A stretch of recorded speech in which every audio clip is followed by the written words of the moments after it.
On the Cross, a romance of the Passion Play at Oberammergau. On the Cross, a romance of the Passion Play at Oberammergau by Wilhelmine von Hillern and Mary J. Safford. It was in the Garden of Gethsemane that the risen Son of God showed himself, as a simple gardener, to the penitent sinner. The miracle has become a pious tradition. It happened long, long ago, and no eye has ever beheld him since.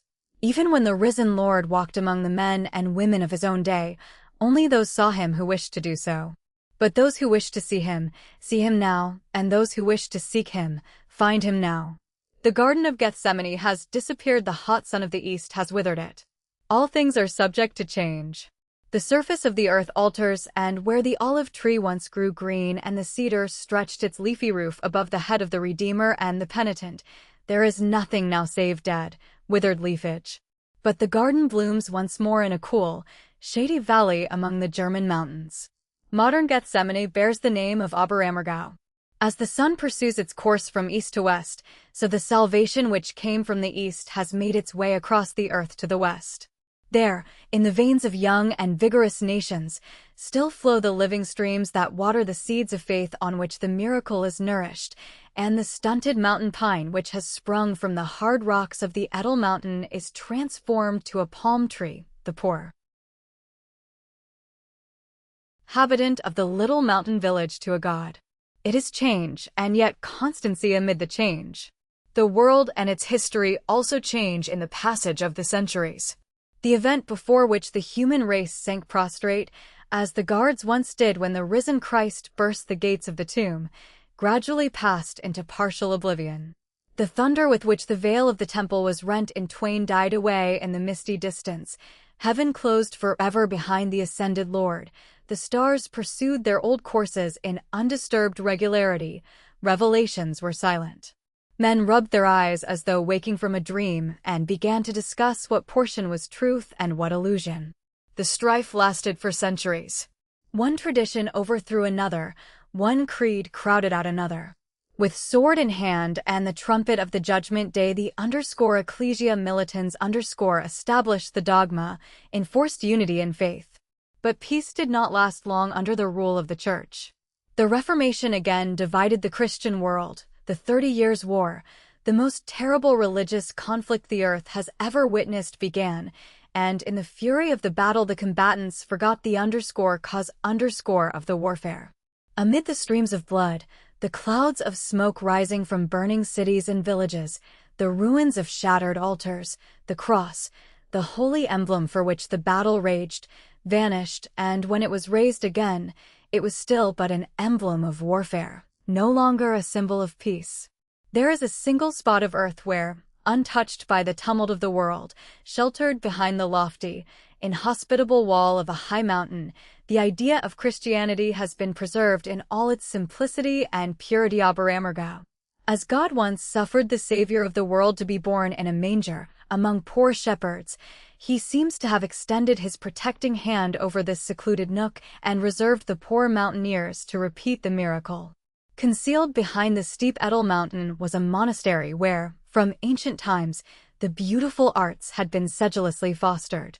One of the monks was deeply grieved because, in the outside world, iconoclasm was rudely shaking the old forms and, in blind fear, even rejecting religious art as Romish.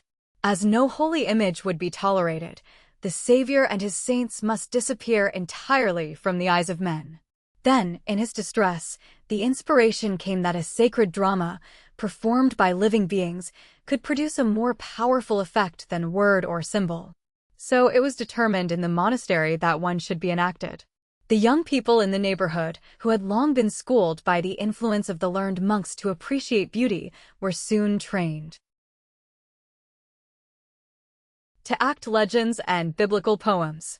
With increasing skill they gained more and more confidence, till at last their holy zeal led them to show mankind the Redeemer himself, the Master of the world, in his own bodily form, saying to erring humanity, "Lo, thus he was, and thus he will be forever."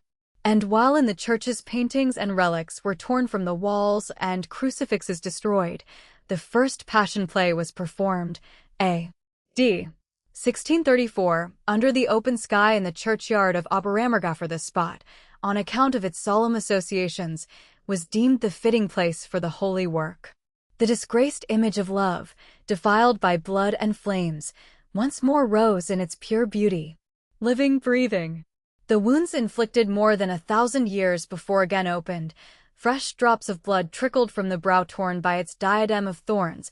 Again the "Continue ye in my love" fell from the pallid lips of the Lamb of God.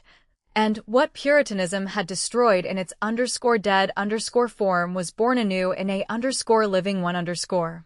But amid the confusion and roar of battle, the furious yells of hate, no one heard the gentle voice in the distant nook beyond the mountains. The message of peace died away, the crucified one shed his blood unseen. Years passed, the misery of the people constantly increased, lands were ravaged, the ranks of the combatants thinned. At last the warriors began to be paralyzed, the raging storm subsided, and pallid fear stared blankly at the foes who had at last gained their senses. The plague, that terrible Egyptian sphinx, lured by the odor of corruption emanating from the long war, stole over the earth, and those at whom she gazed with the black fiery eyes of her torrid zone sank beneath it like the scorched grass when the simoom sweeps over the desert. Silence fell, the silence of the grave, for wherever the specter stalks, death follows. Fear reconciled enemies and made them forget their rancor in union against the common foe, the cruel, invincible plague. They gazed around them for some helping hand, and once more turned to that over which they had so long quarreled. Then amid the death-like stillness of the barren fields, the empty houses, the denuded churches, and the desolated land, they at last heard the little bell behind the Edel mountain, which every decade summoned the Christian world to the Passion Play. For this was the vow taken by the Ammergau peasants to avert the plague and the divine wrath. Again the ever-patient Savior extended his arms, crying, "Come unto me, all ye who are weary and heavy laden." And they did come. They threw themselves at his feet, the wearied, hunted earthlings, stained with dust and blood, and he comforted and refreshed them, while they again recognized him and learned to understand the meaning of his sacrifice. Those who thus saw him and received the revelation announced it to others, who flocked thither from far and near till the little churchyard of Oberammergau became too narrow and could no longer contain the throngs. The open fields became a sacred theater to receive the pilgrims who longed to behold the Redeemer's face. And, strangely enough, all who took part in the sacred play seemed consecrated. The plague passed them by, Ammergau alone was spared. So the pious seed grew slowly, often with periods when it stood still, but the watchful eye can follow it in history. Peace at last came to the world. Pure airs blew. The Egyptian hyena, satiated, left the ravaged fields, new life bloomed from the graves, and this new life knew naught of the pangs and sufferings of the old. From the brutality and corruption of the long war, the new generation longed for more refined manners, culture, and the pleasures of life. But, as usual after such periods of deprivation and calamity, one extreme followed another.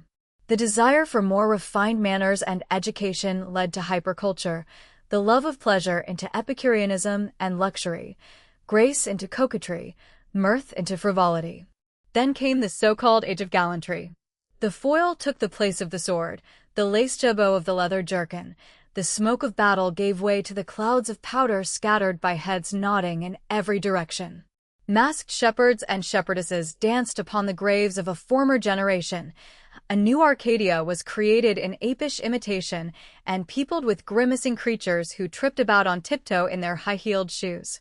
Instead of the medieval representations of martyrs and emaciated saints appeared the nude gods and cupids of Watteau and his school. Grace took the place of majesty. Instead of moral law, men followed the easy code of convenience, and everything was allowable which did not transgress its rules.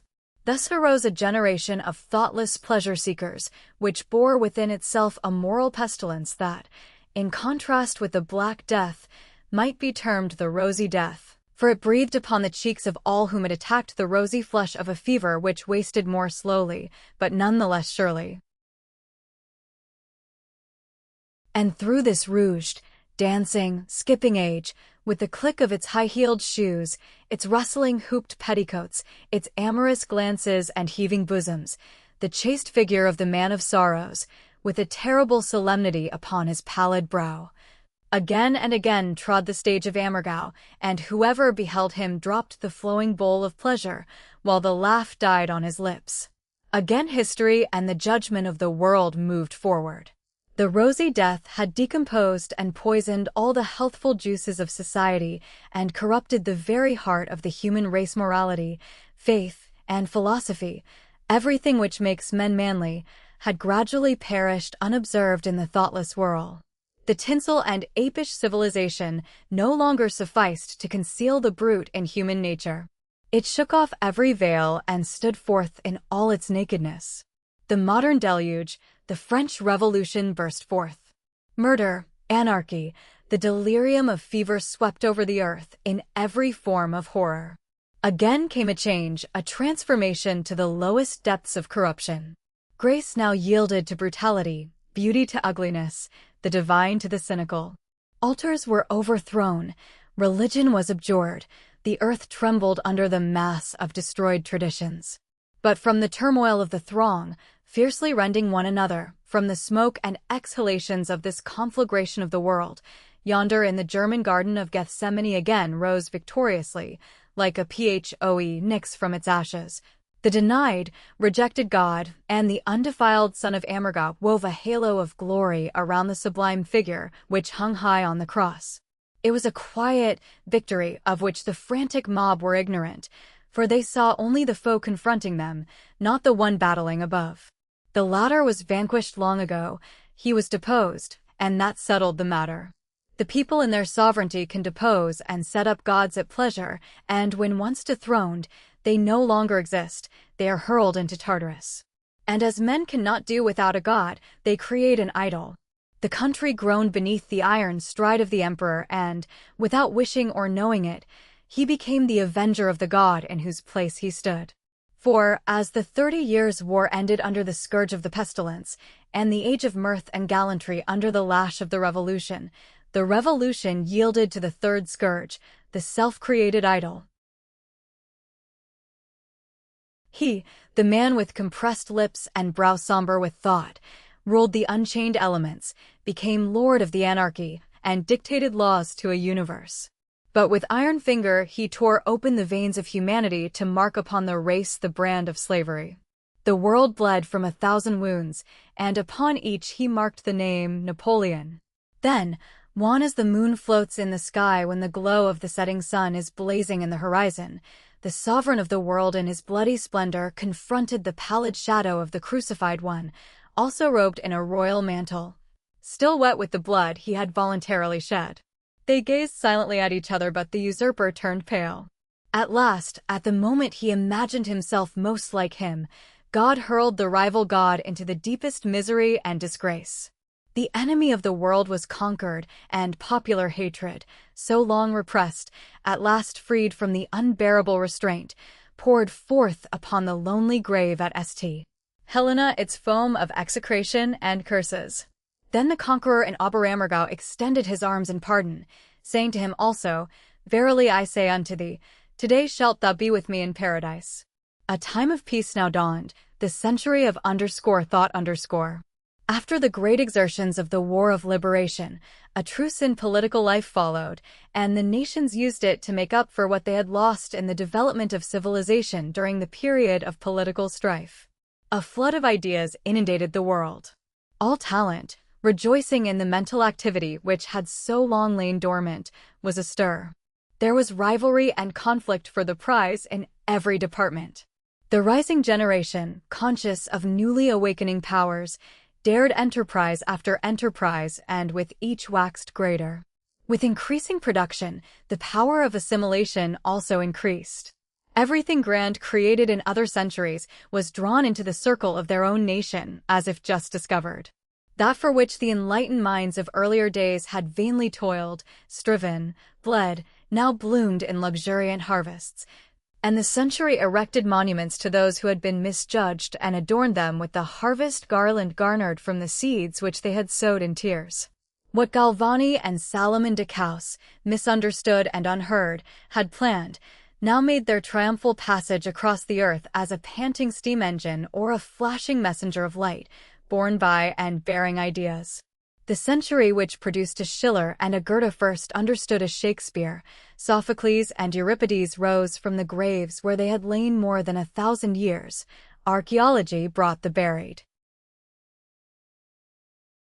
World of Homer from beneath the earth, a Canova, a Thorvaldsen, a Cornelius, Kaulbach, and all the great masters of the Renaissance of our time, took up the brushes and chisels of Phidias, Michelangelo, Raphael, and Rubens, which had so long lain idle. What Aristotle had taught 1,000, and Winckelmann and Lessing 100 years before, the knowledge of the laws of art, the appreciation of the beautiful, was no longer mere dead capital in the hands of learned men, but circulated in the throbbing veins of a vigorously developing civilization. It demanded and obtained the highest goal. The circle between the old and the new civilization has closed. Every chasm has been bridged.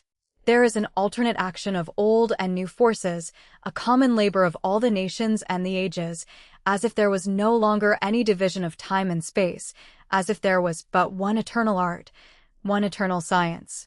Ascending humanity has trodden matter underfoot, conquered science, made manufactures useful, and transfigured art. But this light which has so suddenly flamed through the world also casts its shadows. Progress in art and science matures the judgment, but judgment becomes criticism and criticism negation.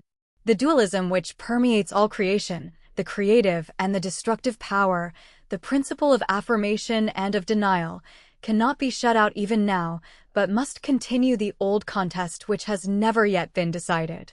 Critical analysis opposes faith, materialism wars against idealism, pessimism contends with optimism. The human race has reached the outermost limit of knowledge, but this does not content it in its victorious career. It wishes to break through and discover the God concealed behind. Even the heart of a god must not escape the scalpel which nothing withstood. But the barrier is impenetrable, and one party, weary of the fruitless toil, pulls back the aspiring ones. Down to matter, whence you came. What are you seeking? Science has attained the highest goal. She has discovered the protoplasm whence all organism proceeded. What is the creator of modern times? A physiological chemical, vital function within the substance of a cell. Will you pray to this, suffer for this, you fools? Others turn in loathing from this cynical interpretation of scientific results and throw themselves into the arms of beauty, seeking in it the divinity, and others still wait, battling between earth and heaven, in the dim belief of being nearest to the goal. It is a tremendous struggle, as though the earth must burst under the enormous pressure of power demanding room, irreconcilable contrasts. Then amid the heat of the lecture rooms, the throng of students of art and science, comes a long-forgotten voice from the days of our childhood. And the straining eyes suddenly turn from the teachers and the dissecting tables, from the glittering visions of art and the material world to the stage of Oberammergau and the Passion Play. There stands the unassuming figure with the crown of thorns and the sorrowful, questioning gaze. And with one accord their hearts rush to meet him and, as the son who has grown rich in foreign lands, after having eaten and enjoyed everything, longs to return to the poverty of his home and falls repentantly at the feet of his forsaken father, the human race, in the midst of this intoxication of knowledge and pleasure, sinks sobbing before the pale flower of Christianity and longingly extends its arms toward the rude wooden cross on which it blooms. That powerful thinker, Max Muller, says in his comparative study of religion's frowny face 1, when do we feel the blessings of our country more warmly and truly than when we return from abroad? It is the same with regard to religion. That fact is apparent here. It is an indisputable verity that, at the precise period when art and science have attained their highest stages of development, the Oberammergau Passion Play enjoys a degree of appreciation never bestowed before, that during this critical age, from decade to decade, people flock to the Passion Play in ever-increasing throngs. Not only the uncultivated and ignorant, nay, the most cultured artists and scholars, statesmen and monarchs. The poor village no longer has room to shelter all its guests. It is positively startling to see the flood of human beings pour in on the evening before the commencement of the play, stifling, inundating everything.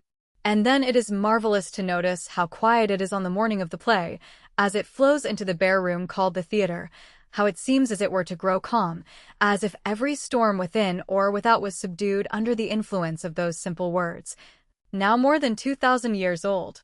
How wonderful it is to watch the people fairly holding their breath to listen to the simple drama for 7 long hours without heeding the time, which is far beyond the limit our easily wearied nerves are accustomed to bear. What is it, for whose sake the highest as well as the lowest, the richest and the poorest, prince and peasant, would sleep on a layer of straw, without a murmur, if no bed could be had? Why will the most pampered endure hunger and thirst, the most delicate heat and cold, the most timid fearlessly undertake the hard journey across the Edel mountain?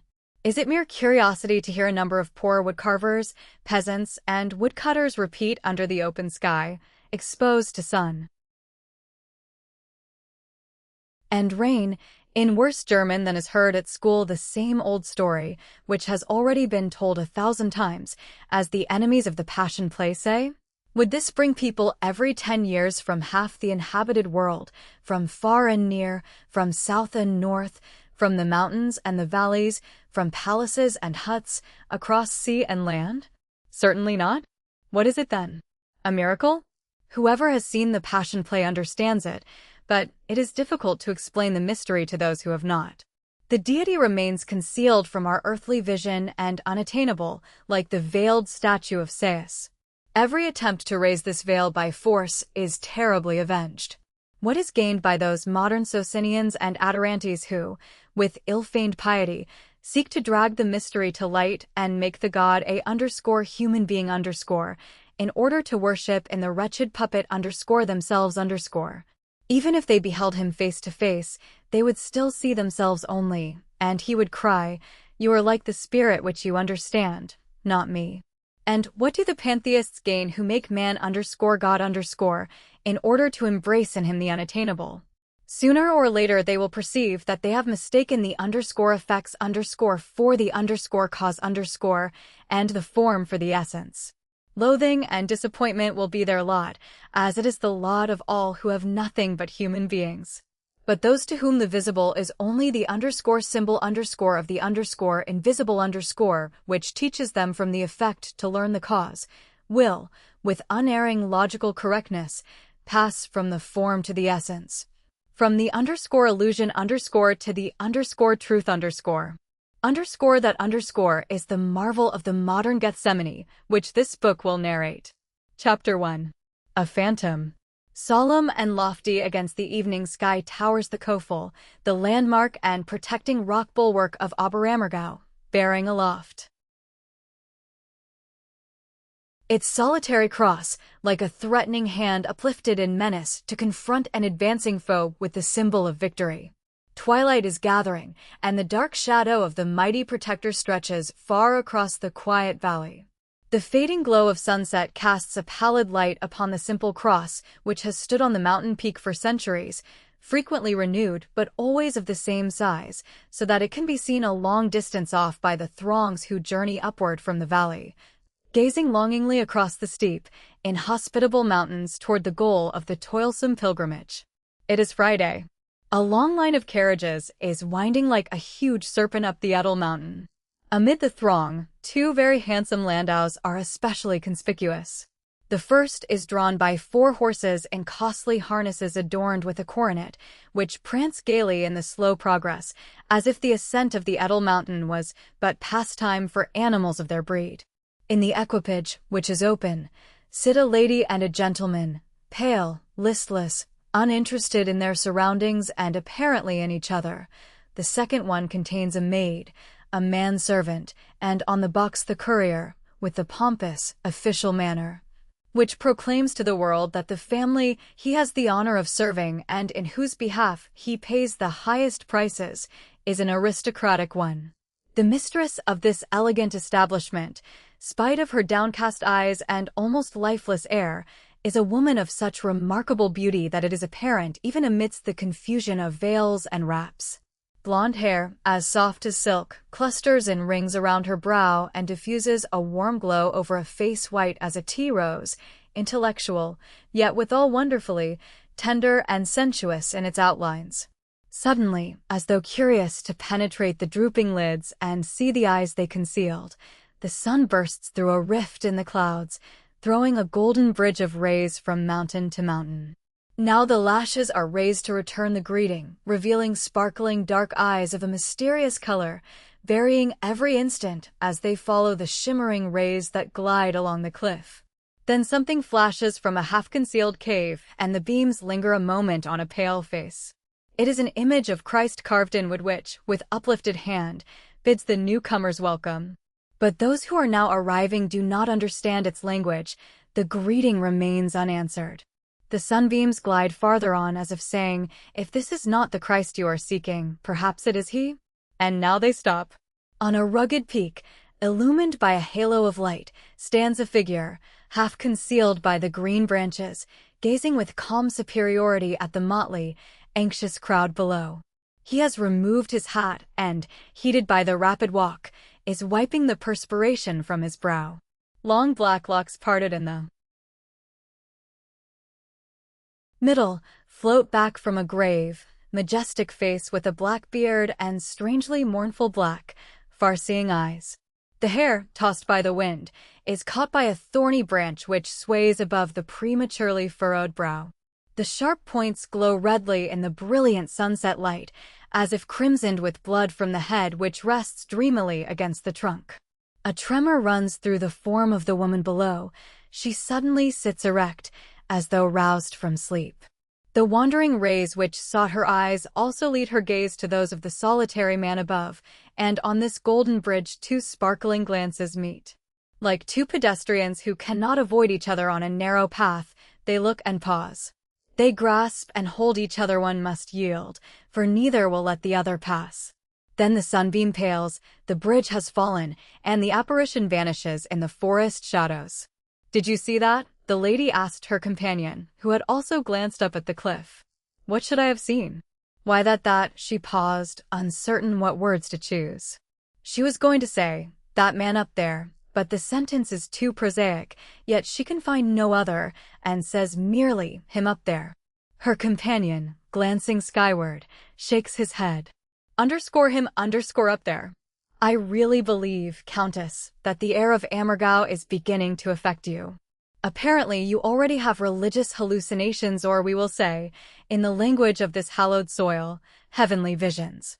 The Countess leans silently back in her corner. The cold, indifferent expression returns to the lips, which just parted in so lovely a smile. But what did you see? At least tell me, since I am not fortunate enough to be granted such visions, her companion adds with kindly irony. Or was it too sublime to be communicated to such a base worldling as I? Yes, she says curtly, covering her eyes with her hand, as if to shut out the fading sunset glow in order to recall the vision more distinctly. Then she remains silent. Night gradually closes in. The panting train of horses has reached the village. Now the animals are urged into a trot, and the drivers turn the solemn occasion into a noisy tumult. The vehicles jolt terribly in the ruts, the cracking of whips, the rattle of wheels, the screams of frightened children and poultry, the barking of dogs, blend in a confused din, and that nothing may be wanting to complete it. A howling gust of wind sweeps through the village, driving the drifting clouds into threatening masses. This is all we lacked, rain too, grumbled the gentleman. Shall I have the carriage closed? No, replied the Countess, opening her umbrella. Who would have thought it? The sun was shining 10 minutes ago. Yes, the weather changes rapidly in the mountains. I saw the shower rising. While you were admiring some worthy woodcutter up yonder as a heavenly apparition, I was watching the approaching tempest. He draws the traveling rug, which has slipped down, closer around the lady and himself. Come what may, I am resigned. When we are in Rome, we must follow the Roman customs. Who would not go through fire and water for you, Countess? He tries to take her hand, but cannot find it among the shawls and wraps. He bites his lips angrily. He had expected that the hand he sought would gratefully meet his in return for so graceful an expression of loyalty. Large drops of rain beat into his face. Not even a clasp of the hand in return for the infernal journey to this peasant hole, he mutters. The carriage's thunder past the church. The flowers and crosses on the graves in the quiet churchyard tremble with the shaking of the ground. The lamps in the parsonage are already lighted. The priest comes to the window and gazes quietly at the familiar spectacle. Poor travelers. Out in such a storm. One carriage after another turns down a street or stops before a house. The Countess and her companion alone have not yet reached their destination. Meantime, it has grown perfectly dark. The driver is obliged to stop to shut up the carriage and light the lantern, for the rain and darkness have become so dense and the travelers are drenched. An icy wind, which always accompanies a thunderstorm in the mountain, blows into their faces till they can scarcely keep their eyes open. The servant, unable to see in the gloom, is clumsy in closing the carriage. The handbags fall down upon the occupants. The driver can scarcely hold the horses, which are frightened by the crowds in pursuit of lodgings. He is not familiar with the place and, struggling to restrain the plunging four in hand, inquires the way in broken sentences from the box and only half catches the answers, which are indistinct in the tumult. Meantime, the other servants have arrived. The Countess orders the courier to drive on with the second carriage and take possession of the rooms which have been engaged. The man, supposing it is an easy matter to find the way in so small a place, moves forward. The Countess can scarcely control her ill humor. An abominable journey, the horses overheated by the ascent of the mountain and now this storm. And the lamps won't burn, the wind constantly blows them out. You are right, Prince, we ought to have taken a hired. She does not finish the sentence, for the ray from one of the carriage lamps, which has just been lighted with much difficulty, falls upon a swiftly passing figure, which looks almost supernaturally tall in the uncertain glimmer. Long, black locks, dripping with moisture, are blown by the wind from under his broad-brimmed hat. He has evidently been surprised by the storm without an umbrella and is hurrying home not timidly and hastily, like a person to whom a few drops of rain, more or less, is of serious importance, but rather like one who does not wish to be accosted. The Countess cannot see his face, he is already past, but she distinguishes the outlines of the slender, commanding figure in the dark dress, noticing with a rapid glance the remarkably elastic gait, and an involuntary, "There he goes again," escapes her lips aloud. Obeying a sudden impulse, she calls to the servant, "Quick, ask the gentleman yonder the way to the house of Andreas Gross, where we are going." The servant follows the retreating figure a few steps and shouts, "Here, you." The stranger pauses a moment, half turns his head, then, as if the abrupt summons could not possibly be meant for him, moves proudly on without glancing back a second time.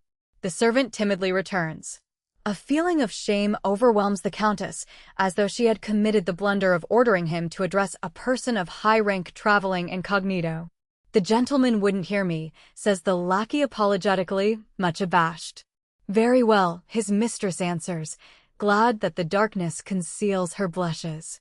A flash of lightning darts from the sky and a sudden peal of thunder frightens the horses. "Drive on," the Countess commands. The lackey springs on the box, the carriage rolls forward a few yards further, and the dark figure once more appears beside the vehicle, walking calmly on amid the thunder and lightning, and merely turns his head slightly toward the prancing horses. The equipage dashes by, the Countess leans silently back on the cushions and shows no further desire to look out. "Tell me, Countess Madeline," asks the gentleman whom she has just addressed as Prince, "what troubles you today?" The Countess laughs. "Dear me, how solemnly you put the question. What should trouble me?" "I cannot understand you," the Prince continued. "You treat me coldly and grow enthusiastic over a vision of the imagination which already draws from you the exclamation, 'There he is again, I cannot help thinking what an uncertain possession is the favor of a lady whose imagination kindles so easily." "This is charming," the Countess tried to jest.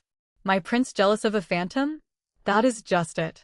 If a underscore phantom underscore can produce such variations in the temperature of your heart toward me, how must my hopes stand?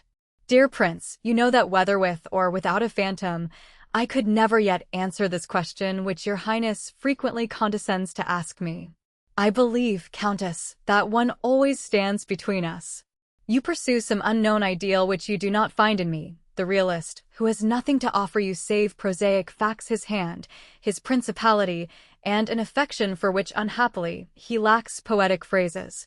You exaggerate, Prince, and are growing severe. There is a touch of truth. I am always honest, yet, as you know, you are the most favored of all my suitors.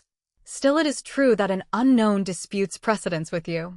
This rival is but the man of my imagination, but the world contains no one like my ideal, so you have nothing to fear. What ideal do you demand, Countess, that no one can attain it? A very simple one, yet you conventional natures will never understand it. It is the simplicity of the lost paradise to which you can never return. I am by nature a lover of the ideal. I am enthusiastic and need enthusiasm, but you call me a visionary when I am in the most sacred earnest. I yearn for a husband who believes in my ideal. I want no one from whom I must conceal it in order to avoid ridicule, and thus be unable to be true to my highest self. He whom my soul seeks must be at once a man and a child, a man in character and a child in heart. But where in our modern life is such a person to be found? Where is gentleness without feeble sentimentality? Where is there enthusiasm without fantastic vagueness? Where simplicity of heart without narrowness of mind? Whoever possesses a manly character and a strong intellect cannot escape the demands which science and politics impose, and this detracts from the emotional life, gives prominent development to concrete thought, makes men realistic and critical. But of all who suffer from these defects of our time, you are the best, Prince, she adds, smilingly. That is sorry comfort, murmurs the prince. It is a peculiar thing to have an invisible rival. Who will guarantee that some person may not appear who answers to the description?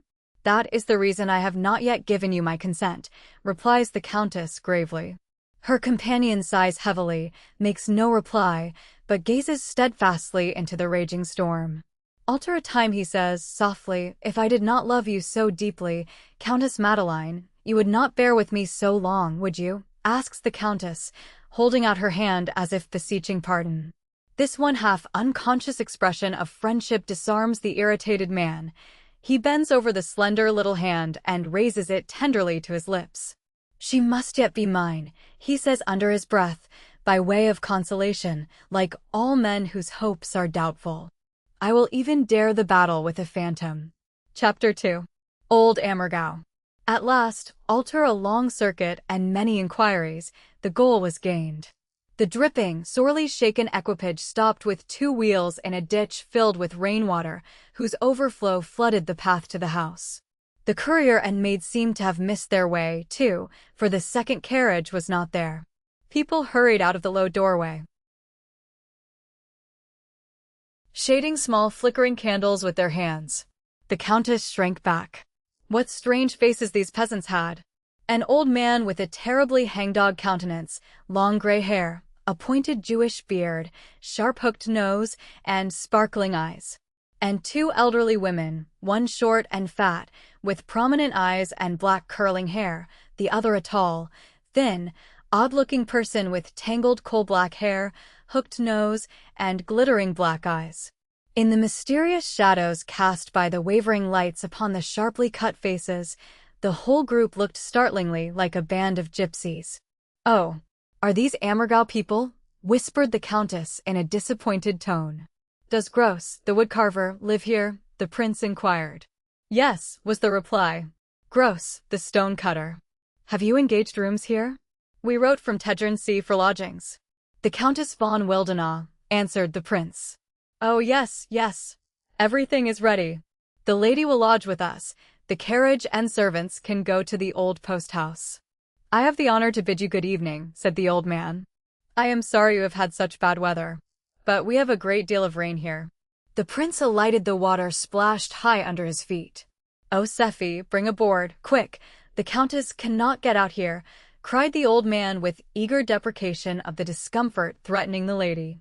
Sephi, the tall, thin woman, dragged a plank from the garden, while a one-eyed dog began to bark furiously.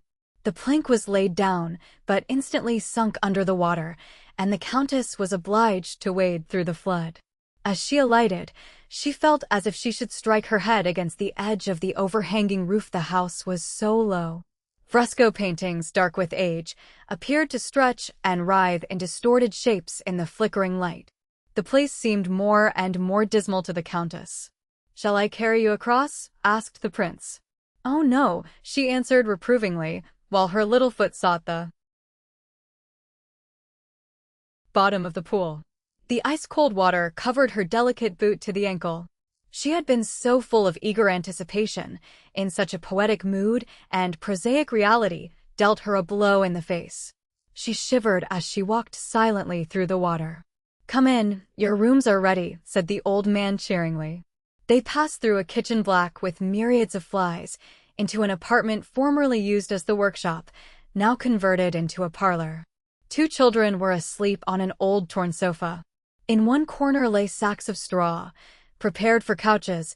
The owners of the house considered it a matter of course that they should have no beds during the Passion.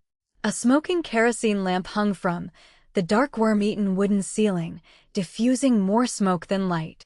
The room was so low that the Countess could scarcely stand erect, and, besides, the ceiling had sunk in the dim, smoke-laden atmosphere. The beams threatened to fall at any moment.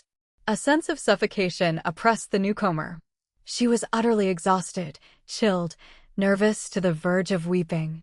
Her white teeth chattered. She shivered with cold and discomfort. Her host opened a low door into a small room containing 2 beds, a table, an old-fashioned dark cupboard, and 2 chairs.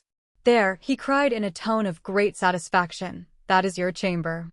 Now you can rest, and if you want anything, you need only call and one of my daughters will come in and wait upon you." "Yes, my good fellow, but where am I to lodge?" asked the prince. "Oh, then you don't belong together? In that case the Countess must sleep with another lady, and the gentleman up here."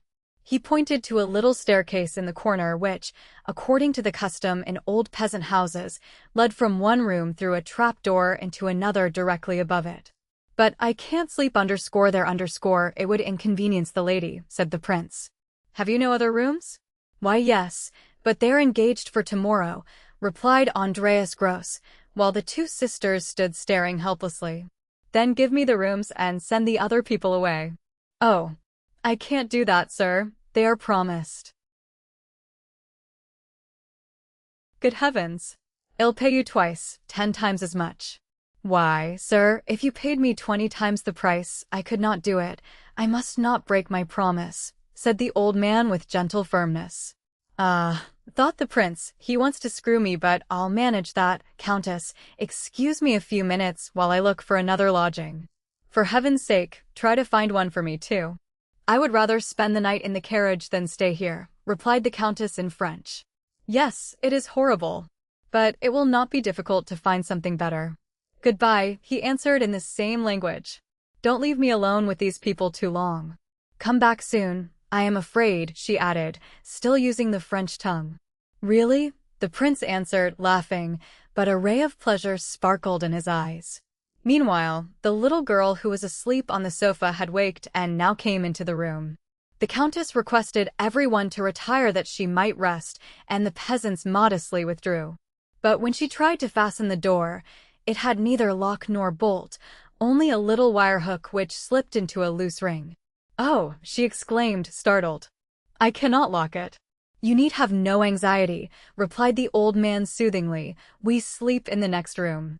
But the vicinity of those strange people, when she could not lock the door, was exactly what the Countess feared. She slipped the miserable wire hook into its fastening and sat down on one of the beds, which had no mattresses, nothing but sacking. Covering her face with her hands, she gave free course to indignant tears. She still wore her hat and cloak, which she had not ventured to take off, from a vague feeling of being encompassed by perils whence she might need to fly at any moment. In such a situation, surely it was safer not to lay aside one's wraps. If the worst came, she would remain so all night. To go to bed in a house where the roof might fall and such strange figures were stealing about was too great a risk. Beside the bed on which the Countess sat was a door, which, amid all the terrors, she had not noticed. Now it seemed as though she heard a scraping noise like the filing of iron. Then came hollow blows and a peculiar rattling. Horrible, incomprehensible sounds. Now a blow fell upon the door, whose fastening was little better than the other. And now another.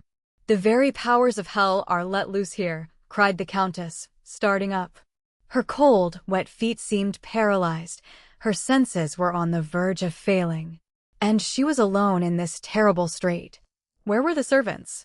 Perhaps they had been led astray, robbed and murdered, and meanwhile the storm outside was raging in all its fury. There came another attempt to burst the door which, under 2 crashing blows, began to yield. The Countess, as if in a dream, rushed to the workshop and, almost fainting, called to her aid the uncanny people, their one terror against another. With blanched lips she told them that someone had entered the house, that some madman or fugitive from justice was trying to get in. "Oh, that is nothing," said Andreas, with what seemed to the terrified woman a fiendish smile, and, walking straight to the door, while the Countess shrieked aloud, opened it, and a head was thrust in. A mild, big, stupid face stared at the light with wondering eyes and snorted from wide pink nostrils at the strange surroundings. A bay horse, a good-natured cart horse, occupied the next room to the Countess Wildenau. "You see the criminal. He is a cribber. That is the cause of the horrible noises you heard." The trembling woman stared at the mild, stupid equine face as though it was a heavenly vision, yet spite of her relief and much as she loved horses, she could not have gone to bed comfortably. Since as the door was already half broken down by the elephantine hoofs of the worthy brute, there was a chance that during the night, lured by the aromatic odor of the seaweed, which formed the stuffing of the bed, the bay might mistake the Countess' couch for a manger and rouse her somewhat rudely with his snuffing muzzle. "Oh, we'll make that all right at once," said Andreas. "We'll fasten him so that he can't get free again, and the carter comes at 4 in the morning. Then you will not be disturbed any more." "After not having closed my eyes all night," murmured the Countess, following the old man to see that he fastened the horse securely. Yes, the room which opened from here by a door with neither lock nor threshold was a stable. Several frightened hens flew from the straw. This, too. When the horse has left the stable, the cocks will begin to crow. What a night after the fatigues of the day! The old man smiled with irritating superiority and said, "Yes, that is the way in the country. No, I won't stay here. I would rather spend the night in the carriage." "How can people exist in this place, even for a day?" thought the Countess. "Won't you have something to eat? Shall my daughter make a schmerin?" "2. A schmerin? In that kitchen, with those flies?" The Countess felt a sense of loathing. "No, thank you." Even if she was starving, she could not eat a mouthful in this place. The bay was at last tied and, for want of other occupation, continued to gnaw his crib and to suck the air, a proceeding terribly trying to the nerves of his fair neighbor in the next room. At last, oh joy, deliverance, the second carriage rattled up to the house, bringing the maid and the courier. Come in," called the Countess from the window. "Don't have any of the luggage taken off. I shall not stay here." The 2 servants entered with flushed faces. "Where in the world have you been so long?" asked their mistress imperiously, glad to be able, at last, to vent her ill humor on someone. "The driver missed the way," stammered the courier, casting a side glance at the blushing maid. The Countess perceived the situation at a glance and was herself again. Fear and timidity, all her nervous weakness vanished before the pride of the offended mistress, who had been kept waiting an hour, at whose close the tardy servants entered with faces whose confusion plainly betrayed that so long a delay was needless. She drew herself up to her full height, feminine fears forgotten in the pride of the lady of rank. "Courier, you are dismissed, not another word." "Then I beg your highness to discharge me, too," said the excited maid, thus betraying herself. A contemptuous glance from the Countess rested upon the culprit, but without hesitation, she said, quietly, "Very well. You can both go to the steward for your wages. Good evening."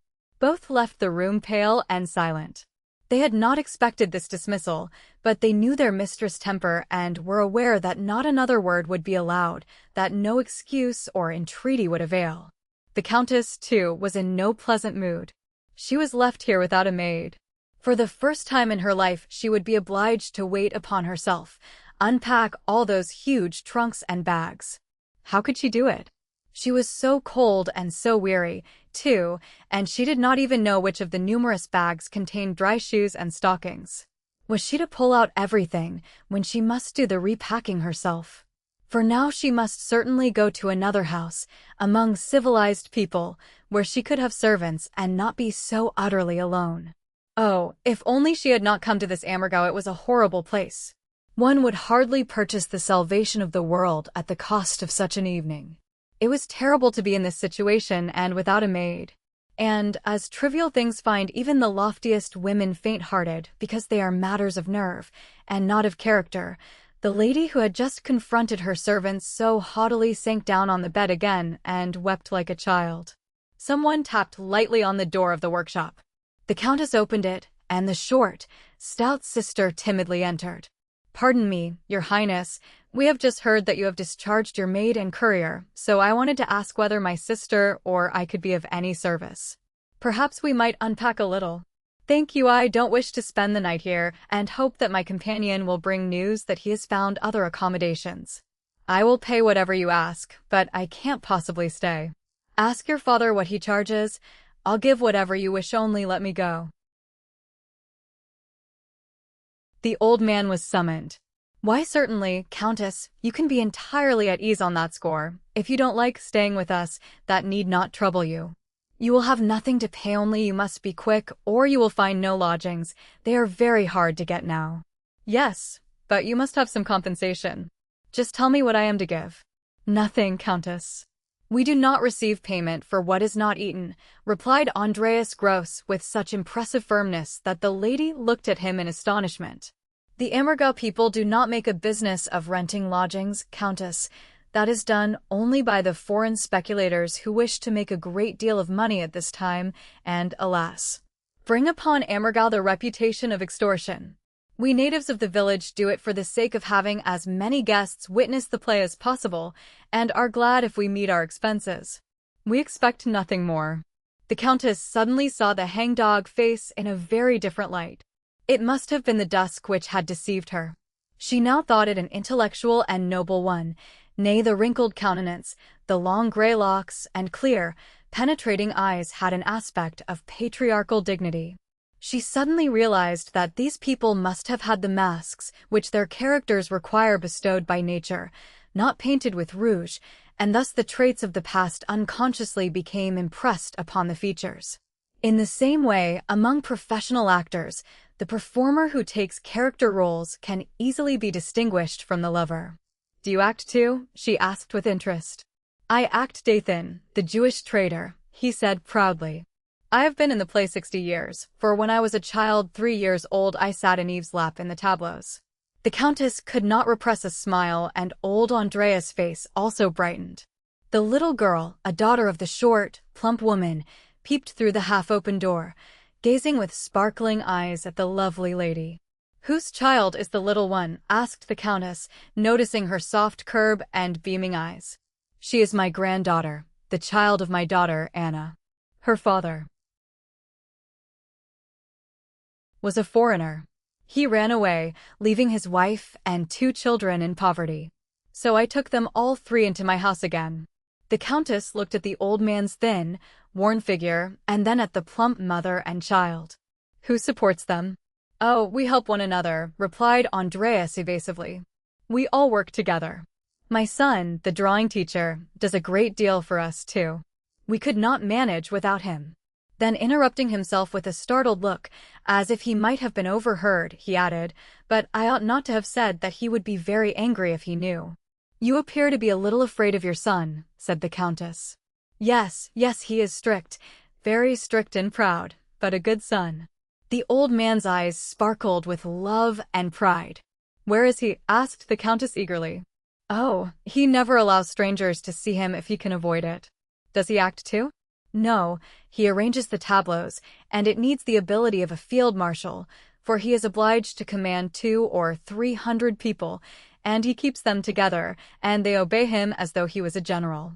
He must be a very interesting person. At that moment the prince's step was heard in the sitting room. May I come in? Yes, prince. He entered, dripping with rain. I found nothing except one little room for myself, in a hut even worse than this. All the large houses are filled to overflowing. Satan himself brought us among these confounded peasants, he said angrily in French. Don't speak so, replied the countess earnestly in the same language. They are saints. The little girl whispered to her mother. Please excuse me, sir, but my child understands French and has just told me that you could get no room for the lady, said Andrea's daughter timidly. I know where there is one in a very pretty house nearby. I will run over as quickly as I can and see if it is still vacant. If you could secure it, you would find it much better than ours. She hurried towards the door. Stop, woman, called the prince. You cannot possibly go out. The rain is pouring in torrents, and another shower is rising. Yes, stay, cried the countess. Wait till the storm is over. Oh no. Lodgings are being taken every minute. We must not lose an instant. The next moment she threw a shawl over her head and left the house. She was just running past the low window. A vivid flash of lightning illumined the room, making the little bent figure stand forth like a silhouette. A peal of thunder quickly followed. The storm is just over us, said the prince with kindly anxiety. We ought not to have let her go. Oh, it is of no consequence, said the old man smiling. She is glad to do it. Tell me about these strange people, the prince began, but the countess motioned to him that the child understood French. He looked at her with a comical expression, as if he wanted to say, these are queer natives who give their children so good an education. The countess went to the window, gazing uneasily at the raging storm. A feeling of self-reproach stole into her heart for having let the kind creature go out amid this uproar of the elements. Especially when these people would take no compensation and therefore lost a profit if another lodging was found. It was her loss, and yet she showed this cheerful alacrity. The little party had now entered the living room. The countess sat on the windowsill, while flash after flash of lightning blazed, and peal after peal crashed from the sky. She no longer thought of herself, only of the poor woman outside. The little girl wept softly over her poor mother's exposure to the storm, and slipped to the door to wait for her. The prince, shivering, sat on the bench by the stove. Gross, noticing it, put on more fuel, that the gentleman might dry himself. A bright fire was soon crackling in the huge green stove, the main support of the sunken ceiling. Pray charge the fuel to me, said the prince, ashamed. The old man smiled. How you gentlefolks want to pay for everything. We should have needed a fire ourselves. With these words he left the room. The thin sister now thought it desirable not to disturb the strangers and also went out. Tell me, countess, the prince began, leaning comfortably against the warm stove, may I perfume this, by no means agreeable, atmosphere with a cigarette? Certainly, I had forgotten that there were such things as cigarettes in the world. So it seems to me, said the prince coolly. Tell me, _share Amy _, now that you have duly enjoyed all the tremors of this romantic situation, how should you like a cup of tea? Tea, said the countess, looking at him as if just roused from a dream. Tea? Yes, tea, persisted the prince.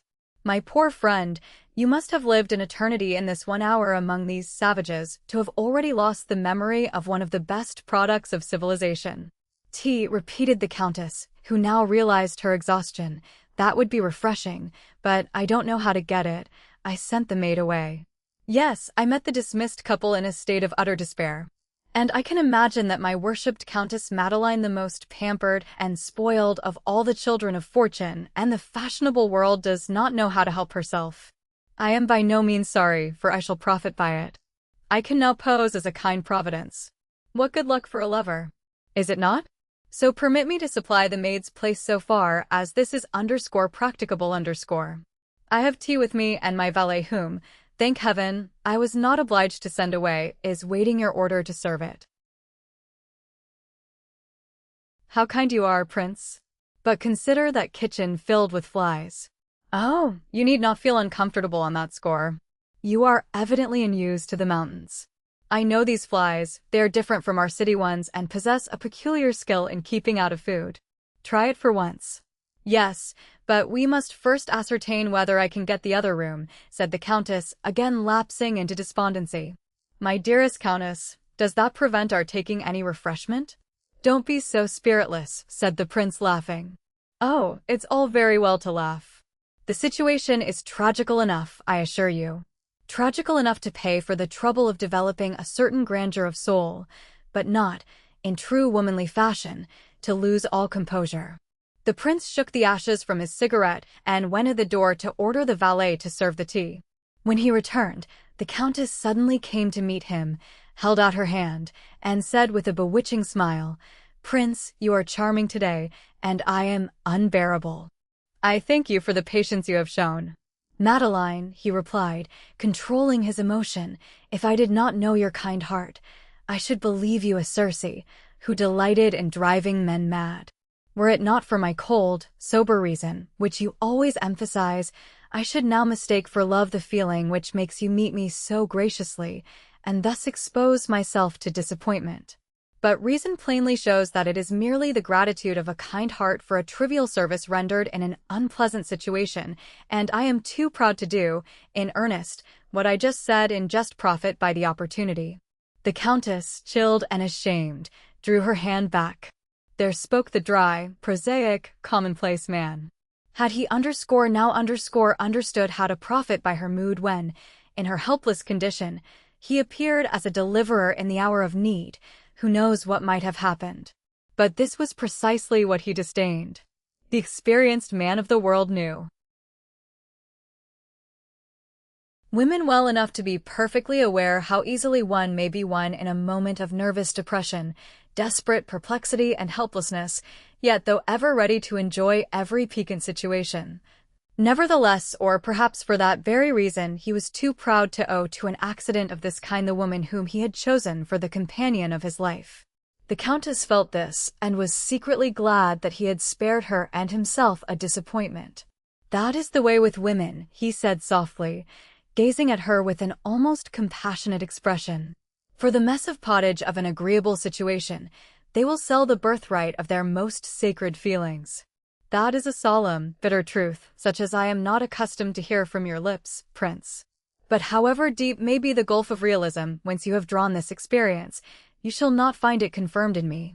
That is, you will punish me henceforth by your coldness, while you know perfectly well that it was the sincerity of my regard for you which prompted my act, Countess, that vengeance would be unworthy. A woman like you ought not to sink to the petty sensitiveness of ordinary feminine vanity. Oh, Prince, you are always right, and, believe me, if I carried my heart in my head instead of in my breast, that is, if we could love with the intellect I should have been yours long ago, but alas, my friend, it is so far from the head to the heart." The Prince lighted another cigarette. No one could detect what was passing in his mind. "So much the worse for me," he said coldly, shrugging his shoulders. At that moment a sheet of flame filled the room, and the crashing thunder which followed sounded as if the ceiling had fallen and buried everything under it.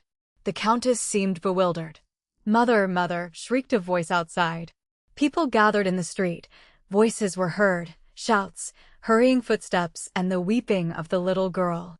The Prince sprang out of the window. The Countess regained her consciousness of what? Someone has been struck by lightning. She hastened out. A senseless figure was brought in and laid on the bench in the entry. It was the kind-hearted little creature whom her caprice had sent into the storm, perhaps to her death. There she lay silent and pale, with closed lids. Her hands were cold, her features sharp and rigid like those of a corpse, but her heart still throbbed under her drenched gown. The Countess asked the Prince to bring cologne and smelling salts from her satchel and skillfully applied the remedies. The Prince helped her rub the arteries while she strove to restore consciousness with the sharp essences. Meanwhile the other sister soothed the weeping child. Andreas Gross poured a few drops of some liquid from a dusty flask into the sufferer's mouth, saying quietly, "You must not be so much frightened. I am something of a doctor. It is only a severe fainting fit." "The other is worse." "Were two persons struck?" asked the Countess in horror. "Yes, one of the musicians, the first violin." A sudden thought darted through the Countess' brain, and a feeling of dread stole over her as if there was in Oberammergau a beloved life for which she must tremble. Yet she knew no one. "Please bring a shawl from my room," she said to the prince, and when he had gone, she asked quickly, "Tell me, is the musician tall?" "Oh, yes." "Has he long black hair?" "No, he is fair," replied the old man. The Countess, with a feeling of relief, remained silent. The prince returned. The sick woman opened her eyes, and a faint moan escaped her lips. "Here will be a fine scene," thought the prince. "Plenty of capital can be made out of such a situation. My lovely friend will outweigh every tear with a gold coin." After a short time the woman regained sufficient consciousness to realize her surroundings and tried to lift her feet from the bench. "Oh, Countess, you will tax yourself too much. Please go in, there is a strong draught here." "Yes, but you must come with me," said the Countess. "Try whether you can use your feet." It was vain. She tried to take a step, but her feet refused to obey her will. "Alas," cried the Countess, deeply moved. "She is paralyzed, and it is my fault." Anna gently took her hand and raised it to her lips. "Pray don't distress yourself, Countess, it will pass away. I am only sorry that I have caused you such a fright." She tried to smile. The ugly face looked actually beautiful at that moment, and the tones of her voice, whose tremor she strove to conceal, was so touching as she tried to comfort and soothe the self-reproach of the woman who had caused the misfortune that tears filled the Countess' eyes. "How wise she is," said the prince, marveling at such delicacy and feeling. "Come," said the Countess, "we must get her into the warm rooms." Andreas Gross, and at a sign from the prince, the valet, carried the sick woman in and laid her on the bench by the stove. The Countess held her icy hand, while tears streamed steadily down the sufferer's cheeks. "Do you feel any pain?" asked the lady anxiously. "No, oh no, but I can't help weeping because the Countess is so kind to me. I am in no pain, no indeed." She smiled again, the touching smile which seeks to console others. "Yes, yes," said the old man, "you need not be troubled, she will be well tomorrow." The child laid her head lovingly on her mother's breast. A singularly peaceful atmosphere pervaded the room. A modest dignity marked the bearing of the poor peasants. The prince and the Countess also sat in thoughtful silence. Suddenly the sick woman started up. "Oh dear, I almost forget the main thing. The lady can have the lodgings. 2 very handsome rooms and excellent attendants, but the Countess must go at once as soon as the shower is over. They will be kept only an hour. More people will arrive at 10. "I thank you," said the Countess with a strange expression. "Oh, there's no need. I am only glad I secured the rooms and that the Countess can have attendants," replied the sick woman joyously. "I shall soon be better, then I'll show the way." "I thank you," repeated the Countess earnestly. "I do not want the rooms. I shall stay here. "What are you going to do?" asked the prince in amazement. "Yes, I am ashamed that I was so foolish this evening. Will you keep me, you kind people, after I have done you so much injustice and caused you such harm?" "Oh, you must consult your own pleasure. We shall be glad to have you stay with us, but we shall take no offense if it would be more pleasant for you elsewhere," said the old man with unruffled kindness. "Then I will stay." "That is a good decision, Countess," said the prince. "You always do what is right." He beckoned to Sephi, the thin sister, and whispered a few words. She vanished in the Countess' room, returning in a short time with dry shoes and stockings, which she had found in one of the traveling satchels. The prince went to the window and stood there with his back turned to the room. "We must do the best that opportunity permits," he said energetically. "I beg your highness to let this lady change your shoes and stockings. I am answerable for your health, not only to myself, but to society." The Countess submitted to the prince's arrangement, and the little ice-cold feet slid comfortably into the dry coverings, which Sephi had warmed at the stove. She now felt as if she was among human beings and gradually became more at ease. After Sephi had left the room, she walked proudly up to the prince in her dry slippers and said, "Come, prince, let us pace to and fro, that our chilled blood may circulate once more." The prince gracefully offered his arm and led her up and down the long workshop. Madeline was bewitching at that moment, and the grateful expression of her animated face suited her to a charm. "I must go," he thought, "or I shall be led into committing some folly which will spoil all my chances with her." Chapter 3. Young Ammergau. The valet served the tea. The prince had provided for everything, remembered everything. He had even brought English biscuits. The little repast exerted a very cheering influence upon the depressed spirits of the countess. But she took the first cup to the invalid who, revived by the unaccustomed stimulant, rose at once, imagining that a miracle had been wrought, for she could walk again. The Gross family now left the room. The prince and the countess sipped their tea in silence. What were they to say when the valet, who always accompanied his master on his journeys, understood all the languages which the countess spoke fluently? The prince was grave and thoughtful. After they had drank the tea, he kissed her hand. "Let me go now, we must both have rest, you for your nerves and I for my feelings. I wish you a good night's sleep. Prince, I can say that you have been infinitely charming today, and have risen much in my esteem." "I am glad to hear it, Countess, though a trifle depressed by the consciousness that I owe this favor to a cup of tea and a pair of dry slippers," replied the prince with apparent composure. Then he took his hat and left the room. "And this is love?" thought the countess, shrugging her shoulders. What was she to do? She did not feel at all inclined to sleep. People are never more disposed to chat than after hardships successfully endured. She had had her tea, had been warmed, served, and tended. For the first time since her arrival she was comfortable, and now she must go to bed. At 10 o'clock in the evening, the hour when she usually drove from the theater to some evening entertainment, the prince had gone and the Gross family came in to ask if she wanted anything more. "No, but you're ready to go to bed, and I ought to return to my room, should I not?" replied the countess. Just at that moment the door was flung open and a head like the bronze cast of the bust of a Roman emperor appeared. A face which in truth seemed as if carved from bronze, keen eagle eyes, a nose slightly hooked, an imperious, delicately molded brow, short hair combed upward, and an expression of bitter, sad, but irresistible energy on the compressed lips. As the quick eyes perceived the countess, the head was drawn back with the speed of lightning. But old Gross, proud of his son, called him back. Come in, and be presented to this lady. People don't run away so." The young man, somewhat annoyed, returned. "My son, Ludwig, principal of the drawing school," said old Gross. Ludwig's artist eyes glided over the countess. She felt the glance of the connoisseur, knew that he could appreciate her beauty. What a delight to see herself, among these simple folk, suddenly reflected in an artist's eyes and find that the picture came back beautiful. How happened so exquisite a crystal, which can be polished only in the workshops of the highest education and art, to be in such surroundings? The countess noted with ever-increasing amazement the striking face and the proud poise of the head on the small, compact, yet classically formed figure.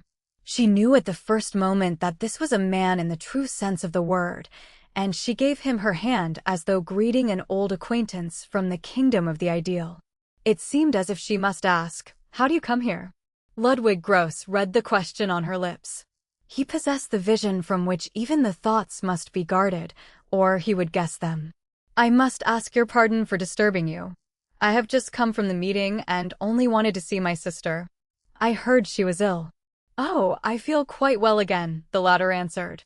"Yes," said the countess in a somewhat embarrassed tone, "you will be vexed with the intruder who has brought so much anxiety and alarm into your house.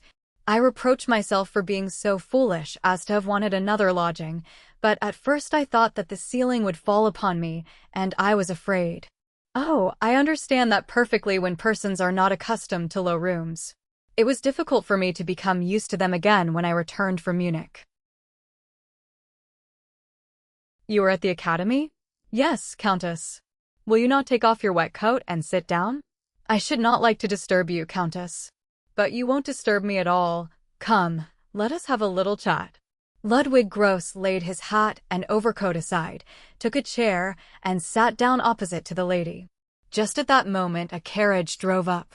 The strangers who had engaged the rooms refused to the prince had arrived, and the family hastened out to receive and help them. The Countess and Ludwig were left alone. "What were you discussing at so late an hour?" asked the Countess. "Dor sent us this evening 2 engravings of his 2 passion pictures. He is interested in our play, so we were obliged to discuss the best way of expressing our gratitude and to decide upon the place where they shall be hung. There is no time for such consultations during the day. Are you familiar with all of Dora's pictures?" "Certainly, Countess." "And do you like him?" "I admire him.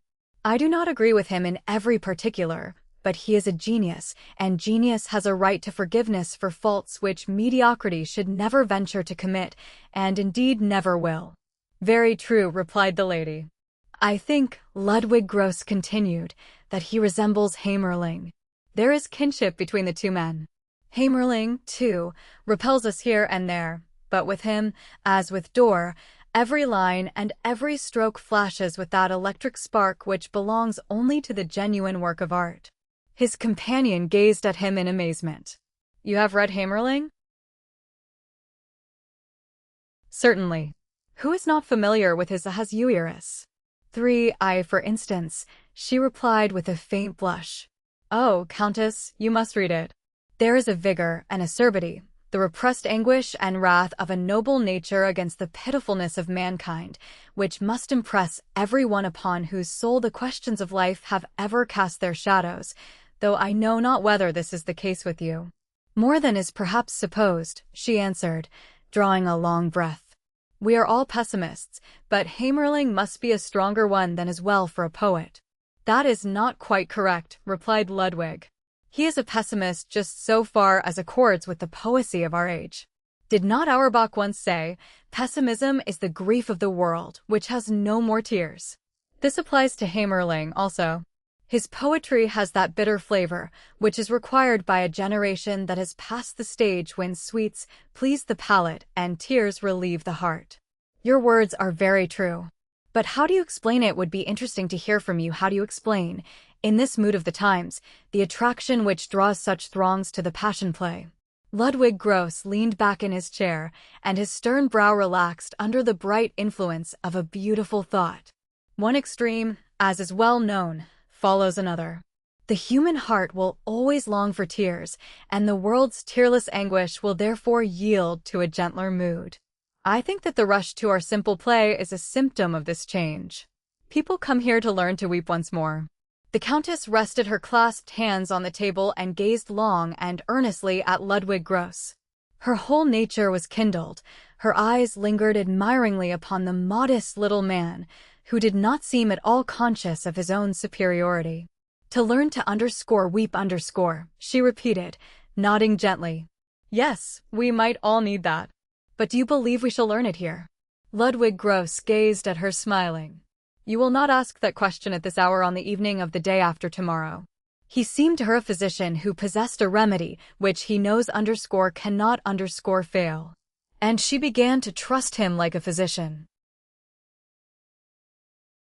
"May I be perfectly frank?" she asked in a winning tone. "I beg that you will be so, Countess. I am surprised to find a man like you here. I had not supposed there were such people in the village. But you were away a long time. You are probably no longer a representative citizen of Oberammergau." Ludwig Gross raised his head proudly. "Certainly I am, Countess. If there was ever a true citizen of Oberammergau, I am one. Learn to know us better, and you will soon be convinced that we are all of one mind. Though one has perhaps learned more than another, that is a mere accident. The same purpose, the same idea, unites us all. But what binds men of such talent to this remote village? Are you married?" The bitter expression around the artist's mouth deepened as though cut by some invisible instrument. "No, Countess, my circumstances do not permit it. I have renounced this happiness." The lady perceived that she had touched a sensitive spot, but she desired to probe the wound to learn whether it might be healed. "Is your salary so small that you could not support a family?" If I wish to aid my own family, and that is certainly my first duty, I cannot found a home. How is that possible? Does so rich a community pay its teachers so poorly? It does as well as it can, Countess. It has fixed a salary of 1,200 marks for my position. That is all that can be expected. For this place, yes. But if you were in Munich, you would easily obtain twice or 3 times as much. Even 5 times, answered Ludwig, smiling. I had offers from 2 art industrial institutes, one of which promised a salary of 4,000, the other of 6,000 marks per annum. But that did not matter when the most sacred duties to my home were concerned. But these are superhuman sacrifices. Who can expect you to banish yourself here and resign everything which the world outside would lavish upon you in the richest measure? Everyone must consider himself first. Why, Countess, Ammergau would die out if everybody was of that opinion. Oh, let those remain who are suited to the place, who have learned and can do nothing more. But men of talent and education, like you, who can claim something better, belong outside. On the contrary, Countess, they belong here, Ludwig eagerly answered. What would become of the passion play if all who have learned and can do something should go away, and only the uneducated and the ignorant remain? Do you suppose that there are not a number of people here who, according to your ideas, would have deserved a better fate? We have enough of them, but go among us and learn whether anyone complains. If he should, he would be unworthy the name of a son of Ammergau. He paused a moment. His bronzed face grew darker. Do you imagine, he added, that we could perform such a work, perform it in a manner which, in some degree, fulfills the aesthetic demand of modern taste, without possessing, in our midst, men of intellect and culture? It is bad enough that necessity compels many a talented native of Ammergau to seek his fortune outside, but the man to whom his home still gives even a bit of bread must be content with it, and without thinking of what he might have gained outside, devote his powers to the ideal interests of his fellow citizens. That is a grand and noble thought, but I don't understand why you speak as if the people of Ammergau were so poor. What becomes of the vast sums gained by the passion play? Ludwig Gross smiled bitterly. I expected that question. It comes from all sides. The passion play does not enrich individuals, for the few hundred marks, more or less, which each of the 600 actors receives, do not cover the deficit of all the work which the people must neglect. The revenue is partly consumed by the expenses, partly used for the common benefit, for schools and teachers. The principal sums are swallowed by the Leine and the Emmer. The ravages of these malicious mountain streams require means which our community could never raise, save for the receipts of the passion play, and even these are barely sufficient for the most needful outlay. Is it possible? Those little streams, cried the Countess, would flood all Ammergau, Gross answered, if we did not constantly labor to prevent it. We should be a poor, stunted people, worn down by fever. Our whole mountain valley would be a desolate swamp. The passion play alone saves us from destruction. The Christ who once ruled the waves actually holds back from us the destroying element which would gradually devour land and people. But, for that very reason, the individual has learned here, as perhaps nowhere else in the world, to live and sacrifice himself for the community. The community is comprised to us in the idea of the passion play. We know that our existence depends upon it, even our intellectual life, for it protects us from the savagery into which a people continually struggling with want and need so easily lapses.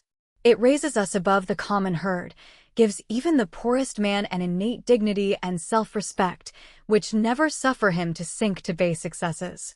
I understand that, the Countess answered. Then can you wonder that not one of us hesitates to devote property, life, and every power of his soul to this work of saving our home, our poor, oppressed home, ever forced to struggle for its very existence?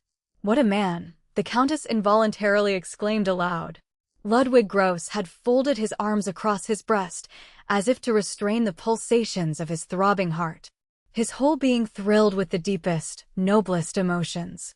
He rose and took his hat, like a person whose principle it is to shut every emotion within his own bosom, and when a mighty one overpowers him, to hide himself that he may also hide the feeling.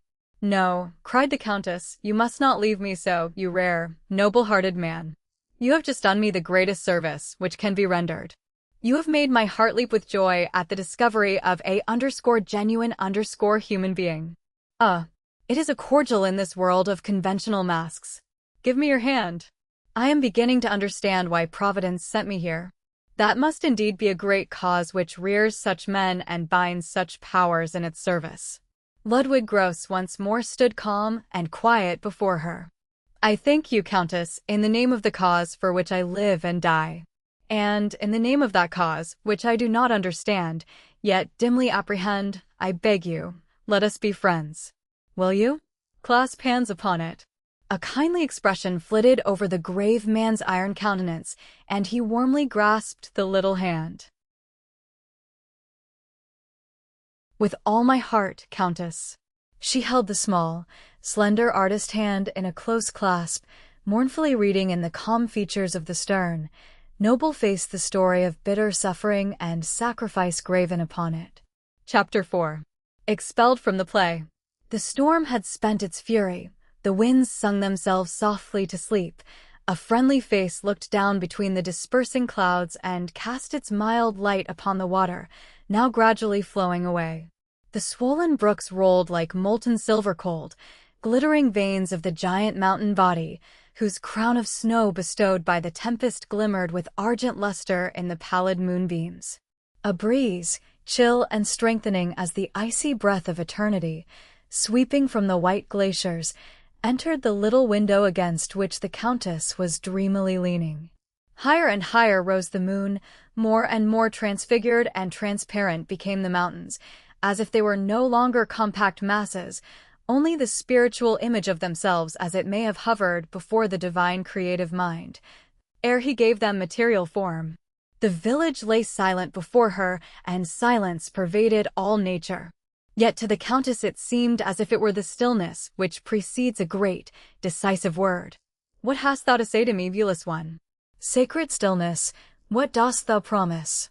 Will the moment come when I shall understand thy language, infinite spirit? Or wilt thou only half do thy work in me, only awake the feeling that thou art near me, speaking to me, merely to let me die of longing for the word I have failed to comprehend? Woe betide me if it is so. And yet wherefore hast thou implanted in my heart this longing, this inexplicable yearning, which _nothing_stills, no earthly advantage, neither the splendor and grandeur thou hast given me, nor the art and science which thou didst endow me with? Capacity to appreciate. On, strives my thirsting soul toward the germ of all existence, toward _the_. Fain would I behold thy face, though the fiery vision should consume me. Source of wisdom, no knowledge gives thee to me. Source of love, no love can supply thy place. I have sought thee in the temples of beauty, but found thee not, in the shining spheres of thought, but in vain, in the love of human beings, but no matter how many hearts opened to me, I flung them aside as worthless rubbish, for thou wert not in them. When will the moment come that thou wilt appear before me in some noble form suited to thy majesty, and tell the sinner that her dim longing, into whatever errors it may have led her, yet obtained for her the boon of beholding thy face? Burning tears glittered in the moonlight in the Countess' large, beseeching eyes, and, mastered by an inexplicable feeling, she sank on her knees at the little window, stretching her clasped hands fervently towards the shining orb. Floating in her mild beauty and effulgence above the conquered, flying clouds. The mountain opposite towered like a spectral form in the moonlit atmosphere, the peak over which she had driven that day, where she had seen that wondrous apparition, that man with the grief of the universe in his gaze. What manner of man must he have been whose glance, in a single moment, awed the person upon whom it fell as if some higher power had given a look of admiration? Why had it rested upon her with such strange reproach, as if saying, you, too, are a child of the world, like many who come here, unworthy of salvation? Or was he angry with her because she had disturbed him in his reveries? Yet why did he fix his eyes so intently upon hers that neither could avert them from the other? And all this happened in a single moment, but a moment worthy of being held in remembrance throughout an eternity. Who could he be? Would she see him again? Yes, for in that meeting there was something far beyond mere accident. An incomprehensible restlessness seized upon her, a longing to solve the enigma. Once more behold that face, that wonderful face whose like she had never seen before. The horse was stamping in its stall, but she did not heed it. The thin candles had burned down and gone out long ago. The worm was gnawing the ancient wainscoting. The clock in the church steeple struck 12. A dog howled in the distance. One of the children in the workshop was disturbed by the nightmare. It cried out in its sleep. Usually such nocturnal sounds would have greatly irritated the Countess' nerves. Now she had no ears for them. Before her lay the whole grand expanse of mountain scenery, bathed in the moonlight, naked as a beautiful body, just risen from a glittering flood. And she was seized with an eager longing to throw herself upon the bosom of this noble body, that she, too, might be irradiated with light, steeped in its moist glow and cool in the pure, icy atmosphere emanating from it, her fevered blood, the vague yearning which thrilled her pulses. She hurriedly seized her hat and cloak and stepped noiselessly into the workshop. What a picture of poverty! The sisters and the little girl were lying on the floor upon sacks of straw. The boy was asleep on the couch, and the old man dozed sitting erect in an antique armchair, with his feet on a stool. How relative everything is, thought the Countess. To these people even so poor a bed as mine in yonder room is a forbidden luxury, which it would be sinful extravagance to desire. And we, amid our rustling curtains, on our silken cushions, resting on soft down, in rooms illuminated with the magical glow of lamps, which pour a flood of roseate light on limbs stretched in comfortable repose, while the bronze angels which support the mirror seem to laugh gaily at each other, and from the toilet table intoxicating perfumes send forth their sweet poison, to conjure up a tropical world of blossom before the drowsy senses. While these sleeping places here, on the bare floor and straw, lighted by the cold glimmer of the moon, shining through uncurtained windows and making the slumberers' lids quiver restlessly. Not even undressed, cramped by their coarse, tight garments, their weary limbs move uneasily on the hard beds. And this atmosphere. 5 human beings in the low room and the soot from the lamp which has been smoking all the evening still filling the air. What lives? What contrasts? Yet these people are content and do not complain of their hard fate. Nay, they even disdain a favorable opportunity of improving it by legitimate gains. Not one desires more than is customary and usual. What pride, what grandeur of self-sacrifice this requires. Underscore what gives them this power. Underscore, old Andreas woke and gazed with an almost terrified expression at the beautiful figure of the Countess, standing thoughtfully among the sleepers. Starting up, he asked what she desired. "Will you go to walk with me, Herr Gross?" The old man rubbed his eyes to convince himself that he had slept so long that the sun was shining into his room. "But no, it is the moon which is so bright," he said to the Countess. "Why, of course, that is why I want to go out," she repeated. The old man quickly seized his hat from the chamois horn and stood ready to attend her. "Are you not tired?" she said hesitatingly. "You have not been in bed?" "Oh, that is of no consequence," was his ready answer. "During the Passion it is always so." The Countess shook her head. She knew that the people here said simply the Passion, but she could not understand why, during the Passion, they should neither expect a bed nor the most trivial comfort, or why, for the sake of the Passion, they should endure without a murmur, and without succumbing, every exertion and deprivation. She saw in the broad light which filled the room the old man's bright, keen eyes. No, these Oberammergau people know no fatigue, their task supports them. The Countess left the room with him. Ah, an involuntary exclamation of delight escaped her lips as she emerged into the splendor of the brilliant moonlight and eagerly inhaled the air which blew cold and strong, yet closed softly around her, strengthening and supporting her like the waves of the sea. And amid these shimmering, floating mists, this phosphorescence of the earth, these waves of melting outlines, softly dissolving shapes, the Kofel towered solitary in sharp relief, like a vast reef of rocks, and on its summit glittered the metal-bound cross, the symbol of Oberammergau, sending its beams far and wide in the light of the full moon like the lantern of a lighthouse. Madeline von Wildenau stretched out her arms, throwing back her cloak, that her whole form might bathe in the pure element. Oh, wash away all earthly dust and earthly ballast, ye surging billows. Steel, purify me in thy chaste majesty, queen of the world, heaven-born heir of the heights. Was it possible that hitherto she had been able to live without this bliss? Had she lived? No, no, she had not. Oberammergau, thou art the soil I have sought. Thy miracles are beginning, cried an exultant voice in the soul of the woman, so suddenly released from the toils of weary desolation. Without exchanging many words, for the old man was full of delicacy, and perceived what was passing in the Countess' soul, they involuntarily walked in the direction of the Kofel. Only when they were passing the house of a prominent actor in the Passion play, he often thought it his duty to call his companion's attention to it. Their way now led them past a small dilapidated tavern which had but 2 windows in the front. Here the Roman procurator lay on his bed of straw, enjoying his well-earned night's rest. It was the house of Pilate. Nowhere was any window closed with shutters. There were no thieves in Oberammergau. The moon was reflected from every window pane. They turned into the main street of the village, where the Ammer flowed in its broad, deep channel like a Venetian lagoon.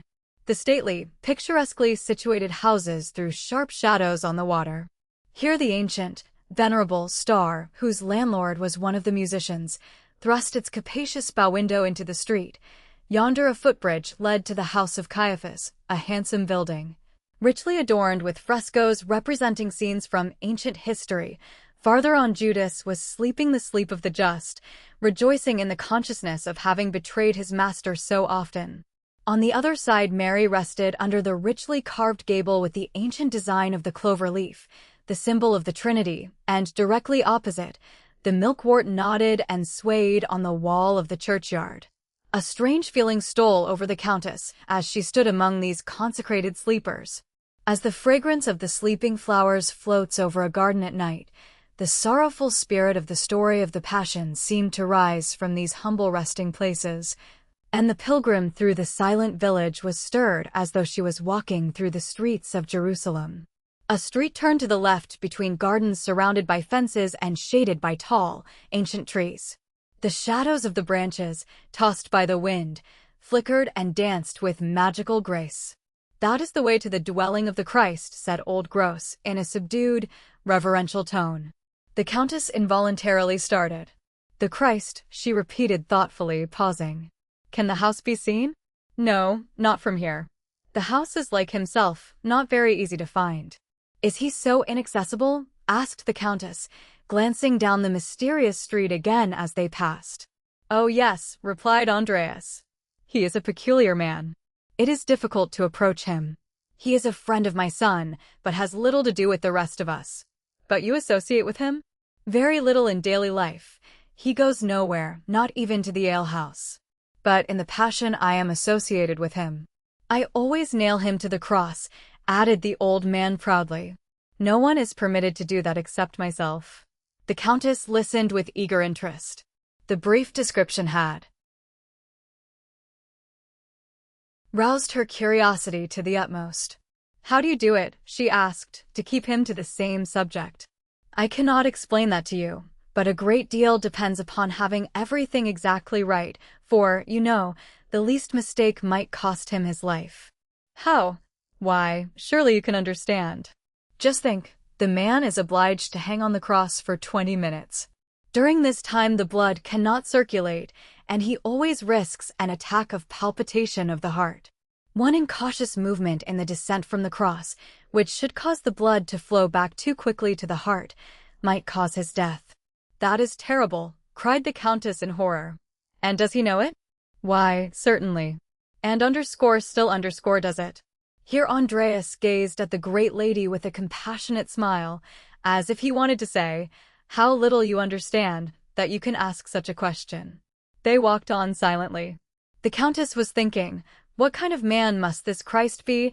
And while thus pondering and striving to form some idea of him, it suddenly flashed upon her that there was but one face which could belong to this man. The face she had seen gazing down upon her from the mountain, as if from some other world. Like a blaze of lightning, the thought flamed through her soul. That must have been he. At that moment, Gross made a circuit around a gloomy house that had a neglected, tangled garden. "Who lives there?" asked the Countess in surprise, following the old man, who was now walking much faster. "Oh," he answered sorrowfully, "that is a sad place. There is an unhappy girl there, who sobs and moans all night long so that people hear her outside. I wanted to spare you, Countess." They had now reached the end of the village and were walking, still along the bank of the Ammer, toward a large dam over which the mountain stream, swollen by the rain, plunged in mad, foaming waves. The spray gleamed dazzlingly white in the moonrays. The massive beams trembled under the pressure of the unchained volume of water, groaning and creaking with a sinister noise amid the thundering roar until it sounded like the wails of the dying amid the din of battle. The Countess shuddered at the demoniac power of this spectacle. High above the steep fall, a narrow plank led from one bank of the stream to the other, vibrating constantly with the shock of the falling water. Madeline's brain whirled at the thought of being compelled to cross it. "The timbers are groaning," she said, pausing. "Does not it sound like a human voice?" The old man listened. "By heaven! One would suppose so. It is a human voice there. Hark, someone is weeping, moaning." The dam was in the full radiance of the moonlight. The Countess and her companions stood concealed by a dense clump of willows so that they could see without being seen. Suddenly, what was that? The old man made the sign of the cross. "Heavenly Father, it is she." A female figure was gliding across the plank. Like the ruddy glow of flame, mingled with the bluish hue of the moonlight, a mass of red-gold hair gleamed around her head and fluttered in the wind. The beautiful face was ghost-like in its pallor. The eyes were fixed, the very embodiment of despair. Her upper garment hung in tatters about her softly molded shoulders, and she held her clasped hands uplifted, not like one who prays, but one who fain would pray, yet cannot. Then, with the firm poise of a person seeking death, she walked to the middle of the swaying plank, where the water was deepest, the fall most steep. There she prepared to take the fatal plunge. The Countess shrieked aloud and Gross shouted, "Josepha! Josepha! May God forgive you. Remember your old mother."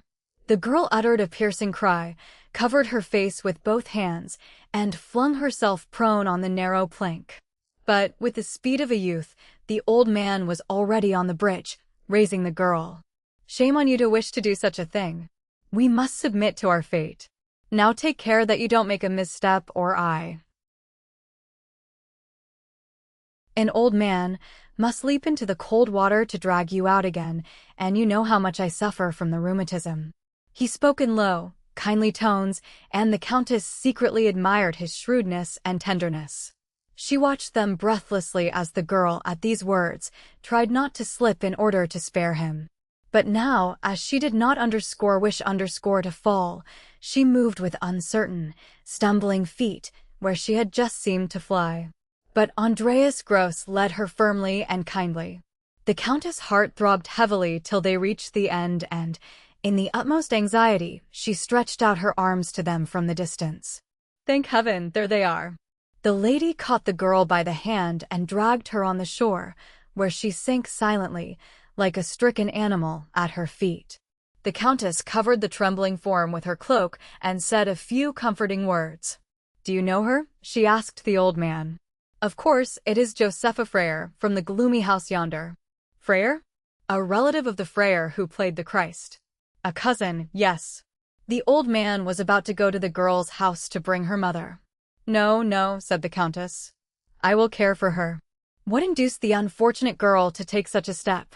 "She was the Mary Magdalene in the last Passion," whispered the old man. At the words the girl raised her head and burst into violent sobs.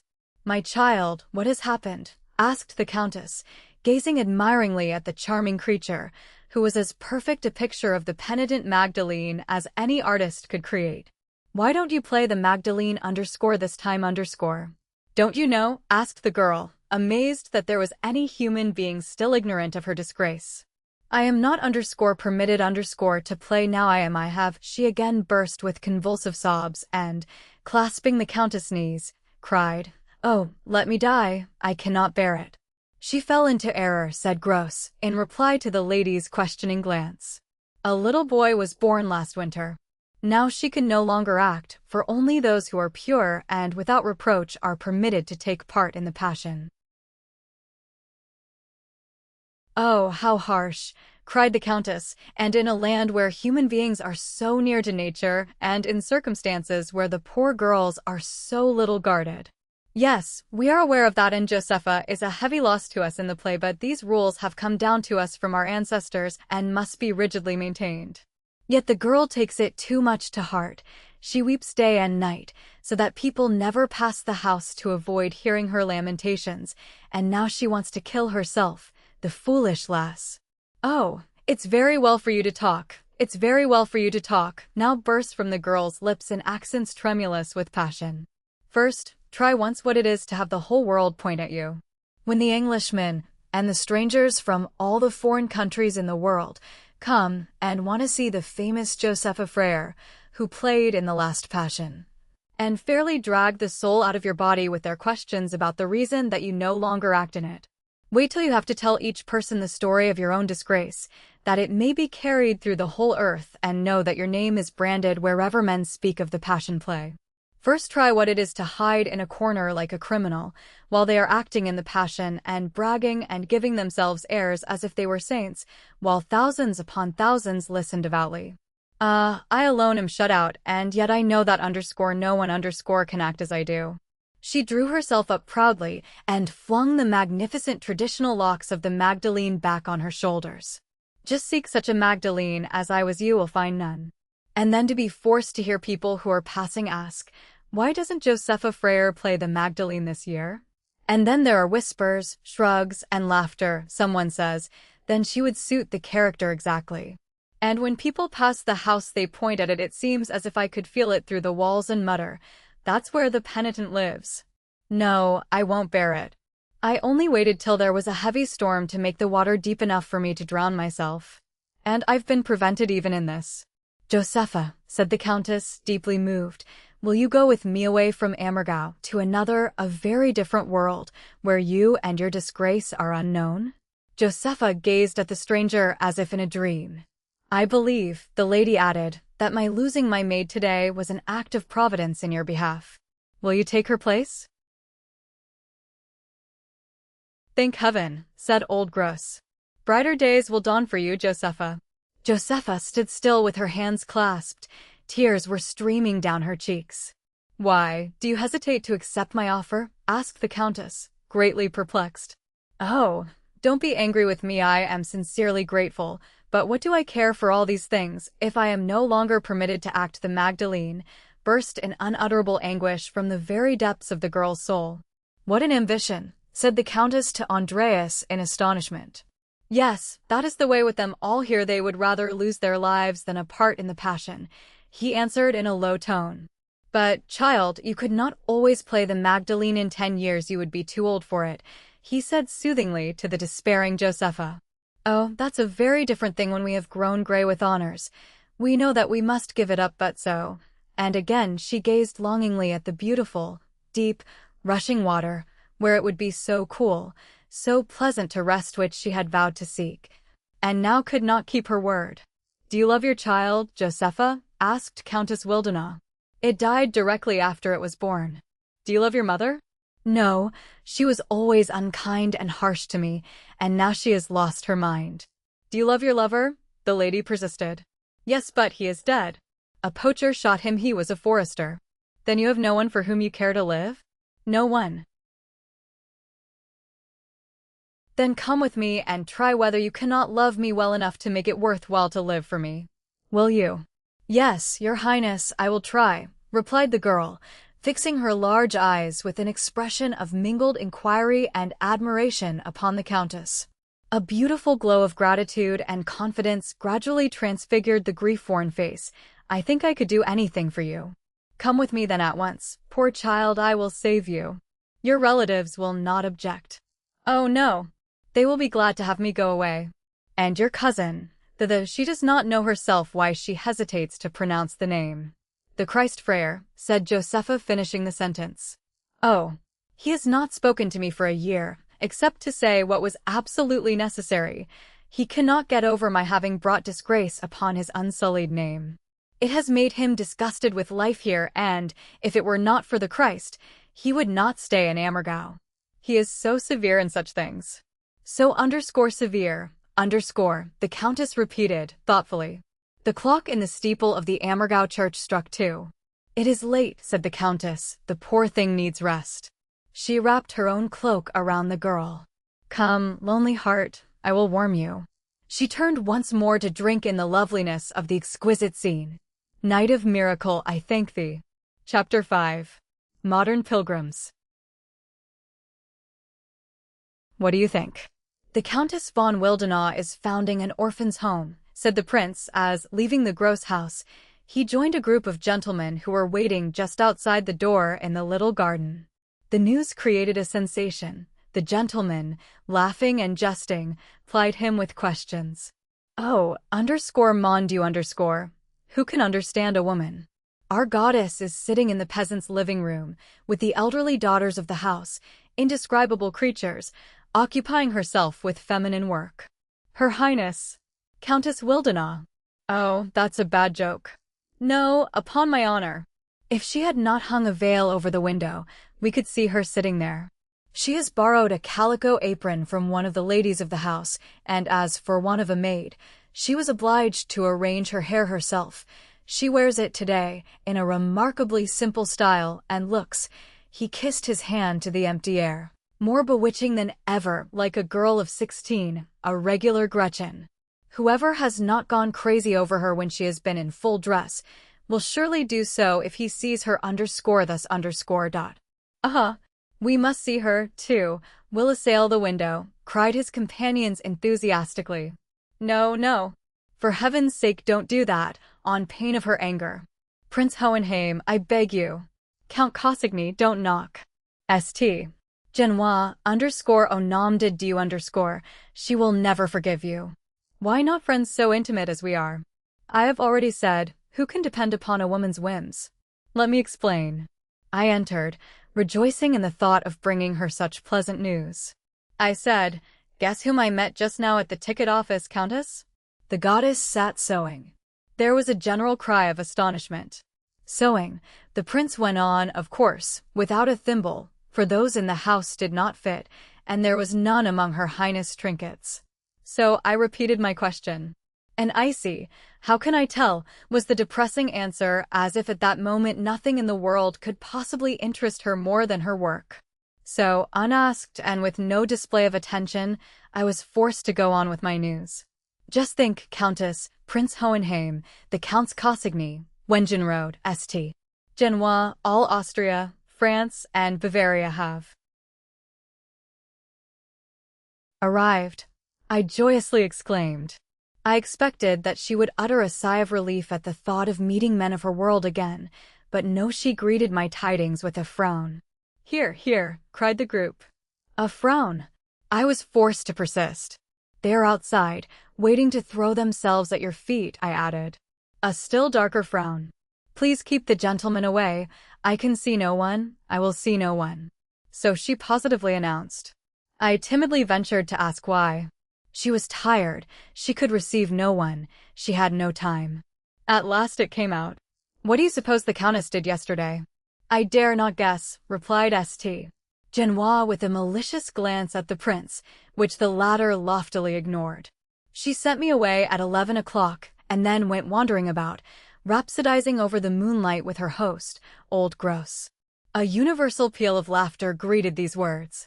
Countess Wildenau, for lack of an escort, obliged to wander about with an old stonecutter. Yes, and she availed herself of this virtuous ramble to save the life of a despairing girl, who very opportunely attempted to commit suicide, just at the time the Countess was passing to rescue this precious prize.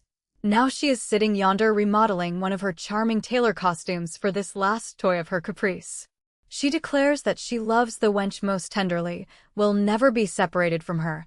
In short, she is playing the novel character of Lady Bountiful, and does not want to be disturbed. Did you see the fair orphan? No, She protested that it would be unpleasant for the girl to expose herself to curious glances, so she conceals this very sensitive young lady from profane eyes in her sleeping room. What do you say to all this, Prince? I say, replied Prince Hohenheim, an elderly gentleman with a clearly cut, sarcastic face, a bald forehead, and a low, but distinct enunciation, that a vivacious, imaginative woman is always influenced by the environment in which she happens to find herself. When the Countess is in the society of scholarly people, she becomes extremely learned. If she is in a somewhat frivolous circle, like ours, she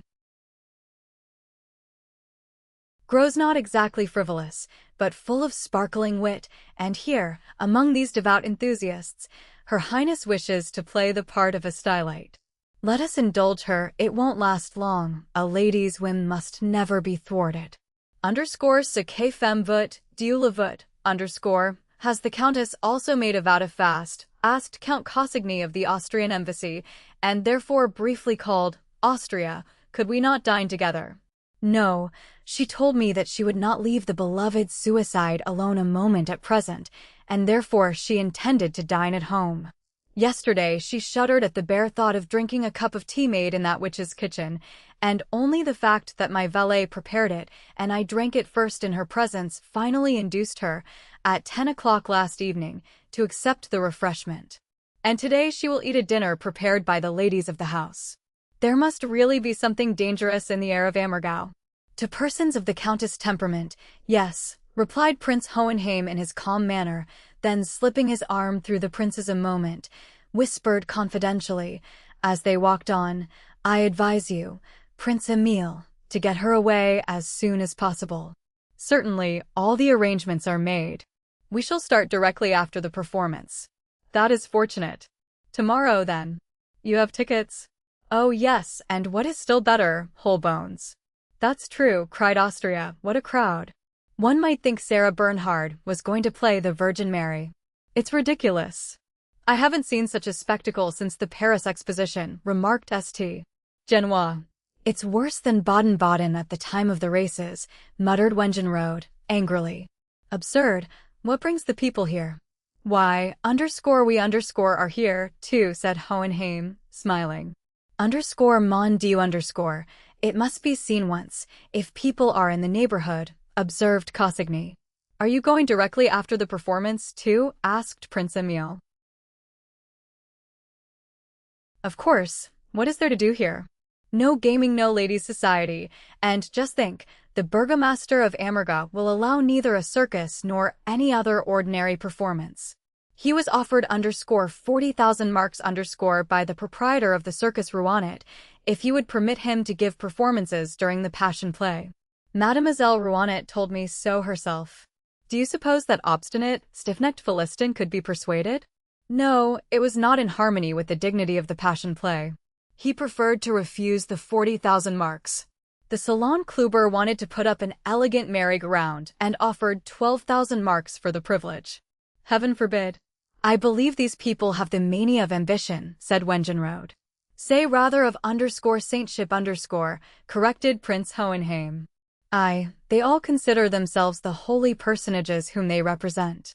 We need only look at this arrogant burgomaster and the gentleman who persona as Christ to understand what these people imagine themselves.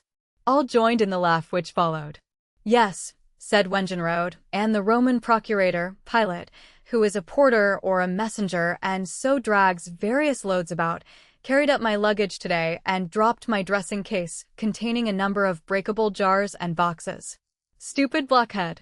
I exclaimed angrily.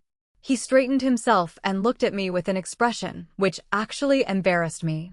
My name is Thomas Renner sir. I beg your pardon for my awkwardness and am ready to make your loss good, so far as my means shall allow. Now tell me, isn't that sheer hallucination of grandeur? Some of the gentlemen laughed, but Prince Emile and Hohenheim were silent. Where shall we go tomorrow evening in Munich to recompense ourselves for this boredom? Asked Cossigny. To the casino, I think, said the prince. Well, then we'll all meet there, shall we? The party assented. Provided that the Countess has no commands for us, observed St. Genoa. She will not have any, said the prince, for either the play will produce an absurd impression which is not to be expected, and then she will feel ashamed and unwilling to grant us our triumph because we predicted it, or her sentimental mood will draw from this farce a sweet poison of emotion, and in that case we shall be too frivolous for her. This must first be allowed to exhale. Very true, Hohenheim assented. You are just the man to cope with this capricious beauty, Prince Emile. Adieu. May you prosper. The gentlemen raised their hats. Farewell, said Cossigny. By the way, I'll make a suggestion. We shall best impress the Countess while in this mood. By our generosity, let us heap coals of fire on her head by sending a telegram to the court gardener to convert the whole palace into a floral temple to welcome her return. It will touch a mysterious chord of sympathy if she meets only these mute messengers of our adoration. When on entering she finds this surprise and remembers how basely she treated us this morning, her heart will be touched and she will invite us to dine the day after tomorrow. A capital plan, cried Wengenrode and St. Genoa gaily. Dear Highnesses agree? Certainly, replied Hohenheim, with formal courtesy. When the point in question is a matter of gallantry, a Hohenheim is never backward. I beg to be allowed to contribute also, but _incognito_. She would regard such an attention from me as a piece of sentimentality, and it would produce just the contrary effect, Prince Emile answered. As you please. Let us go to the telegraph office, cried Wengenrode, eagerly. Farewell, gentlemen. Au revoir, Prince Emile. Are you going to return to the lioness's den? Can you ask? Questioned Hohenheim with a significant smile. Then early tomorrow morning at the play, and at night the casino, don't forget. Cossigny called back. The gentlemen, laughing and chatting, strolled down the street to their lodgings. The prince watched them a moment, turned, and went back to the countess. I cannot really be vexed with her if these associates do not satisfy her, he thought. Should I desire her to become my wife if they did? Certainly not. Yet, if women only would not rush from one extreme to another? Hohenheim is perfectly right. She ought not to stay here too long. She must go tomorrow. He had reached the house and entered the neglected old garden where huge gnarled fruit trees, bearing small, stunted fruit, interlaced their branches above a crooked bench. There, in the midst of the rank grass and weeds, sat the countess, her beautiful head resting against the moldy bark of the old trunk, gazing thoughtfully at the luminous mountains gleaming in the distance through the tangled boughs and shrubbery. From the adjoining garden of the sculptor Zwink, whose site was somewhat higher, a Diana carved in white stone gazed curiously across, seeming as if she wished to say to the pensive lady who at that moment herself resembled a statue, "Art will create gods for you everywhere." But the temptation had no effect. The countess seemed to have had no luck with these gods. She no longer believed in them. Well, Countess Madeline, did the light and air lure you out of doors? Asked the prince, joyfully approaching her. Oh, I could not bear to stay there any longer. Her gross daughters are finishing the dress. We will dine here, prince. The meal can be served on a table near the house under a wild grapevine arbor. We can wait on ourselves for one day. For _1 day, repeated the prince with great relief. Oh yes, it can be managed for one day. Thank heaven, she had no intention of staying here. Oh, prince, see how beautiful, how glorious it is. Beautiful, glorious? Pardon me, but I see nothing to call forth words you so rarely use. You must have narrowed your demands if, after the view of the wondrous garden of the Isola Bella and all the Italian villas, you suddenly take delight in cabbage stalks, wild pears, broom, and coltsfoot. Now see how you talk again, replied the countess, unpleasantly affected by his words. Does not Spinoza say, everything is beautiful, and as I lose myself in the observation of its beauty, my pleasure in life is increased? That has not been your motto hitherto. You have usually found something to criticize in every object. It seems to me that you have wearied of the beautiful and now, by way of a change, find even _ugliness _fair. Very true, my friend. I am satisfied. Nothing charms me, nothing satisfies me, not even the loveliest scene, because I always apply to everything the standard of perfection, and nothing attains it. She shook herself suddenly as if throwing off a burden. This must not continue. The aesthetic intolerance, which poisoned every pleasure, must end. I will cast aside the whole load of critical analysis and academic ideas of beauty, and snap my fingers at the ghosts of Winkelmann and Lessing. Here in the kitchen garden, among cabbage stalks and colt's foot, wild pear and plum trees, fanned by the fresh, crystal-clear air of the lofty mountains, whose glaciers shimmer with a bluish light through the branches, in the silence and solitude. I suddenly find it beautiful, beautiful because I am happy, because I am only a human being, free from every restraint, thinking nothing, feeling nothing save the peace of nature, the delight of this repose. She rested her feet comfortably on the bench and, with her head thrown back, gazed with a joyous expression into the blue air which, after the rain, arched above the earth like a crystal bell. This mood did not quite please the prince. He was exclusively a man of the world. His thoughts were ruled by the laws of the most rigid logic. Whatever was not logically attainable had no existence for him. His enthusiasm reached the highest pitch only in the enjoyment of the noblest products of art and science. He did not comprehend how anyone could weary of them, even for a moment, on the one side because his calm temperament did not, like the Countess' passionate one, exhaust everything by following it to its inmost core, and he was thus guarded from satiety. On the other, because he wholly lacked appreciation of nature and her unconscious grandeur. He was the trained vassal of custom in the conventional, as well as in every other province. The Countess, however, possessed some touch of that doctrine of divine right which is ready, at any moment, to cast off the bonds of tradition and artificial models and obey the impulse of kinship with sovereign nature. This was the boundary across which he could not follow her, and he was perfectly aware of it, for he had one of those proud characters which disdain to deceive themselves concerning their own powers. Yet it filled him with grave anxiety. "What are you thinking of now, Prince?" asked his companion, noticing his gloomy mood. "That I have not seen you so contented for months, and yet I am unable to understand the cause of this satisfaction, especially when I remember what it usually requires to bring a smile of pleasure to your lips." "Dear me, must everything be understood?" cried the beautiful woman, laughing. "There is the pedant again. Must we be perpetually under the curb of self-control and give ourselves an account whether what we feel in a moment of happiness is sensible and authorized? Must we continually see ourselves reflected in the mirror of our self-consciousness and never draw a veil over our souls and permit God to have one undiscovered secret in them?" The prince silently kissed her hand. His eyes now expressed deep, earnest feeling, and stirred by emotion, she laid her other hand upon his head. "You are a noble-hearted man, Prince. Though some unspoken, uncomprehended idea stands between us, I know your feelings." Again the rose and the thorn. It was always so. At the very moment her soft, sweet hand touched him caressingly, she thrust a dagger into his heart.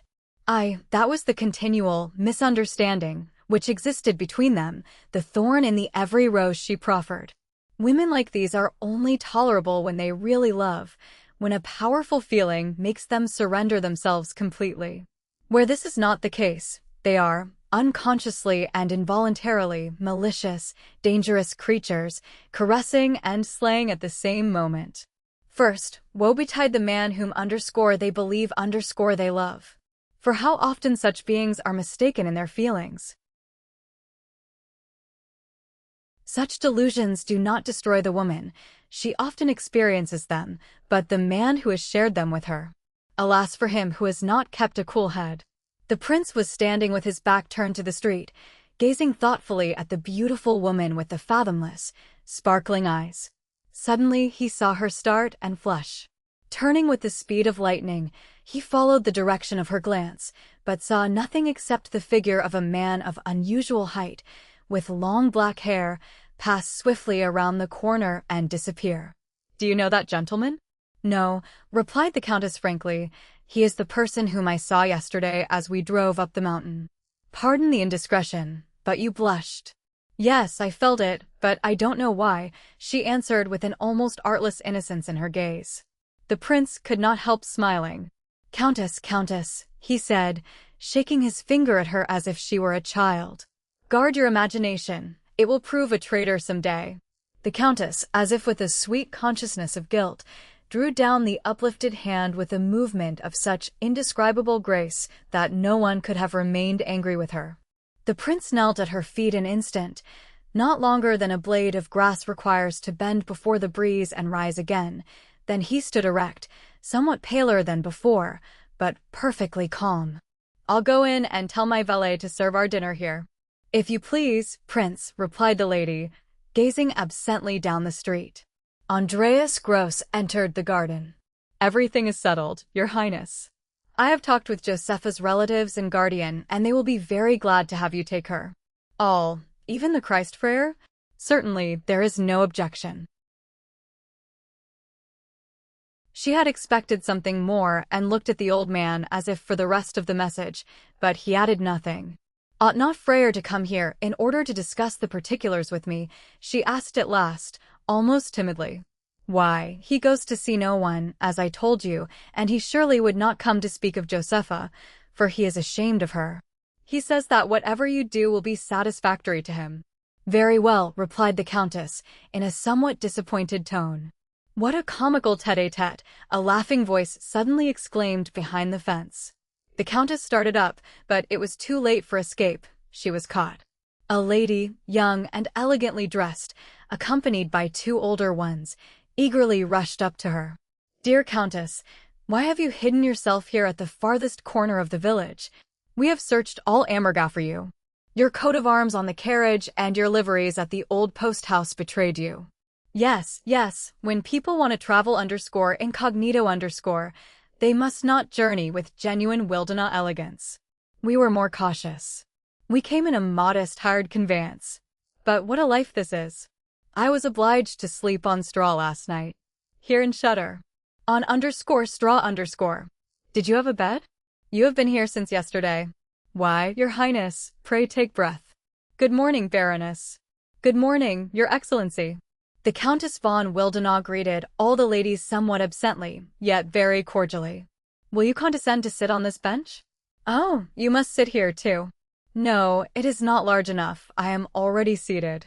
She had taken her seat on the root of a tree, with her face turned toward the street, in which she seemed to be deeply interested.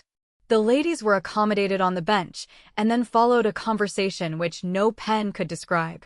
This, that, and the other thing, matters to which the Countess had not given a single thought, an account of everything the newcomers had heard about the Oberammergau people, the appearance of the Christ, whom they had already met, a handsome man. Very handsome, with magnificent hair and mysterious eyes, not the head of Christ, but rather as one would imagine Faust or Odin, but there was no approaching him, he was so unsociable. Such a pity, it would have been so interesting to talk with him. Rumor asserted that he was in love with a noble lady. It was very possible. There was no other way of explaining his distant manner. Countess von Wildenau had become very quiet. The eyes bent upon the street had an expression of actual suffering in their depths. Prince Emil stood in the doorway, mischievously enjoying the situation. It was a just punishment for her capricious whims that now, after having so insolently refused to see her friends, she should be compelled to listen to this senseless chatter. At last, however, he took pity on her and sent out his valet with the tablecloth and plates. "Oh, it is your dinner hour." The ladies started up and Her Highness raised her lorgnette. "Ah, Prince Emil's valet. So the faithful Toggenburg is with you." "Certainly, ladies," said a voice from the door as the prince came forward. "Only I was too timid to venture into such a dangerous circle." Peals of laughter greeted him. "Yes, yes, the Prince of Mettenvarnheim timid. At present I am merely the representative of Countess Wildenau's discharged courier, whose office, with my usual devotion, I am trying to fill, and doing everything in my power to escape the fate of my predecessor." "That of being sent away?" asked the Baroness somewhat maliciously. Countess Madeline cast a glance of friendly reproach at him. "How can you say such things, Prince? Your soup is growing cold," cried the Duchess. "Where does your Highness dine?" "At the house of one of the chorus singers, where we are lodging." A man with the bearing of an apostle and a blacksmith by trade. It is strange, all these people have a touch of ideality about them and all this beautiful long hair. Haven't you walked through the village yet? Oh, you must. It's very odd. The people who throng around the actors in the Passion play are types we shall not soon see again. I'm waiting eagerly for tomorrow. I hope our seats will be near. Farewell, dear Countess. The Duchess took the arm of the prince, who escorted her to the garden gate. I hope you will take care that the Countess, under the influence of the Passion, doesn't enter a convent the day after tomorrow. Your Highness forgets that I am an incorrigible heretic, laughed Madeline Willdenow, kissing the two ladies in waiting, in her absence of mind, with a tenderness which they were at a loss to understand. The prince accompanied the ladies a short distance away from the house, while Madeline returned to Josepha, as if seeking in the society of the sorrowful, quiet creature, rest from the noisy conversation. Really, Countess von Willdenow has an oversupply of blessings. This magnificent widow's dower, the almost boundless revenue from the Willdenow estates, and a host of suitors, said the Baroness, after the prince had taken leave to return to his idol. Yes, but she will lose the revenue if she marries again, replied the Duchess. The will was made in that way by Count Willdenow because his jealousy extended beyond the grave. I know all the particulars. She must either remain a widow or make a very brilliant match, for a woman of her temperament could never accommodate herself to more modest circumstances. So she is not a good match, asked Her Excellency. Certainly not, for the will is so worded that on the day she exchanges the name of Willdenow for another, the estates, with the whole income, go to a side branch of the Willdenow family as there are no direct heirs. It is enough to make one hate him, for the Willdenow cousins are extravagant and avaricious men who have already squandered one fortune. The poor countess will then have nothing except her personal property, her few diamonds, and whatever gifts she received from her husband. Has she no private fortune? Asked the Baroness, curiously. You know that she was a Princess Prankenberg, and the financial affairs of the Prankenberg family are very much embarrassed. That is why the beautiful young girl was sacrificed at 17 to that horrible old Willdenow, who in return was forced to pay her father's debts, the Duchess explained. Oh, so that's the way the matter stands, said Her Excellency, drawing a long breath. Do her various admirers know it? All the gentlemen undoubtedly believe her to be immensely rich. Oh, she makes no secret of these facts, replied the Duchess kindly. She is sincere, that must be acknowledged, and she endured a great deal with her nervous old husband. We all know what he was. Everyone feared him, and he tyrannized over his wife. What was all her wealth and splendor to her? One ought not to grudge her a taste of happiness. She laid aside her widow's weeds as soon as possible. People thought that very suspicious, observed the Baroness in no friendly tone. That is exactly why I say, she is better than her reputation, because she scorns falsehood and hypocrisy, replied the Duchess, leading the way across a narrow bridge. The two ladies in waiting, lingering a little behind, whispered, she scorn falsehood and deception. Why, Your Excellency, her whole nature is treachery. She cannot exist a moment without acting some farce. With the pious she is pious, with the liberals she plays the liberal. She coquettes with every party to maintain her influence as ex-ambassadress. She cannot cease intriguing and plotting. Now she is once more assuming the part of youthful artlessness to bewitch this Prince Emile. Did you see that look of embarrassment just now, like a young girl? It is enough to make one ill. Yes. Just see how she has duped that handsome, clever prince, the heir of a reigning family, too, lamented Her Excellency, who had daughters. It is a shocking affair, he is seen everywhere with her, and yet there is no report of a betrothal. What do the men find in her? She captivates them all, young and old, there is no difference. And she is no longer even beautiful. She has faded, lost all her freshness, it is nothing but coquetry, answered the Baroness hastily, for the Duchess had stopped and was waiting for the ladies to overtake her. So they walked on in the direction of the Passion Theatre where, on the morrow, they were to behold the god of love, for whose sake they made this pious pilgrimage. "You are rightly served, Countess Madeline," said the prince, laughing as they took their seats at the table. "You sent away your true friends and fell into the hands of these false ones." "The Duchess is not false," answered the Countess with a weary look. "She is noble in thought and act." "Like all who are in a position where they need envy no one," said the prince, pushing aside with his spoon certain little islands of doubtful composition which were floating in the soup. "But believe me, with these few exceptions, no one save men deals sincerely with an admired woman. Women of the ordinary stamp cannot repress their envy." "I should not like to hear what is being said of us by these friends on their way home." "What does it matter?" answered his companion, leaving her soup untasted. "Our poor diplomatic corps, which had anticipated so much pleasure in seeing you," the prince began again. "I would almost like to ask you a favor, Countess." "What is it?" "That you will invite us to dine day after tomorrow. The gentlemen have resolved to avenge themselves nobly by offering you an ovation on your return to Munich tomorrow evening." "Indeed, what is it?" "I ought not to betray the secret, but I know that you do not like surprises. The Wildenau Palace will be transformed into a temple of flowers. Everything is already ordered. It is to be matchless, fairy-like." The speaker was secretly watching the impression made by his words. He must get her away from this place at any cost.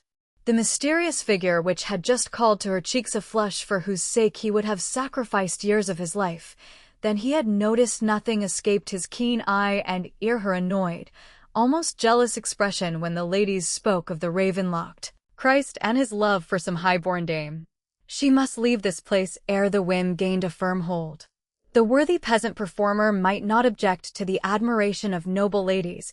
A pinchback theatre saint would hardly resist a Countess Wildenau, if she should choose to make him the object of an eccentric caprice. "It is very touching in the gentlemen," said the Countess. "Let us anticipate them and invite them to dine the day after tomorrow." "Ah, there spoke my charming friend. Now I am content with you. Will you permit me, at the close of this luxurious meal, to carry the joyous tidings to the gentlemen?" "Do so," she answered carelessly. "And when you have delivered the invitation, would you do me the favor to telegraph to my steward?" "Certainly." He pushed back the plate containing an unpalatable cutlet and drew out his notebook to make a memorandum. "What shall I write?" "Steward Gears, Wildenau Palace, Munich, day after tomorrow, Monday, dinner at 6 o'clock, 12 plates, 15 courses," dictated the Countess. "There, that is settled." "But, Countess, 12 persons. Whom do you intend to invite?" "When I return the Duchess' visit, I will ask the 3 ladies, then Prince Hohenheim and Her Excellency's 2 daughters will make 12. But that will be terribly wearisome to the neighbors of Her Excellency's daughters." "Yes, still it can't be helped. I must give the poor girls a chance to make their fortune." "With the exception of Prince Hohenheim, you are all in the market," she said, smiling. "No one could speak so proudly save a Countess Wildenau, who knows that every other woman only serves as a foil," replied the prince, kissing her hand with a significant smile. She was remarkably gracious that day. She permitted her hand to rest in his. There was a shade of apology in her manner. Apology for what? He had no occasion to ponder long. She was ashamed of having neglected a trusted friend for a chimera, a nightmare, which had assumed the form of a man with mysterious black eyes and floating locks. The lady's stories of the love affairs of the presumptive owner of these locks had destroyed the dream and broken the spell of the nightmare. Admirable, it had happened very opportunely. "But, Countess, the gentlemen will be disappointed if the ladies also come. Would it not be much pleasanter without them? You are far more charming and entertaining when you are the only lady present at our little smoking parties. We can have one later. The ladies will leave at 10. Then you others can remain. And who will be sent away _next_? When you are wearied by this _après soirée_? Who will be allowed to linger on a few minutes and smoke the last cigarette with you?" he added, coaxingly. He looked very handsome at that moment. "We shall see," replied the Countess, and for the first time her voice thrilled with a warmer emotion. Her hand still rested in his. She had forgotten to withdraw it. Suddenly its warmth roused her, and his blue eyes flashed upon her a light as brilliant as the indiscreet glare which sometimes rouses a sleeper. She released it, and as the dinner was over, rose from the little table. "Will you go with me to call on the Duchess later?" she asked. "If so, I will dress now, while you give the invitation to the gentleman, and you can return afterward." "As you choose," replied the prince in an altered tone, for the slight variation in the lady's mood had not escaped his notice. "In half an hour, then. Farewell." Chapter 6. The evening before the play.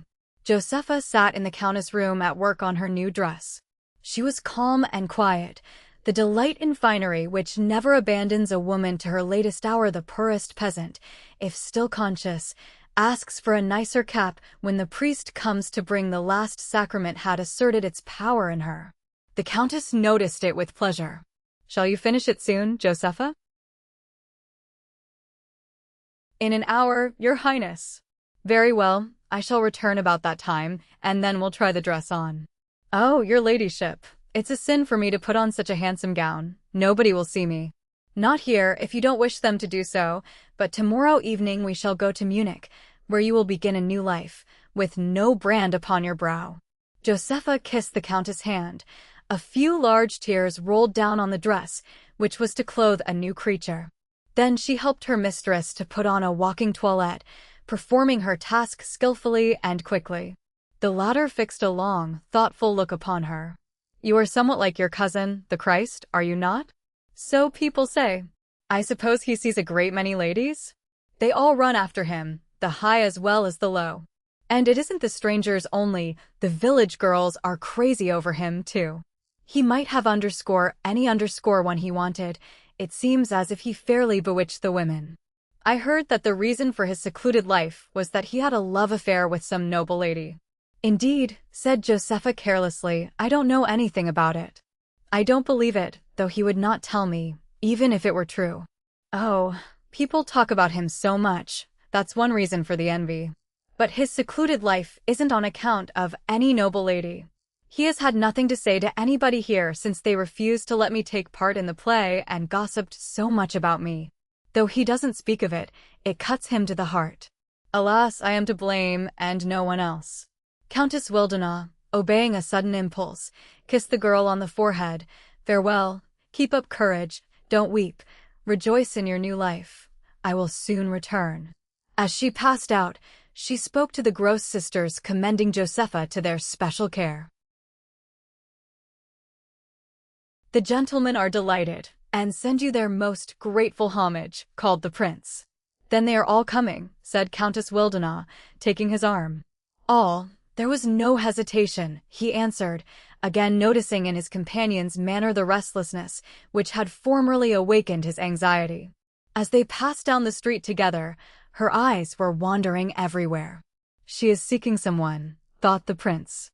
"Let me tell you that I am charmed with this Oberammergau Christ," cried the Duchess as they approached the blacksmith's house. She was sitting in the garden, which contained a tolerably large manure heap, a saladle, the name given to an open summer house, and 3 fruit trees, amid which the clothes lines were stretched. On the house was a rudely painted Madonna, life-size, with the usual bunch of flowers, gazing with a peculiar expression at the homage offered to her son, or at least, so it seemed to the countess. "Have you seen him, Duchess?" "I am beginning to be jealous," said the countess with a laugh intended to be natural, but which sounded a little forced. The visitors entered the arbor. After an exchange of greeting, the Duchess told her guests that she had been with the ladies to the drawing school, where they had met Freyr. The headmaster, the son of Countess von Wildenau's host, had presented him to the ladies, and he had been obliged to exchange a few words with them. Then he made his escape. They were fairly _wild_. His bearing, his dignity, the blended courtesy and reserve of his manner, so modest and yet so proud, and those eyes. The prince was on coals of fire. The blacksmith was hammering outside, shoeing a horse whose hoof was so crooked that the iron would not fit. The man's face was dripping with sooty perspiration, yet when he turned it toward the ladies, they saw a classic profile and soft, dreamy eyes. Beautiful hair and eyes appear to be a specialty among the Ammergau peasants, said the prince somewhat abruptly, interrupting the Duchess. Look at yonder smith, wash off the soot, and we shall have a superb head of Antinous. Yes, isn't that true? He is a splendid fellow, too, replied the Duchess. Let us call him here. The smith was summoned and, wiping the grime from his face with his shirt sleeves, modestly approached. The prince watched with honest admiration the man's gait and bearing, clear-cut, intelligent features, and slender, lithe figure, which betrayed no sign of his hard labor save in the tense sinews and muscles of the arms. I must apologize, he said in excellent German. The Ammergau people use dialect only when speaking to one another. I am in my working clothes and scarcely fit to be seen. You have a charming voice. Do you sing baritone? Yes, Your Highness, but I rarely sing at all. My voice unfortunately is much injured by my hard toil, and my fingers are growing too stiff to play on the piano, so I cannot accompany myself. Do you play on the piano? Certainly, Your Highness. Good heavens, where did you learn? Here in the village, Your Highness. Each one of us learns to use some instrument, else where should we obtain an orchestra for the Passion? Think of it, said the Duchess in French, a blacksmith who plays on the piano, peasants who form an orchestra. Then addressing her host in German, she added, I suppose you have a church choir. Certainly, Your Highness. And what masses do you perform? Oh, nearly all the beautiful ones, some dating from the ancient Sicilian church music, others from the later masters, Handel, Bach, down to the most modern times. A short time ago I sung Gounod's Ave Maria in the church, and this winter we shall give a Gethsemane by Kempter. Is it possible, said the Duchess, say unique, then you are really all artists and ought not to follow such hard trades. Yes, Duchess, but we must live. Our wives and children must be supported. All cannot be wood carvers, smiths are needed too. If the artisan is not rough, the trade is no disgrace. But have you time, with your business, for such artistic work? Oh, yes, we do it in the evenings, after supper. We meet at 7:30 and often practice our music till 12 or even 1 o'clock. Oh, how tired you must be to study far into the night after the labor of the day. Oh, that doesn't harm us, it is our recreation and pleasure. Art is the only thing which lifts men above their daily cares. I would not wish to live, if I did not possess it, and we all have the same feeling. The ladies exchanged glances. But when do you sleep? You must be obliged to rise early in the morning.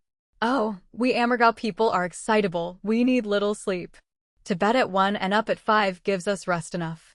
Well, then, you must live well, or you could not bear it. Yes, we live very well.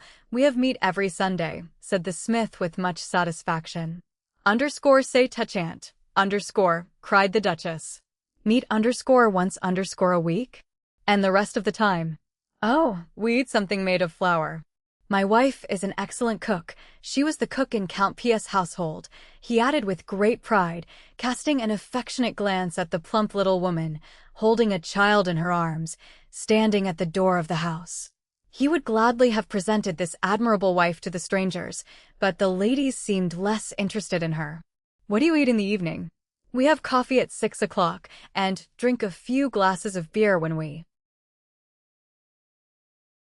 meet at the tavern. And do all the Ammergau people live so? All. No one wants anything different. Even your Christ. Oh, he fares worse than we. He is unmarried and has no one to care for him. What a life, dear Countess, what a life, the Duchess murmured in French. But you have a piano in your house. If you are able to get such an instrument, you ought to afford better food, said Her Excellency. The blacksmith smiled. If we had had better food, we should not have been able to buy the piano. We saved it from our stomachs. That is the true Ammergau spirit, said the Countess earnestly. They will starve to secure a piano. Every endeavor is toward the ideal and the intellectual, for which they are willing to make any personal sacrifice. I have never seen such people. Nor have I. It seems as if the Passion Play gave them all a special consecration, answered the Duchess. Countess von Wildenau rose. Her thoughts were so far away that she was about to take leave without remembering her invitation. But Prince Emil said impressively, "Countess, surely you are forgetting that you intended to invite the ladies. Yes, yes, she interrupted. It had almost escaped my mind. The smith modestly went back to his work, for the horse was growing restless, and the odor of burnt horn and hair soon pervaded the atmosphere. Meanwhile, the Countess delivered her invitation, which was accepted with great enthusiasm. A stately, athletic man in a blouse, carrying a chest on his shoulder, passed the ladies. The burden was terribly heavy, for even his powerful, well-knit frame staggered under it, and his handsome kingly head was bowed almost to the earth. "Look, Countess, that is Thomas Renner, the Roman procurator. We shall soon make the acquaintance of the whole company. We sit here in the summer house like a spider in its web, not a fly can pass unseen." "Good heavens, that pilot!" exclaimed the Countess, watching him with sympathizing eyes. "Poor man, today panting under an oppressive burden, tomorrow robed in purple and crowned with a diadem, only to exchange them again on the third day for the porter's dusty blouse, and take the yoke upon himself once more. What a contrast, and yet he loses neither his balance nor his temper. Indeed, I think that we can learn as much here outside of the Passion Play as from the spectacle itself." "Yes, if we watch with your deep, thoughtful eyes, my dear Countess," said the Duchess, kissing the speaker's brow. "We will discuss this subject farther when we drive with you the day after tomorrow." The ladies parted. Madeline von Wildenau, leaning on the prince's arm, walked silently through the crowd which now, on the eve of the play, thronged the narrow streets. The din and tumult were enough to deprive one of sight and hearing. Dazed by the confusion, she clung closely to her companion's arm. "Good heavens, is it possible that Christianity still possesses such a power of attraction?" she murmured, involuntarily, while struggling through the throng. The ground in the Edel road trembled under the roll of carriage wheels. The last evening train had arrived, and a flood of people and vehicles poured into the village already almost crushed beneath the tide of human beings. Horses half driven to death, dragging at a gallop heavy landaus crowded with 6 or 8 persons. Lumbering wagons containing 20 or 30 travelers just as they had climbed in, sometimes half clinging to the steps or the boxes of the wheels, swayed to and fro, intoxicated, excited by the mad rush and the fear of being left behind, raging and shrieking like a horde of unchained fiends come to disturb the sacred drama rather than pious pilgrims who wished to witness it. The frantic mob poured in. _Sauve Caput_ was the motto. The prince lifted the Countess on a small post by the roadside. Just at that moment the fire brigade marched by to watch the theater. It was said that several of the neighboring parishes, envious of Oberammergau, had threatened to ruin the play by setting the theater on fire. Fire engines and strangers' carriages passed pell-mell. The people of Oberammergau themselves, alarmed and enraged by the cruel threat, were completely disconcerted. Passionate discussions, vehement commands, and urgent entreaties were heard on all sides. Prompt and energetic action was requisite. The fate of all Oberammergau was at stake. The bells now began to ring, and at the same moment the first of the 25 cannon shots, which were to consecrate the morrow's festival, was discharged, and the musicians passed through the streets. The air fairly quivered with the deafening uproar of all these mingling waves of sound. Darkness was gathering. The Countess grew giddy. She felt as if she were stifling in the tumult. A pair of horses fell just below them, causing a break in the line of carriages, which the prince used to get his companion across, and she at last reached home, almost fainting. Her soul was stirred to its inmost depths. What was the power which produced such effects? Was this the calm, petty doctrine, which had been inculcated so theoretically and coldly at the schoolroom desk and from the pulpit, and with which, when a child, she has been disgusted by an incomprehensible school catechism? Was this the doctrine which, from earliest childhood, had been nothing more than a wearisome dead letter, to which, as it had become the religion of the state, an official visit to church was due from time to time, just as, on certain days, cards were left on ambassadors and government officials? The wind still bore from the village the noise of the throngs of people, the ringing of the bells, and the thunder of the cannon, blended with occasional bursts of music. The Countess had had similar experiences when tidings of great victories had been received during the last war, but those were _facts_. For the first time in her life, she asked herself if Christianity was a fact. And if not, if it was only an idea, what inherent power, after the lapse of nearly 2,000 years, produced such an effect? Why did all these people come? Why did she _herself _? The human race is homesick, it no longer knows for what. It is only a vague impulse, but one which instinctively draws it in the direction where it perceives a sign, a vestige of what it has lost and forever seeks. Such, she knows it now, such is the feeling of all the throngs that have flocked hither today. She realized that at this moment she was a microcosm of weary, wandering mankind seeking for salvation. And as when, deceived and disappointed in everything, we seek the picture of some dead friend, long since forgotten, and press it weeping to our lips, she clung to the image of the Redeemer. Now that everything had deluded her, no system which had boastfully promised a victory over calamity and death had stood the test, after one makeshift had supplanted another without supplying what was lacking.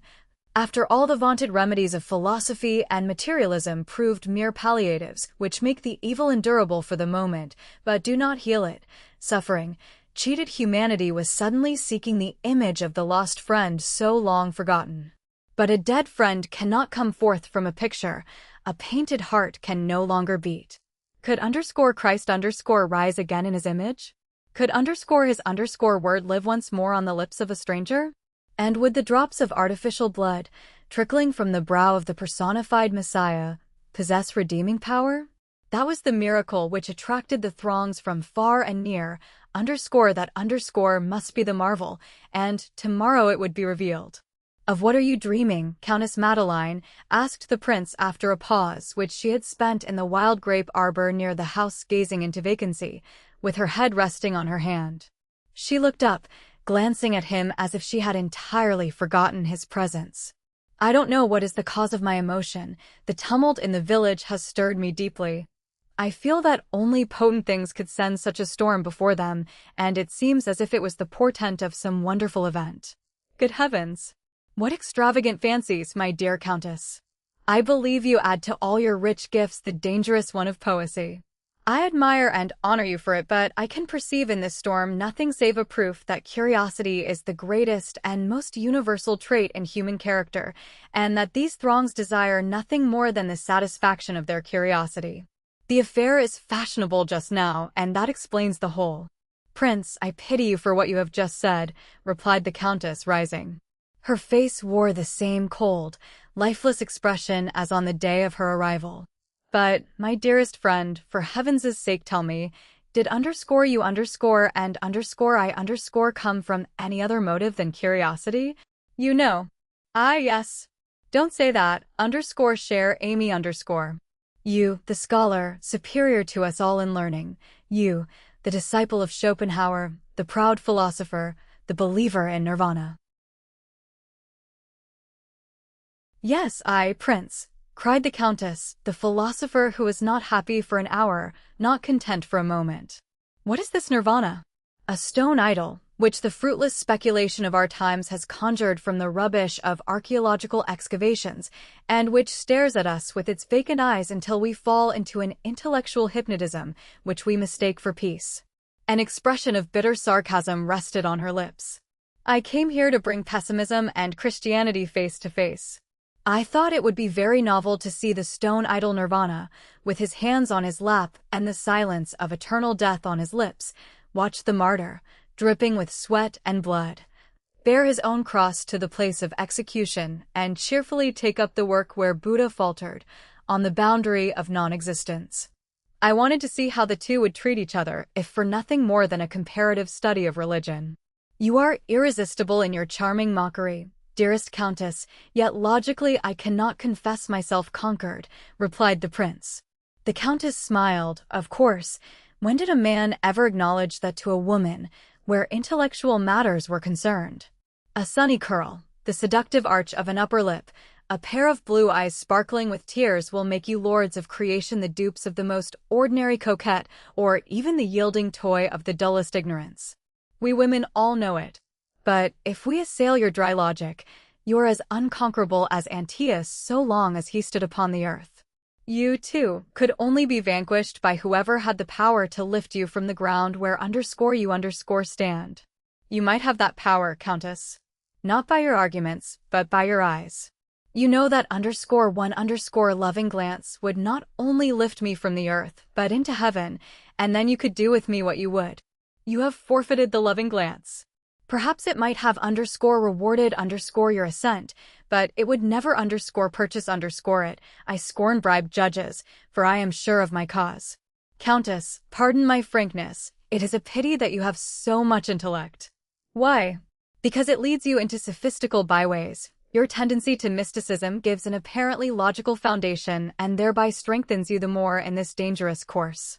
A more simple, temperate judgment would guard you from it. Well, Prince, she looked at him pityingly, contemptuously.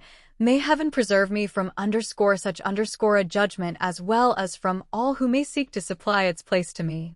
Excuse me for this evening. I should like to devote an hour to these worthy people and soothe my nerves. I have been too much excited by the scenes we have witnessed. Good night, Prince. Prince Emil turned pale. Good night, Countess. Perhaps tomorrow you will be somewhat more humane in this cat-and-mouse game. Today I am sent home with a bleeding wound. With lips firmly compressed, he bowed his farewell and left the garden. Madeline looked after him. He is angry. I cannot help him, he deserved it. Oh, foolish man, who deemed yourself so clever. Do you suppose this glowing heart desires no other revelations than those of pure reason? Do you imagine that the arguments of all the philosophical systems of humanity could offer it that for which it longs? Shall I find it? Heaven knows. But one thing is certain, I shall no longer seek it in _you_. The sound of moans and low sobs came from the chamber above the Countess' room. It was Josepha. Countess Wildenau passed through the little trapdoor and entered it. The girl was kneeling beside the bed, with her face buried in the pillows, to shut out the thunder of the cannon and the sound of the bells, which summoned the actors in the sacred play from which she alone, the sinner, the outcast, was shut out. Mary Magdalene, too, had sinned and erred, yet she had been suffered to remain near the Lord. She was permitted to touch his divine body and to wipe his feet with her hair.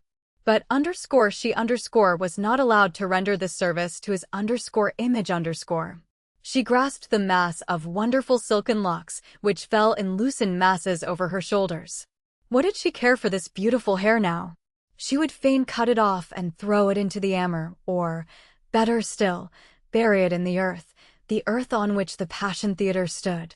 With a hasty movement, she snatched a pair of shears which lay beside the bed, and just as the Countess' foot touched the threshold, a sharp, cutting sound was heard, and the most beautiful red hair that ever adorned a girl's head fell like a dying flame at her feet. Josepha, what are you doing? Cried the Countess. Oh, what a pity to lose that magnificent hair. What do I care for it? Sobbed Josepha. It can never be seen in the play. When the performance is over, I will slip into the theater before we leave and bury it under the stage, where the cross stands. There I will leave it, there it shall stay, since I am no longer able to make it serve him. She threw herself into the Countess' arms and hid her tear-stained face upon her bosom. Alas, she was not even allowed to appear among the populace. She alone was banished from the cross, yet she knew that the real Savior would have suffered her to be at his feet as well as Mary Magdalene. Console yourself, Josepha, your belief does not deceive you. The real Christ would not have punished you so cruelly. Men are always more severe than God. Whence should they obtain divine magnanimity? They are so petty. They are like a servant who is arrogant and avaricious for his master because he does not understand his wishes and turns from the door the poor whom his master would gladly have welcomed and refreshed. She kissed the young girl's brow. Be calm, Josepha. Gather up your hair. You shall bury it tomorrow in the earth which is so dear to you. I promise that I will think of you when the other Magdalene appears. Your shadow shall stand between her and me, so that I shall see you alone. Will this be a slight consolation to you?" Josepha, for the first time, looked up into the Countess' eyes with a smile. "Yes, it is a comfort." "Ah, you are so kind. You take pity on me while all reproach and condemn me." "Oh, Josepha, if people judge thus, which of us would be warranted in casting the first stone at you?" The Countess uttered the words with deep earnestness and thoughtfully left the room. Chapter 7. The Passion Play. Day was dawning. The first rays of the morning sun, ever broader and brighter, were darting through the air, whose blue waves surged and quivered under the flaming cuirass of the ascending god of day. Aphrodite seemed to have bathed and left her veil in the foam of the wild mountain stream into which the penitent Magdalene had tried to throw herself. Apollo, in graceful sport, had gathered the little white clouds to conceal the goddess, and they waved and fluttered merrily in the morning breeze around the rushing chariot. Then, as if the thundering hoofbeats of the fiery chargers had echoed from the vaulted arch of the firmament, the solemn roar of cannon announced the approach of the other god, the poor, unassuming, scourged divinity in his beggar garb. The radiant charioteer above curbed his impatient steeds and gazed down from his serene height upon the conflict, the torturing, silent conflict of suffering upon the bloody battlefield of the timorous earth. Smiling, he shook his divine head, for he could not understand the cause of all this. Why should a god impose upon himself such misery and humiliation? But he knows that he was a more powerful god, for he was forced to fly from the zenith when the former rose from his grave, so thought Helios, glancing over at the gentle goddess Selene, whose wan face, paling in his presence, was turned full toward the earth. She could not bear to behold the harrowing spectacle. She was the divinity of peace and slumber, so, averting her mild countenance, she bade Helios farewell and floated away to happier realms. Blessed gods, ye who sit throned in eternal beauty, eternal peace, ye who are untouched by the grief and suffering of the human race, who descend to earth merely to taste the joys of mortals when it pleases you to add them to your divine delights. Look down upon the gods whom sorrowing humanity, laden with the primeval curse, summoned from his heaven to aid, where none of ye aided, to give what none of ye gave, the heart's blood of love, gaze from your selfish pleasures. Ye gay Hellenic deities, behold from your Valhalla, grim divinities of the Norsemen, look hither, ye dull, stupid idols of ancient India, hither where, from love for the human race, a god bleeds upon the martyr's cross, behold and turn pale. For when the monstrous deed is done, and the night has passed, he will cast aside his humble garb and shine in his divine glory. You will then be nothing but the rainbow which shimmers in changeful hues above his head. Excelsior! Echoes a voice through the pure morning sky, and Gloria in excelsis Deo peals from the church as the priests chant the early mass. An hour later the prince stopped before the door in a carriage to convey the countess to the Passion Theatre, for the way was long and rough. He gave the Gross sisters strict orders to have everything ready for Countess Wildenau's departure at the close of the performance. The carriages must stand packed with the luggage before the theatre when we come out. The new maid must not be late. Madeline von Wildenau made no objection to all this. She was very pale and deeply agitated.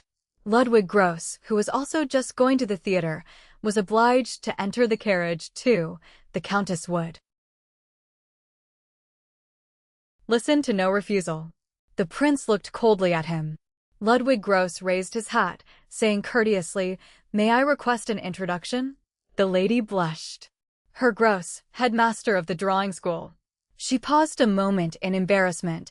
Ludwig's bronze countenance still retained its expectant expression. "The hereditary prince of Metten-Barnheim," said the prince, relieving the countess' embarrassment and raising his hat. The drawing master's delicate tact instantly perceived Prince Emil's generous intention.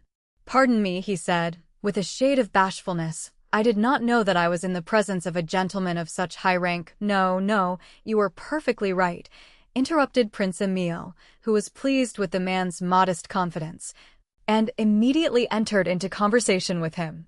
He asked various questions, and Ludwig described how he was frequently compelled to get suitable figures for his tableau from the forests and the fields, because the better educated people all had parts assigned to them, and how difficult it was to work with this untrained material, especially as he had barely 2 or 3 minutes to arrange a tableau containing 300 persons. The Countess gazed absently at the motley throng surging toward the Passion Theater. The fresh morning breeze blew into the carriage. All nature was full of gladness, a festal joy which even the Countess' richly caparisoned horses seemed to share, for they pranced gaily and dashed swiftly on as if they would fain vie with the sun-god's steeds above. The Bavarian flags on the Passion Theater fluttered merrily against the blue sky, and now another discharge of cannon announced the commencement of the performance. The carriage made its way with much difficulty through the multitude to the entrance, which was surrounded by natives of Oberammergau. Ludwig Gross ordered the driver to stop, and sprang out. All respectfully made way for him, raising their hats. "Ah, Herr Gross." The drawing master. "Good day." "Good day," replied Ludwig Gross, then unceremoniously giving the Countess his arm, requested the prince to follow and led them through several side passages, to which strangers were not admitted, into the space reserved for boxes, where 2 fine-looking young men, also members of the Gross family, the ushers, were taking tickets. Ludwig lifted his hat and left them to go to his work. The prince shook hands with him and expressed his thanks.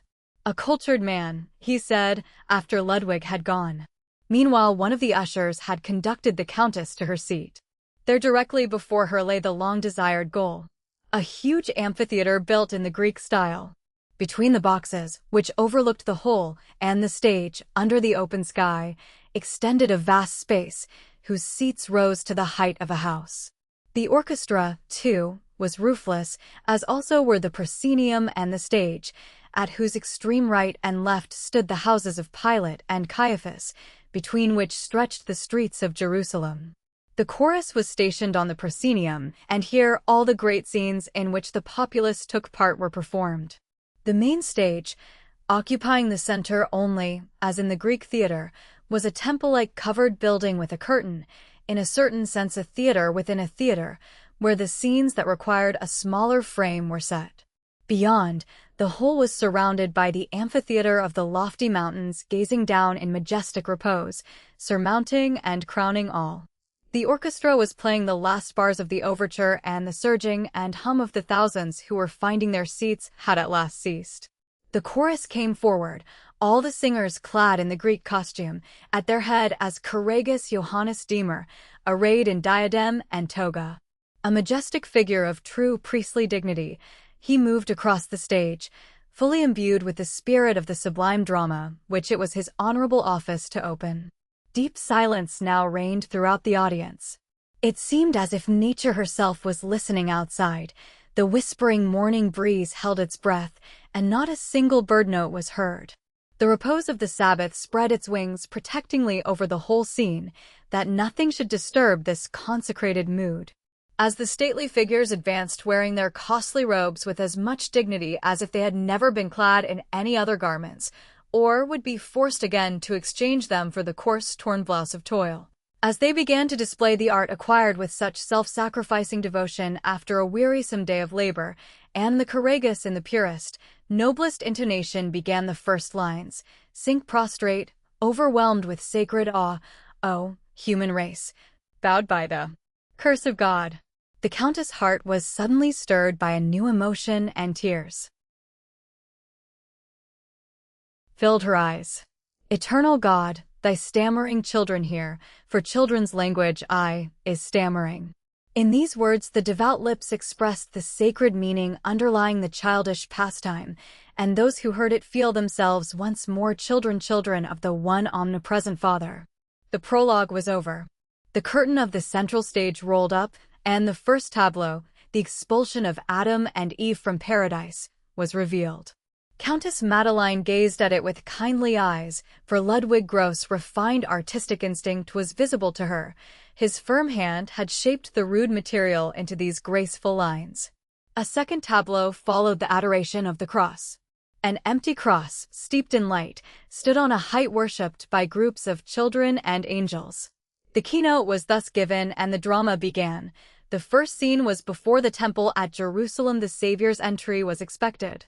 Madeleine von Wildenau's heart throbbed heavily. She did not herself know the cause of her emotion. It almost robbed her of breath. Will it be he whom she expects, to whom she is bound by some incomprehensible, mysterious spell? Will she find him? Shouts of Hosanna echoed from the distance. An increasing tumult was audible. A crowd of people, rejoicing and singing praises, poured out of the streets of Jerusalem. The first heralds of the procession appeared, breathlessly announcing his approach. An indescribable fear overpowered the Countess, but it now seemed to her as if she did not dread the man whom she expected to see, but him he was to personate. The audience, too, became restless. A vibrating movement ran like a faint whisper through the multitude. He is coming. The procession now poured upon the stage, a surging mass passionately excited people waving palms, and in their midst, mounted on a miserable beast of burden, the master of the world. The Countess scarcely dared to look. She feared the dismounting, which might shock her aesthetic sense.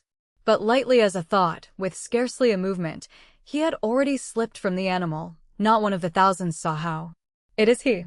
Madeleine's brain whirled, an unspeakable joy overwhelmed her. When shall I behold thee face to face? Her own words, spoken the evening before, rang in her ears, and the realization was standing before her. The Christ. A thrill of reverence stirred the throng. Aye, it was he from head to foot. He had not uttered a word, yet all hearts sank conquered at his feet. Aye, that was the glance, the dignity, the calmness of a god. That was the soul which embraced and cherished a world. That was the heart of love which sacrificed itself for man, died upon the cross. Now the lips parted and, like an airy, winged genius, the words soared upward, a voice like an angel's shouting through the universe. Peace, peace on earth. Now clear and resonant as Easter bells, now gentle and tender as a mother's soothing song beside the bed of her sick child. Source of love, thou art he. Mute, motionless, as if transfigured, the Countess gazed at the miracle, and with her thousands in the same mood. But from her a secret bond stretched to him, from her alone among the thousands a prophetic, divine bond, woven by their yearning souls on that night after she had beheld the face from which the God so fervently implored now smiled consent. The drama pursued its course. Christ looked around and perceived the traders with their wares, and the tables of the money-changers in the court of the temple. As cloud after cloud gradually rises in the blue sky and conceals the sun, noble indignation darkened the mild countenance, and the eyes flashed with a light which reminded Helios, watching above, of the darts of Zeus. My house, saith the Lord, shall be called a house of prayer, but ye have made it a den of thieves. And as though his wrath was a power which, emanating from him, acted without any movement of his, a hurricane seemed to sweep over the stands of the traders, while not a single vehement motion destroyed the calmness of the majestic figure. The tables were overthrown, the money rolled on the ground, the cages of the doves burst open, and the frightened birds soared with arrowy speed over the heads of the spectators. The traders raged and shrieked, "My doves, my doves! My money," and rushed to save the silver coins and scattered wares. But he stood motionless amid the tumult, like the stone of which he said, "Whosoever shall fall upon that stone shall be broken, but on whomsoever it shall fall, it will grind him to powder." Then, with royal dignity, he swung the scourge over the backs bowed to seize their paltry gains. "Take these things hence, make not my father's house a house of merchandise." He did not strike, yet it seemed as though the scourge had fallen, for the dealers fled in wild confusion before the uplifted hand, and terror seized the Pharisees. They perceived that he who stood before them was strong enough to crush them all. His breath had the might of the storm, his glance was consuming flame, his lash felled without striking, he need only will, and in 3 days he would build a new temple as he boasted. Roaring like the sea in a tempest, the exulting populace surrounded him, yielding to his sway as the waves recede before the breath of the mighty ruler. Aye, this was the potent spirit of the Jehovah of the Jews, the Zeus of the Greeks, the Jupiter of the Romans. This man was the son of the God who created heaven and earth, and it would be an easy matter for the heir of this power to crush the Pharisees without stirring a finger if he desired. But that was the point. It was underscore not underscore his will. For his mission was a different one. The head once more drooped humbly, the brow, corrugated with anger, smoothed. I have done my father's bidding, I have saved the honor of his house. The storm died away into a whisper, and the mild gaze rested forgivingly upon his foes. The Countess' virile heart almost rebelled against this humility, and would fain have cried out, "Thou underscore art underscore the Son of God, help thyself." Her sense of justice, formed according to human ideas, was opposed to this toleration, this sacrifice of the most sacred rights. Like Helios in the vault above, she could not understand the grandeur, the divinity of self-humiliation, of suffering truth and purity to be judged by falsehood and hypocrisy instead of using his own power to destroy them. As if the personator of Christ suspected her thoughts, he suddenly fixed his glance, above the thousands of heads, directly upon her, and like a divine message the words fell from his lips, "But in many hearts, day will soon dawn." Then, turning with indescribable gentleness to his disciples, he added, "Come, let us go into the temple and there worship the Father." He walked toward it, yet it did not seem as if his feet moved. He vanished from the spectators' eyes noiselessly, gradually, like the fleeting of a happy moment. The Countess covered her eyes with her hand. She felt as if she were dreaming a sadly beautiful dream. The prince watched her silently, but intently. Nods and gestures of greeting came from the boxes on all sides, from the Duchess, the diplomatic corps, and numerous acquaintances who happened to be there, but the Countess saw nothing. The drama went on. It was the old story of the warfare of baseness against nobility, falsehood against truth. The Pharisees availed themselves of the injury to the tradesmen's interests to make them their allies. The populace, easily deluded, was incited against the agitator from Galilee, who wished to rob them of the faith of their fathers and drive the dealers from the temple. So the conspiracy arose and swelled to an avalanche to crush the sacred head. Christ had dealt a rude blow to all that was base in human nature, but baseness was the greater power, to which even God must succumb while he remained a dweller upon earth. But, even in yielding, he conquered death, bestowed the palm of victory. Between the first and second act was a tableau, Joseph sold by his brethren. With thoughtful discrimination, every important incident in the play was suggested by a corresponding event in the Old Testament, represented by a tableau, in order to show the close connection between the Old and the New Testament and verify the words, that all things which are written may be fulfilled. At last the curtain rose again and revealed the Sanhedrim assembled for judgment. Here sat the leaders of the people of Israel and also of Oberammergau. In the midst was Caiaphas, the high priest, the chief of the Sanhedrim, the burgomaster of Ammergau and chief manager of the Passion play. At his right and left sat the oldest members of the community of Ammergau, an old man with a remarkably fine face and long white beard, as Annas, and the sacristan, an impressive figure, as Nathaniel. On both sides, in a wide circle, were the principal men in the parish robed as priests and Pharisees. What heads?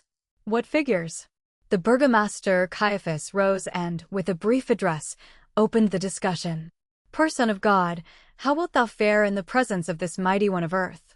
The burgomaster was the type of the fanatical, ambitious priest, not a blind, dull zealot. Nay, he was the representative of the aristocratic hierarchy, the distinguished men of the highest intelligence and culture. A face rigid as though chiseled from stone, yet animated by an intellect of diabolical superiority, which would never confess itself conquered, which no terror could intimidate, no marvel dazzle, no suffering move. Tall and handsome in the very flower of manhood, with eyes whose glances pierce like javelins, a tiara on his haughty head, robed in all the pomp of oriental priestly dignity, every clanking ornament a symbol of his arrogant, iron nature.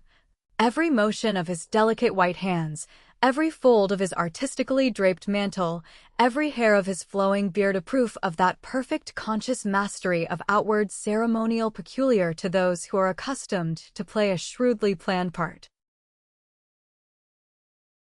before the public. Thus he stood, terrible yet fascinating, repellent yet attractive, nay to the trained eye of an artist who could appreciate this masterly blending of the most contradictory influences, positively enthralling. This was the effect produced upon Countess Wildena. The feeling of indication roused by the incomprehensible humiliation of the divine martyr almost tempted her to side with the resolute foe who manfully defended his own honor with his gods. A noble-hearted woman cannot withstand the influence of genuine intellectual manfulness, and until the martyrdom of Christ became _heroism_, the firm, unyielding high priest exerted an irresistible charm over the countess. The conscious mastery, the genius of the performer, the perfection of his acting, roused and riveted the artistic interest of the cultivated woman, and as, with the people of Oberammergau, the individual and the actor are not two distinct personages. As among professional artists, she knew that the man before her also possessed a lofty nature, and the nimbus of Oberammergau constantly increased. The spirit ruling the whole obtained still greater sway. The sacristan was also an imposing figure as Nathaniel, the second high priest, who, with all the power of pharisaical superiority and sophistry, appeared as Christ's accuser.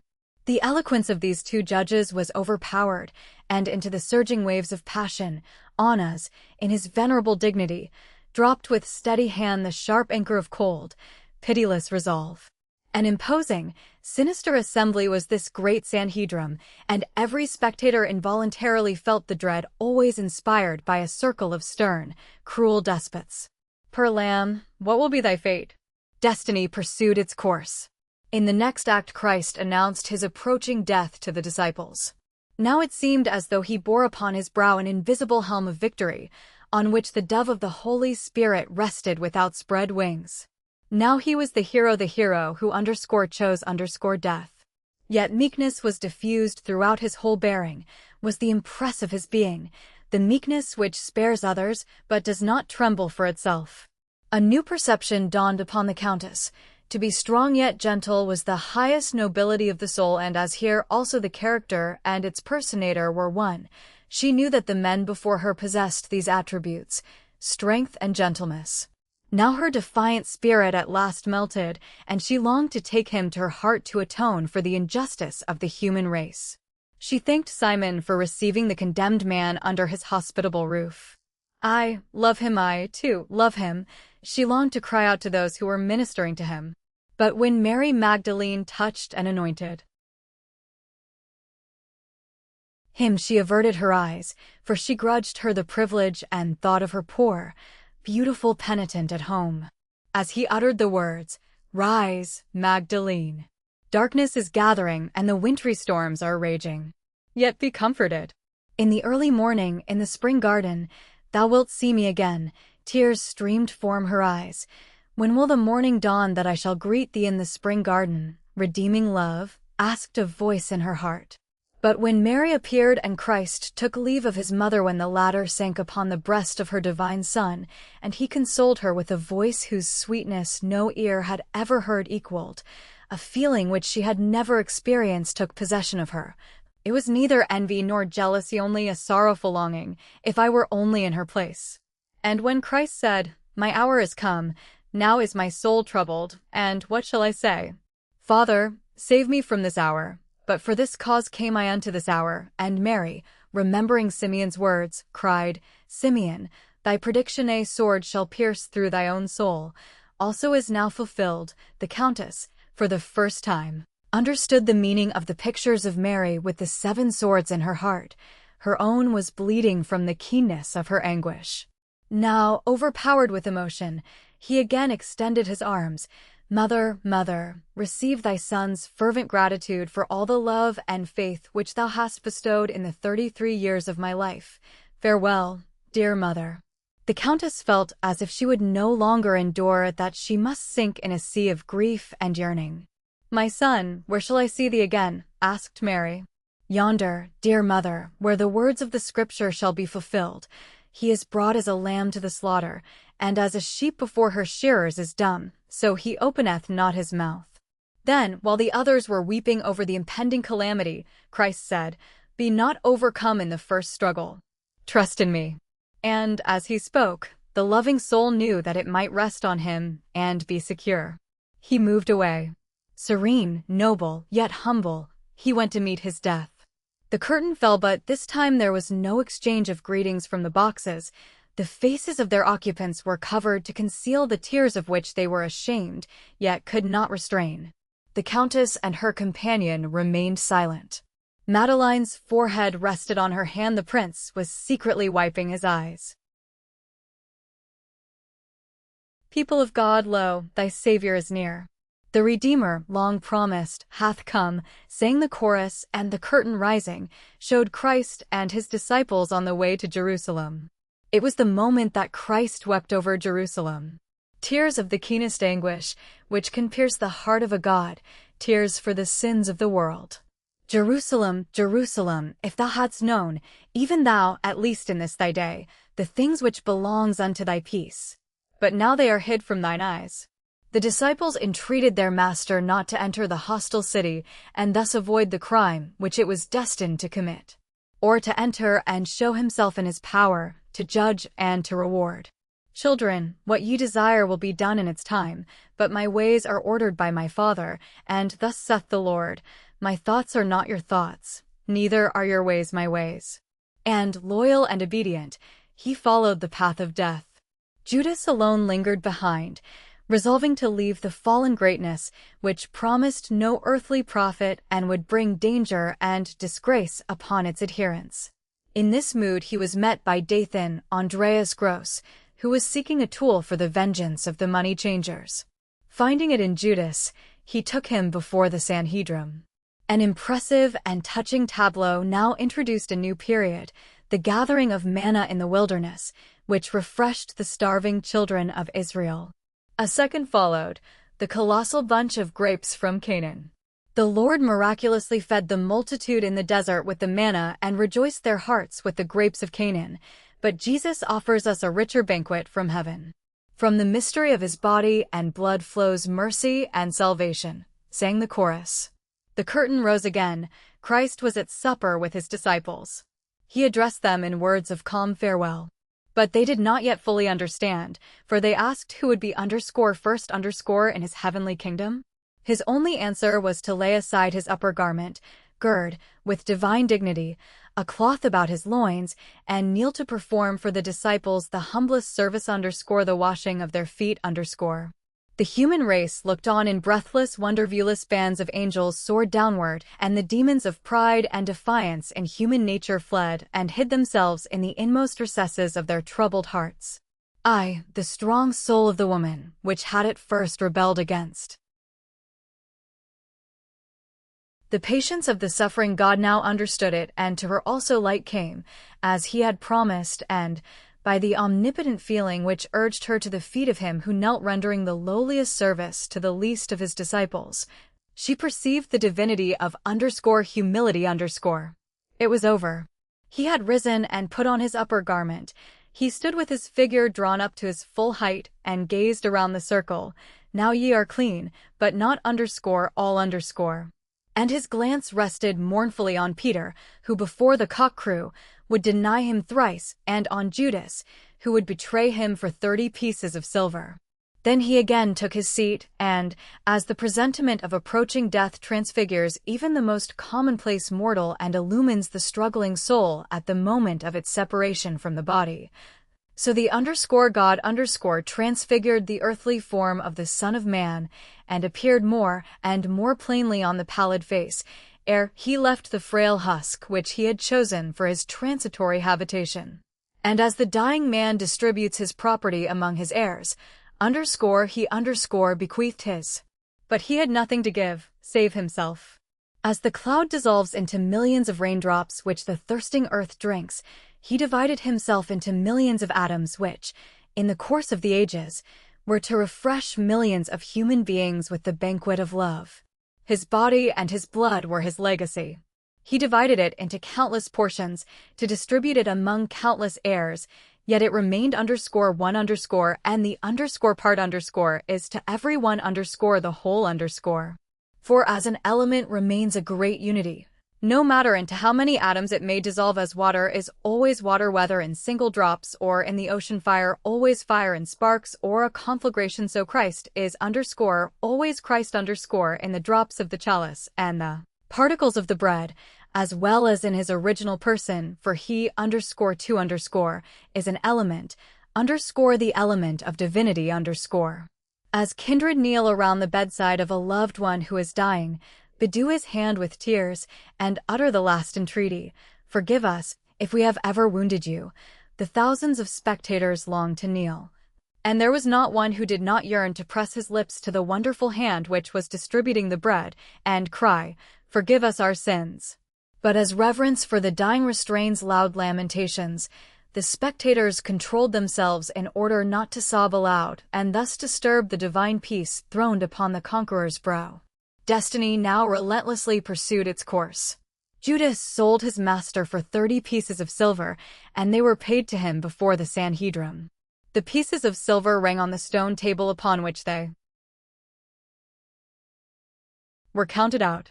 It seemed as if the clear sound was sharply piercing the world, like the edge of a scythe destined to mow down the holiest things.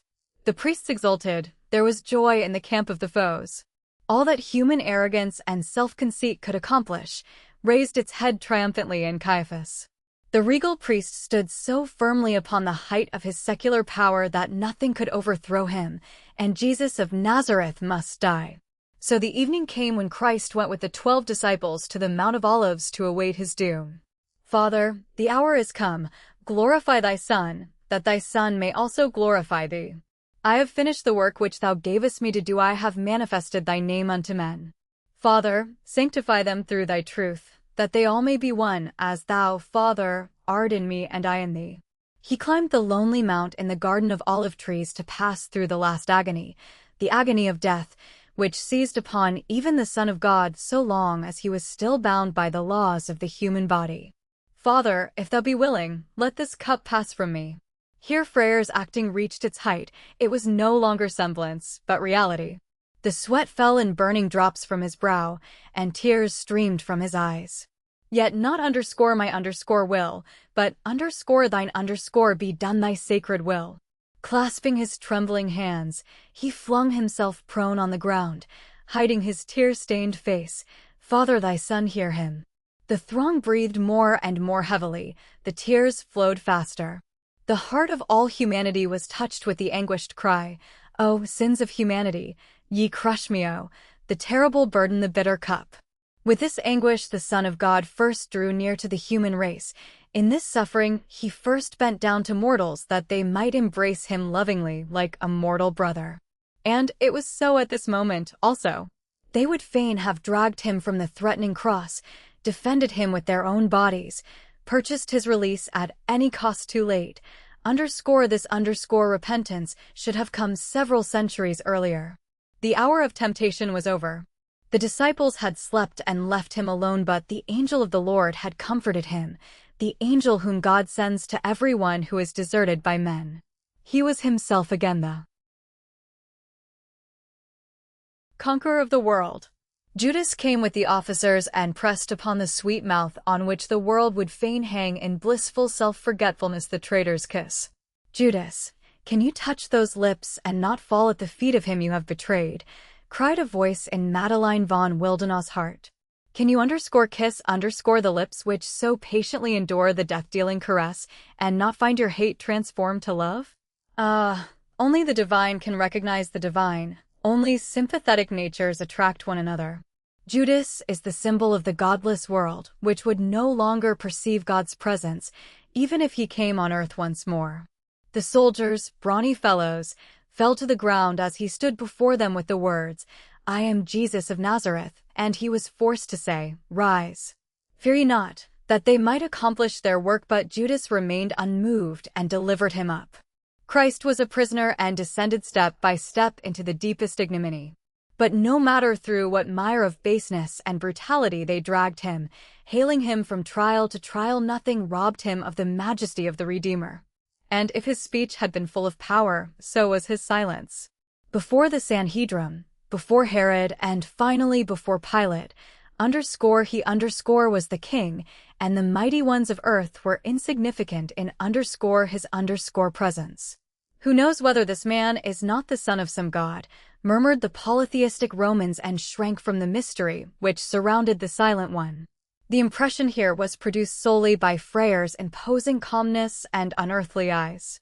The glance he cast at Herod when the latter ordered him to perform a miracle, darken the judgment chamber, or transform a roll of papyrus into a serpent, that one glance, full of dignity and gentleness, fixed upon the poor, short-sighted child of the dust, was a greater miracle than all the conjuring tricks of the Egyptian magicians.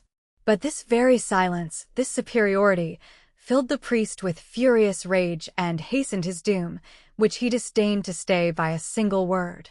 True, Pilate strove to save him. The humane Roman, with his aristocratic bearing, as Thomas Renner personated him with masterly skill, formed a striking contrast to the gloomy, fanatical priests, but he was not the man for violent measures, and the furious leaders understood how to present this alternative. The desire to conciliate, the refuge of all weak souls which shrink in terror from catastrophes, had already wrested from him a shameful concession. He had suffered the innocent one to be delivered to the scourge. With clenched teeth the spectators beheld the chaste form, bound to the stake and stained with blood, quiver beneath the lashes of the executioner, without a murmur of complaint from the silent lips. And when he had had enough, as they phrased it, they placed him on a chair, threw a royal mantle about him, and placed a scepter of reeds in the hand of the mock-king. But he remained mute. The tormentors grew more and more enraged. They wanted to have satisfaction. To gloat over the moans of the victim, they dealt him a blow in the face, then a second one. Christ did not move. They thrust him from the chair so that he fell on the ground. No one ever forgot the beautiful, pathetic figure, but he was still silent. Then one of the executioners brought a crown made of huge thorns. He was raised again, and the martyr's diadem was placed upon his brow. The sharp thorns resisted, they would not fit the noble head, so his tormentors took 2 sticks laid crossways, and with them forced the spiked coronals so low on his forehead that drops of blood flowed. Christ quivered under the keen agony, but he was silent. Then he was dragged out of his blood, a spectacle to the populace. Again Helios above gave the rein to his radiant coursers. He thought of all the horrors in the history of his divine house, of the Danaides, of the chained Prometheus, and of others also, but he could recall nothing comparable to this underscore. And underscore loathed the human race underscore. Averting his face, he guided his weary steeds slowly downward from the zenith. The evening breeze blew chill upon the scene of agony. A furious tumult filled the streets of Jerusalem. The priests were leading the raging mob to the governor's house, fanning their wrath to flame with word and gesture. Caiaphas, Nathanael, the fanatics of Judaism, Annas and Ezekiel, each at the head of a mob, rushed from 3 streets in an overwhelming concourse. The populace surged like the angry sea, and unchaining yet dominating the elements with word and glance, the lofty figure of Caiaphas, the high priest, towered in their midst. Shake it off. Cast from you the yoke of the tempter. He has scorned Moses and the prophets. He has blasphemed God to the cross with the false Messiah. May a curse rest on everyone who does not vote for his death. Let him be cut off from the hereditary rights of our fathers. Thus the 4 leaders cast their watchword like firebrands among the throngs, and the blaze spread tumultuously. The Nazarene must die. We demand judgment, roared the people. New bands constantly flocked in. Oh, fairest day of Israel! Children, be resolute. Threaten a general insurrection. The governor wished to hear the voice of the people. Let him hear it, shrieked Caiaphas, and his passion stirred the mob to fiercer fury. All pressed forward to the house of Pilate. The doors opened and the governor came out. The handsome, classic countenance of the Roman expressed deep contempt as he surveyed the frantic mob. Behind him appeared the embodiment of sorrow, the picture of all pictures, the ecce homo which all the artists of the world have striven to represent, yet never exhausted the subject. Here it stood personified before the eyes of men, and even the governor's voice trembled as he pointed to it. Behold, what a man. Crucify him, was the answer. Pilate endeavored to give the fury of the mob another victim. The criminal Barabbas was brought forth and confronted with Christ, the basest of human beings and the noblest. But the spectacle did not move them, for the patience and serenity of the martyr expressed a grandeur which shamed them all, and this was the intolerable offense. The sight of the scourged, bleeding body did not cool their vengeance, because they saw that the spirit was unbroken.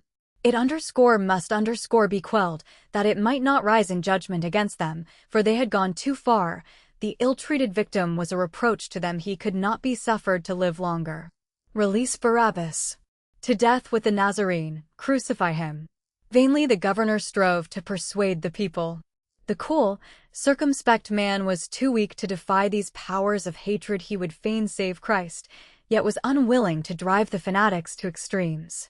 So he yielded, but the grief with which he did so, to avert a greater misfortune, absolved him from the terrible guilt whose curse he cast upon the leader's head.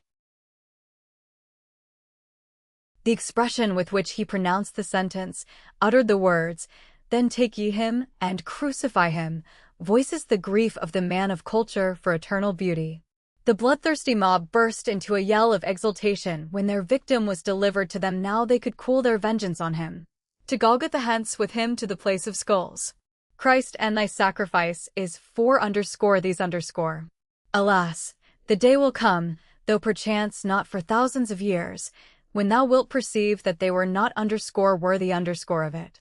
But that will be the day of judgment. A crowd surged through the streets of Jerusalem in their midst the condemned man, burdened with the instrument of his own martyrdom. In one corner amid the populace stood Mary, surrounded by a group of friends, and the mother beheld her son urged forward, like a beast which, when it falls, is forced up with lashes and pressed on till it sinks lifeless. High above in the vaulted heavens, veiled by the gathering dew of evening, the gods whispered to one another with secret horror as they watched the unprecedented sight. Often as they might behold it, they could never believe it. The procession stopped before a house. Christ sank to the earth. A man came out and thrust him from the threshold. "Hence, there is no place here for you to rest. Has you Iris?" The tortured sufferer looked at him with the gaze of a dying deer, a single mute glance of agony, but the man on whom it fell nevermore found peace on earth, but was driven from every resting place, from land to land. From one spot to another, hunted on ceaselessly through the centuries, wandering forever. "He will die on the road," cried the first executioner. Christ had dragged himself a few steps forward and fell for the second time. "Drive him on with blows," shrieked the Pharisees and the people. "Oh, where is the sorrow like unto my sorrow?" moaned Mary, covering her face. "He is too weak, someone must help him," said the executioner. He could not be permitted to die there. The people must see him on the pillory. His face was covered with sweat and blood. Tears flowed from his eyes, but the mute lips uttered no word of complaint. Then his friends ventured to go and render whatever aid was permitted. Veronica offered him her handkerchief to wipe his face, and when he returned it, it bore in lines of sweat and blood the portrait which, throughout the ages, has exerted the silent magic of suffering in legend and in art. Simon of Cyrene took the cross from the sinking form to bear it for him to Golgotha, and the women of Jerusalem wept. Christ was standing by the roadside exhausted, but when he saw the women with their children, the last words of sorrow for their lost ones rose from his heart to his lips. "Daughters of Jerusalem, weep not for me, but weep for yourselves and your children. For, behold, the days are coming in the which they shall say, Blessed are the barren, and the wombs that never bare, and the paps which never gave suck. Then shall they begin to say to the mountains, Fall on us, and to the hills, Cover us. For if they do these things in a green tree, what shall be done in the dry? Drive the women away. Spare him no longer. Hence to the place of execution, the priests commanded. To Golgotha crucify him, roared the people. The women were driven away. Another message from the governor was unheeded. The procession moved steadily on to death. But Mary did not leave him. With a few faithful friends, she joined her son's march of suffering, for the steadfastness of maternal love was as great as her anguish. There was a whispering and a murmuring in the air as if the Valkyries and the gods of Greece were consulting whether they should aid the Son of Man. But they were powerless. The sphere of the Christians' God was closed against them. The scene changed. The chorus, robed in sable mourning cloaks, appeared and began the dirge for the dying god. The simple chant recalled an ancient Anglo-Saxon song of the cross, composed in the 7th century by the skald Cadman, and which for more than 1,000 years lay buried in the mysterious spell of the rune. For, methought I saw a tree in mid-air hang of trees the brightest mantling o'er with light streaks. A beacon stood it, glittering with gold. All the angels beheld it, angel hosts in beauty created. Yet stood it not a pillory of shame. Neither turned the gaze of spirits blessed, and of earthly pilgrims of noblest nature. This tree of victory saw I, the sin-laden one. Yet, mid the golden glitter were traces of honor. Adown the right side red drops were trickling. Startled and shuddering noted I the hovering vision suddenly change its hue. Long lay I pondering, gazing full sadly at the Saviour's rood. When lo, on my ear fell the murmur of speech. These are the words the forest uttered, many a year ago, yet still my mind holds it, low as I felled. The dim forest within hacked from my roots, hailed on by rude woodmen. Bracing sinewy shoulders up the steep mountainside, till aloft on the summit firmly they fastened me. I spied the five of man with eager haste approach to mount me. Neither bend nor break I durst, for so it was decreed above though earth about me shook. Upgirded him then the young hero, that was God Almighty, strong and steady of mood, stepped he on the high gallows, fearless amongst many beholders, for he would save mankind. Trembled I when that Bjorn climbed me, but I durst not bow to earth. There hung the Lord of hosts, swart clouds veiled the corpse, the sun's light vanished neath shadows murk. While in silence drear all creation wept the fall of their king. Christ was en route, thither from afar men came hastening to aid the noble one. Everything I saw, sorely was I with sorrows harrowed, yet humbly I inclined to the hands of his servants, striving much to aid them. Now from the rood the mighty God, spear-pierced and blood-besprent, gently men lowered. They laid him down limb-weary. They stood at the lifeless head, gazing at heaven's Lord. And he there rests awhile, weary after his mickle death-fight. Such was the paean of Cadman, mighty among the writers of runes, in the 7th century after the Saviour's death. Now, 12 centuries later, it lived again, and the terrible event was once more enacted, just as the skald had sung, just as it happened nearly 2,000 years ago. What is space?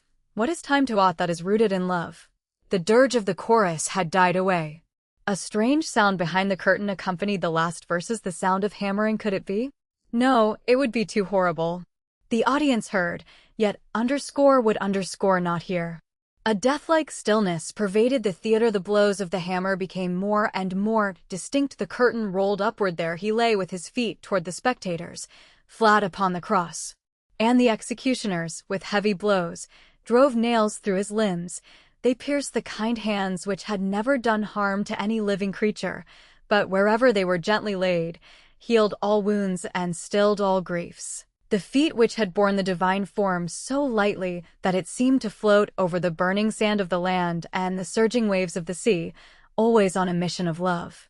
Now he lay in suffering on the ground, stretched upon the accursed timbers, half benumbed, like a stricken stag. At the right and left stood the lower crosses of the two criminals. These men merely had their arms thrown over the cross beams and tied with ropes, only the feet were fastened with nails. Christ alone was nailed by both hands and feet, because the Pharisees were tortured by a foreboding that he could not be wholly killed. Had they dared, they would have torn him to pieces and scattered the fragments to the four winds, in order to be sure that he would not rise on the third day, as he had predicted. The executioners had completed the binding of the thieves. Now the King of the Jews must be raised. Lift the cross. Take hold, the captain commanded. The spectators held their breath, every heart stood still. The four executioners grasped it with their brawny arms. Up! Don't let go! The cross is ponderous, the men pant, bracing their shoulders against it. Their veins swell, another jerk, it sways. Hold firm. Once more put forth your strength, and in a wide sweep it moved upward. All cowered back, shuddering at the horrible spectacle. It is not, it cannot be. Yet it is, it can be. Horror thrilled the spectators, their limbs trembled. One grasped another, as if to hold themselves from falling. It was rising, the cross was rising above the world. Higher, nearer. Brace against it, don't let go. It stood erect and was firm. There hung the divine figure of sorrow, pallid and wan. The nails were driven through the bleeding hands and feet, and the eye which would fain deny was forced to witness it. The heart that would have prevented was compelled to bear it. But the scene could be endured no longer. The grief restrained with so much difficulty found vent in loud sobs, and the hands trembling with a feverish chill were clasped with the same feeling of adoring love. Unspeakable compassion was poured forth in ceaseless floods of tears, and rose gathering in a cloud of pensive melancholy around the head of the crucified one to soothe his mortal anguish. By degrees their eyes became accustomed to the scene and gained strength to gaze at it. Divine grace pervaded the slender body. And as eternal beauty reconciles heaven and hell and transfigures the most terrible things, horror gradually merged into devout admiration of the perfect human beauty revealed in chaste repose and majesty before their delighted gaze. The Countess had clasped her hands over her breast. The world lay beneath her as if she was floating above with him on the cross. She no longer knew whether he was man or Christ himself. She only knew that the universe contained nothing save that form. Her eyes were fixed upon the superhuman vision. Tear after tear trickled down her cheeks. The prince gazed anxiously at her, but she did not notice it. She was entranced. If she could but die now, die at the foot of the cross. Let her soul exhale like a cloud of incense, upward to him. Darkness was gathering. The murmuring and whispering in the air drew nearer. Was it the Valkyries, gathering mournfully around the hero who scorned the aid? Was it the wings of the angel of death? Or was it a flock of the sacred birds which, legend relates, strove to draw out the nails that fastened the Savior to the cross until their weak bills were crooked, and they received the name of crossbills? The sufferer above was calm and silent. Only his lambent eyes spoke to those invisible powers hovering around him in the final hour. Beneath his cross the soldiers were casting lots for his garments. The priests were exulting. The brute cynicism was watching with wolfish greed for the victim to fall into its clutches, while shouting with jeering mocking, "If thou be the Son of God, come down from the cross." He trusted in God. Let him deliver him now, if you will have him. Thou that destroyest the temple and buildest it in 3 days, save thyself. Show thy power, proud King of the Jews. The tortured sufferer painfully turned his head. Father, forgive them, for they know not what they do. Then one of the malefactors, even in his own death agony, almost mocked him, but the other rebuked him. We receive the due reward of our deeds, but this man hath done nothing amiss. Then he added beseechingly, Lord, remember me when thou comest into thy kingdom. Christ made the noble answer, Verily I say unto thee, today shalt thou be with me in paradise. There was a fresh roar of mockery from the Pharisees. He cannot save himself, yet promises the kingdom of heaven to others. But the Savior no longer heard. His senses were failing. He bent his head toward Mary and John. Woman, behold thy son. Son, behold thy mother. The signs of approaching death appeared. He grew restless, struggled for breath. His tongue clung to his palate. I thirst. The sponge dipped in vinegar was handed to him on a long spear. He sipped but was not refreshed. The agony had reached its climax. Eloi, Eloi, lama sabachthani? He cried from the depths of his breaking heart. A wonderful waving motion ran through the noble form in the last throes of death. Then, with a long sigh, he murmured in the tones of an Aeolian harp, It is finished. Father, into thy hands I commend my spirit, gently bowed his head and expired. A crashing reverberation shook the earth. Helios' chariot rolled thundering into the sea. The gods fled, overwhelmed and scattered by the hurrying hosts of heaven. Dust whirled upward from the ground and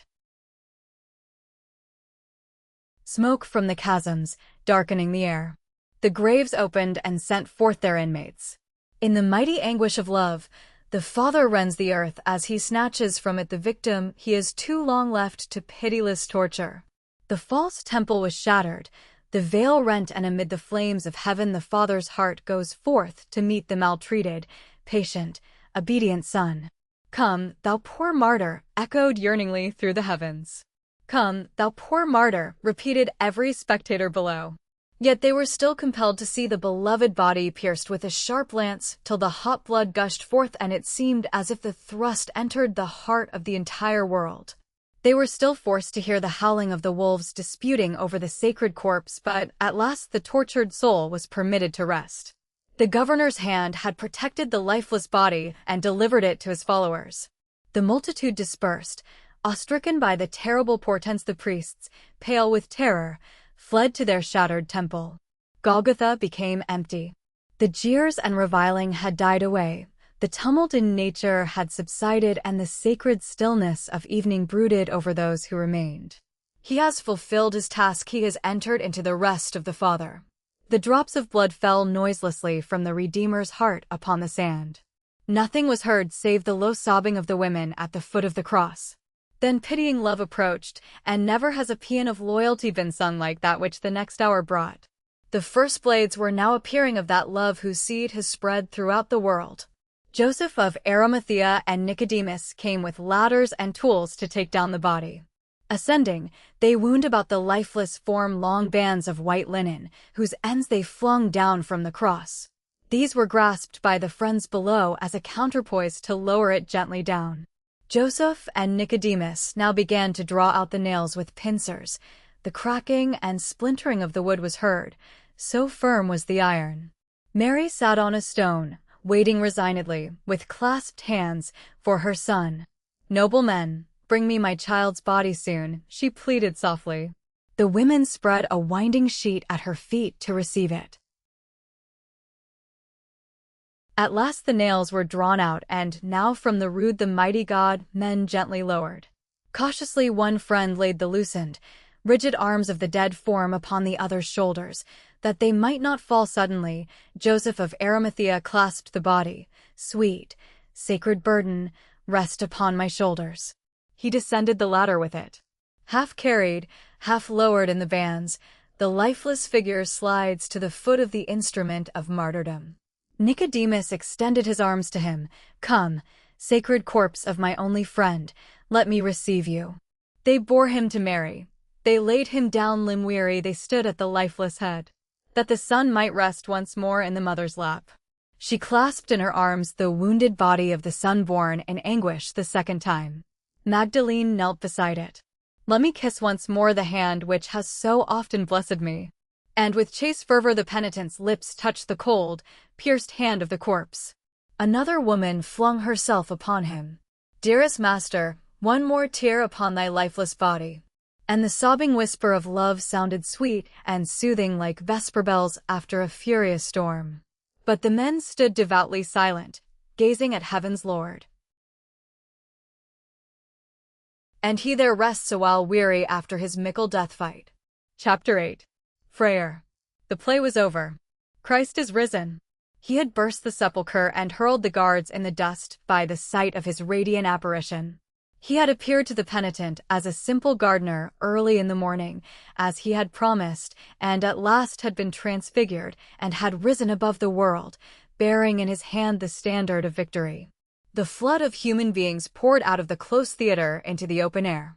Not loudly and noisily, as they had come, no, reverently and gravely, as a funeral train disperses after the obsequies of some noble man, noiselessly as the ebbing tide recedes after flood raised by a storm. These were the same people, yet they returned in a far different mood. The same vehicles in which yesterday the travelers had arrived in so noisy a fashion now bore them away, but neither shouts nor cracking of whips was heard. The drivers knew that they must behave as if their carriages were filled with wounded men. And this was true. There was scarcely one who did not suffer as if the spear which had pierced the Saviour's heart had entered his own, who did not feel the wounds of the crucified one in his own hands and feet. The grief which the people took with them was grand and godlike, and they treasured it carefully. They did not desire to lose any portion of it, For we love the grief we feel for one beloved, and today they had learned to love Christ. So they went homeward. The last carriages which drew up before the entrance were those of the Countess and her friends. The gentlemen of the diplomatic corps were already standing below, waiting for Countess Wildenau to assign them their seats in the two landaus. But the lady was still leaning against the pillar which supported one end of the box. Pressing her handkerchief to her eyes, she vainly strove to control her tears. Her heart throbbed violently, her breath was short and quick, she could not master her emotion. The prince stood before her, pale and silent. His eyes, too, were reddened by weeping. "Try to calm yourself," he said firmly. "The ladies are still in their box. The Duchess seems to expect you to go to her. A woman of the world, like yourself, should not give way so." "Give way, do you call it?" repeated Madeline, who did not see that Prince Emile, too, was moved. "We shall never understand each other." At this moment the ladies left their box and crossed the intervening space. They were the last persons in the theater. The Duchess, without a word, threw her arms around Countess von Wildenau's neck. Her ladies-in-waiting, too, approached with tearful eyes, and when the Duchess at last released her friend from her embrace, the Baroness whispered, "Forgive me, I have wronged you as well as many others even yesterday, forgive me." The same entreaty was expressed in Her Excellency's glance and clasp of the hand as she said, "Whoever sees this must repent every unloving word ever uttered. We will never forget that we have witnessed it together." "I thank you, but I should have borne you no ill will, even had I known what you have now voluntarily confessed to me," replied the Countess, kissing the ladies with dry, burning lips. "Shall we go?" asked the Duchess. "We shall be locked in." "I will come directly, I beg you. Will your Highness kindly go first?" "I should like to rest a moment," stammered the Countess in great confusion. "You are terribly unstrung, that is natural, so are we all. I will wait for you below and take you in my carriage, if you wish. We can weep our fill together." "Your Highness is very kind," replied the Countess, scarcely knowing what she answered. When the party had gone downstairs, she passionately seized Prince Emile's arm. "For heaven's sake, help me to escape going with them. I will not, cannot leave. I beseech you by all that is sacred, let me stay here." "So it is settled. The result is what I feared," said the prince with a heavy sigh. "I can only beg you for your own sake to consider the ladies. You have invited them to dine day after tomorrow. I know it. Apologize for me. Say whatever you please. You will know you can manage it. If you have ever loved me, help me. Drive with the ladies, entertain them, that they may not miss me. And the magnificent ovation which the gentlemen have arranged at your home? What do I care for it? A fairy temple awaits you at the Palace Wildenau, and you will stay here? What a pity to lose the beautiful flowers, which must now wither in vain. I cannot help it. For heaven's sake, act quickly, someone is coming." She was trembling in every limb with fear, but it was no member of the party sent to summon her. A short man with clear-cut features stood beside her. Shrewd, loyal eyes met her glance. "I saw that you were still here, Countess. Can I serve you in any way?" "Thank heaven, it is Ludwig Gross," cried the excited woman joyously, taking his arm. "Can you get me to your father's house without being seen?" "Certainly, I can guide you across the stage, if you wish." "Quick, then. Farewell, Prince, be generous and forgive me." She vanished. The prince was too thoroughly a man of the world to betray his feelings even for an instant. The short distance down the staircase afforded him ample time to decide upon his course. The misfortune had happened and could no longer be averted, but it concerned himself alone. Her name and position must be guarded. "Have you come without the Countess?" called the Duchess. "I must apologize for her, Your Highness.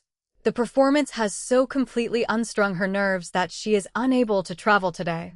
I have just placed her in her landlord's charge, promising not only to make her apologies to the ladies, but also endeavor to supply her place." "Oh, poor Countess Wildenau," said the Duchess kindly. "Shall we not go to her assistance? Permit me to remind Your Highness that we have not a moment to lose if we wish to catch the train." "Is it possible? Then we must hurry." "Yes, and I think rest will be best for the Countess at present," answered Prince Emile, helping the ladies into the carriage. Well, we shall see her at dinner on Tuesday. She will be able to travel tomorrow. Oh, I hope so. But, Prince Emil, what will become of our flowers? Asked the gentleman. Oh, they will keep until tomorrow. I suppose she has no suspicion? Of course not, and it is far better, for had she been aware of it, no doubt she would have gone today, in spite of her illness, and made herself worse. The gentleman assented. Still, it's a pity about the flowers. If they will only keep fresh, she will let many a blossom wither, which may well be mourned, thought the prince bitterly. Will you drive with us, Prince? Asked the Duchess. If your highness will permit. Will you go to the casino tonight, as we agreed, gentlemen? He called as he entered the vehicle. Not I, replied Prince Hohenheim. I honestly confess that I am not in the mood. Nor I, said St. Genois. This has moved me to that the finest circus in the world might be here, and I would not enter. The burgomaster of Ammergau was right in permitting nothing of the kind. Yes, I will take back everything I said yesterday. I went to laugh and wept, remarked Wengenrode. It has robbed me of all desire for amusement, Cossigny added. I care for nothing more today. They bowed to the ladies and the prince, and silently entered their carriages. Prince Emil ordered the countess coachman to drive back with the maid, who sat hidden in one corner, and joined the duchess and her companions. The equipages rolled away in different directions, one back to the Gross house, the other to Munich, where the florists were toiling busily to adorn the Wildenau Palace for the reception of its fortunate owner, who was not coming. Ludwig Gross led the countess across the now empty stage. It thrilled her with a strange emotion to tread its floor, and in her reverent awe, she scarcely ventured to glance around her at the vast, dusky space. Suddenly she recoiled from an unexpected horror. The cross lay before her. Her agitation did not escape the keen perception of Ludwig Gross, and he doubtless understood it. Such things are not new to the people of Ammergau. I will see whether the house of Pilate is still open. Perhaps you may like to step out on the balcony, he said, and moved away to leave her alone. The countess understood the consideration displayed by the sympathizing man. Kneeling in the dark wings, she threw herself face downward on the cross, pressed her burning lips on the hard wood which had supported the noble body, on the marks left here also by the nails, which had apparently pierced the hands of the crucified one, the red stains made by his painted wounds. Aye, it had become true, the miracle had happened. The artificial blood also possessed redeeming power. Rarely did any pilgrim to the Holy Land ever press a more fervent kiss upon the wood of the true cross than was now bestowed on the false one. So, in the days of yore, Helen, the beautiful, haughty mother of the Emperor Constantine, may have flung herself down, after her long sea voyage, when she at last found the long-sought cross, to press it to her bosom in the unutterable joy of realization. Ludwig's steps approached, and the countess roused herself from her rapture. Unfortunately, the house is closed, said Ludwig, who had probably been perfectly aware of it. They went on to the dressing rooms. I'll see if Freyr is still here, and the drawing master knocked at the first door. The countess was so much startled that she was forced to lean against the wall to save herself from falling. Was it to come now, the fateful moment? Her knees threatened to give way, her heart throbbed almost to bursting, but there was no answer to the knock, thrice repeated. He was no longer there. Ludwig Gross opened the door. The room was empty. Will you come in? He asked. Would it interest you to see the dressing room? She entered. There hang his garments, still damp with perspiration from the severe toil. Madeline von Wildenau stooped with clasped hands in the bare little chamber. Something white and glimmering rustled and floated beside her. It was the transfiguration robe. She touched it lightly with her hand in passing, and a thrill of bliss ran through every nerve. Ah, and there was the crown of thorns. She took it in her hand, and tears streamed down upon it, as though it were some sacred relic. Again the dreamlike vision stood before her as she had seen it for the first time on the mountain top, with the thorny branches swaying around the brow like an omen. No, my hands shall defend thee, that no thorn shall henceforth tear thee, beloved brow, she thought, while a strange smile irradiated her face. Then looking up, she met the eyes of Ludwig, fixed upon her with deep emotion as she gazed down at the crown of thorns. She replaced it and followed him to the door of the next room. Caiaphas. An almost childlike dread and timidity assailed her, the sort of feeling she had had when a young girl at the time of her first presentation at court. She was well-nigh glad that he was no longer there, and she had time to calm herself ere she confronted the mighty priest. "It is too late, they have all gone," said Ludwig, offering his companion his arm to lead her down the staircase. Numerous groups of people were standing in front of the theater and in the street leading to the village. "What are they doing here?" asked the lady. "Oh, they are waiting for Freyr. It is always so. He has slipped around again by a side path to avoid seeing anyone, and the poor people must stand and wait in vain. I have often told him that he ought not to be so austere. It would please them so much if he would but give them one friendly word, but he cannot conquer this shyness. He cannot suffer himself to be revered as the Christ after the play is over. He ought not to permit the feeling which the people have for the Christ to be transferred to his person. That is his view of the matter. It is a lofty and noble thought, but hard for us poor mortals who so eagerly cling to what is visible. It is impossible not to transfer the impression produced by the character to its representative, especially with a personality like Freyr's." Ludwig Gross nodded assent. "Yes, we have had this experience of old. Faith needs an earthly pledge, says our great poet, and Freyr's personation is such a pledge, a guarantee of whose blessed power everyone feels sure." The Countess eagerly pressed Ludwig's hands. "I have seen people," Ludwig added, "who were happy if they were only permitted to touch Freyr's garment, as though it could bring them healing like the actual robe of Christ. Would not Christ, also, if he beheld this pious delusion, exclaim, 'Woman, thy faith hath saved thee'?" A deep flush crimsoned the Countess' face, and the tears which she had so long struggled to repress flowed in streams. She leaned heavily on Ludwig's arm, and he felt the violent throbbing of her heart.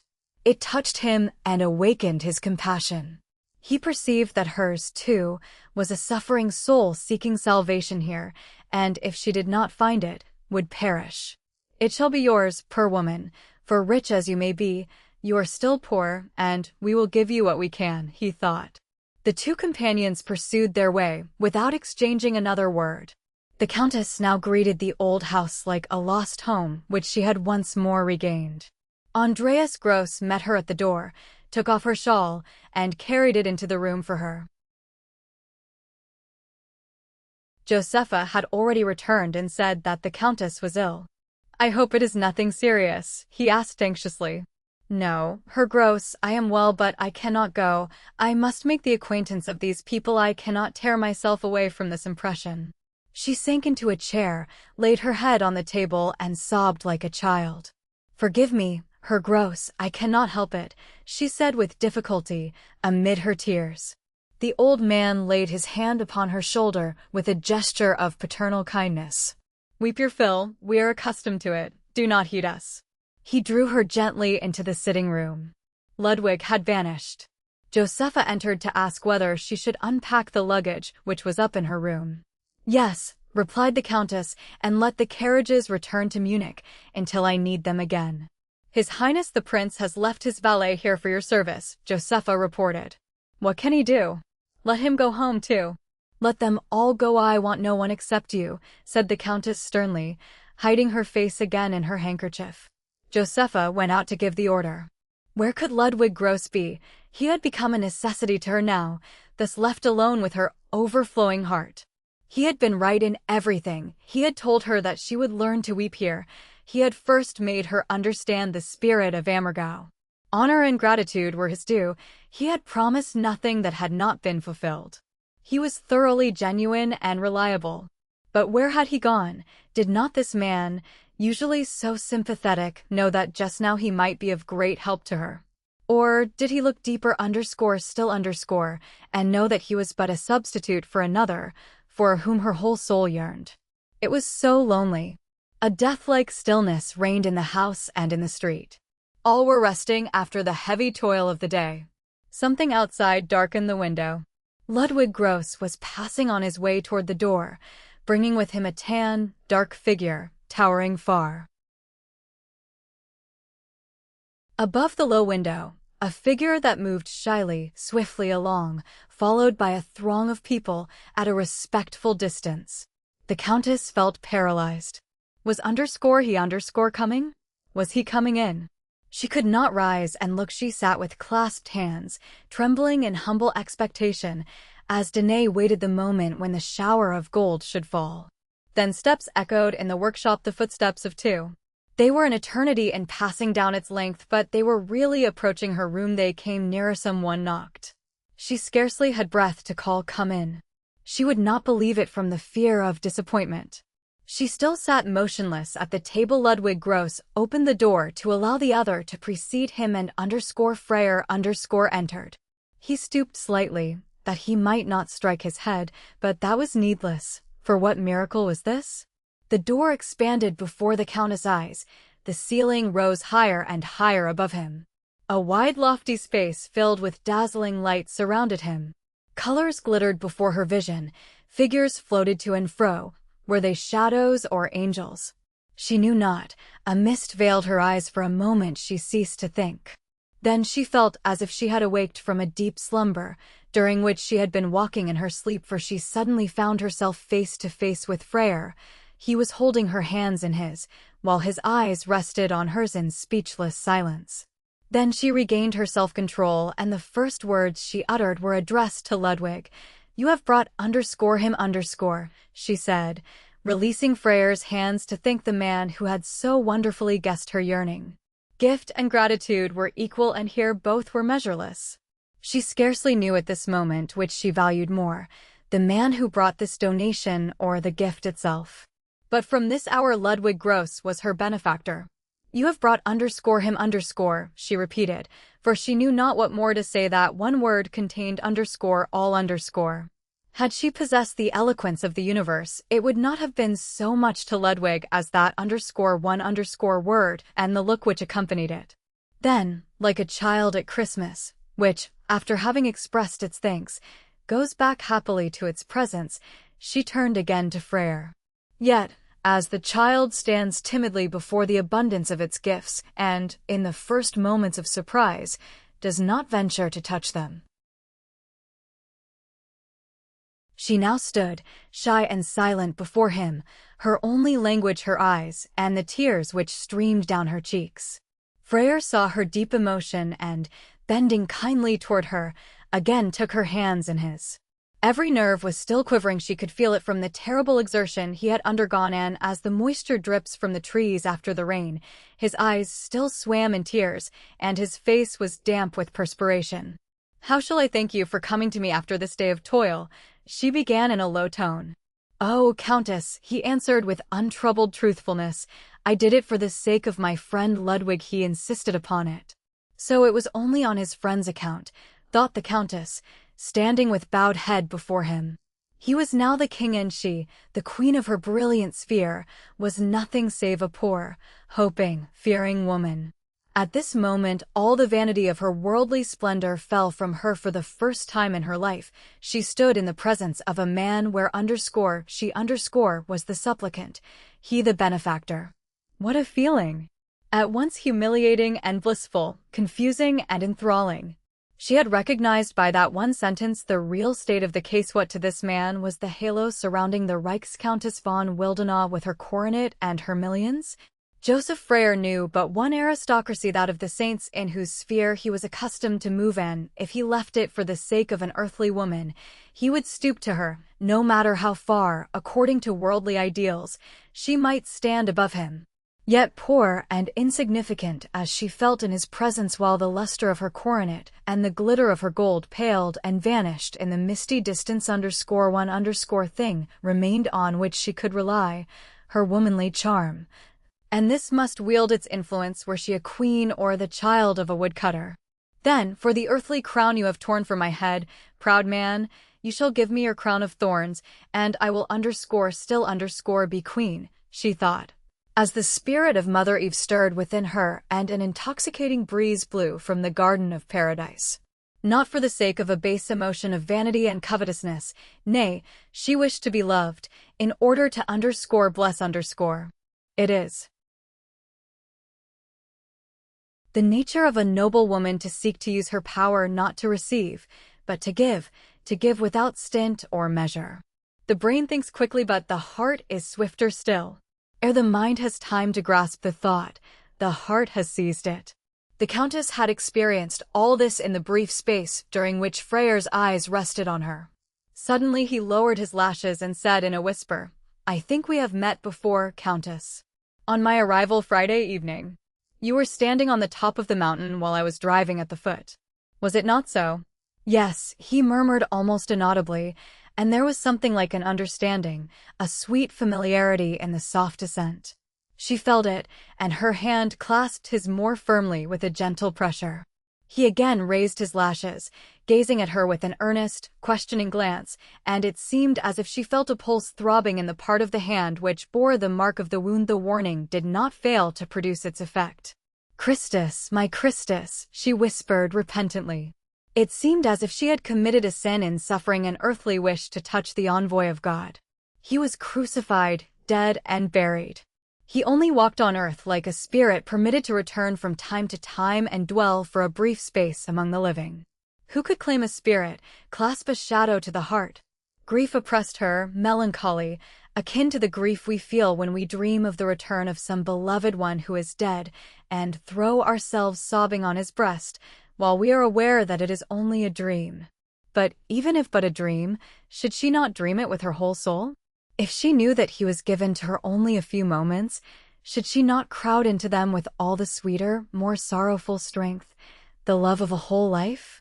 After us the deluge, says love to the moment, and that which does not say it is not love. But in this moment, the Countess felt, lay the germ of something imperishable, and when it was past there would begin for her not annihilation, but eternity. To it she must answer for what she did with the moment. Ludwig Gross was standing by the window. He did not wish to listen what was communicated by the mute language of those eyes. He had perceived, with subtle instinct, the existence of some mysterious connection, in which no third person had any part. They were alone, virtually alone. Yet neither spoke, only their tearful eyes expressed the suffering which he endured and she shared in beholding. "Come, poor martyr," cried her heart, and she released one of his hands to clasp the other more closely with both her own. She noticed a slight quiver. "Does your hand still ache from the terrible nail which seemed to be driven into your flesh?" "Oh no, that would cause no pain. The nail passes between the fingers and the large head extends toward the center of the palm.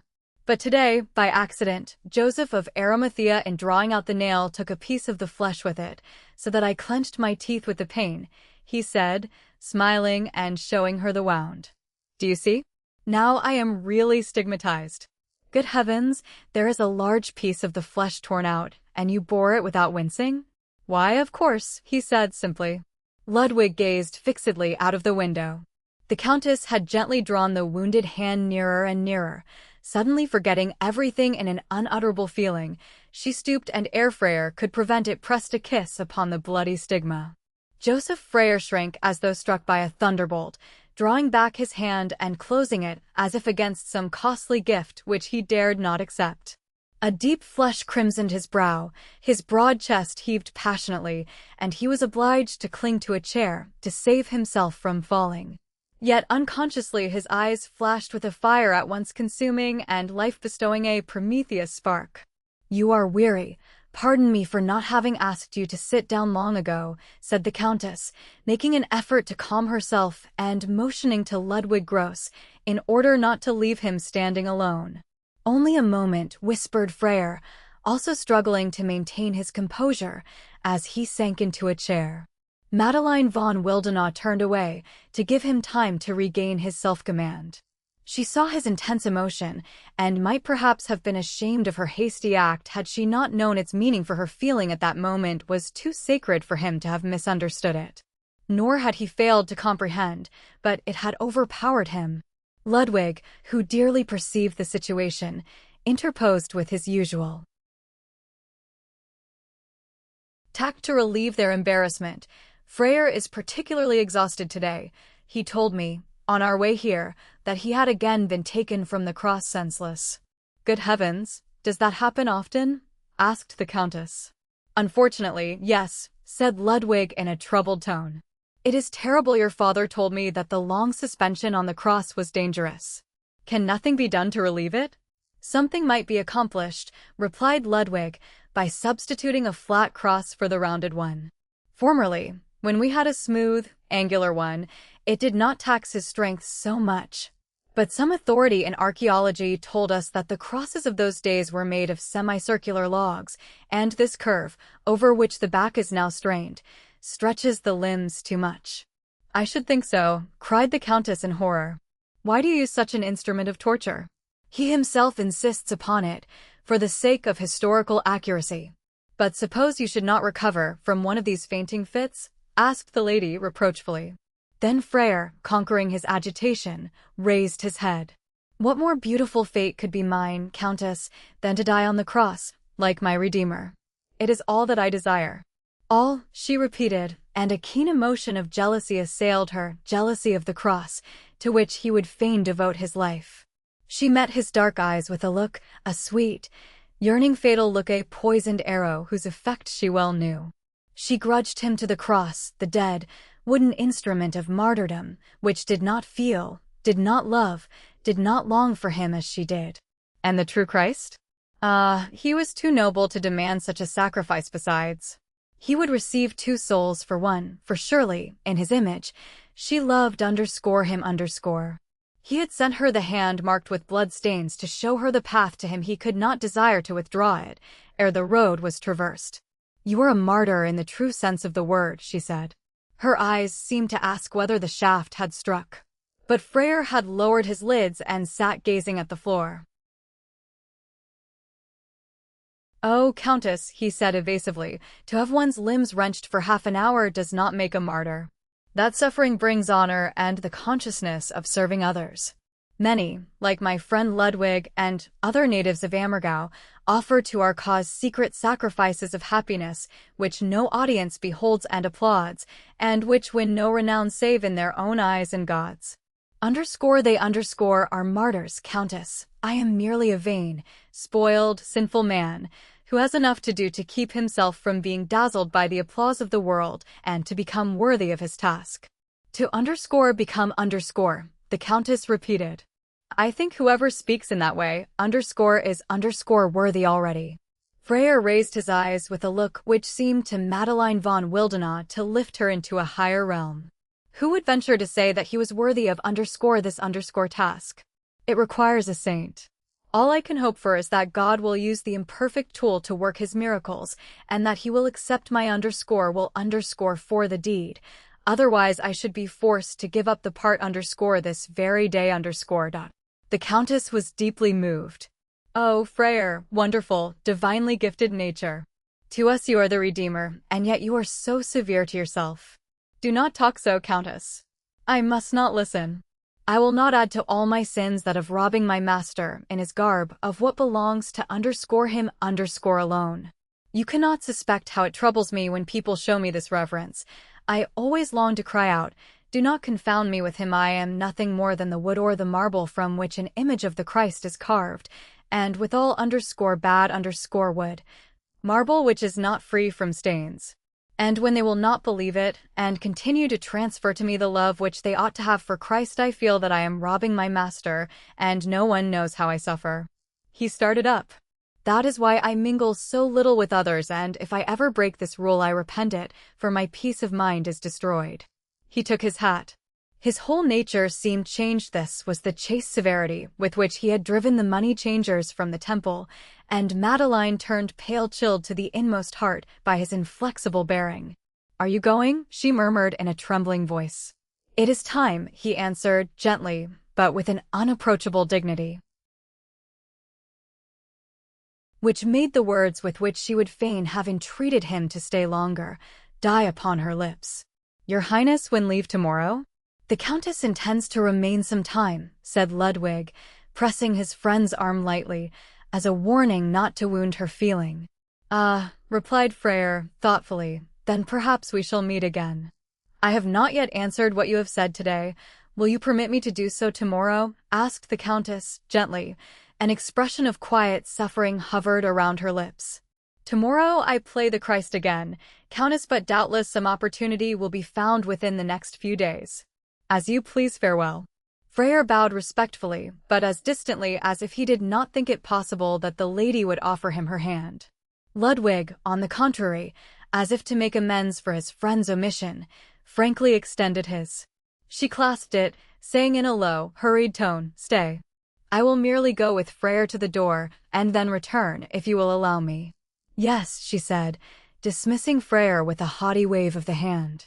Then, throwing herself into the chair by the table, she burst into bitter weeping.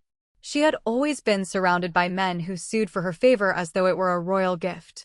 And here she was disdained, and by whom? A man of the people, a plebeian. No, a keen pang pierced her heart as she tried to give him that name. If he was a plebeian, so, too, was Christ. Christ, too, sprang from the people. The ideal of the human race was born in a manger. She could summon to confront him only one kind of pride, that of the woman, not of the high-born lady.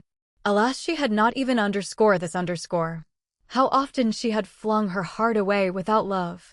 For the mess of pottage of gratified vanity or an interesting situation, as the prince had said yesterday, she had bartered the birthright of the holiest feeling. Of what did she dare to be proud? That, for the first time in her life, she really loved? Was she to avenge herself by arrogance upon the man who had awakened this divine emotion because he did not share it?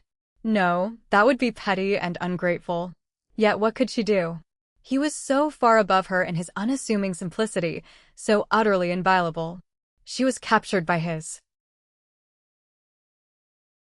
nobility. Her weapons were powerless against him. As she gazed around her for some support by which she might lift herself above him, every prop of her former artificial life snapped in her grasp before the grand, colossal verity of this apparition. She could do nothing save love and suffer, and accept whatever fate he bestowed. Someone knocked at the door. Almost mechanically, she gave the permission to enter. Ludwig Gross came in noiselessly and approached her. Without a word, she held out her hand, as a patient extends it to the physician. He stood by her side, and his eyes rested on the weeping woman with the sympathy and understanding born of experience in suffering. But his presence was infinitely soothing. This man would allow nothing to harm her. So far as his power extended, she was safe. She looked at him as if beseeching help, and he understood her. Freyr was unusually excited today, he said. I do not know what was passing in his mind. I never saw him in such a mood before. When we entered the garden, he embraced me as if something extraordinary had happened, and then rushed off as though the ground was burning under his feet, of course in the direction opposite to his home, for the whole street was full of people waiting to see him. The Countess held her breath to listen. Was he in this mood when you called for him? She asked. No, he was as usual, calm and weary.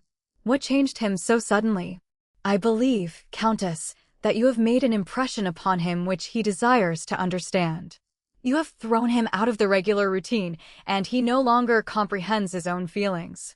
But I said so little I don't understand, cried the Countess, blushing. The important point does not always depend on what is said, but on what is not said, Countess. To deep souls, what is unuttered is often more significant than words. Madeline von Wildenau lowered her eyes and silently clasped Ludwig's hand. Do you think that she did not finish the sentence. Ludwig spared her. From my knowledge of Freyr, either he will never return, or he will come tomorrow. Chapter 9.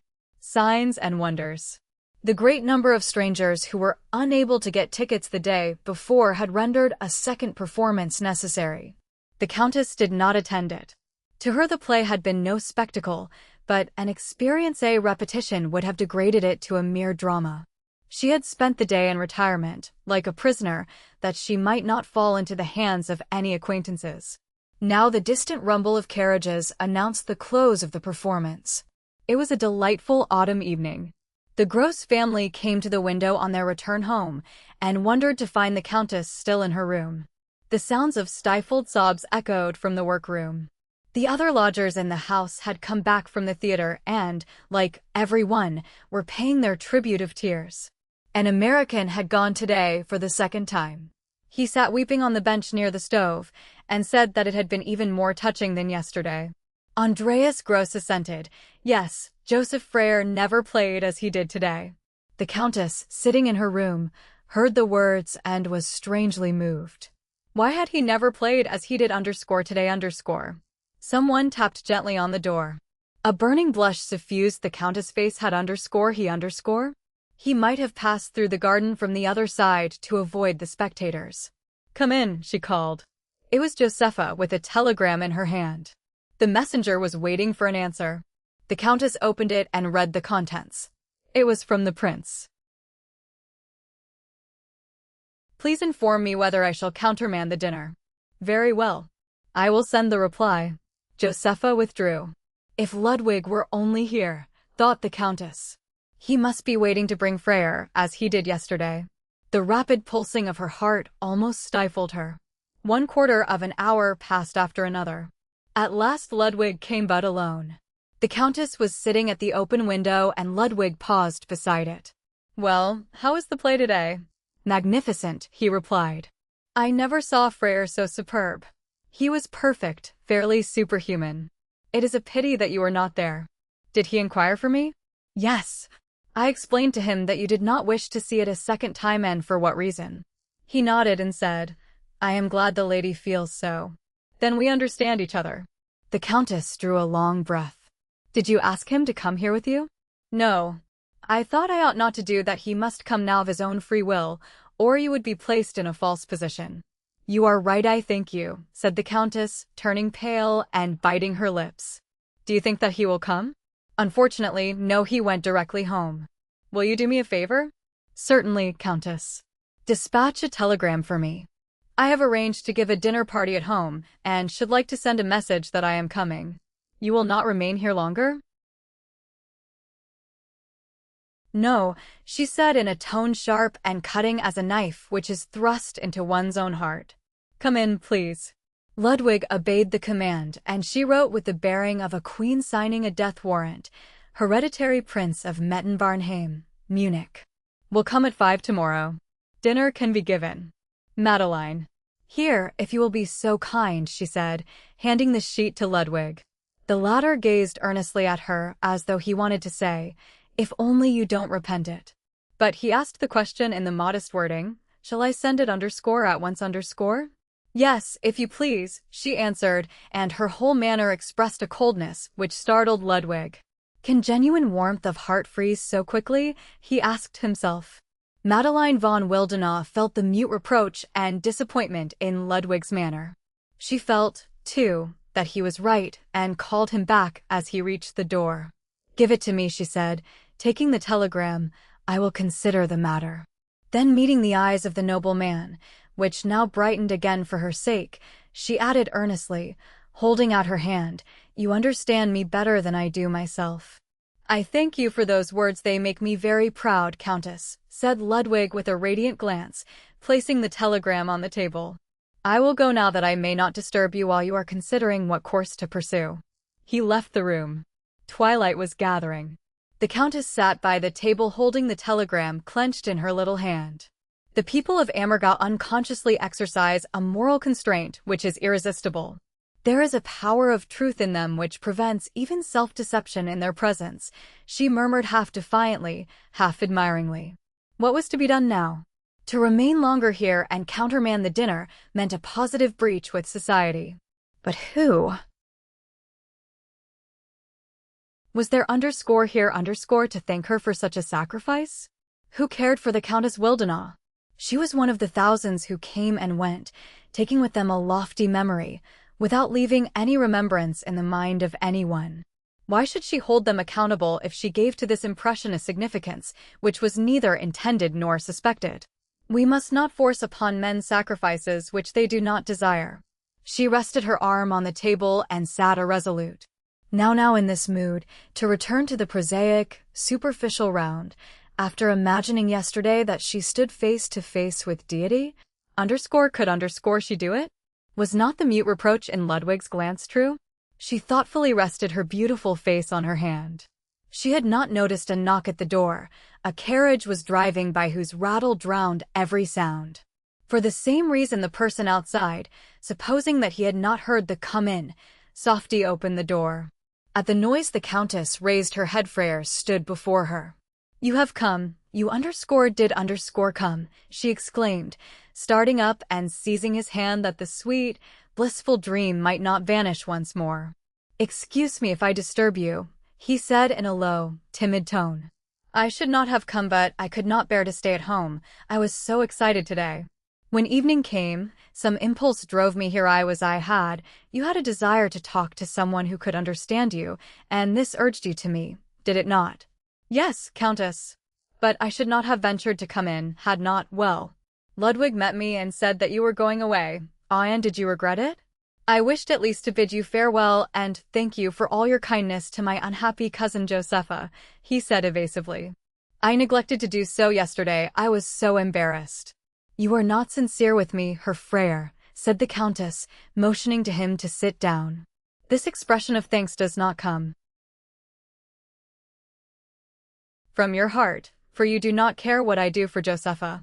That is merely the pretext for coming to me because you do not wish to confess what really brought you.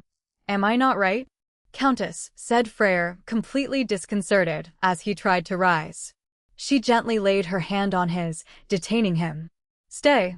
Your standard is so rigid in everything. What is your view of truth?" Freyr fixed his eyes on the floor. "Is it underscore true underscore when you say that you came to thank me for Josepha? Were you not drawn hither by the feeling that, of all the thousands of souls who pass you in the course of the summer, perhaps there is not one who could understand you and your task as I do?" Freyr clasped his hands on his knees and silently bent his head. "Perhaps you have not thought of me as I have thought of you, all day long, since our eyes met on the mountain, as though some higher power had pointed us out to each other." Freyr remained silent, but as the full cup overflows at the slightest movement, tears again gushed from his eyes. "Why did you look at me so from head to foot, pouring forth in that gaze your whole soul with a world of grief and joy, as a blossoming tree showers its flowers on the passer-by? Surely not on account of a woman's face, though it may be passably fair, but because you felt that I perceived the Christ in you, and that it was he for whom I came.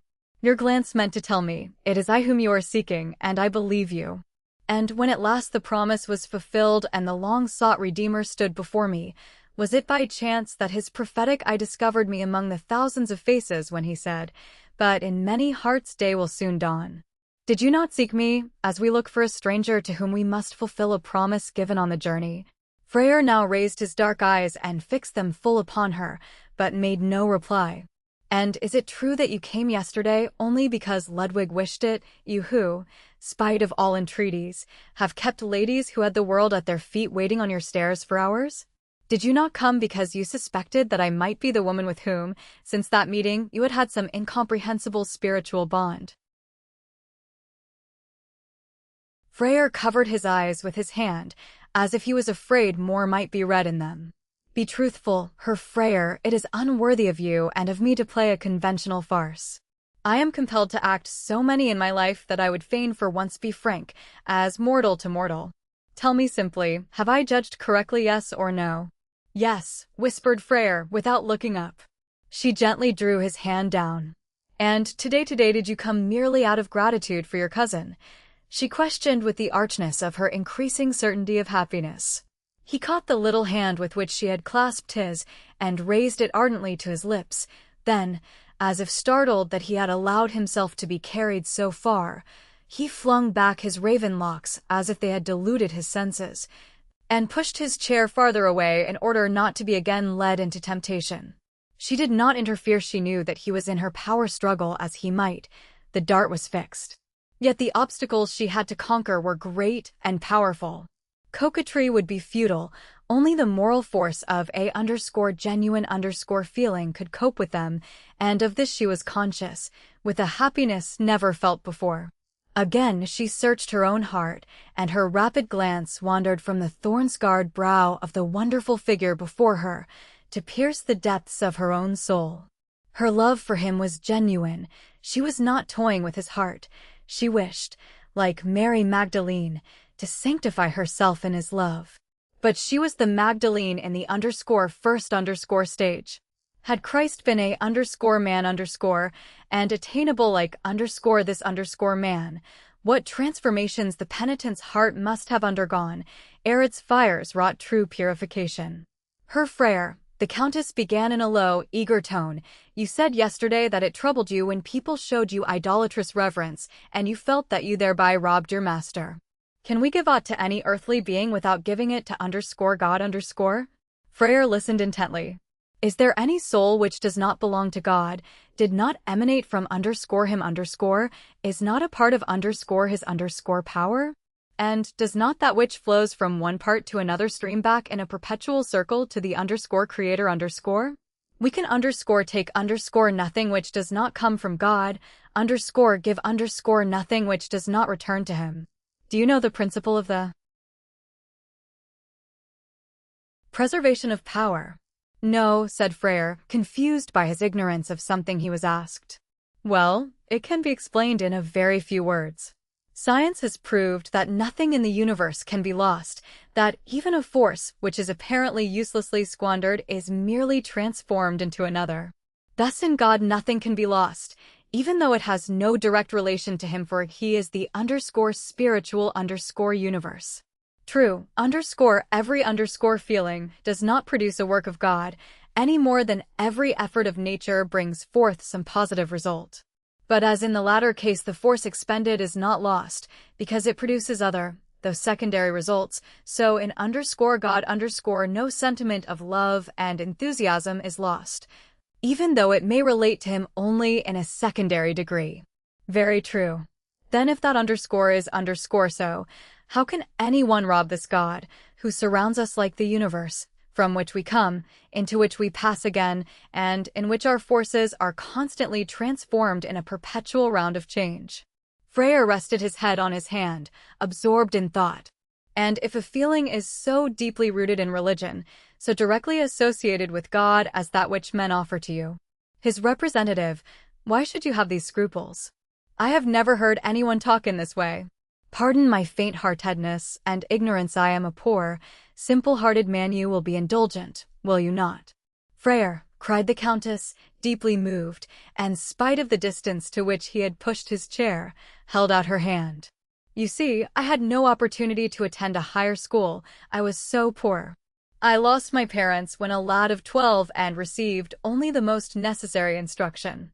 All my knowledge I obtained afterwards by reading, and it is of course defective and insufficient. On our mountains, beside our rushing streams, among the hazel bushes whose nuts were often my only food, I grew up, watching the horses sent to pasture with their colts. Up by St. Gregory's Chapel, where the lane falls over the cliffs, I left the animals grazing in the wide meadows, flung myself down in a field of gentian and, lying on my back, gazed upward into the blue sky and thought it must surely open. The transparent atmosphere must at last be pierced as the bird imagines, when it dashes its head against a pane of glass. So I learned to think of God. And when my brain and heart grew giddy, as if I were destined for something better, when a longing overwhelmed me which my simple meditations could not quell, I caught one of my young horses by the mane, swung myself on its bare back, and swept over the broad plain, feeling myself a king. He extended his arms, and now his face was suddenly transformed, laughing, bright, joyous as the Swedes imagine their neck, the kind, friendly water sprite who still retains some of the mythical blood of the northern god of spring, Frere's namesake. Ah, Countess, that was poetry. Who could restore those days, that childish ignorance, that happy hope, that freedom of innocence?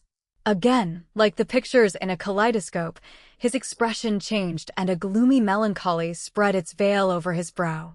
Alas, that is all over.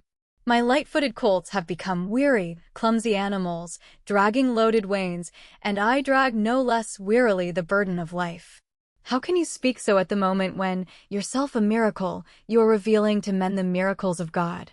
Is it not ungrateful? Oh no, Countess, I am grateful. But I do not so separate myself from my part that I could be happy while portraying the sufferings of my Redeemer. Do you imagine that I have merely learned the words by heart? With his form, I have also taken his cross upon me. Since that time all my youth has fled, and a touch of pain pervades my whole life. Then you are his true follower, then you are doing what Simon of Cyrene did. And do you believe that you ought not to accept even the smallest portion of the gratitude which men owe to the crucified one? Must you share only his sufferings, not his joys, the joys bestowed by the love and faith of moved and converted souls? Surely if you are so narrow-minded, you understand neither yourself nor the love of God, who has chosen and favored you from among millions to renew to the world the forgotten message of salvation. O God, help me to keep my humility. This is too much. Freyr started up and pressed his hand upon his brow, as if to ward off an invisible crown which was descending upon it.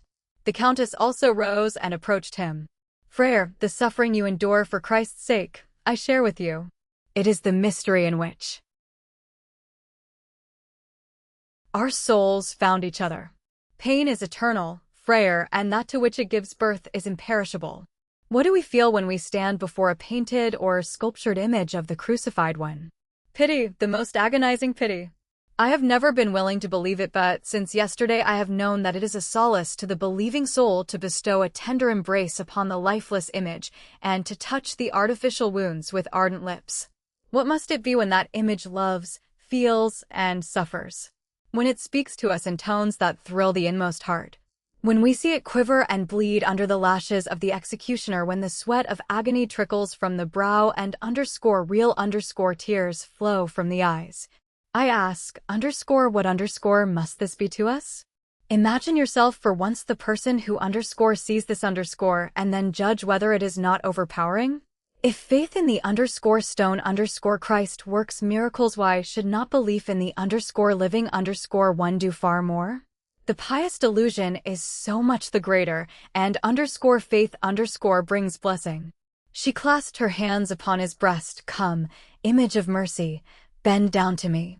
Let me clasp your beloved head and press upon your tortured brow the kiss of reconciliation for all penitent humanity. Then, taking his face between her hands, she lightly pressed a fervent kiss upon the brow gently inclined toward her. Now go and lament that you have robbed your master of this kiss. He will ask, with a smile, do you know for whom that kiss was meant or me? And you will be spared an answer, for when you raise your eyes to him, you will find it imprinted on his brow. She paused, overpowered by the sacredness of the moment. There are times when our own words influence us like some unknown force, because they express something which has been so deeply concealed in our hearts that we ourselves were ignorant of its existence. This was the case now with the Countess. Freyr stood silently with clasped hands, as if in church. It seemed as though some third person was addressing them, an invisible person whom they must hold their very breath to understand. It had grown late. The waning moon floated high above the low window and brightened the little room with its cheering rays. The Countess nodded. It is fulfilled. Then she laid her hands in Freyr's. For the first time since my childhood, I place my soul in the keeping of a human being. For the first time since my childhood, I strip off all the arrogance of reason, for a higher perception is hovering above me, drawing nearer and nearer with blissful certainty. Is it love? Is it faith? Whichever it may be, God dwells in both. And if philosophy says, I think therefore I am I say, I love therefore I believe She humbly bowed her head. And therefore I beseech you, bless me, you who are so divinely endowed, with the blessing which is shed upon and emanates from you.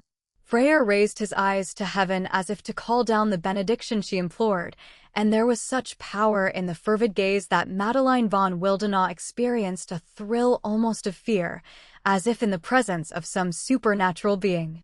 Then he made the sign of the cross over her, in the name of the Father, and of the Son, and of the Holy Ghost.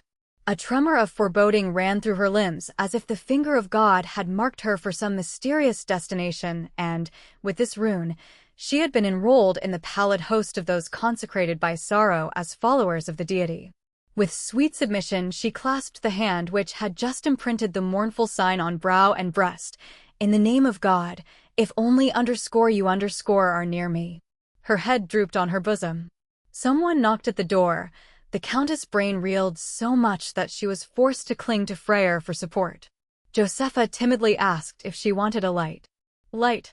Was it _dark_? Very well, she answered absently.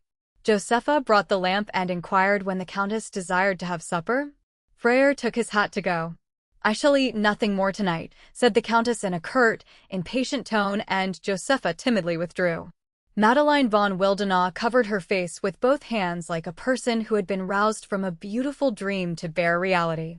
Alas, that there must be other people in the world, besides ourselves. She sighed heavily, as if to take breath after the terrible fall. Freyr, hat in hand, approached her, calm and self-controlled.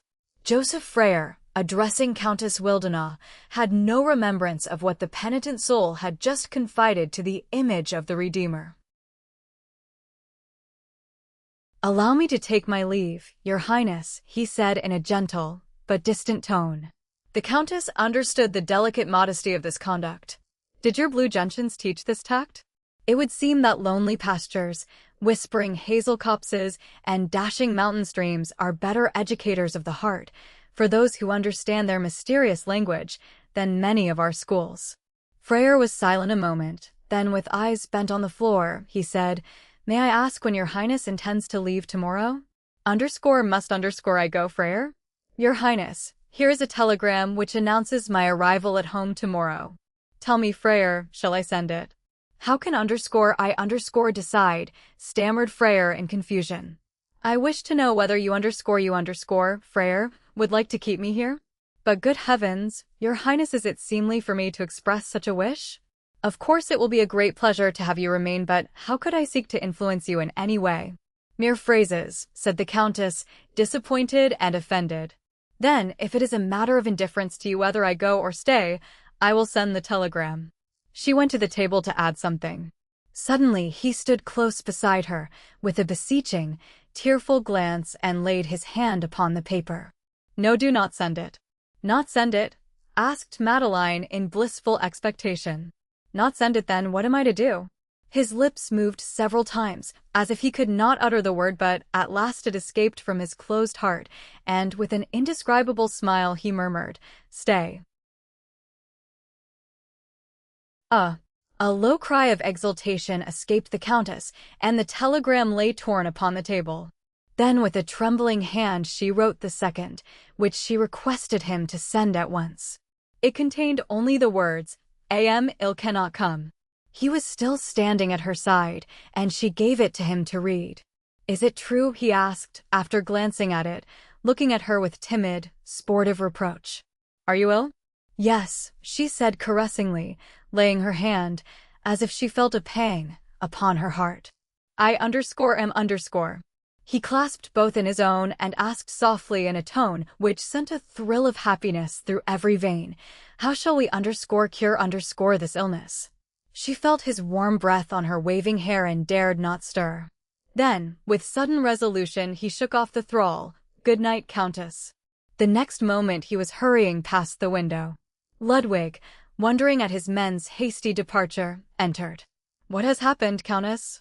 Signs and wonders have happened, she said, extending her arms as if transfigured. Chapter 10. In the early morning. Rise, Mary. Night is darkening and the wintry storms are raging, but be comforted. In the early morning, in the spring garden, you will see me again. The Countess woke from a short slumber as if someone had uttered the words aloud. She glanced around the dusky room. It was still early. Scarcely a glimmer of light pierced through the chinks of the shutters. She tried to sleep again, but in vain. The words constantly rang in her ears. In the early morning you will see me again. Now the chinks in the shutters grew brighter, and one golden arrow after another darted through. The Countess threw aside the coverlet and started up. Why should she torment herself with trying to court sleep? Outside, a dewy garden offered its temptations.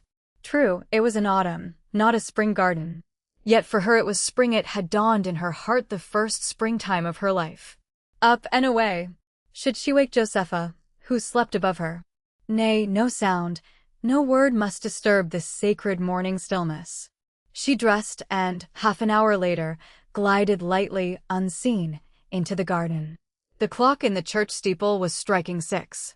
A fresh autumn breeze swept like a band of jubilant sprites through the tops of the ancient trees, then rushing downward, tossed her silken hair as though it would fain bear away the filmy strands to some envious wood-nymph to weave nets from it for the poor mortals who might lose themselves in her domain. On the ground at her feet, too, the grasses and shrubs swayed and rustled as if little gnomes were holding high revel there. A strange mood pervaded all nature. Madeline von Wildenau looked upward. There were huge cloud shapes in the sky, but the sun was shining brightly in a broad expanse of blue. The bells were ringing for early mass. The Countess clasped her hands. Everything was silent and lonely. No eye beheld, no ear heard her, save the golden orb above. The birds caroling their matin songs, the flowers whose cups were filled with morning dew, the buzzing, humming bees, all were celebrating the great matins of awakening nature, and she, whose heart was full of the morning dew of the first genuine feeling of her life, was she alone not to join in the chorus of gratitude of refreshed creation? There is a language whose key we do not possess. It is the Sanskrit of nature and of the human soul when it communes with the deity. The Countess sank silently down on the dewy grass. She did not pray in set words. There was an interchange of thought. Her heart spoke to God, and reason knew not what it confided to him. In the early morning in the spring garden, thou wilt see me again. There again spoke the voice which had roused her so early. The Countess raised her head but still remained kneeling as if spellbound. Before her stood the promised one. She could say nothing save the word uttered by Mary Magdalene, Master. A loving soul can never be surprised by the object of its love, because it expects him always and everywhere, yet it appears a miracle when its expectation becomes fulfillment. Have I interrupted your prayer? I did not see you because you were kneeling, he said, gently. You interrupt my prayer, you who first taught me to pray, she asked, holding out her hand that he might help her rise. Tell me, how did you come here? I could not sleep. Some yearning urged me to your presence, to your garden. He gently raised her, while she gazed into his eyes as if enraptured. Master, she repeated. Oh, my friend, I was like Mary Magdalene. My Lord had been taken away, and I knew not where they had laid him. Now I know. He was buried in my own heart, and the world had rolled the stone before it, but yesterday he rose, and the stone was cast aside. So some impulse urged me into the garden early this morning to seek him, and lo, he stands before me as he promised. Do not speak so. I am well aware that the words are not meant for me, but if you associate Christ so closely with my personality, I fear that you will confound him with me, and that his image will be dimmed, if anything should ever shadow mine. I beseech you, Countess, by all that is sacred, learn to separate him from me, or you have not grasped the true nature of Christ, and my work will be evil. He stood before her with hand uplifted in prophecy. The outlines of his powerful form were sharply relieved against the dewy, shining morning air. Purity, chastity, the loftiest, most inspired earnestness were expressed in his whole bearing, all the dignity of the soul and of primeval, divinely created human nature. Must not she have that feeling of adoration which always seizes upon us whenever, no matter where it may be, the deity is revealed in his creations? No, she did not understand what he meant. She only understood that there was something divine in him, and that the perception of this nearness to God filled her with a happiness never known before. Joseph Freyer was the guarantee of the existence of a God in whom she had lost faith. Why should she imagine him in any other form than the one which she had found him again? Thou shalt make thyself no graven image. Must this puritanically misunderstood literal statement destroy man's dearest possession, the underscore symbol of the reality underscore? Then the works of Raphael, Titian, and Rubens must be effaced, and the unions of miracles of faith, wrought in the souls of the human race by the representations of the divine nature. Oh, blessed image worship! Now I understand your meaning, she joyously exclaimed. Whoever reviles you has never felt the ardent desire of the weak human heart, the captive of the senses, for contact with the unapproachable, the sight of the face of the ever-concealed yet ever-felt divinity. Here, Here stands the most perfect image heaven and earth ever created, and must I not kneel before it, clasp it with all the tendrils of my aspiring soul? No, no one ought, no one can prevent me.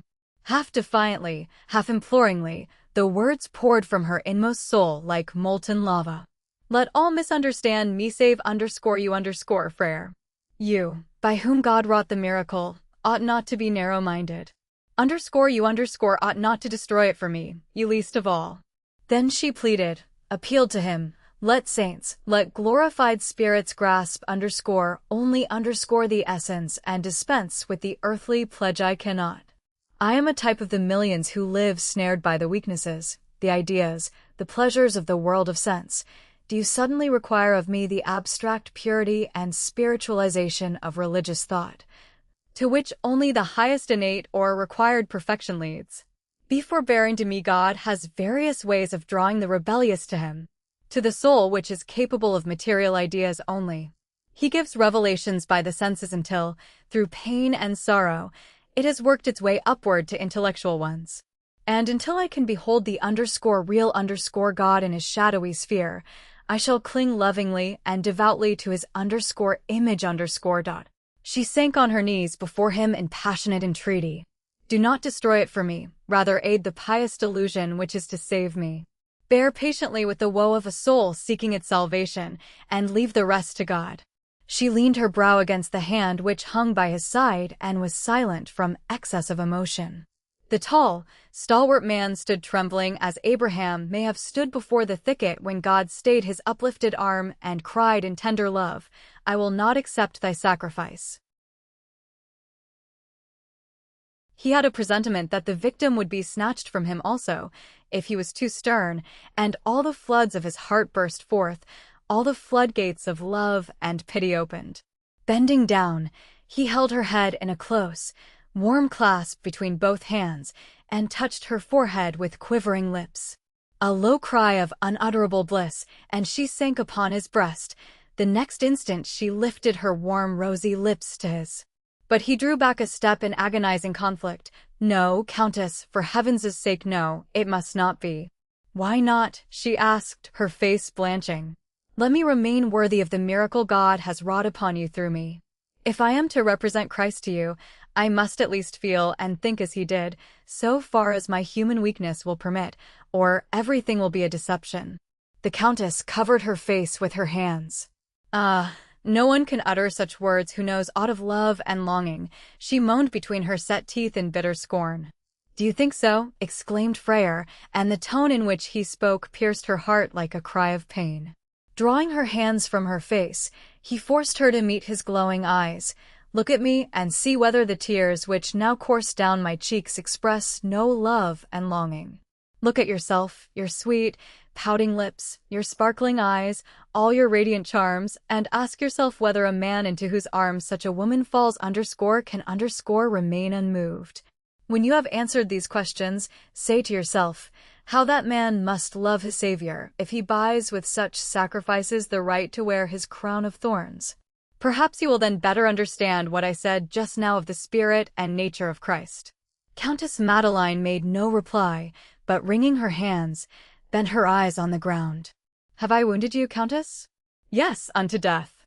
But it is best so. I understand you. If I am to love you as Christ, you must be Christ.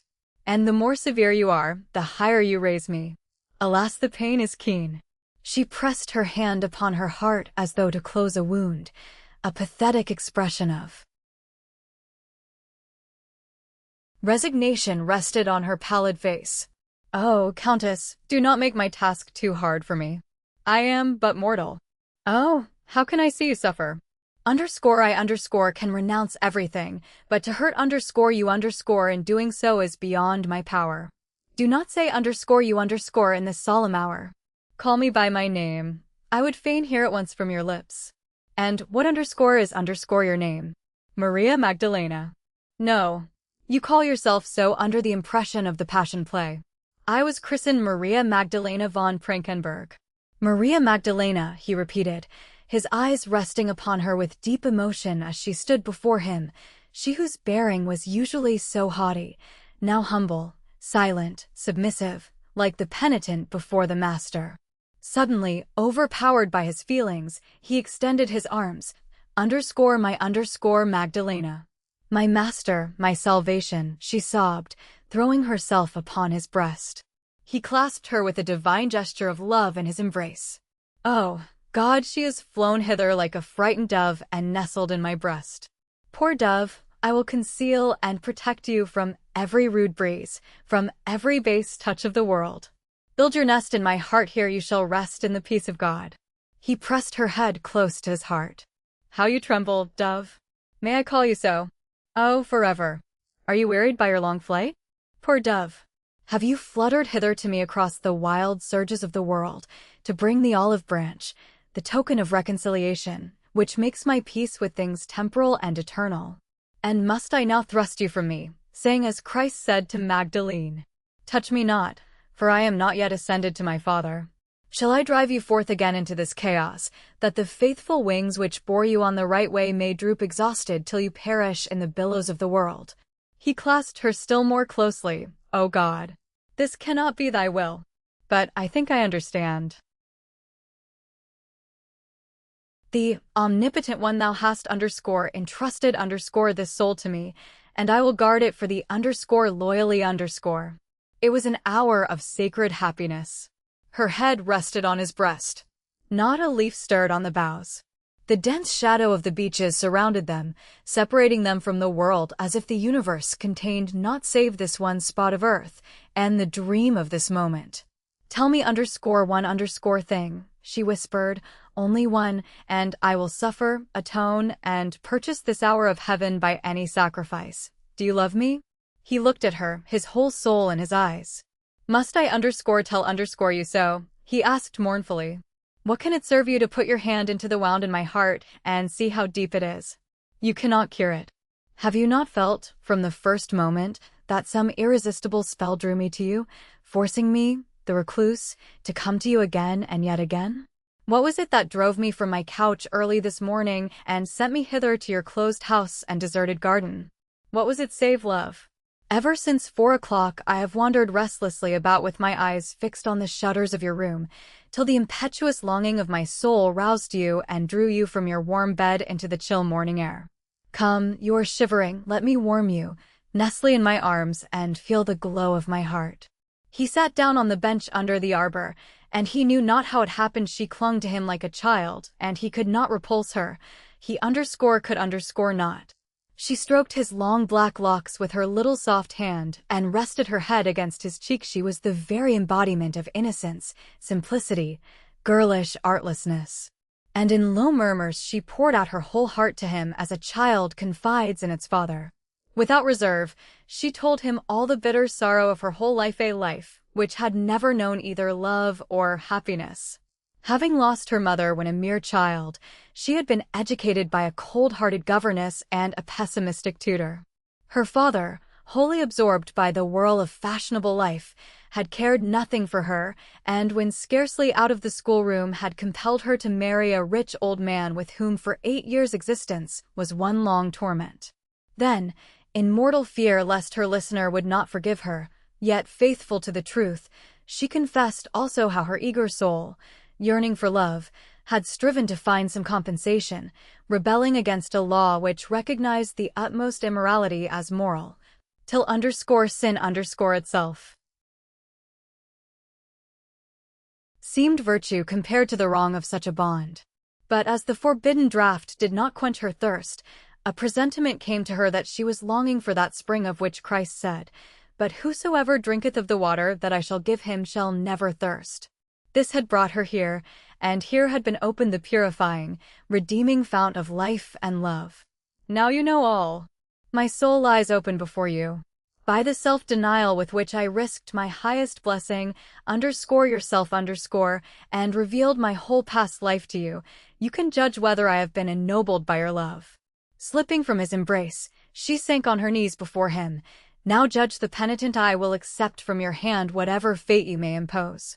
But one thing I beseech you to do, whatever you may ask of me, remember Christ. Freyer raised his large dark eyes. I do remember him. Bending toward her with infinite gentleness, he lifted her in his strong arms. "Come, Magdalena. I cannot condemn you," he said, and the penitent again rested in the embrace of compassion. "There are drops of cold perspiration on your brow," said Madeline after a long silence. "Are you suffering?" "I suffer gladly." "Do not heed it," he said with effort. Then a glance of loving inquiry searched his inmost soul. "Do you regret the kiss which you just denied me?" she asked, scarcely above her breath, but the whispered question made him wince as though a probe had entered some hidden wound. She felt it, and some irresistible impulse urged her to again raise her pouting lips. He saw their rosy curves close to his own, and gently covered them with his hand. "Be true. Let us be loyal to each other. Do not make my lot harder than it is already. You do not know what you are unchaining." Starting up, he clasped his hands upon his breast, eagerly drinking in long draughts of the invigorating morning air. The gloomy fire which had just glowed in his eyes changed again to a pure, calm light. "This is so beautiful. Do not disturb it," he said gently, kissing her on the forehead. "My child, my dove. Our love shall remain pure and sacred, shall it not?" "Yes," she murmured in reverent submission, for now he was once more the image of Christ, and she bent silently to kiss his hand. He did not resist, for he felt that it was a comfort to her. Then he disappeared, calm, lofty, like one who has stripped off the fetters of this world. Madeline von Wildenau was left alone, pressing her forehead against the trunk of the tree, a rude but firm support. She had sunk back upon the bench, closing her eyes. Her heart was almost bursting with its seething tide of emotion. Tears coursed down her cheeks. God had given her so much that she almost swooned under this wealth of happiness. Only a touch of pain could balance it, or it would be too great for mortal strength to bear. This pain was an unsatisfied yearning, a vague feeling that her destiny could only be fulfilled through this love, and that she was still so far from possessing it. God has ordained that the human heart can bear only a certain measure of happiness, and, when this limit is passed, joy becomes pain because we are not to experience here on earth bliss, which belongs to a higher stage of development. That is why the greatest joy brings tears. That is why, amid the utmost love, we believe that we have never loved enough. That is why, amid the excess of enjoyment, we are consumed with the desire for a rapture of which this is but a foretaste. That is why every pleasure teaches us to yearn for a new and greater one, so that we may never be satisfied, but continually suffer. There is but one power which, with strong hand, maintains the balance, teaches us to be sparing of joy, helps us endure pain, dams all the streams of desire, and sends them back to toil and bear fruit within the soul. Asceticism. It cuts with firm touch the luxuriant shoots from the tree of life, that its strength may concentrate within the marrow of the trunk and urge the growth upward. Asceticism. The bugbear of all the grown-up children of this world. Wherever it appears, human hearts are in a tumult as if death were at hand. Like flying ants bearing away their eggs to a place of safety, the disturbed consciences of worldlings anxiously strive to hide their secret desires and pleasures from the dreaded foe.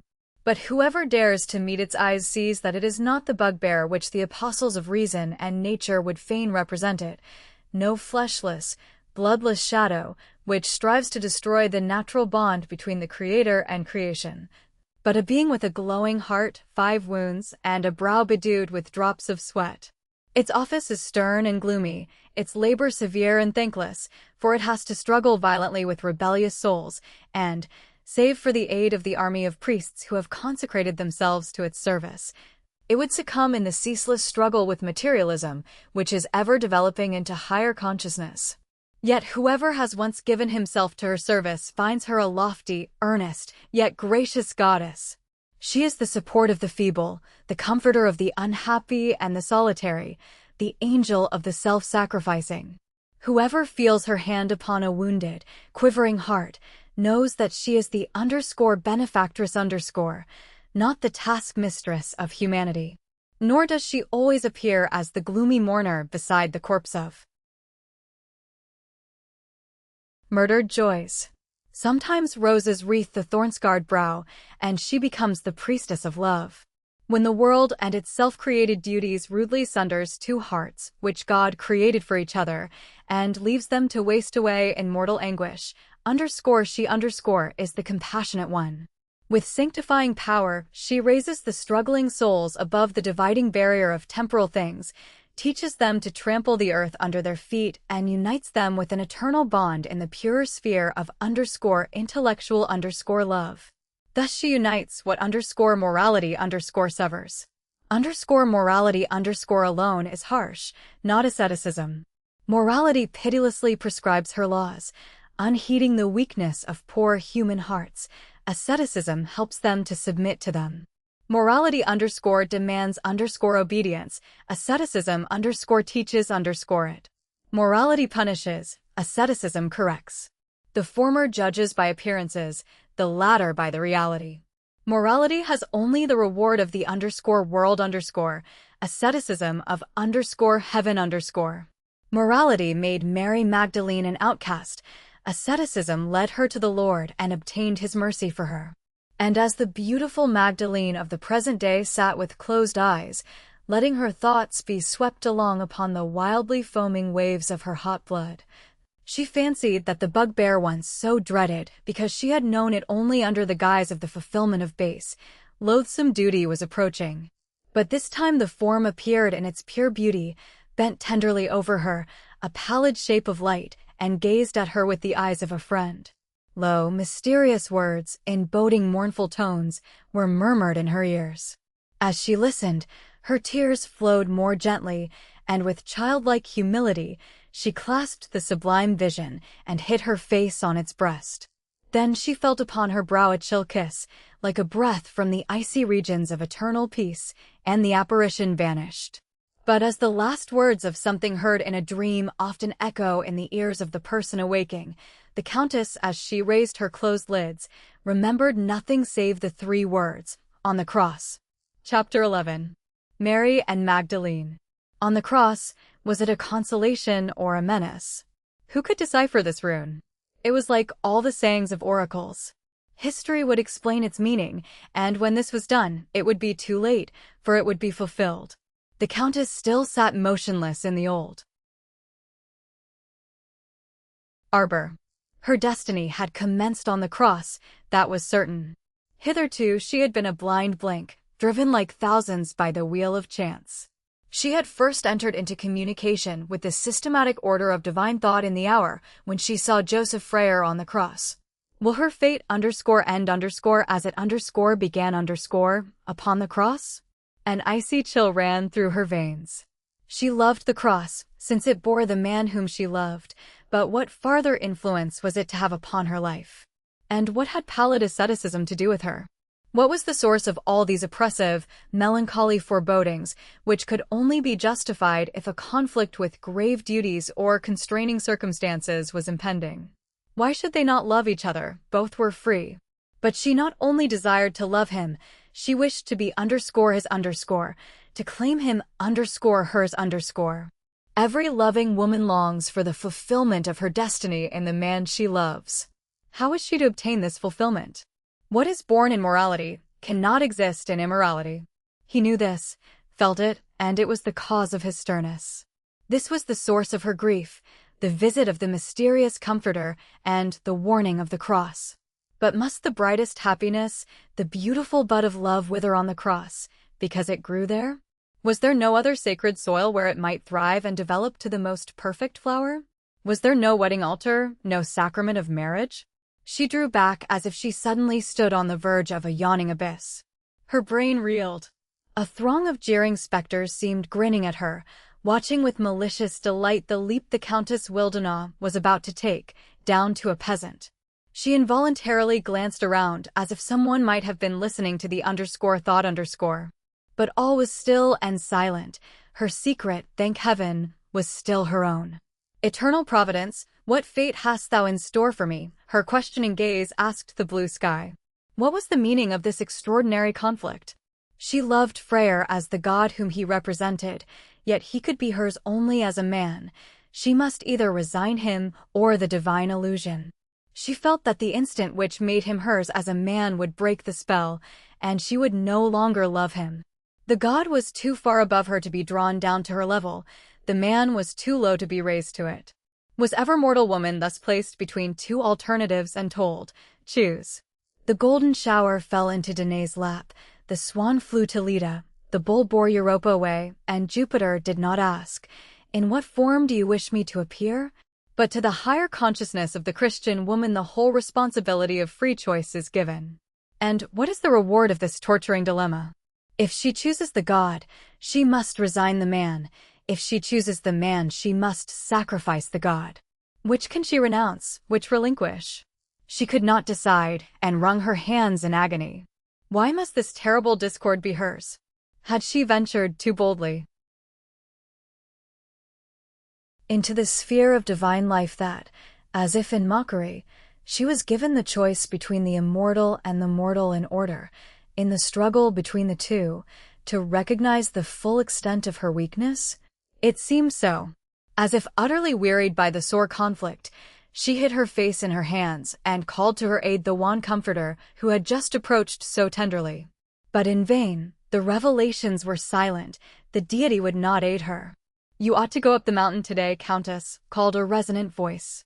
This time no pale phantom, no grimacing spectre stood before her, but her friend Ludwig, who gazed into her eyes with questioning sympathy. She clasped his hand. Whenever you approach me, my friend, I can never help receiving you with a thank heaven. You are one of those whose very presence is beneficial to the sufferer, as the physician's entrance often suffices to soothe the patient without medicines. Ludwig sat down on the bench beside the Countess. My sisters and Josepha are greatly troubled because you have not yet ordered breakfast, and no one ventured to ask. So I undertook the dangerous commission, and your Highness can see yonder at the door how admiringly my sisters' eyes are following me. The Countess laughed. Dear me, am I so dreaded a tyrant? No doubt you are a little inclined to be one, replied Ludwig, quizzically. Now and then a sharp point juts from a hidden coronet. I felt one myself yesterday. When how? May I remind you of it? Certainly. When you poured all your wrath upon poor Freyr, and resolved to leave Oberammergau at once. Then I was puzzled for a moment. Really? Said the Countess with charming embarrassment. Then I was not mistaken, I perceived it, and therefore delayed sending the telegram. People ought not to take such passing ebullitions so seriously. Yes, Countess, but that passing ebullition might have made poor Freyr miserable for a long time. Pray, have more patience and tolerance in future. Natures so powerful and superior as yours fail to exert a destructive influence upon a circle of simple folk like ourselves only when they show a corresponding degree of generosity, which suffices to excuse all our awkwardnesses.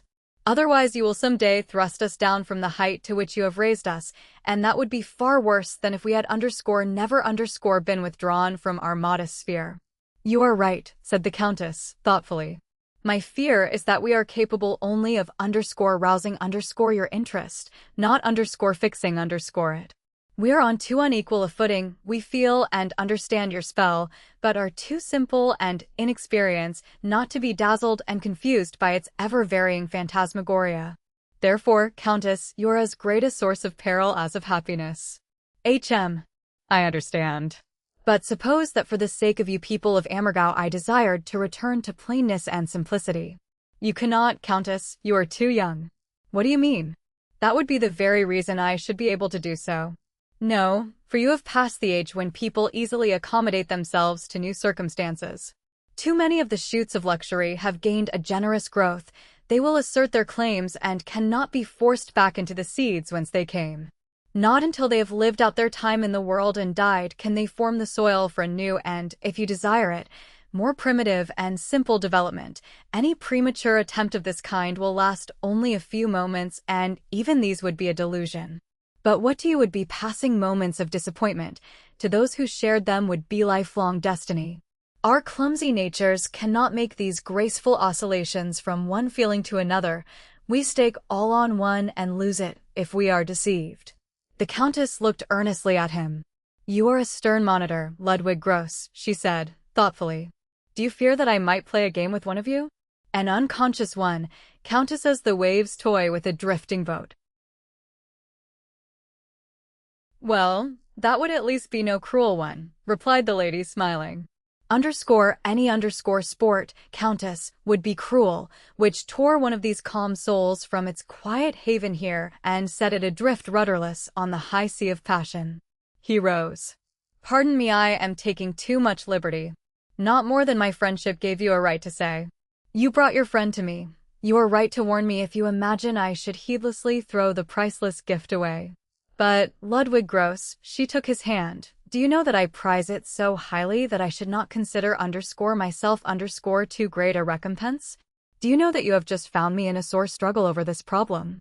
Ludwig Gross drew back a step as if he could not grasp the full meaning of the words. So momentous did they seem that he turned pale. Is it possible? He stammered. A tremulous gesture of the hand warned him to say no more. I don't know whether it is possible, but that I could even think of it will enable you to imagine what value your gift possesses for me. Not a word, I beseech you. Give me time and trust me. So many marvels have been wrought in me during the past few days that I give myself up to the impulse of the moment and allow myself to be led by an ever-ruling providence. I shall be dealt with kindly. Ludwig, deeply moved, kissed his companion's hand. Countess, the impulse which moves you at this moment must unconsciously thrill every heart in Oberammergau as the sleeping child feels, even in its dreams, when a good fairy approaches its cradle. And it is indeed so, for, in you conscious culture approaches unconscious nature. It is a sublime moment, when the highest culture, like the fairy beside the cradle, listens to the breathing of humanity, where completion approaches the source of being, and drinks from it fresh vigor. Yes, cried the Countess enthusiastically, that is it. You understand me perfectly. All civilization must gain new strength from the fountain of nature, or its sources of life would become dry, for they perpetually derive their nourishment from that inexhaustible maternal bosom. Where this is not accomplished in individual lives, the primeval element, thus disowned, avenges itself in great social revolutions, catastrophes which form epochs in the history of the world. It is only a pity that in such phases of violent renewal the labor of whole epochs of civilization is lost. Therefore souls in harmony with their age must try to reconcile peacefully what, taken collectively, assumes the proportions of contrasts destructive to the universe. And where could we find this reconciliation, save in love? Cried Ludwig enthusiastically. You express it exactly. That is the perception toward which minds are more and more impelled, and whose outlines in art and science appear more and more distinctly. That is the secret of the influence of Parsifal, which extends far beyond the domain of art, and, in another province, the success of the Passion Play. To one it revealed itself under one guise, to another under another. To me it was here that the very source of love appeared. And as you, who revealed it to me, are pervaded by the great lesson, I will test it first upon you. Brother, friend, I will aid you in every strait and calamity, and you shall see that I exercise love, not only in words, but that the power working within me will accomplish deeds also. She clasped her hands imploringly, and if I love one of you more than the others, do not blame me. The nearer to the focus of light, the stronger the heat. That one, is surely the focus of the great light which, emanating from you, illumines the whole world. I am so near him, could I remain cold? Ah, Countess, now I will cast aside all fears for my friend. In heaven's name, take him. Even if he consumes under your thrall, pain, too, is godlike, and to suffer for you is a grand, a lofty destiny, 1,000-fold fairer and better than the dull repose of an everyday happiness.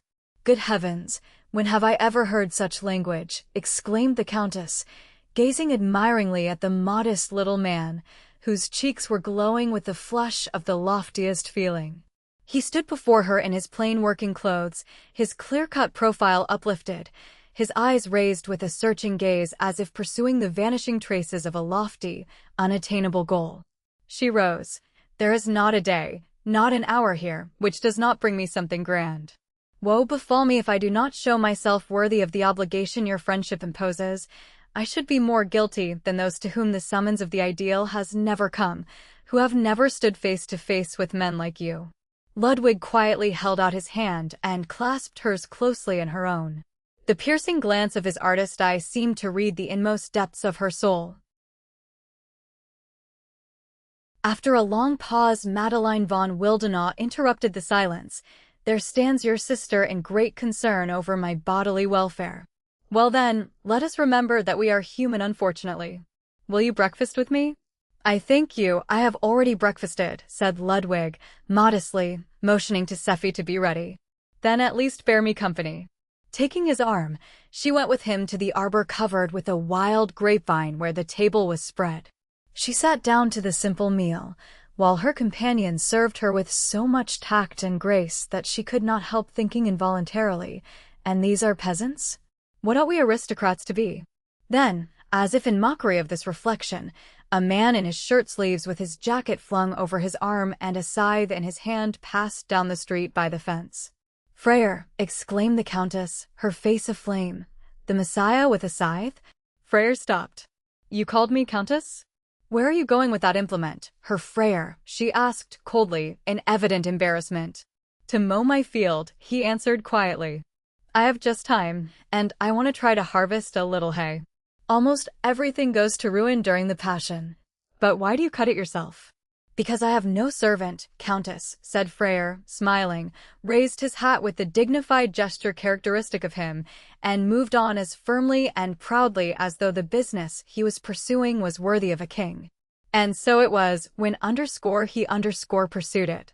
A second blush crimsoned Madeline von Wildenau's fair forehead. But this time it was because she had been ashamed of him for a moment. Per Freyr, his little patrimony was a patch of ground, and should it be accounted a degradation that he must receive the scanty gift of nature directly from her hand, or rather win it blade by blade in the sweat of his brow? So she reasoned. Then he glanced back at her, and she felt that the look, outshining the sun, had illuminated her whole nature. The fiery greeting of a radiant soul. She waved her white hand to him, and he again raised his hat. "Where is Freyr's field?" "Not far from us, just outside the village. Would you like to go there?" "No, it would trouble me. I should not like to see him toiling for his daily bread. Men such as he ought not to find it necessary, and it must end in some way. God sent me here to equalize the injustice of fate. You cannot accomplish this with Freyr, Countess. He would have been a rich man long ago, if he had been willing to accept anything. What do you imagine he has had offered by ladies who, from sacred and selfish motives, under the influence of his personation of the Christ, were ready to make any sacrifice? If ever poverty was an honor to a man, it is to Freyr, for he might have been in very different circumstances, and instead is content with the little property received from his father, a bit of woodland, a field, and a miserable little hut. To keep the nobility and freedom of his soul, he toils like a servant and cares for house, field, and wood with his own hands. Just see him now, Countess, he added. You have never beheld any man look more aristocratic while at work than he, though he only wields a scythe.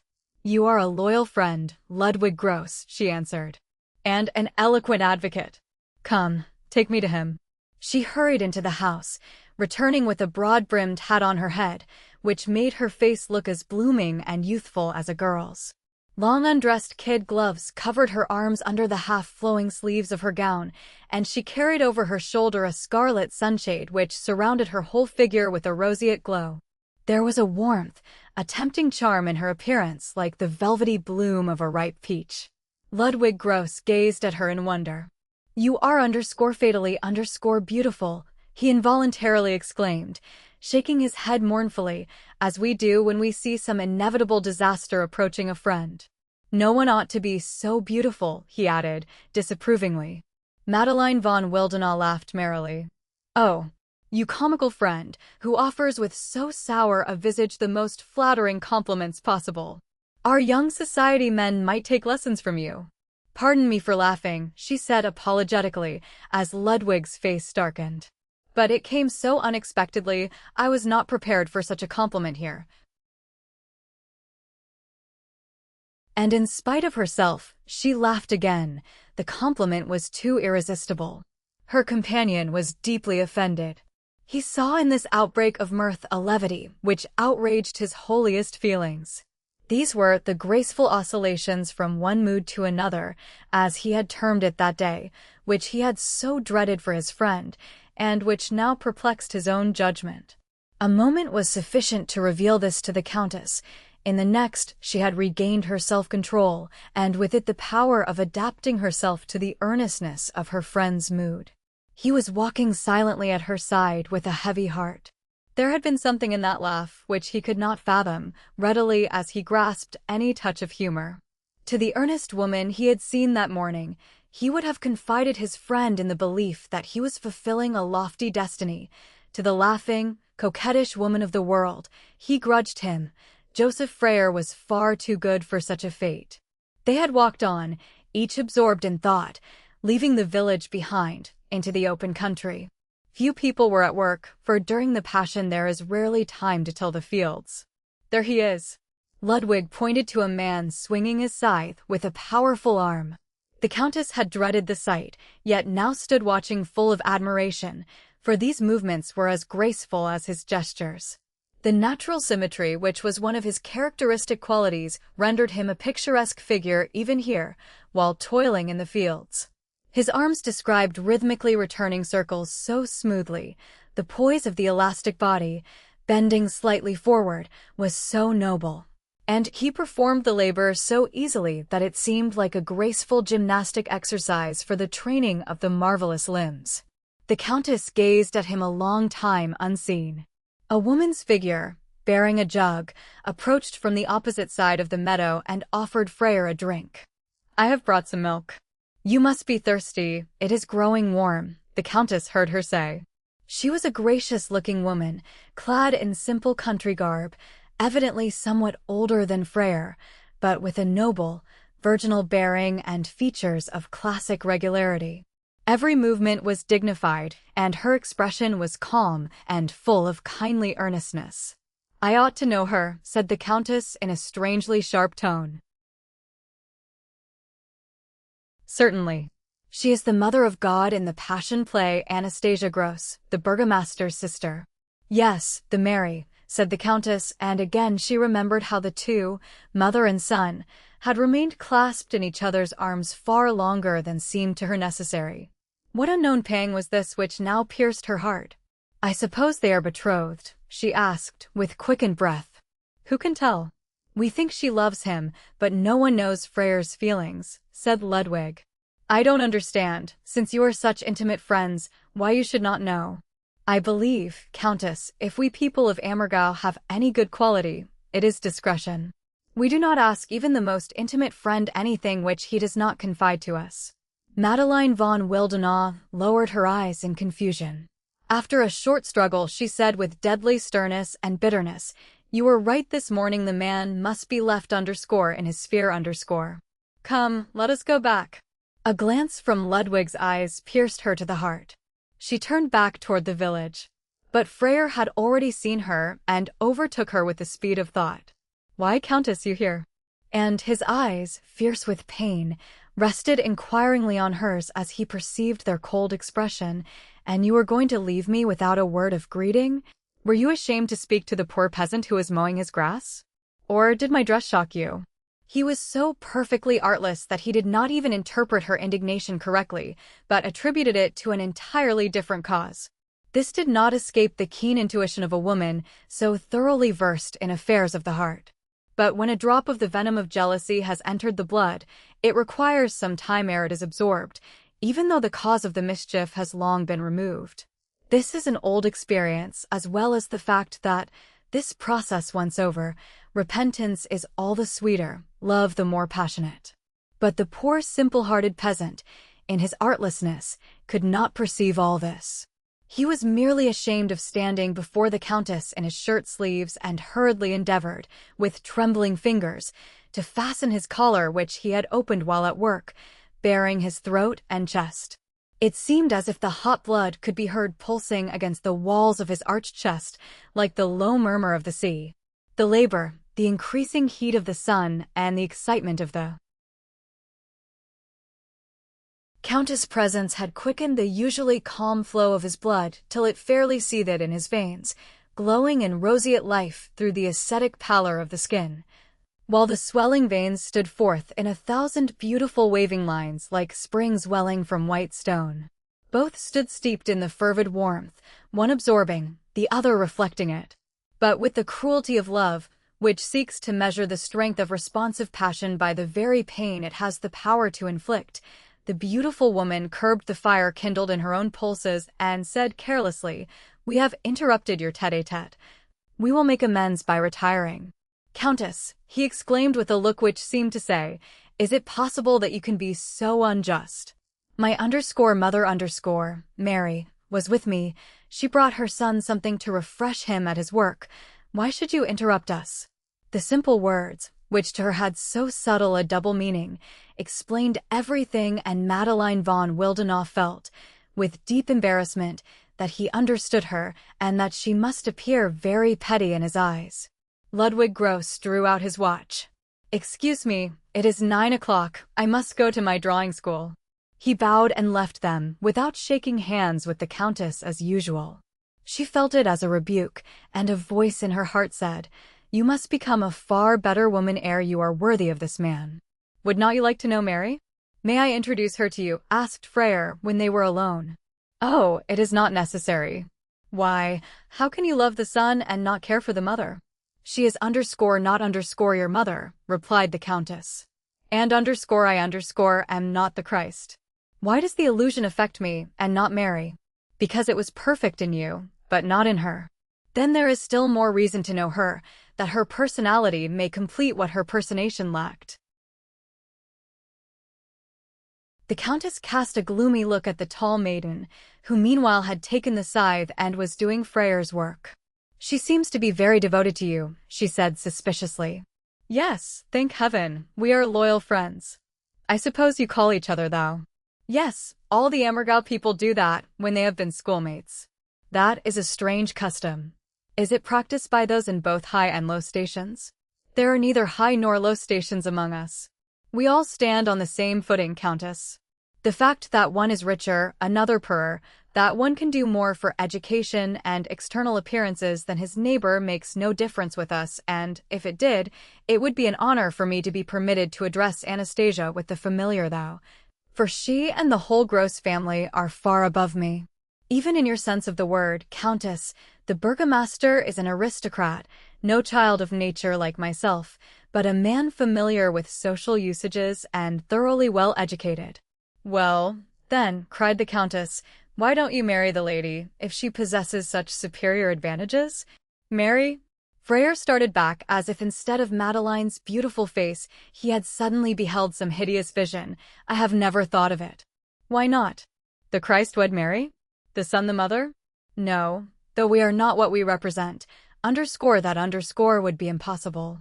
I have become so accustomed to regard her as my mother that it would seem to me a profanation. But next winter, when the play is over, it will be different. And you say this to me, Countess, after this morning," cried Freyr with a trembling voice. "Are you in earnest?" "Certainly. I cannot expect you, for my sake, to neglect older claims." "Upon your heart, Countess, if I had older claims, would I have spoken to you as I did today? Would the events have occurred which happened today? Can you believe such things of me?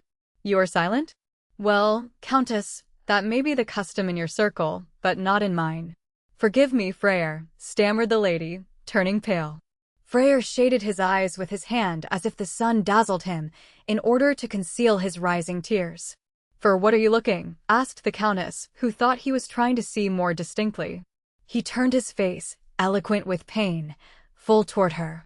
"I was looking to see where my dove had flown. I can no longer find her." "Or was it all a dream?" "Freyr," cried the Countess, utterly overwhelmed, slipping her hand through his arm and resting her head without regard for possible spectators on his heaving breast. "Joseph, your dove has not flown away. She is here. Take her to your heart again and keep her forever, if you wish." "Take care, Countess," said Freyr warningly. "There are people moving in all directions." She raised her head. Will it cause you any harm? She asked, abashed.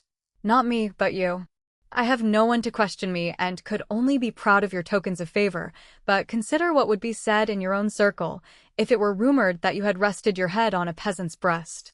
You are no peasant, you are an artist. In your eyes, but not in those of the world. Even though we do passably well in wood carving and in the passion play, so long as we are so poor that we are compelled to till our fields ourselves and bring the wood for our carvings from the forest with our own hands, we shall be ranked as peasants, and no one will believe that we are anything else. You will be blamed for having associated with such uncultured people. Oh, I will answer for that before the whole world. That would avail little, my beloved one. Heaven forbid that I should ever so far forget myself as to boast of your love before others, or permit you to do anything which they would misjudge. God alone understands what we are to each other, and therefore it must remain hidden in his bosom where no profane eye can desecrate it. The Countess clung closer to him in silent admiration. She remembered so many annoyances caused by the indiscretions due to the vanity of men whom she had favored, that this modest delicacy seemed so chivalrous and lofty that she would fain have fallen at his feet. "Dove, have I found you again?" he said, gazing into her eyes. "My sweet, naughty dove. You will never more wound and wrong me so. I feel that you might break my heart," and pressing her arm lightly to his side, he raised her hand to his burning lips. A glow of happiness filled Madeline von Wildenau's whole being as she heard the stifled, passionate murmur of love. And as, with every sunbeam, the centifolia blooms more fully, revealing a new beauty with each opening petal, so too did the soul of the woman thus illumined by the divine ray of true love. "Come," she said suddenly, "take me to the kind creature who so tenderly ministers to you, perhaps suffers for you. I now feel drawn toward her, and will love her for your sake, as your mother, Mary." "Ah, my child, that is worthy of you. I knew that you were generous and noble. Come, my Magdalene, I will lead you to Mary." They walked rapidly to the field where Anastasia was busily working. The latter, seeing the stranger approach, let down the skirt she had lifted and adjusted her dress a little, but she received the Countess without the least embarrassment and cordially extended her hand.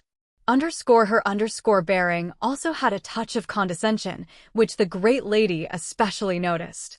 Anastasia gazed so calmly and earnestly at her that she lowered her eyes as if unable to bear the look of this serene soul. The smoothly brushed brown hair, the soft indistinctly marked brows, the purity of the features, and the virginal dignity throned on the noble forehead harmonized with the ideal of the Queen of Heaven, which the Countess had failed to grasp in the passion play. She was beautiful, faultless from head to foot, yet there was nothing in her appearance which could arouse the least feeling of jealousy. There was such spirituality in her whole person, something the Countess could not describe it in any other way so expressive of the sober sense of age, that the beautiful woman was ashamed of her suspicion. She now understood what Freyer meant when he spoke of the maternal relation existing between Anastasia and himself. She was the true Madonna, to whom all eyes would be lifted devoutly, reverently, yet whom no man would desire to press to his heart. She was probably not much older than the Countess, 2 or 3 years at most, but compared with her the great lady, so thoroughly versed in the ways of the world, was but an immature, impetuous child. The Countess felt this with the secret satisfaction which it affords every woman to perceive that she is younger than another, and it helped her to endure the superiority which Anastasia's lofty calmness maintained over her. Nay, she even accepted the inferior place with a coquettish artlessness, which made her appear all the more youthful. Yet at the very moment she adopted the childish manner, she secretly felt its reality. She was standing in the presence of the Mother of God. Womanly nature had never possessed any charm for her, she had never comprehended it in any form. She had never admired any of Raphael's Madonnas, not even the Sistine. A woman interested her only as the object of a man's love for which she might envy her. The contrary character, the ascetic beauty of an immaculate, was wholly outside of her sphere. Now, for the first time in her life, she was interested in a personality of this type, because she suddenly realized that the Virgin was also the mother of the Savior.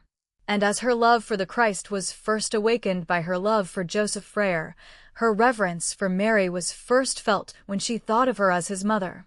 Madeline von Wildenau, so poor in the treasures of the heart, the woman who had never been a mother, suddenly felt, even while in the act of playing with practiced coquetry, the part of childlike ignorance under the influence of the man she loved. The reality in the farce, and her heart open to the sacred, mysterious bond between the mother and the child. Thus, hour by hour, she grew out of the captivity of the world and the senses, gently supported and elevated by the might of that love which reconciles earth and heaven. She held out one hand to Anastasia, the other to Frere. "I, too, would fain know the dear mother of our Christ," she said, with that sweet, submissive grace which the moment had taught her. Frere's eyes rested approvingly upon her. She felt as if wings were growing on her shoulders. She felt that she was beautiful, good, and beloved. Earth could give no more. Anastasia watched the agitated woman with the kindly, searching gaze of a sister of charity. Indeed, her whole appearance recalled that of one of these ministering spirits, resigned without sentimentality, gentle, yet energetic, modest, yet impressive. I felt the Countess was about to say admiration, but this was not true. She admired her now for the first time. She stopped abruptly in the midst of her sentence. She could utter no stereotyped compliments at this moment. With quiet dignity, like a princess giving audience, Anastasia came to her assistance by skillfully filling up the pause. "So this is your first visit to Oberammergau?" "Yes." "Then you have doubtless been very much impressed?" "Oh, who could remain cold while witnessing such a spectacle?" "Yes, is not our Christ perfect?" said Anastasia, smiling proudly. "He costs people many tears. But even I cannot help weeping, and I have played it with him 30 times. She passed her hand across his brow with a tender, maternal caress, as if she wished to console him for all his sufferings. "Does it not seem as if we saw the Redeemer himself?" The Countess watched her with increasing sympathy. "You have a beautiful soul. Your friend was right. People should know you to receive the full impression of Mary." "Yes, I play it too badly," replied Anastasia, whose native modesty prevented her recognition of the flattery conveyed in the Countess' words. "No, badly is not the word. But the delicate shadings of the feminine nature are lost in the vast space," the other explained. "It may be so," replied Anastasia, simply. "But that is of no importance. No matter how we others might play he would sustain the whole." "And your brother, Anastasia, and all the rest, do you forget them?" said Frere, rebukingly. "Yes, dear Anastasia." The Countess took Frere's hand. "I have given my soul into the keeping of this Christ, but your brother's performance is also a masterpiece. It seems to me that you are unjust to him. And also to Pilate, whom I admired, the apostles and high priests." "Perhaps so. I don't know how the others act," said Mary with an honesty that was fairly sublime. "I see only him, and when he is not on the stage I care nothing for the rest of the performance. It is because I am his mother. To a mother the son is beyond everything else," she added, calmly. The Countess looked at her in astonishment. Was it possible that a woman could love in this way? Yet there was no doubt of it. Had even a shadow of longing to be united to the man she loved rested on the soul of this girl, she could not have had thus crystalline transparency and absolute freedom from embarrassment. "These Madonnas are happy beings," she thought, yet she did not envy this calm peace. Drawing off her long glove with much difficulty, she took a ring from her finger. "Please accept this from me as a token of the secret bond which unites us in love for your son. We will be good friends." "With all my heart," said Anastasia in delight, holding out her sunburnt finger to receive the gift. "What will my brother say when I come home with such a present?" She gratefully kissed the donor's hand. "You are too kind, Countess. I don't know how I deserve it." She stooped and lifted her jug. "I must go home now to help my sister-in-law. You will visit us, won't you? My brother will be so pleased." "Very gladly, if you will allow me," replied the lady, smiling. "I beg you to do so," said Anastasia with ready tact. Then, with noble dignity, she moved away across the fields, waving her hand from the distance to the couple she had left behind, as if to say, "Be happy." Chapter 12. Bridal Torches. "Magdalene, wife angel, what shall I call you?" cried Freyr, extending his arms. "Oh, if only we were not in the open fields, that I might press you to my heart and thank you for being so kind, so _generous _ and so kind. Does your heart at last yearn for me? Then let us come into the forest, where no one is watching us save holy nature. Take me up one of the mountains. Will you? Can you? Will not your hay spoil? Let it spoil. What does that matter? But first you must allow me to go home to put on garments more suitable for your society." "No, that will be too late." "Remain as you are handsome in any clothes," she whispered, blushing faintly, like a girl, while she lowered her eyes from the kingly figure to the ground. A happy smile flitted over her face. Stooping, she picked up the jacket which he had removed while doing his work. "And are you equipped for mountain climbing?" "Oh, we will not go far. Not farther than we can go and return in time for dinner." "Come, then. If matters come to the worst, I will take my dove on my shoulder and carry her when she can walk no farther." "Oh, happy freedom!" cried the Countess joyously. "To wander through the woods like two children in a fairy tale, enchanted by some wicked fairy and unable to appear again until after 1,000 years. Oh, poetry of childhood, for the first time you smile upon me in all your radiance. Come, let us hasten, it is so beautiful that I can hardly believe it." "I shall not until we are there." She flew rather than walked by his side. "My dove supposed that we were enchanted and forced to remain in the forest together 1,000 years?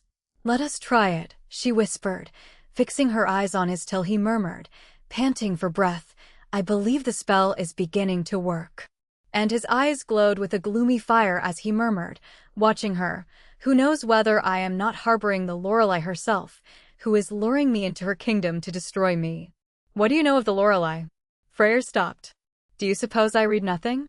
What else should I do during the long evenings, when wearied by my work, I am resting at home?" "Really?" she asked absently, drawing him forward. "Do you suppose I could understand a woman like you if I had not educated myself a little? Alas, we cannot accomplish much when the proper foundation is lacking.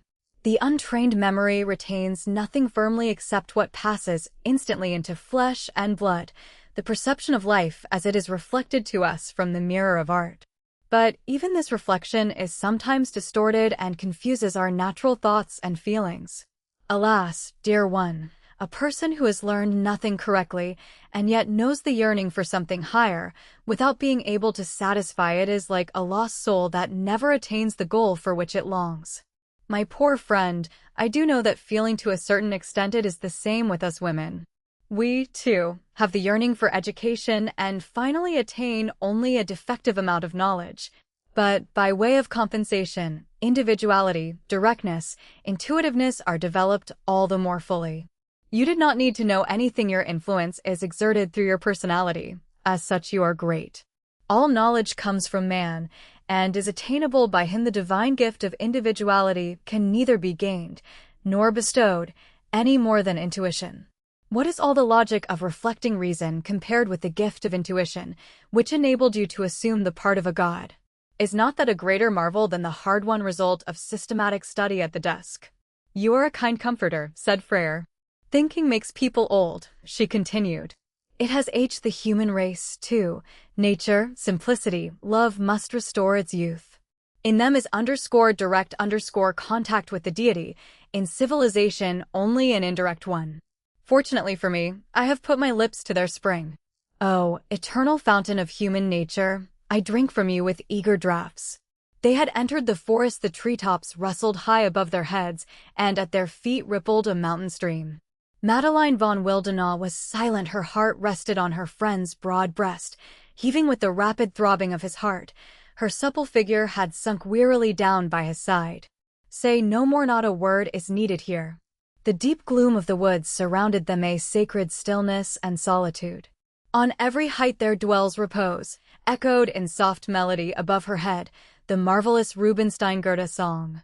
There was no human voice. It seemed like a mere breath from the distance of a dream, like the wind sweeping over the chords of the cymbal hung by Leno's gypsy on a tree, scarcely audible, already dying away again. Her ear had caught the notes of that Aeolian harp once before. She knew them again, on the cross with the words, "Into thy hands I commend my spirit." And sweet as the voice which spoke at that time was now the tenor that softly hushed the restless spirit of the worldling to slumber. Wait, soon, and then the notes gradually rose till the whole buzzing, singing woodland choir seemed to join in the words, "Thou, too, shalt soon rest." The mysterious sound came from the depths of the great heart on which she rested, as if the soul had quitted the body a few moments and now, returning, was revealing with sweet lamentation what it had beheld in the invisible world. "Are you weeping?" he asked tenderly, kissing the curls which clustered round her forehead. My child, . Oh, when you utter that word, I have a feeling which I never experienced before. Yes, I am. I wish to be a child in your hands.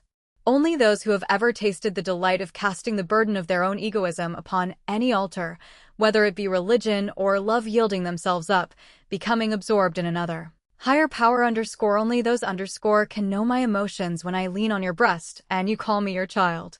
Thus released from ourselves, thus free and untrammeled must we feel when we have stripped off in death the fetters of the body and merged all which is personal to us in God. Heaven has destined you for itself, and you already feel how it is loosening your fibers and gradually drawing you up out of the soil in which you are rooted. That is why you wept when I sang that song to you here in the quiet woodland solitude. Such tears are like the drops the tree weeps when a name is cut upon it. At such moments you feel the hand of God tearing open the bark which the world has formed around your heart, and the sap wells from the wounded spot. Is it not so? He gently passed his hand over her eyes, glittering with unshed tears. Ah, noble soul, how you penetrate the depths of my being! What is all the wit and wisdom of the educated mind, compared with the direct inspiration of your poetic nature? Freyer, spring of the earth, Christ, spring of humanity. My heart is putting forth its first blossom for you, take it. She threw herself with closed eyes upon his breast, as if blindly. He clasped her in a close embrace, holding her a long time silently in his arms. Then he said softly, "I will accept the beautiful blossom of your heart, my child, but not for myself." He raised his eyes fervently upward. "O God, thou hast opened thy hand to the beggar, and made him rich that he may sacrifice to thee what no king could offer. I thank thee." Something laughed above their heads. It was a pair of wild doves, cooing in the green tent over them. "Do you know why they are laughing?" asked the Countess in an altered tone. "They are laughing at us, Magdalena." "Yes, they are laughing at the self-tormenting doubt of God's goodness. Look around you. See the torrent foaming and the blue gentians drinking its spray. See the fruit-laden hazel, the sacred tree which sheltered your childhood. See the bilberries at your feet, all the intoxicating growth and movement of nature. And then ask yourself whether the God who created all this warm, sunny life is a God who only takes not gives . Do you believe he would have prepared for us this spring of love, that we may let its blossoms wither on the cold altar of duty or of prejudice? No, take what he bestows and do not question. Do not lead me into temptation, Magdalena," he gently entreated. "I told you this morning that you do not know what you are unloosening." He stood before her as if transfigured. His eyes glowed with the somber fire which had flashed in them a moment early that morning. A rustling like eagle's pinions ran through the forest. Jupiter was approaching in human form. The beautiful woman sat down on a log with her hands clasped in her lap. "A man like me loves but once, but with his whole being. I demand nothing but what is given to me is given wholly or not at all. For if I once have it, I will never give it up save with my life. Not long since a stranger came here, who sang the song of the Asras, who die when they love. I believe I am of their race. Woman, do not trifle with me. For know I love you with the fatal love of those Asras." Madeline von Wildenau trembled with delight. "If I once touch your lips, the barrier between us will have fallen." Will you forgive me if the flood tide of feeling sweeps me away till I forget who you are and what a gulf divides the Countess Wildenau from the low-born peasant? Oh, that you can remind me of it in this hour, cried the Countess, with sorrowful reproach. He looked almost threateningly into her eyes. The dark locks around his head seemed to stir like the bristling mane of a lion. Woman, you do not know me. If you deceive me, you will betray the most sacred emotion ever felt by mortal man, and it will be terribly avenged. Then the flame you are kindling will consume either you or me, or both. You see that I am now a different man. Formerly you have beheld me only when curbed by the victorious power of my holy task. You have conjured up the spirits, now they can no longer be held in thrall. Will you not be terrified by the might of a passion which is unknown to you people of the world, with your calm self-control? Terrified by you, cried the proud woman in a tone of exultant rapture. Oh, this is power, this is the very breath of the gods. Should I fear amid the element for which I longed, which was revealed to me in my own breast? Does the flame fear the fire? The Titaness dread the Titan? Zeus, hurl thy thunderbolt, and let the forest blaze as the victorious torch of nature at last released from her long bondage. He sat down by her side, his fiery breath fanning her cheek. Then you will try it, will give me the kiss I dared not take today? Yes. But it will be a betrothal kiss. Yes. He opened his arms, and as a black moth settles upon a fragrant rose, hovering on its velvet wings above the dewy calyx, he bent his head to hers, shadowing her with his dark locks, and pressed his first kiss upon Madeline von Wildenau's quivering lips. But such moments tempt the gods themselves, and Jupiter hovered over the pair, full of wrath, for he envied the Christian mortal the beautiful woman. He had heard her laughingly challenge him in the midst of the joy she had stolen from the gods, and the heavens darkened, the hurricane saddled the steeds of the storm, awaiting his beck, and down flashed the fire from the sky. A shrill cry rent the air. The highest tree in the forest was cleft asunder, and the bridal torch lighted by Jupiter blazed aloft. The gods are averse to it, said Freyr, gloomily. Defy them, cried the Countess, starting up. They are powerless. We are in the hands of a higher ruler. Woman, you do not belong to this world, or you have no nerves which can tremble. Tremble? She laughed happily. Tremble, by your side? Then, nestling closer still, she murmured, I am as cowardly as ever woman was, but where I love I have the courage to defy death. Even were I to fall now beneath a thunderbolt, could I have a fairer death than at this moment? You would willingly die for your Christ, and I for mine. Well then, come, you noble woman, that I may shield you as well as I can. Now we shall see whether God is with us. I defy the elements. He proudly clasped the object of his love in his arms and bore her firmly on through the chaos into which the whole forest had fallen. The tempest, howling fiercely, burst its way through the woods. The boughs snapped, the birds were hurled about helplessly. The destroying element seemed to come from both heights and depths at the same time, for it shook the earth and tore the roots of trees from the ground till the lofty trunks fell shattered and, rolling down the mountain, swept everything with them in the sudden ruin. With fiendish thirst for battle the fiery sword flamed from the sky amid the uproar, dealing thrust after thrust and blow after blow, while here and there scarlet tongues of flame shot hissing upward through the dry branches. A torrent of rain now dashed from the clouds, but without quenching the flames, whose smoke was pressed down into the treetops, closely interlaced by the tempest. Like a gigantic black serpent, it rolled its coils from every direction, stifling, suffocating with the glowing breath of the forest conflagration, and the undulating cloud body bore with it in glittering, flashing sparks, millions of burning pine needles. Well, soul of fire, is the heat fierce enough for you now? Asked Freyr, pressing the beautiful woman closer to his side to shield her with his own body. Are you content now? Yes, she said, gasping for breath, and the eyes of both met, as if they felt only the fire in their own hearts, and had blended this with the external element into a single sea of flame. Nearer, closer drew the fire in ever-narrowing circles around the defiant pair. More and more sultry became the path. Brighter grew the hissing blaze through which they were compelled to force their way. Now on the left, Now on the right, the red-eyed conflagration confronted them amid the clouds of smoke and flame, half stifled by the descending floods of rain, yet pouring from its open jaws hot, scorching steam fatal to laboring human chests and obliged the fugitives to turn back in search of some new opening for escape. "If the rain ceases, we are lost," said the Countess with the utmost calmness. "Then the fire will be sole ruler." Freyr made no reply. Steadily, unflinchingly, he struggled on, grasping with the strength of a titan the falling boughs which threatened the Countess' life, shielding with both arms her uncovered head from the flying sparks, and ever and anon sprinkling her hair and garments from some bubbling spring. The water in the brooks was already warm. Throngs of animals fleeing from the flames surrounded them, and birds with scorched wings fell at their feet. It was no longer possible to go down. The fire was raging below them. They were compelled to climb up the mountain and seek the summit. "Only have courage forward," were Freyr's sole words.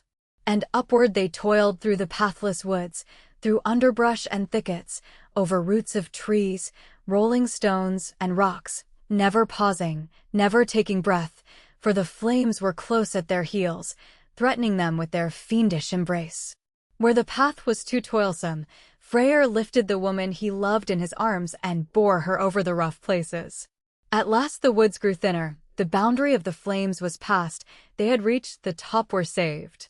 The neighing steeds of the wind received them on the barren height and strove to hurl them back into the fiery grave, but Freyr's towering form resisted their assault, and, with powerless fury, they tore away the rocks on the right and left and rolled them thundering down into the depths below. The water pouring from the clouds drenched the lovers like a billow from the sea, beating into their eyes, mouths, and ears till, blinded and deafened, they were obliged to grope their way along the cliff. The garments of the beautiful Madeline von Wildenau hung around her in tatters, heavy as lead. Her hair was loosened, dripping and disheveled. She was trembling from head to foot with cold in the icy wind and rain here on the heights, after the heat and terror below in the smoldering thicket. "I know where there is a herder's hut. I'll take you to it. Cling closely to me. We must climb still higher." They silently continued the ascent. The Countess staggered with fatigue. Freyr lifted her again in his arms and, by almost superhuman exertion, bore her up the last steep ascent to the hut. It was empty. He placed the exhausted woman on the herder's straw pallet, where she sank fainting. When she regained her consciousness, she was supported in Freyr's arms, and her face was wet with his tears. She gazed at him as if waking to the reality of some beautiful dream. "Is it really you?" she asked, with such sweet childlike happiness, as she threw her arms around him, that the strong man's brain and heart reeled as if his senses were failing. "You are alive, you are safe?" He could say no more. He kissed her dripping garments, her feet, and tenderly examined her beautiful limbs to assure himself that she had received no injury. "Thank heaven," he cried joyously, amid his tears, "you are safe."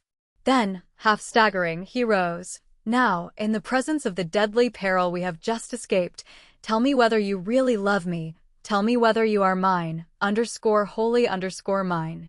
Or hurl me down into the blazing forest, it would be more merciful, by heaven, than to deceive me." "Joseph," cried the Countess, clinging passionately to him. "Can you ask that now? Alas, I cannot understand how a poor ignorant man like me can win the love of such a woman. What can you love, save the illusion of the Christ, and when that has vanished, what remains? The divine, the real _love_," replied the Countess with a lofty expression. "Oh, I believe that you are sincere. But if you have deceived yourself, if you should ever perceive that you have overestimated Mia, it would be far better for me to be lying down below amid the flames than to experience _that_. There is still time. Consider well, and say what shall it be." "Consider," replied the Countess, drawing his head down to hers. "Tell the torrent to consider ere it plunges over the cliff, to dissolve into spray in the leap. Tell the flower to consider ere it opens to the sunbeam which will consume it. Will you be more petty than they? What is there to consider, when a mighty impulse powerfully constrains us? Is not this moment worth risking the whole life without asking, what is to come of it? Then I have been mistaken in you, and it will be better for us to part while there is yet time. O enchantress! You are right, I no longer know myself. Part now? No, it is too late, I am yours, body and soul. Be it so. Then, I will barter my life for this moment, and no longer doubt, for I can do nothing else. Sinking on his knees before her, he buried his face in her lap. Madeline von Wildenau embraced him with unspeakable tenderness, yet she felt the burden of a heavy responsibility resting upon her, for she now realized that she was his destiny. She had what she desired, his soul, his heart, his life, nay, had he possessed immortality, he would have sacrificed that, too, for her sake. But now that God had become _human the choice was made. And with a secret tear she gazed upon the husk of the beautiful illusion which had vanished. What is the matter? He asked suddenly, raising his head and gazing into her eyes with anxious foreboding. You have grown cold. No, only sad. And why? Alas, I do not know. Nothing in this world can be quite perfect. She drew him tenderly toward her. This is one of those moments in which the highest happiness becomes pain. The fury of the elements could not harm us, but it is a silent, stealing sorrow, which will appease the envy of the gods for unprecedented earthly bliss. Mourning for my Christus. Freyr uttered a cry of anguish and, starting up, covered his face with both hands. Oh, that you are forced to remind me of it. He rushed out of the hut. What did this mean? The beautiful mistress of his heart felt as if she had deceived herself when she believed him to be exclusively her own, as if there was something in the man over which she had no power. Filled with vague terror, she followed him. He stood leaning against the hut as if in a dream and did not lift his eyes. The sound of alarm bells and the rattle of firearms echoed from the valley. The rain had ceased, and columns of flame were now rising high into the air, forming a crimson canopy above the trees in the forest. It was a wild scene, this glowing sea of fire into which tree after tree gradually vanished, the air quivering with the crash of the falling boughs, from which rose a shower of sparks and a crowd of shrieking birds eddying amid the flames. Joseph Freyr did not heed it. The Countess approached almost timidly. Joseph, have I offended you? No, my child, on the contrary. When I reminded you today of the obligations of your rank, you were angry with me, but I thank you for having remembered what I forgot for your sake. Well, but, spite of the warning, I was not ashamed of you and did not disown you before the Countess Wildenau. But you, Joseph, are ashamed of me in the presence of Christ. He gazed keenly, sorrowfully at her. I ashamed of you, I deny you in the presence of my Redeemer, who is also yours.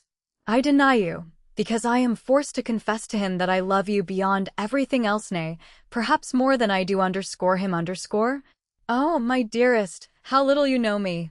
May the day never come which will prove which of us will first deny the other, and may you never be forced to weep the tears which Peter shed when the cock crowed for the third time. She sank upon his breast. No, my beloved, that will never be. In the hour when _that_ was possible, you might despise me. He kissed her forehead tenderly. I should not do that any more than Christ despised Peter. You are a child of the world. Could treachery to me be charged against you if the strong man, the disciple of Christ, was pardoned for treason to the _holiest_? Oh, my angel! It would be treason to the holiest, said the Countess with deep emotion, if I could deny _you_. Why, for heaven's sake, her Freyr, shouted a voice, and the herdsman came bounding down the mountainside. Can you stand there so quietly amid this destruction? The words died away in the distance. The man is right, said the Countess in a startled tone. We are forgetting everything around us. Whoever has hands must help. Go, leave me alone here and follow the herdsman. There is no hope of extinguishing the fire, the wood is lost, replied Freyr indifferently. It is fortunate that it is an isolated piece of land, so the flames cannot spread. But, good heavens, at least try to save what can yet be secured. That is only neighborly duty. I shall not leave you, happen what may. But I am safe, and perhaps some poor man's all is burning below. What does it matter in this hour? What does it matter? The countess indignantly exclaimed. Joseph, I do not understand you. Have you so little feeling for the distress of your fellow men and yet play the Christ? Freyr gazed at the destruction with a strange expression. His noble figure towered proudly aloft against the gloomy, cloud-veiled sky. Smiling calmly, he held out his hand to the woman he loved and drew her tenderly to his breast. Do not upbraid me. My dove the wood was _mine_. Chapter 13. Banished from Eden. Silence reigned on the height. The winds had died away. The clouds were scattering swiftly, like an army of ghosts.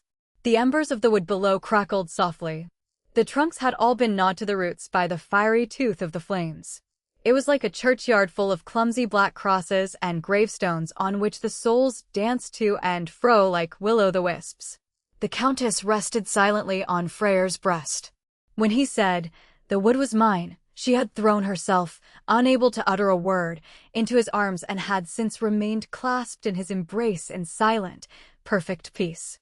Now the misty veil, growing lighter and more transparent, at last drifted entirely away, and the blue sky once more arched above the earth in a majestic dome. Here and there sunbeams darted through the melting cloud rack, and suddenly, as though the gates of heaven had opened, a double rainbow, radiant in seven-hued majesty, spanned the vault above them in matchless beauty. Freyr bade the countess look up. And when she perceived the exquisite miracle of the air, with her lover in the midst encompassed by it, she raised her head and extended her arms like the bride awaiting the heavenly bridegroom. Her eyes rested on him as if dazzled. Be what you will, man, seraph, God. Shining one, you must be mine. I will bring you down from the height of your cross, that you are nailed above with sevenfold irons. You must be mine. Freyr, hear my vow, hear it, ye surrounding mountains, hear it, sacred soil below, and thou radiant many-hued bough which, with the grace of Aphrodite, dost girdle the universe, risen from chaos. I swear to be your wife, Joseph Freyr, swear it by the God who has appeared to me, rising from marvel to marvel, since my eyes first beheld you. Freyr, with bowed head, stood trembling before her. He felt as if a goddess was rolling in her chariot of clouds above him, as if the glimmering prism above were dissolving and flooding him with a sea of glittering sparks. You my wife, he faltered, sobbing, then flung himself face downward before her. This is too much, too much. You shall be my husband, she murmured, raising him. Let me call you so now until the priest's hand has united us. When, where, and how this can be done I do not yet know. Let the task of deciding be left to ours, devoted to the consideration of earthly things. This is too sacred. It is our spiritual marriage hour, for in it I have pledged myself to you in spirit and in truth. Our church is nature. Our witnesses are heaven and earth.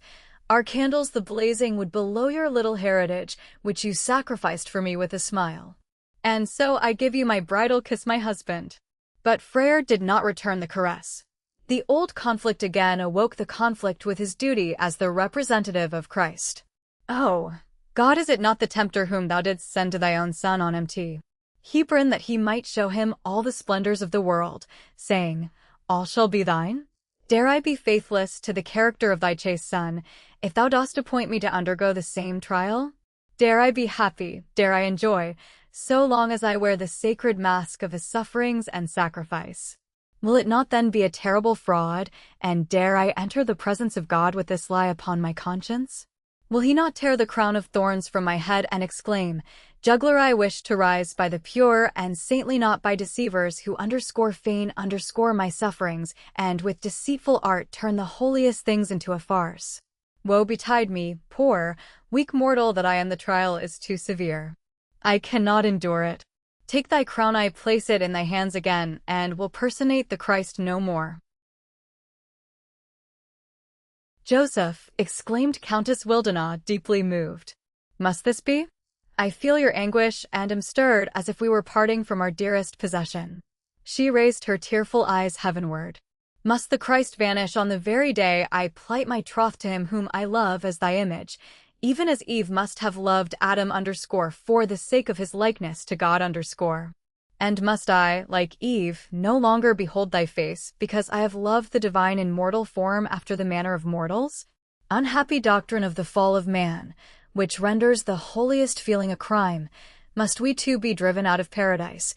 Must you stand between us and our happy intercourse with the deity? Joseph, do you believe that the Savior who came to bring redemption to the poor human race banished from Eden will be angry with you if you represent with a happy, loving heart the sacrifice by which he saved us?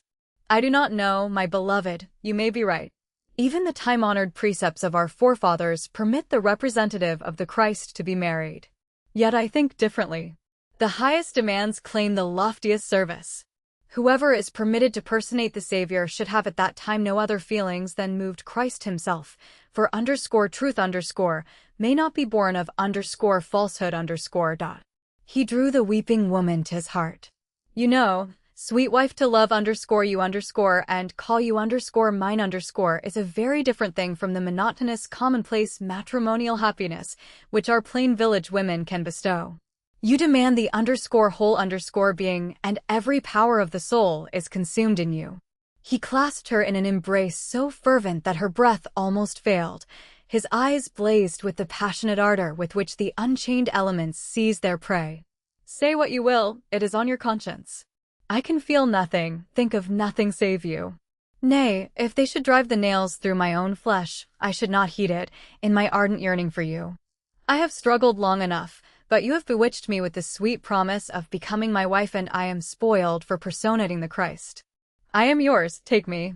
Only fly with me to the farthest corner of the world, away from the place where I was permitted to feel myself a part of God, and resigned it for an earthly happiness. Come then, my beloved, let us go forth like the pair banished from Eden, and like them take upon us, for love's sake, our heavy human destiny. Let us bear it together, and even in exile love and worship, like faithful cast-off children, the Father who was once so near us. Amen, said Freyr, clasping the beautiful woman who thus devoted her life to him in a long, silent embrace. The rainbow above their heads gradually paled. The radiant splendor faded. The sun was again concealed by clouds, and the warm azure of the sky was transformed into a chill gray by the rising mists.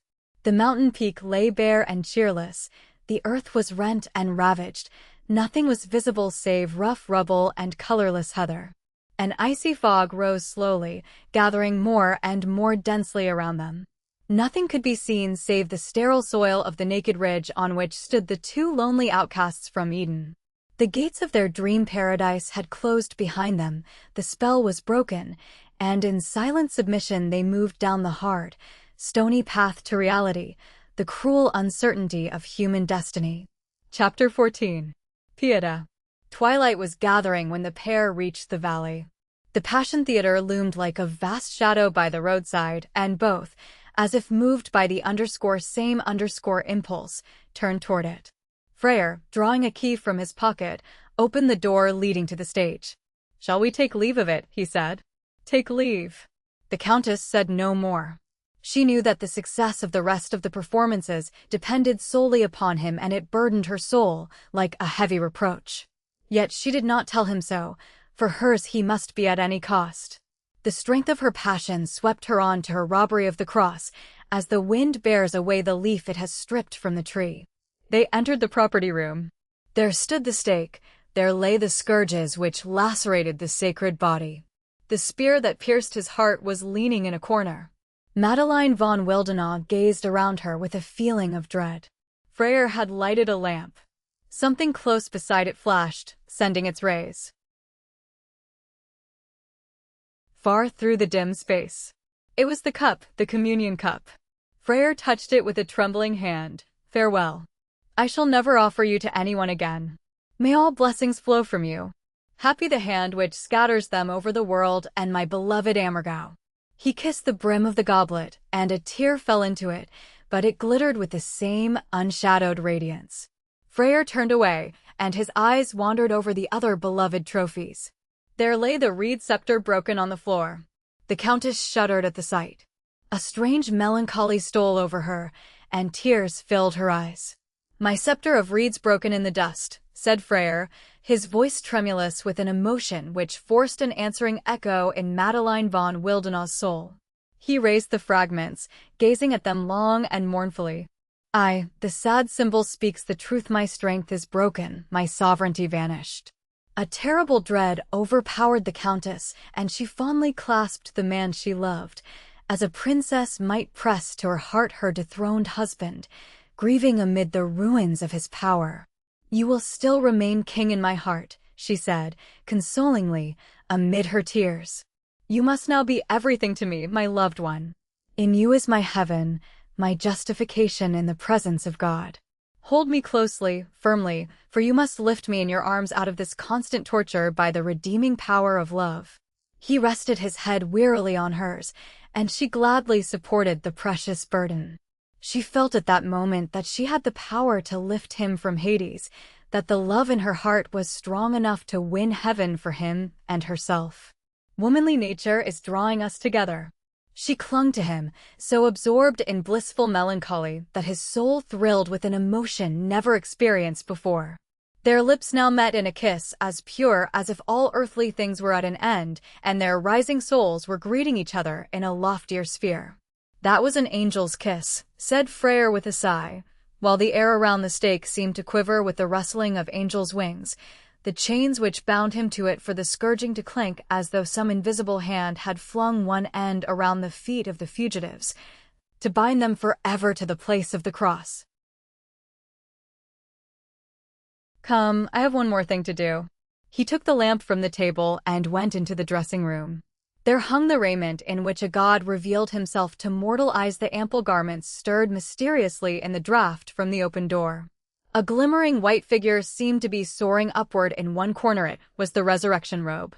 Inflated by the wind, it floated with a ghost-like movement, while the man divested of his divinity stood with clasped hands and drooping head to say farewell.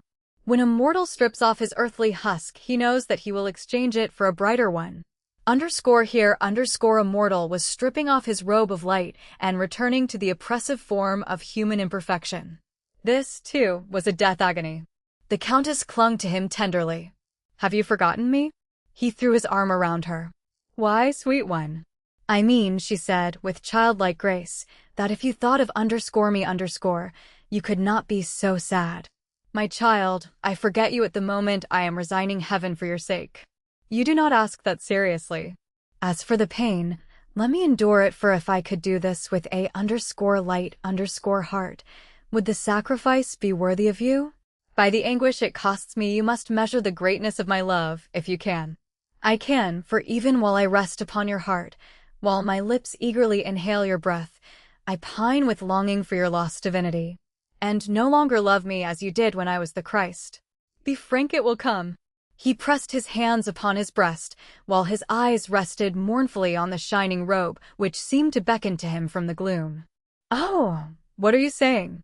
You sacrifice for me the greatest possession which man ever resigned for woman, the illusion of deity, and I am to punish you for the renunciation by loving you less? Joseph, what _you give me, no king can bestow. Crowns have been sacrificed for a woman's sake, crowns of gold, but never one like this. My wife, he murmured in sweet, mournful tones, while his dark eyes searched hers till her very soul swooned under the power of the look. She clasped her hands upon his breast. Will you grant me one favor? If I can. Then, appear to me once more as the Christ. I will go out upon the stage. Throw the sacred robe over you, let me see him once more. Clasp his knees, let me take farewell, an eternal farewell of the departing one. My child, that would be a sin. Are you again forgetting what you yourself perceived this morning with prescient grief, that I am a man? Dare I continue the sacred character outside of the play? That would be working wrong under the mask of my Savior. No, it would be no wrong to satisfy the longing for his face. I will not touch you, only once more, for the last time show my wondering eyes the sublime figure, and let the soul pour forth all the anguish of parting to the vanishing God. My wife, where is your error carrying you? Did the godman I persona vanish because I stripped off his mask? Poor wife, the anguish which now masters you is remorse for having in your sweet womanly weakness destroyed the pious illusion and never rested until you made the imaginary God a man. Oh, Magdalena, how far you still are from the goal gained by your predecessor. Come, I will satisfy your longing. I will lead you where you will perceive that he is everywhere if we really seek him, that the form alone is perishable. He is imperishable. Then gently raising her, he tenderly repeated, Come. Trust me and follow me. Casting one more sorrowful glance around him, he took from the table the crown of thorns, extinguished the lamp, and with a steady arm guided the weeping woman through the darkness. Outside of the building the stars were shining brightly. The road was distinctly visible. The Countess unresistingly accompanied him. He turned toward the village, and they walked swiftly through the silent streets. At last the church rose, dark and solemn, before them. He led her in. A holy water font stood at the entrance, and, pausing, he sprinkled her with the water. Then they entered. The church was dark. No light illumined it save the trembling rays of the ever-burning lamp and 2 candles flickering low in their sockets before an image of the Madonna in a remote corner.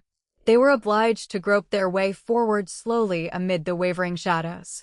At the left of the entrance stood a Pietà.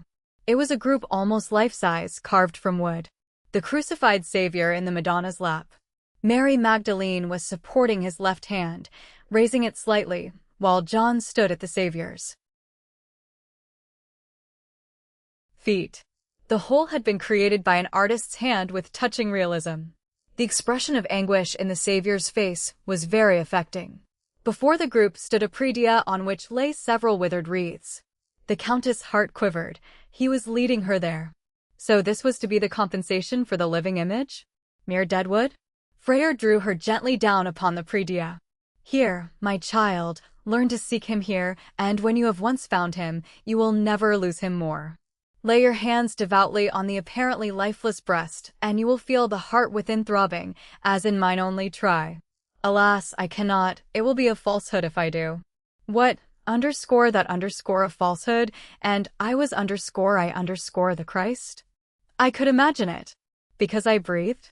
Ah, the breath of the deity can swell more than a human breast, sister, and you will hear it. Collect your thoughts and pray. His whisper grew fainter, the silence about her more solemn. I cannot pray, I never have prayed, she lamented, and surely not to lifeless wood.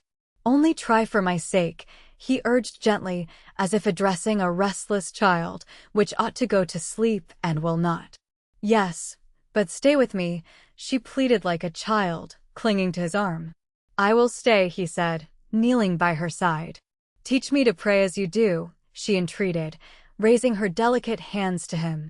He clasped them in his, and she felt as if the world could do her no further harm, that her soul, her life, lay in his firm hands. The warmth emanating from him became in her a devout fervor. The pulses of ardent piety throbbing in his fingertips seemed to communicate a wave-like motion to the surrounding air, which imparted to everything which hitherto had been dead and rigid, an undulating movement that lent it a faint, vibrating life. Something stirred, breathed, murmured before and above her. There was a rustling among the withered leaves of the garlands at the foot of the Pietà. Invisible feet glided through the church and ascended the steps of the high altar.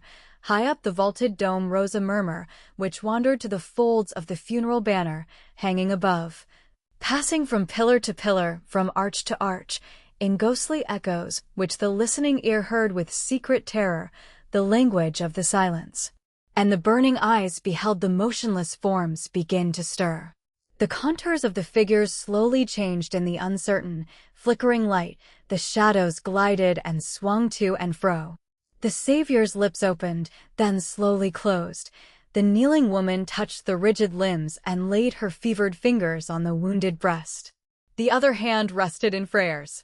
A chain was thus formed between the three, which thrilled and warmed the wood with the circulating stream of the hot blood.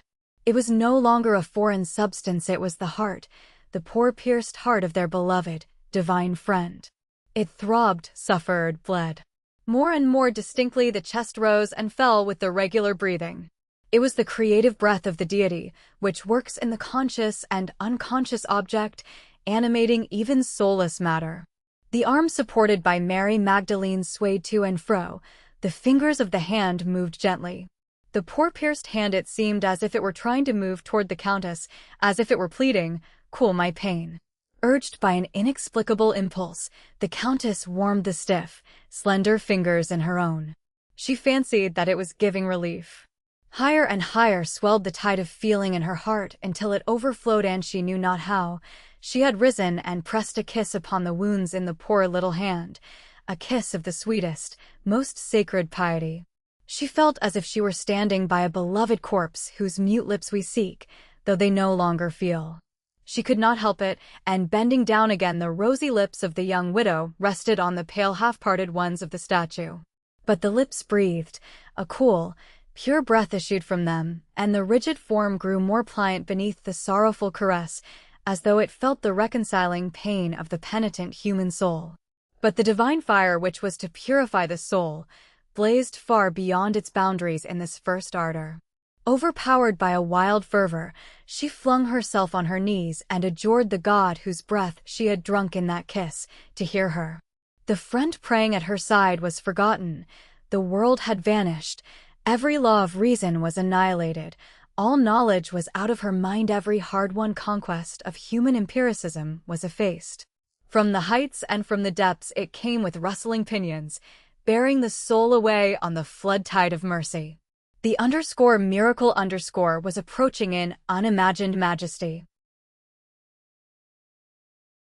Thousands of years vanished. Eternity dawned in that one moment.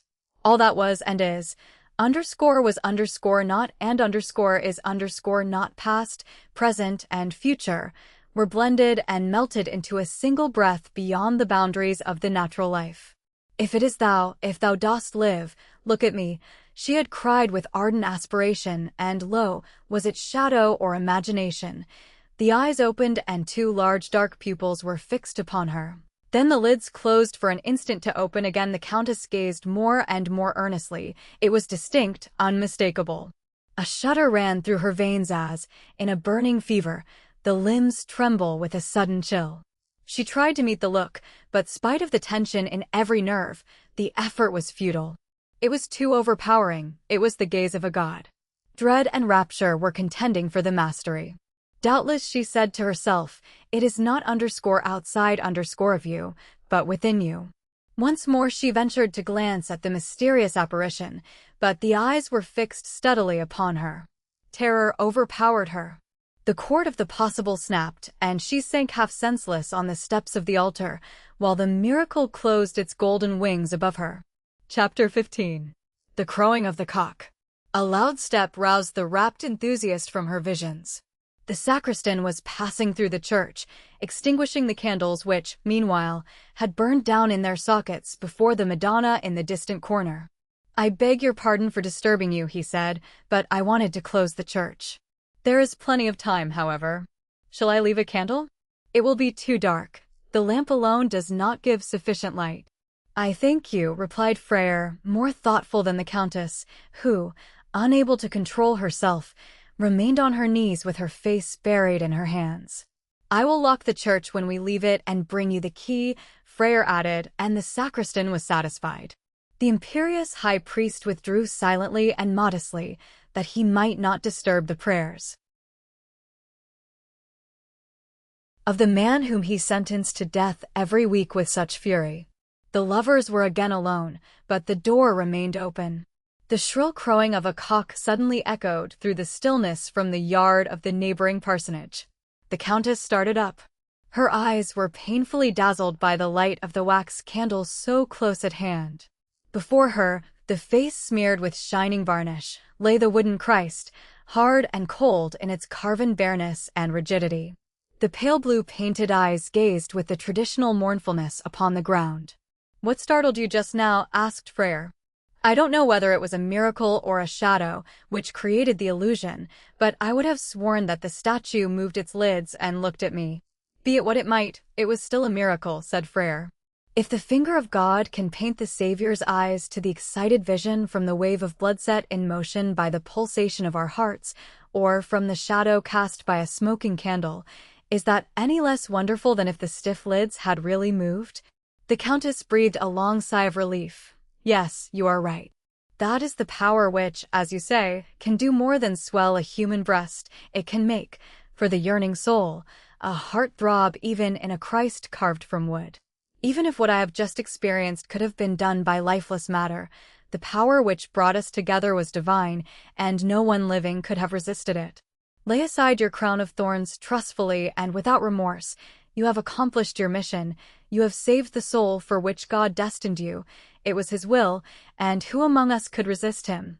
Freyr raised the crown of thorns, which he still held, to his lips, kissed it, and laid it at the feet of the Pieta. Lord, thy will be done, in so far as it is thy will. And if it is not, forgive the error. It is no error. I understand God's purpose better. He has sent me His image in you and given it to me in an attainable human form, that I may learn through it to do my duty to the prototype. To the feeble power of the novice in faith, He graciously adds an earthly guide. Oh, He is good and merciful. She raised Freyr from his knees. Come, thou God-given one, that I may fulfill the sweetest duty ever imposed on any mortal, that of loving you and making you happy. God and His holy will be praised. And will you no longer grieve for the lost Christ? No, for you were right. He is everywhere. In God's name then, come and obey the impulse of your heart, even though I perish. Can you speak so today, Joseph? Today especially. Would you not just now have sworn to the truth of an illusion conjured up by a shadow? And were you not disappointed when the light came and the spell vanished? The time will come when you will see me, as you now do this wooden figure, in the light of commonplace reality, and then the nimbus will vanish and nothing will remain save the drosses here. Then your soul will turn away disenchanted and follow the vanished God to loftier heights. Or plunge into the depths, murmured the Countess. I should not fear that, for then my mission would have been vain. No, my child, if I did not believe that I was appointed to save you, I should have no excuse in my own eyes for what I am doing. But come, it is late. We must return home, or our absence will occasion comment. Asterisk, asterisk, asterisk, asterisk, asterisk. It was 9:30. An elderly gentleman of distinguished aristocratic bearing was pacing impatiently to and fro. The two sisters were standing helplessly in the doorway, deeply oppressed by the burden of so haughty a guest. If she would only come. Sephi lamented in the utmost anxiety, for she dreaded the father for the daughter's sake. It was the old Prince von Prankenberg, and his bearing augured nothing good. It seemed to these loyal souls a democratic impertinence on the part of fate that a gentleman should be kept waiting, and the prince regarded it in precisely the same light. The good creatures would willingly have lent wings to the daughter for whom a father was waiting. But what did it avail that the noble lord constantly quickened his pace as he walked to and fro, time and his unsuspicious daughter did not do the same. Prince Prankenberg had reached Oberammergau at noon that day and waited in vain for the Countess. On his arrival, he had found the whole village in an uproar over the conflagration in the woods, and the Countess and her Freyr, who had been seen walking together in that direction, were missing. At last the herder reported that they had been in the mountain pasture with him, and Ludwig Gross, on his return from directing the firemen in the futile effort to extinguish the flames, set off to inform the Countess Wildenau of her father's arrival. He had evidently failed to find her, for he ought to have returned long before. So the faithful women had been on coals of fire ever since. Andreas Gross had gone to the village to look for the absent ones, as if that could be of any service. Josepha was gazing sullenly through the window panes at the prince, who had treated her as scornfully as if she were a common maidservant, when she offered to show him the way to the countess' room, and answered, "People can't stay in such a hole." Meanwhile night had closed in. At last, coming from exactly the opposite direction, a couple approached whose appearance attracted the nobleman's attention. A female figure, bareheaded, with disheveled hair and tattered, disordered garments, leaning apparently almost fainting on the arm of a tall, bearded man in a peasant's jacket. Could it know, it was impossible, that could not be his daughter. The unsuspecting pair came nearer. The lady, evidently exhausted, was really almost carried by her companion. It was too dark for the prince to see distinctly, but her head seemed to be resting on the peasant's breast. An interesting pair of lovers. But they drew nearer, The prince could not believe his eyes.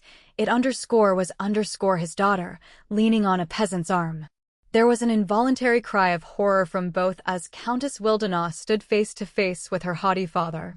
The blood fairly congealed in Madeline's veins, her cheeks blanched till their pallor glimmered through the gloom.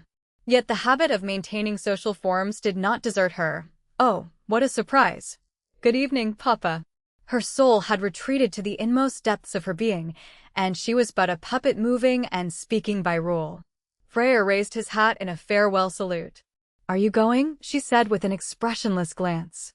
"I suppose I cannot ask you to rest a little while?" Farewell, Herr Freyr, and many thanks. How strange! Did it not seem as if a cock crowed? Freyr bowed silently and walked on. "Adieu," said the prince without lifting his hat. For an instant he considered whether he could possibly offer his aim to a lady in such attire, but at last resolved to do so. She was his daughter, and this was not exactly the right moment to quarrel with her. So, struggling with his indignation and disgust, he escorted her, holding his arm very far out as though he might be soiled by the contact, through the house into her room. The Gross sisters, with trembling hands, brought in lights and hastily vanished. Madeline von Wildenau stood in the center of the room, like an automaton whose machinery had run down. The prince took a candle from the table and threw its light full upon her face. "Pardon me, I must ascertain whether this lady, who looks as if she had just jumped out of a gypsy cart, is really my daughter?" "Yes, it is actually she," he exclaimed in a tone intended to be humorous, but which was merely brutal. "So I find the Countess Wildenau in this guise ragged, worn, with neither hat nor gloves, wandering about with peasants. It is incredible." The Countess sank into a chair without a word. Her father's large, stern features were flushed with a wrath which he could scarcely control. "Have you gone out of fashion so completely that you must seek your society in such circles as these, ma fille? Could no cavalier be found to escort the Countess Wildenau that she must strike up an intimacy with one of the comedians in the Passion Play?" "An intimacy? Papa, this is an insult," exclaimed the Countess angrily, for though it was true, she felt that on his lips and in his meaning it was such. Again a cock crowed at this unwonted hour.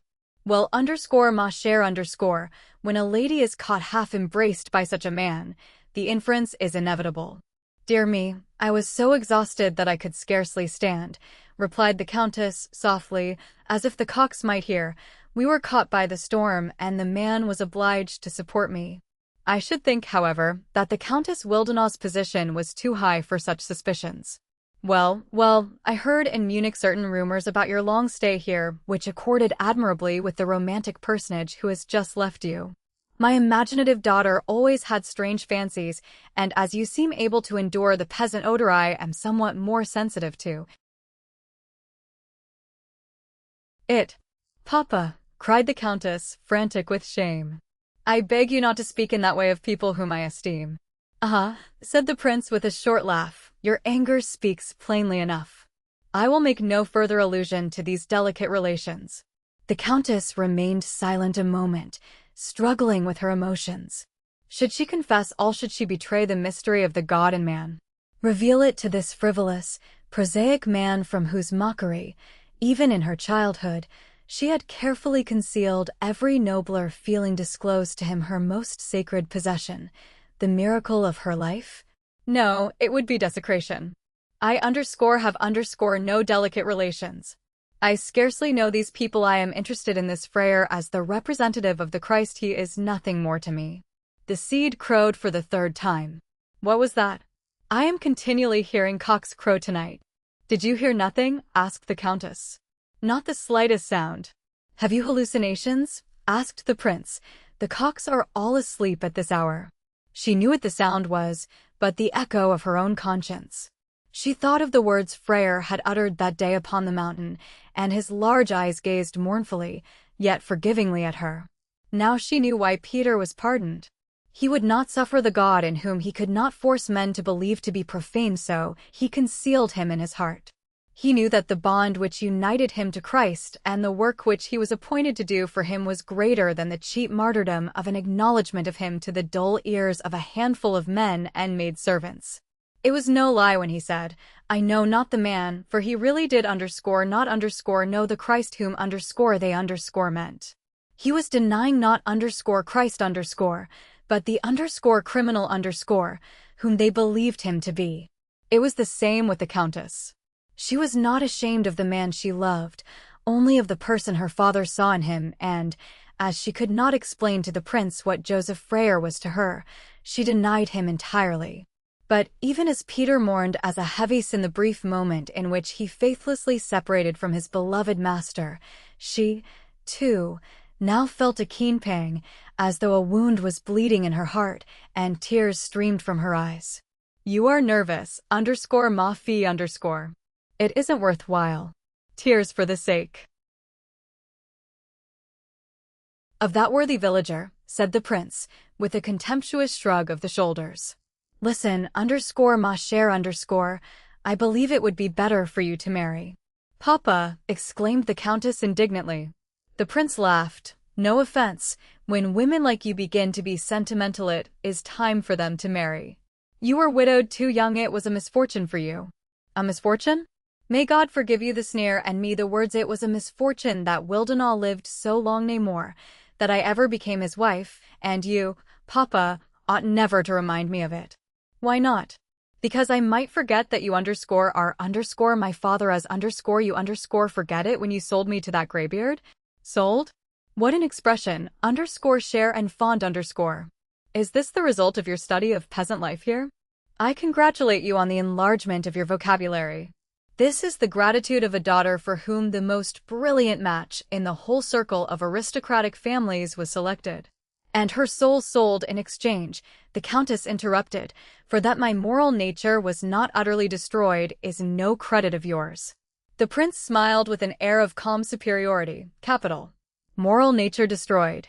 When a girl is wedded to one of the oldest members of the German nobility and made the possession of a yearly income of $500,000. That is what she calls moral destruction and an outrageous deed, of which the inhuman father must not remind his daughter without forfeiting his paternal rights. It is positively delicious." He laughed and drew out his cigar case. "You see, ma fille, I understand a jest. Will you be annoyed if I smoke a Havana in this rural bedroom?" "As you please," replied the Countess, who had now regained her former cold composure, holding the candle to him. The prince scanned her features with the searching gaze of a connoisseur as she thus stood before him illumined by the ruddy glow. "You have lost a little of your freshness, my child, but you are still beautiful, still charming. I admit that Wildenau was rather too old for a poetic nature like yours, but there is still time to compensate for it. When were you born?" A father ought not to ask his daughter's age, but the Almanach de Gotha tells the story. "You must be now stop. You were not quite 17 when you married Wildenau. You were married 9 years. You have been a widow too. That makes you 28. There is still time, but not much to lose. I am saying this to you in a mother's place, my child," he added, with a repulsive affectation of tenderness. His daughter made no reply. "It is true, you will lose your income if you give up the name of Wildenau, as the will reads, exchange it for another. This somewhat restricts your choice, for you can resign this colossal dower only in favor of a match which can partially supply your loss." The Countess turned deadly pale. "That is the curse Wildenau hurled upon me from his grave. It was not enough that I was miserable during his life. No, I must not be happy even after his death." "Why, who has told you so? You have your choice among any of the handsome and wealthy men who can offer you an equivalent for all that you resign. Prince von Metten-Barnheim, for instance. He is a visionary, it is true, prosaic Prince Emil a visionary," said the Countess, laughing bitterly. "Well, I think that a man who surrounds himself so much with plebeian society, scholars and authors, might properly be termed a visionary. When his father dies, the luckless country will be ruled by loud-voiced professors. What does that matter? He'll suit you all the better, as you are half a scholar yourself." True, it might be said that the Barnheim family is of inferior rank to ours. The Prankenbergs are an older race and from the days of Charlemagne have not made a single _mésalliance_. While the Barnheim genealogical tree shows several gaps which explains their liberal tendencies. Such things always betray themselves. Yet on the other hand, they are reigning dukes and we a decaying race, so it is tolerably equal. You are interested in him, so decide at last and marry him. Then you will be a happy woman, and the curse of the will can have no power. Indeed, cried the Countess, trembling with excitement. But suppose that I loved another, a poor man, whom I could not wed unless I possessed some property of my own, however small, and the will made me a_beggar_ the moment I gave him my hand. What then? Should I not have a right to hate the jealous despot and the man who sacrificed me to his selfish interests even though he was my own father? A glance of the keenest reproach fell upon the prince. He was startled by this outburst of passion, hitherto unknown in his experience of this apathetic woman. He could make no use of her present mood. Biting off a leaf from his cigar, he blew it into the air with a graceful movement of the lips. Some change had taken place in Madeline, that was evident. If, after all, she should commit some folly, make a love match? But with whom? Again the scene he had witnessed that evening rose before his mind. She had let her head rest on the shoulder of a common peasant, that could not be denied. He had seen it with his own eyes. Did such a delusion really exist? A woman of her temperament was incomprehensible. She would be quite capable, in a moment of enthusiasm, of throwing her whole splendid fortune away and giving society an unparalleled spectacle. Who could tell what ideas such a lunatic might take into her head? And yet who could prevent it? No one had any power over her, least of all he himself, who could not even threaten her with disinheritance, since it was long since he had possessed anything he could call his own. An old gambler, perpetually struggling with debt, who had come that very day, to nay, he was reluctant to confess it to himself. And he had already irritated his daughter, his last refuge, the only support which still kept his head above water, more than was wise or prudent. He dared not venture farther. He had the suppressed brutality of all violent natures which cannot have their own way, are not masters of their passions and their circumstances, and hence are constantly placed in the false position of being compelled to ask the aid of others. After having busied himself a sufficiently long time with his cigar, he said in a soothing and for so imperious a man repulsively submissive tone, "Well, _ma fille_, there is an expedient for that case also. If you loved a man who was too poor to maintain an establishment suitable for you, you might do the one thing without forfeiting the other. Wildenau's will mentions only _a change of name _. You might marry, secretly keep his name, and with it his property." "Papa," exclaimed the Countess. A burning blush crimsoned her cheeks, but her eyes were fixed with intense anxiety upon the speaker. "I could not expect that from a husband whom I esteemed and loved." "Why not? If he could offer you no maintenance, he could not ask you to sacrifice yours. Surely it would be enough if you gave him yourself." "If he would accept me under such conditions," she answered thoughtfully. "Aha, we are on the right track," the prince reflected, watching her keenly. "As soon as he perceived that there was no other possibility of making you his, certainly. A woman like you can persuade a man to do anything. I don't wish to be indiscreet, but _ma fille_, I fear that you have made a choice of which you cannot help being ashamed. Could you think of forming such an alliance except in secret? If, that is, you must wed? What would the world say when rumor whispered, 'Countess Wildenau has sunk so low that I dare not utter the word, from the fear of offending you'?" The Countess sat with downcast eyes. The world! It suddenly stood before her with its mocking faces. Should she expose her sacred love to its derision? Should she force the noble, simple-mannered man who was the salvation of her soul to play a ridiculous part in the eyes of society as the husband of the Countess Wildenau? Her father was right, though from very different motives. Could this secret, which was too beautiful, too holy, to be confided to her own father, endure the contact of the world? But how could a secret marriage be arranged? She asked with feigned indifference. Prince von Prankenberg was startled by the earnestness of the question. Had matters gone so far? Caution was requisite here. Energetic opposition could only produce the opposite result, perhaps a public scandal. He reflected a moment while apparently toiling to puff rings of smoke into the air, as if the world contained no task more important. His daughter's eyes rested on him with suspicious keenness. At last he seemed to have formed his plan. A secret marriage? Why, that is an easy matter for a woman of your wealth and independent position. Is the person in question a Catholic? Madeline silently nodded assent. Well, then the matter is perfectly simple. Follow the example of Manzoni's _Promessi Sposi with whom we are sufficiently tormented while studying Italian. Go with your chosen husband to the pastor and declare before him, in the presence of 2 witnesses, who can easily be found among your faithful servants, that you take each other in marriage. According to the rite of the Catholic Church, it is sufficient to constitute a valid marriage if both parties make this declaration, even without the marriage ceremonial, in the presence of an ordained priest. Your ordained priest in this case would be our old pastor at Frankenberg. You can play the farce best there. You will thus need no papers, no special license, which might betray you, and if you manage cleverly you will succeed in persuading the decrepit old man not to enter the marriage in the church register. Then let anyone come and say that you are married. There will be absolutely no proof, and when the old pastor dies the matter will go down to the grave with him. You will choose witnesses on whom you can depend. What risk can there be? Father. But will that be a marriage? Cried the Countess in horror. Not according to our ideas, said the prince, laconically, but the point is merely that he shall consider himself married, and that he shall be bound, not you. Father, I will not play such a farce. She turned away with loathing. If you are in earnest, there will be no farce, ma chère. It will rest entirely with you whether you regard yourself as married or not.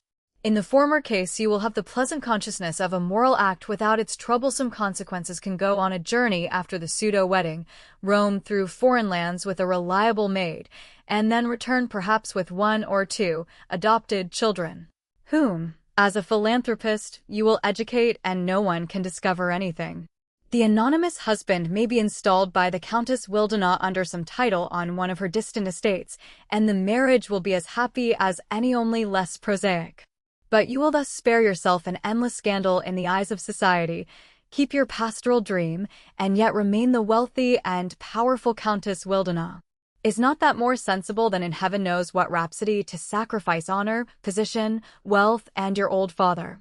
My father? Asked the Countess, who had struggled with the most contradictory emotions while listening to the words of the prince. Why, yes, he busied himself again with his cigar, which he was now obliged to exchange for another, share and fond. The duties of our position impose claims upon families of princely rank, which, unfortunately, my finances no longer allow me to meet.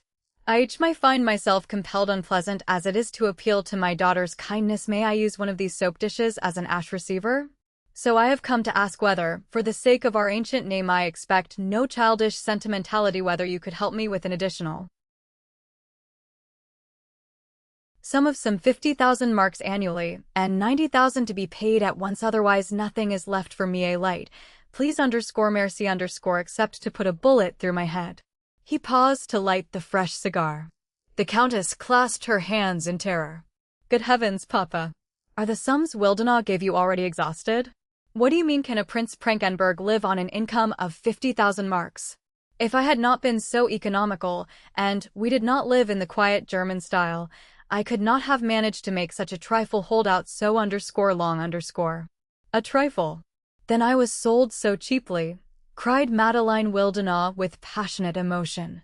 I have not even, in return for my wasted life, the consciousness of having saved my father? Yes, if this is true, I am no longer free to choose.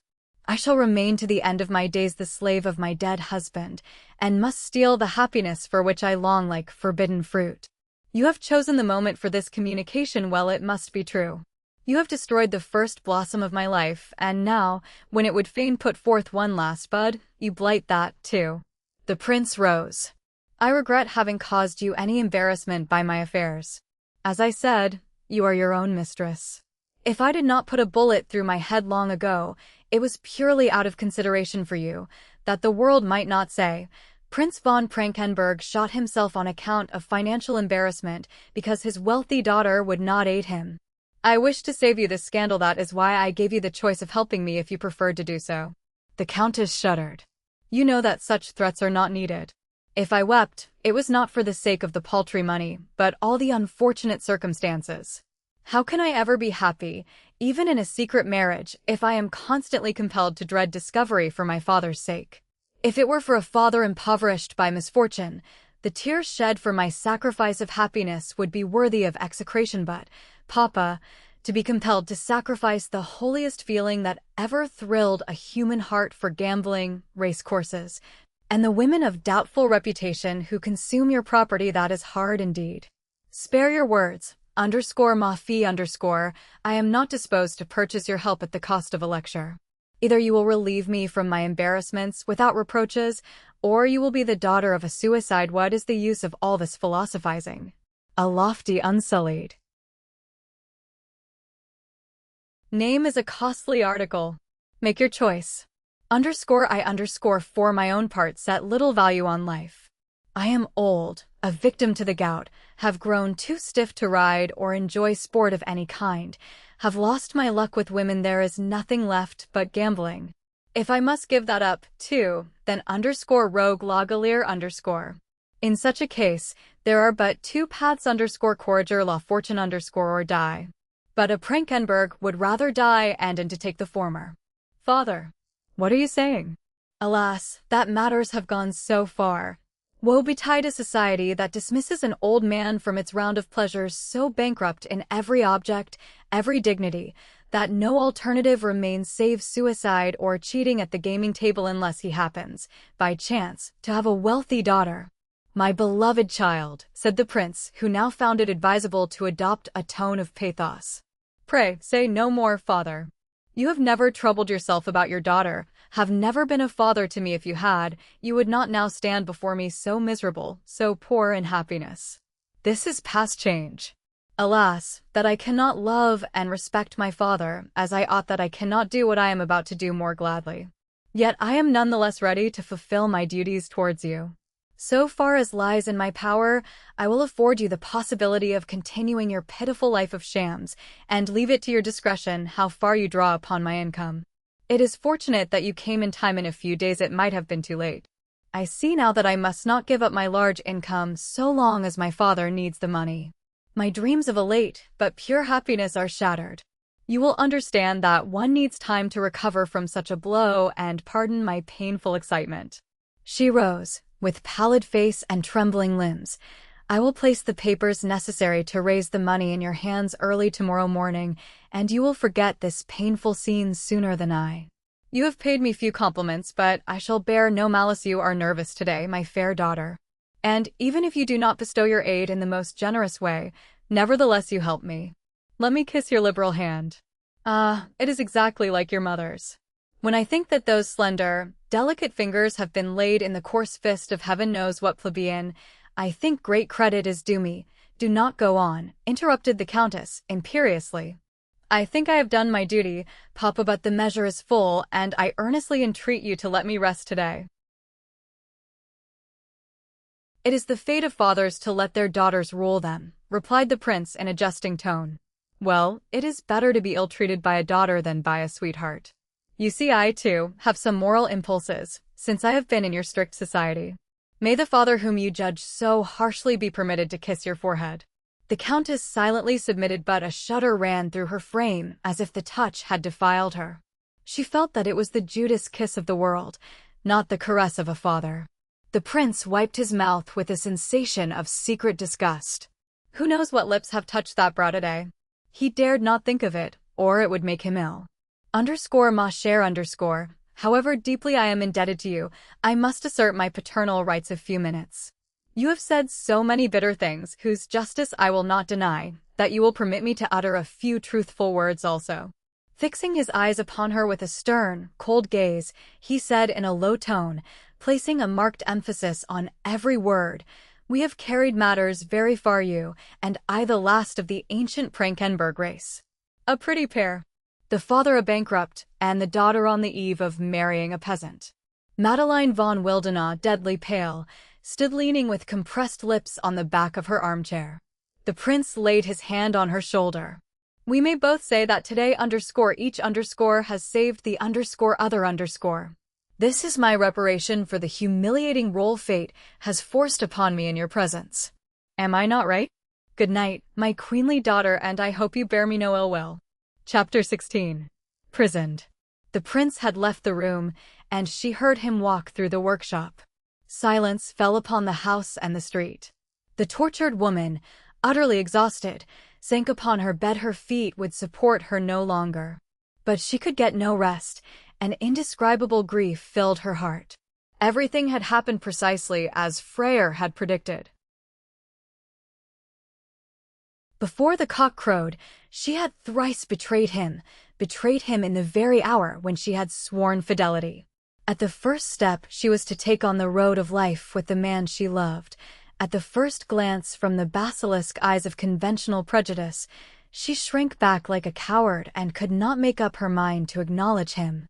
This was her purification, this the effect of a feeling which, as she believed, had power to conquer the world.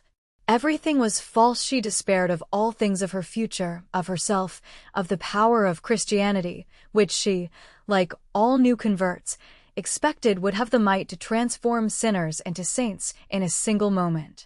One thing alone remained unchanged. _1_ image only was untouched by any tinge of baseness amid the turmoil of emotions seething in her heart. Freyr.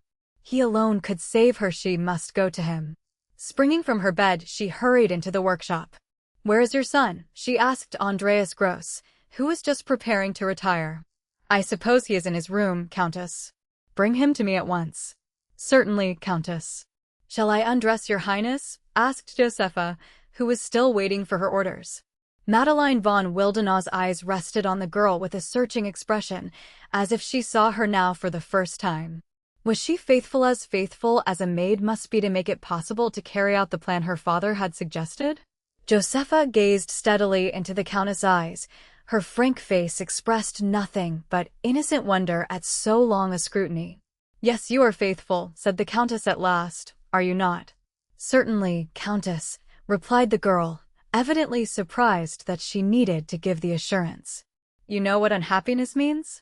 "I think so," said Josepha, with bitter emphasis. "Then you would aid the unhappy so far as you were able?" "It would depend upon who it was," answered Josepha brusquely. But the rudeness pleased the Countess. It was a proof of character, and character is a guarantee of trustworthiness. "If it were I, Josepha, could I depend upon you in any situation?" "Certainly," the girl answered simply. "I live only for you, otherwise I would far rather be under the sod." "What have I to live for except you?" "I believe, Josepha, that I now know the reason Providence sent me to you," murmured her mistress, lost in thought. Ludwig Gross entered. "Did you wish to see me?" Madeline von Wildenau silently took his hand and drew him into her room. "Oh, Ludwig, what things I have been compelled to hear, what sins I have committed, what suffering I have endured." She laid her arm on the shoulder of the faithful friend, like a child pleading for aid. "What time is it, Ludwig?"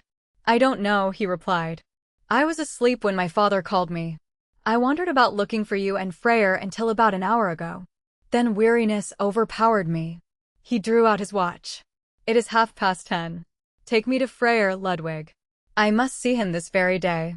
Oh, my friend, let me wash myself clean in your soul, for I feel as if the turbid surges of the world had soiled me with their mire." Ludwig Gross passed his arm lightly about her shoulders as if to protect her from the unclean element. "Come," he said soothingly, "I will take you to Freyr. Or would you prefer to have me bring him here?" "No, he would not come now. I must go to him, for I have done something for which I must atone. There can be no delay."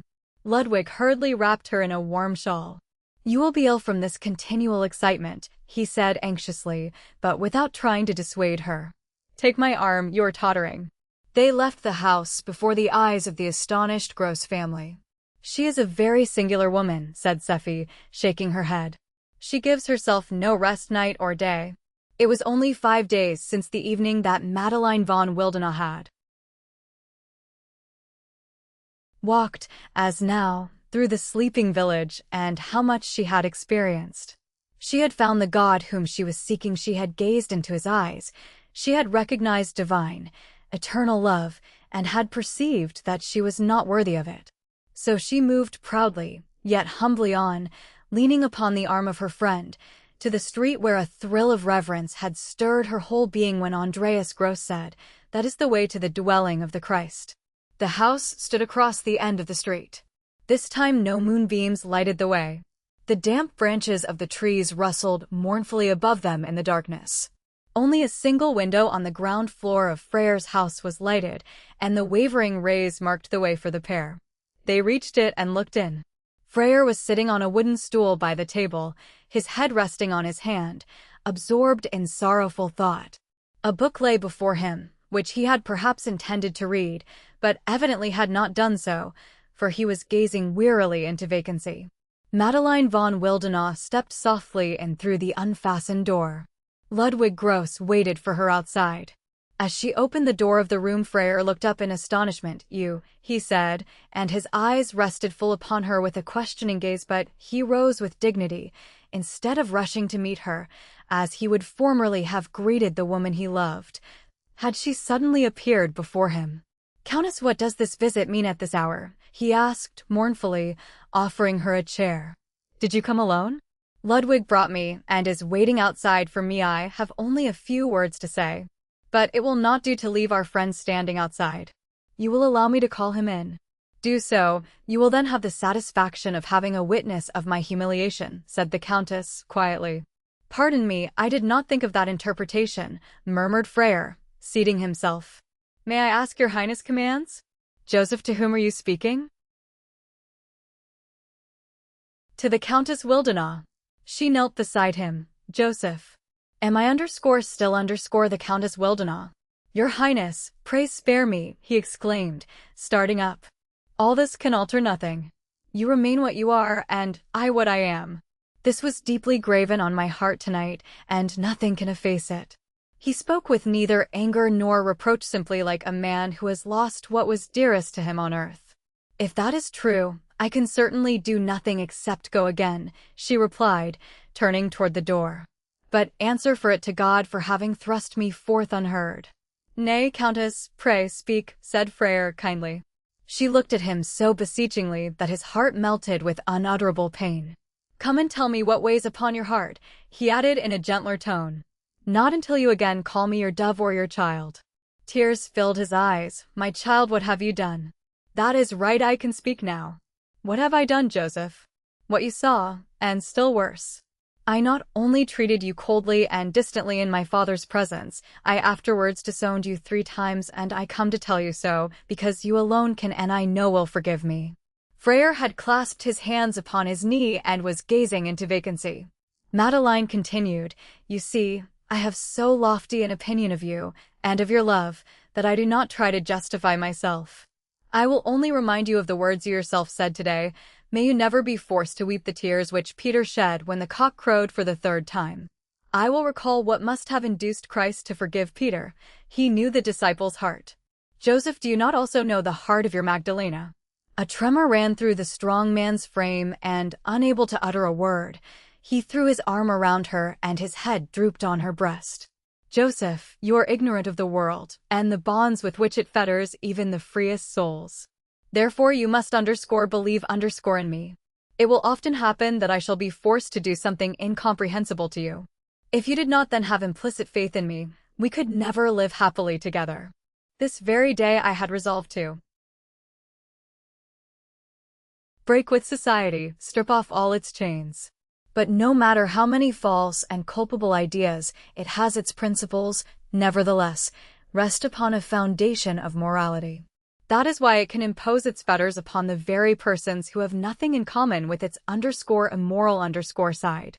Nay, were it merely an immoral power, it would be easy, in a moment of pious enthusiasm, to shake off its thrall, but when we are just on the eve of doing so, when we believe ourselves actually free, It throws around our feet the snare of a_duty_, and we are prisoned anew. Such was my experience today with my father. I should have been compelled to sunder every tie had I told him the truth. I was too weak to provoke the terrible catastrophe and deferred it by disowning you. Freyr quivered with pain. She stroked his clenched hand caressingly. I know what this must be. I know how the proud man must rebel when the woman he loved did that. But I also expect my angel to know what it cost me. She gently tried to loose his clenched fingers, which gradually yielded till the open hand lay soft and unresisting in her own. Look at me, she continued in her sweet, melting tones. Look at my pallid face, my eyes reddened with weeping, and then answer whether I have suffered during these hours? I do see it, said Freyr gently. Dear husband, I come to you with my great need, with my great love and my great guilt. Will you thrust me from you? He could hold out no longer, but with loving generosity clasped the pleading woman to his heart. I knew it. You are the embodiment of goodness, gentleness, love. You will have patience with your weak, sinful wife. You will ennoble and sanctify her, and not despair if it is a long time ere the work is completed. You promise, do you not? She murmured fervently amid her kisses, breathing into his inmost life the ardent pleading of her remorse. And with a solemn vow, he promised never to be angry with her again, never to desert her until she herself sent him away. She had conquered, he trusted her once more. And now she must profit by this childlike confidence.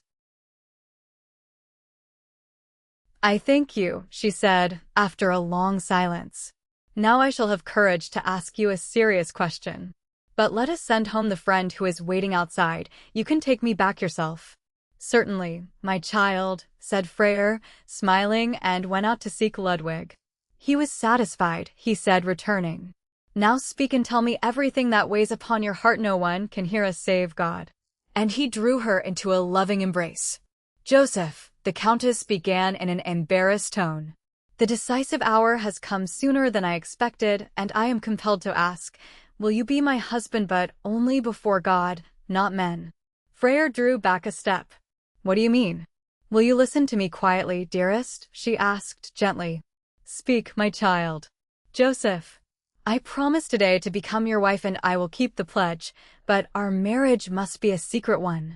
And why? My husband's will disinherit me as soon as I give up the name of Wildena. If I marry you, I shall be dependent upon the generosity of my husband's cousins, who succeed me as his heirs, and they are not even obliged to give me an annuity, so I shall be little better than a beggar. Oh, is that all? What does it matter? Am I not able to support my wife, that is, if she can be satisfied with the modest livelihood a poor woodcarver like myself can offer? The Countess, deeply touched, smiled. I knew that you would say so. But, my angel, that would only do if I had no other duties. But, you see, this is one of the snares with which the world draws back those who endeavor to escape its spell. I have a father, an unhappy man whom I can neither respect nor love, a type of the brilliant misery, the hollow shams, to which so many lives in our circle fall victims, a gambler, a spendthrift, but still my father. He asks pecuniary aid which I can render only if I remain the Countess Wildena. Dare I be happy and let my father go to ruin? No, groaned Freyr, whose head sank like a felled tree on the arms which rested folded on the table. Then what is left to us, my beloved, save separation or a secret marriage? Surely we would not profane the miracle which God has wrought in us by any other course. No, never. Well then I must say to you, choose. Oh, heaven! This is terrible. I must not be allowed to assert my sacred rights before men, must live like a dishonored man under ban? And where and when could we meet? Joseph, I can offer you the position of steward of my estates, which will enable us to live together constantly and meet without the least restraint. I can recompense you 100-fold for what you resign here. My property shall be yours, as well as all that I am and have. You shall miss nothing save outward appearances, the triumph of appearing before the world as the husband of the Countess Wildena. Oh, God, thou art my witness that no such thought ever entered my heart. If you were poor and miserable, starving by the wayside, I would raise you and bear you proudly in my arms into my house. If you were blind and lame, ill and deserted, I would watch and cherish you day and night. Nay, it would be my delight to work for you and earn, by my own industry, the bread you eat. When I brought it, I would offer it on my knees and kiss your dear hands for accepting it. But your servant, your hireling, I cannot be. Tell me yourself, could you still love me if I were? Yes, for my love is eternal. Do not deceive yourself. You have loved me as a poor, but free citizen of Oberammergau. As your paid servant you would despise me. You shall not be my servant. It is merely necessary to find some pretext before the world which will render it possible for us to be constantly together without exciting suspicion, and the office of a steward is this pretext. Twist and turn it as you will, I shall eat your bread and be your subordinate. Oh heaven, I was so proud and am now so terribly humiliated, so suddenly hurled from the height to which you had raised me. It will be no humiliation to accept what my love bestows and my superabundance shares with you. It is and I could be your husband only on the condition that I might continue to work and earn my own support. Oh, the envious arrogance of the poor, who grudge the rich the noblest privilege, that of doing good. Believe me, true pride would be to say to yourself that your noble nature 1,000 times outweighed the petty sacrifice of worldly goods which I could make for you. He who scorns money can accept it from others because he knows that the outward gift is valueless compared with the treasures of happiness love can offer. Or do you feel so poor in love that you could not pay me the trivial debt for the bit of bread I furnished? Then indeed let me with my wealth languish in my dearth of happiness and boast that you sacrifice to your pride the most faithful of women, but do not say that you love the woman. My dove. I am doing what I can, she continued mournfully. I am offering you myself, my soul, my freedom, my future, and you are considering whether it will not degrade you to eat my bread and be apparently my servant, while in reality you are my master and my judge. I have nothing more to say. You shall have your will, but decide quickly, for what is to be done must be done at once. My father himself, when he perceived that I really intended to marry, advised me to be wedded by our old pastor at Frankenberg. But I know my father and am aware that he was only luring me into a trap. He will receive from me tomorrow a power of attorney to raise some money he needs. The day after he will invent some new device to keep me in his power. We must take the pastor at Frankenberg by surprise before he can prevent it. Now decide. Omnipotent God, exclaimed Freyr. What must I do? Oh, my love, I ought not to desert you, and even if I ought I could not, for I could no longer live without you. You know that I must take what you offer, and that my fate will be what you assign. But, dearest, how I shall endure to be your husband, and yet regarded as your servant, I know not.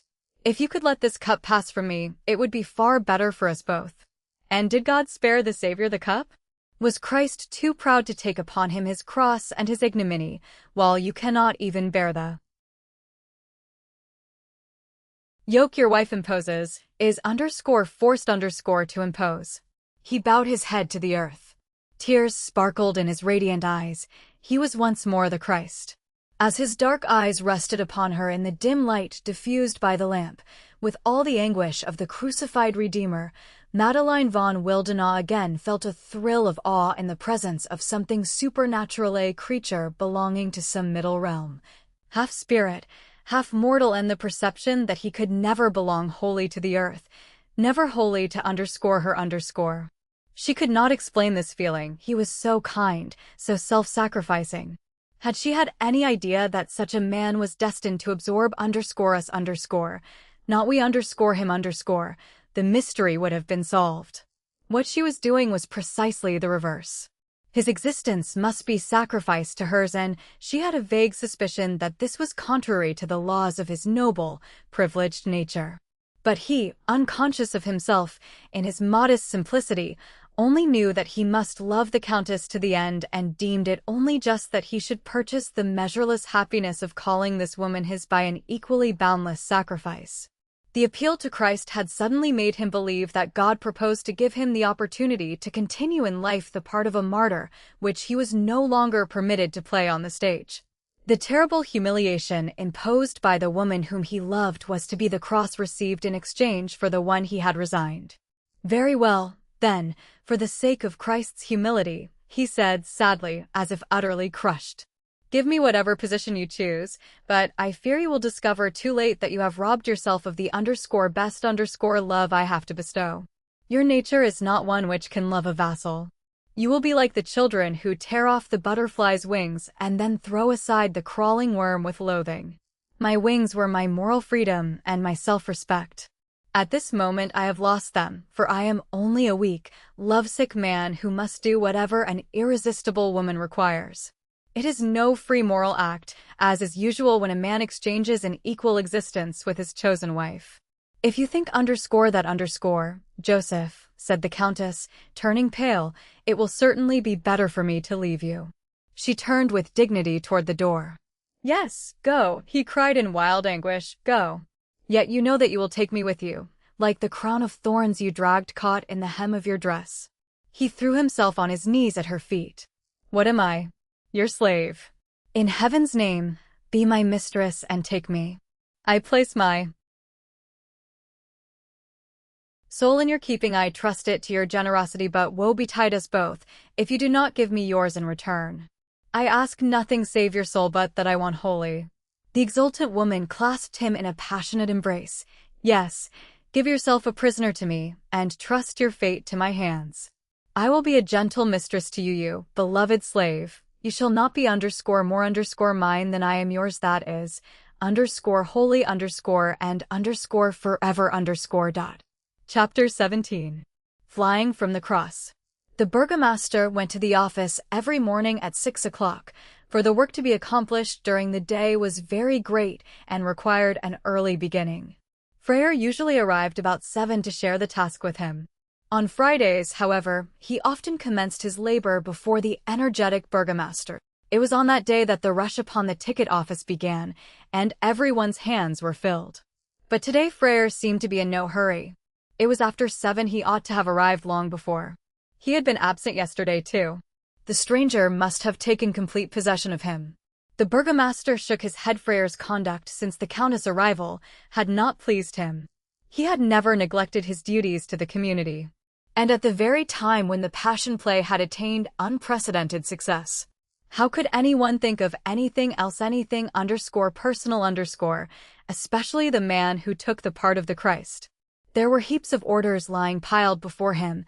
How could they be disposed of if Freyr did not help? This Countess was a beautiful woman and probably a fascinating one. But to the burgomaster there was but one beauty, that of the angel of his home. High above the turmoil of the crowd, in quiet, aristocratic seclusion, the lonely man sat at his desk in his bare, plain office. But the angel of Oberammergau visited him here. He leaned his weary head upon his breast. His kiss rewarded his unselfish labor. His radiance illumined the unassuming citizen. No house was so poor and insignificant that at this season the angel of Oberammergau did not take up his abode within and shed upon it his own sanctity and dignity. But to him who was the personification of Oberammergau, the man who was obliged to care for everything, watch over everything, bear the responsibility of everything, to him the angel brought the reward which men cannot give, the proud consciousness of what he was to his home in these toilsome days. But it was quite time that Freyr should come. The burgomaster rang his bell. The bailiff entered. Kleinhofer, see where her Freyr is, or the drawing master. One of them can surely be found. Yes, her burgomaster. The man left the room. The burgomaster leaned back in his chair to wait. His eyes rested a few seconds on one of Dorés' pictures, Christ condemned by Pontius Pilate. He involuntarily compared the engraving with the grouping on the stage. Ah, if we could do that! If living beings with massive bones and clumsy joints would be as pliable as canvas and brushes, he thought, sorrowfully. Wherever human beings are employed there must be defects and imperfections. Perfection, absolute beauty, exist only in the imagination. Yet ought not an inflexible stage manager, by following the lines of the work of art, to succeed in shaping even the rudest material into the artistic idea? Much remains to be done, said the singular stage manager in pitiless self-criticism, resting his head on his hand. When one thinks of what the Meaninger Company accomplishes, But of course they work with _artists_I with natural talent. Then we are restricted in allotting the parts by dilettanti traditional models and, worst of all, by antiquated statutes and prejudices. The vision of Josepha Freyer rose before him. He keenly felt the blow inflicted on the Passion Play when the beautiful girl, the very type of Mary Magdalene, was excluded. The whole must suffer under such circumstances. The actors cannot be chosen according to talent and individuality. These things are a secondary consideration. The first is the person standing in the community. A poor servant would be allowed to play only an inferior part, even if he possessed the greatest talent, and the principal ones are the monopoly of the influential citizens. From a contingent thus arbitrarily limited, the manager is compelled to distribute the characters for the great work, which demands the highest powers. It is a gigantic labor, but it will be accomplished. Nothing is needed save patience and an iron will. They will grow with their task. The increasing success of the Passion Play will teach them to understand how important it is that artistic interests should supersede all others. Then golden hours will first dawn on Ammergau. May God permit me to witness it, he added. And he confidently hoped to do so, for there was no lack of talent, and with a few additions great results might be accomplished. This year the success of the play was secured by Freyer, who made the audience forget all less skillful performers. With him the Passion Play of the present year would stand or fall. The burgomaster's eyes rested with a look of compassion upon the Christ of Dor and the Christ persona ed by Freyer, as it hovered before his memory, and Freyer bore the test. He had come from the hand of his creator, a living work of art, perfect in every detail. Thank heaven that we have him, murmured the burgomaster, with a nod of satisfaction. Someone knocked at the door. At last, said the burgomaster, come in. It was not the person whom he expected, but Ludwig Gross. He tottered forward as if his feet refused to obey his will. His grave face was waxen yellow in its hue, and deeply lined his lips where tightly compressed drops of perspiration glittered on his brow. The burgomaster glanced at him in alarm. What is it? What has happened? Ludwig Gross drew a letter from his pocket. Be prepared for bad news. For heaven's sake, cannot the performance take place? We have sold more than 1,000 tickets. That would be the least difficulty. Be strong, Herr Burgomaster, I have a great misfortune to announce. Has it anything to do with Freyer? Exclaimed the magistrate, with sudden foreboding. Freyer has gone with Countess Wildena. Run away, cried the burgomaster, inexorably giving the act the right name. Yes, I have just found these lines on his table. The burgomaster turned pale, as if he had received a mortal wound. A peal of thunder seemed to echo in his ears, the thunder which had shattered the temple of Jerusalem, whose priest he was. The walls fell, the veil was rent and revealed the place of execution. Golgotha lay before him. He heard the rustling wings of the departing guardian angel of Ammergau. High above, in terrible solitude, towered the cross, but it was empty. He who should hang upon it had vanished. Gray clouds gathered around the desolate scene. But from the empty cross issued a light, not a halo, but like the livid, phosphorescent glimmer of rotten wood. It shone into a chasm where, from a jutting rock, towered a single tree, upon which hung, faithful to his task, Judas. A peal of jeering laughter rose from the depths. You have killed yourself in vain. Your victim has escaped. See the conscientious Judas, who hung himself, while the other is having a life of pleasure. Shame and disgrace. The Christ has fled from the cross. Malicious voices echo far and wide. Cynicism exults, baseness has conquered. The divine has become a laughingstock for children. The Passion Play a travesty. The phosphorescent wood of the cross glimmered before the burgomaster's eyes. Aye, it was rotten and moldering. This cross, it must crumble. The corruption of the world had infected and undermined it, and this had happened in Oberammergau under his management. The unfortunate man, through whose brain this chain of thoughts was whirling, sat like a stone statue before his friend, who stood waiting modestly, without disturbing his grief by a single word. What the two men felt each knew was too great for utterance. The burgomaster was mechanically holding Freyer's letter in his clenched hand. Now his cold, stiff fingers reminded him of it. He laid it on the table, his eyes resting dully on the large childish characters of the unformed hand. "Forgive me," ran the brief contents. "I am no longer worthy to personate the Savior. Not from lack of principle, but on account of it do I resign my part. Ere you read these lines, I shall be far away from here. God will not make his sacred cause depend upon any individual. He will supply my place to you. Forget me, and forgive the renegade whose heart will be faithful to you unto death. Frere.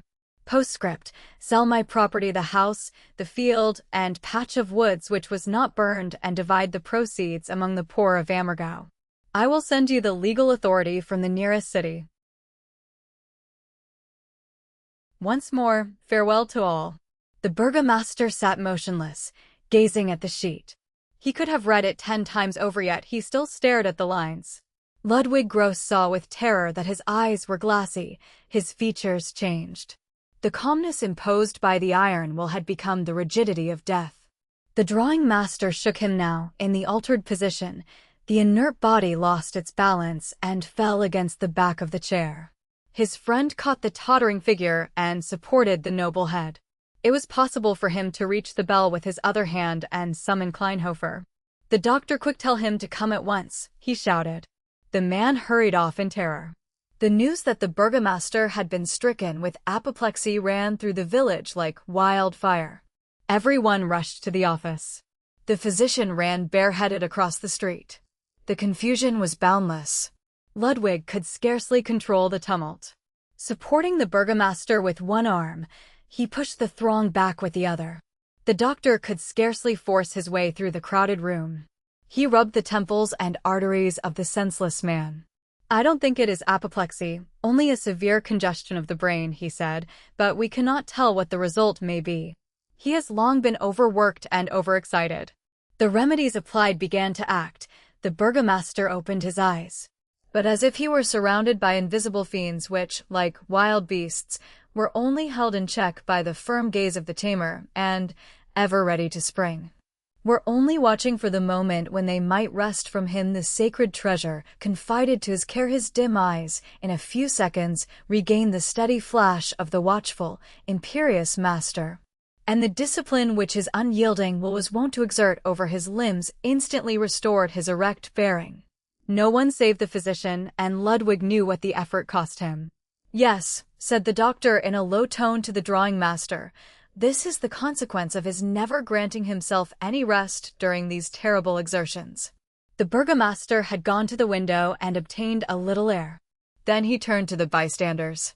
His voice still trembled slightly, but otherwise not the slightest weakness was perceptible, and nothing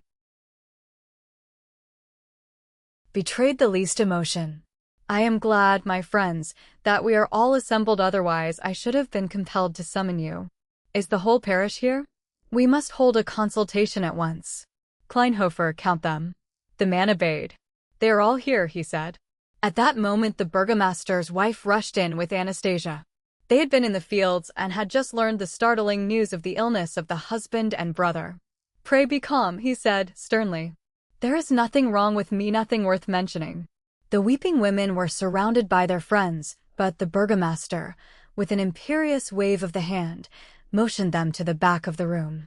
"If you wish to listen, and it is my desire that you should keep quiet. We have not a moment to lose." He turned to the men of the parish. "Dear friends and companions, I have tidings which I should never have expected a native of Oberammergau would be compelled to relate of a fellow citizen. A great misfortune has befallen us. We no longer have a Christ. Frere has suddenly gone away." A cry of horror and indignation answered him. A medley of shouts and questions followed, mingled with fierce imprecations. "Be calm, friends. Do not revile him. We do not know what has occurred. True, I cannot understand how such a thing was possible, but we must not judge where we know no particulars. At any rate, we will respect ourselves by speaking no evil of one of our fellow citizens, for that he was, in spite of his act." Ludwig secretly pressed his hand in token of gratitude. "This misfortune is sent by God," the burgomaster continued. "We will not judge the poor mortal who is merely his tool. Regard him as one dead, as he seems to regard himself. He has bequeathed his property to our poor. We will thank him for that, as is right in other respects. He is dead to us. The burgomaster took the letter from the table. "Here is his last will for Ammergau. I will read it to you." The burgomaster calmly read the paper, but it seemed as if his voice, usually so firm, trembled. When he had finished, deep silence reigned. Many were wiping their eyes, others gazed sullenly into vacancy. A solemn hush, like that which prevails at a funeral, had taken possession of the assembly. "We cannot tell," the burgomaster repeated. "Peace to his ashes, for the fire which will be so destructive to us is still blazing in him. We can but say, may God forgive him, and let these be the last words uttered concerning him." "May God forgive him," murmured the sorely stricken assemblage. "Amen," replied the burgomaster. "And now, my friends, let us consult what is to be done. We cannot deceive ourselves concerning our situation. It is critical, nay hopeless. The first thing we must try to save is our honor. When it becomes known that one of our number, and that one the Christ, has deserted his colors, or rather the cross, we shall be disgraced, and our sacred cause must suffer. Our honor here is synonymous with the honor of God, and if we do not guard it for ourselves, we must for his sake." A murmur of assent answered him. He continued, "Therefore we must make every effort to keep the matter secret. We can say that Freyr had suddenly succumbed to the exertion imposed by his part, and to save his life had been obliged to seek a warmer climate.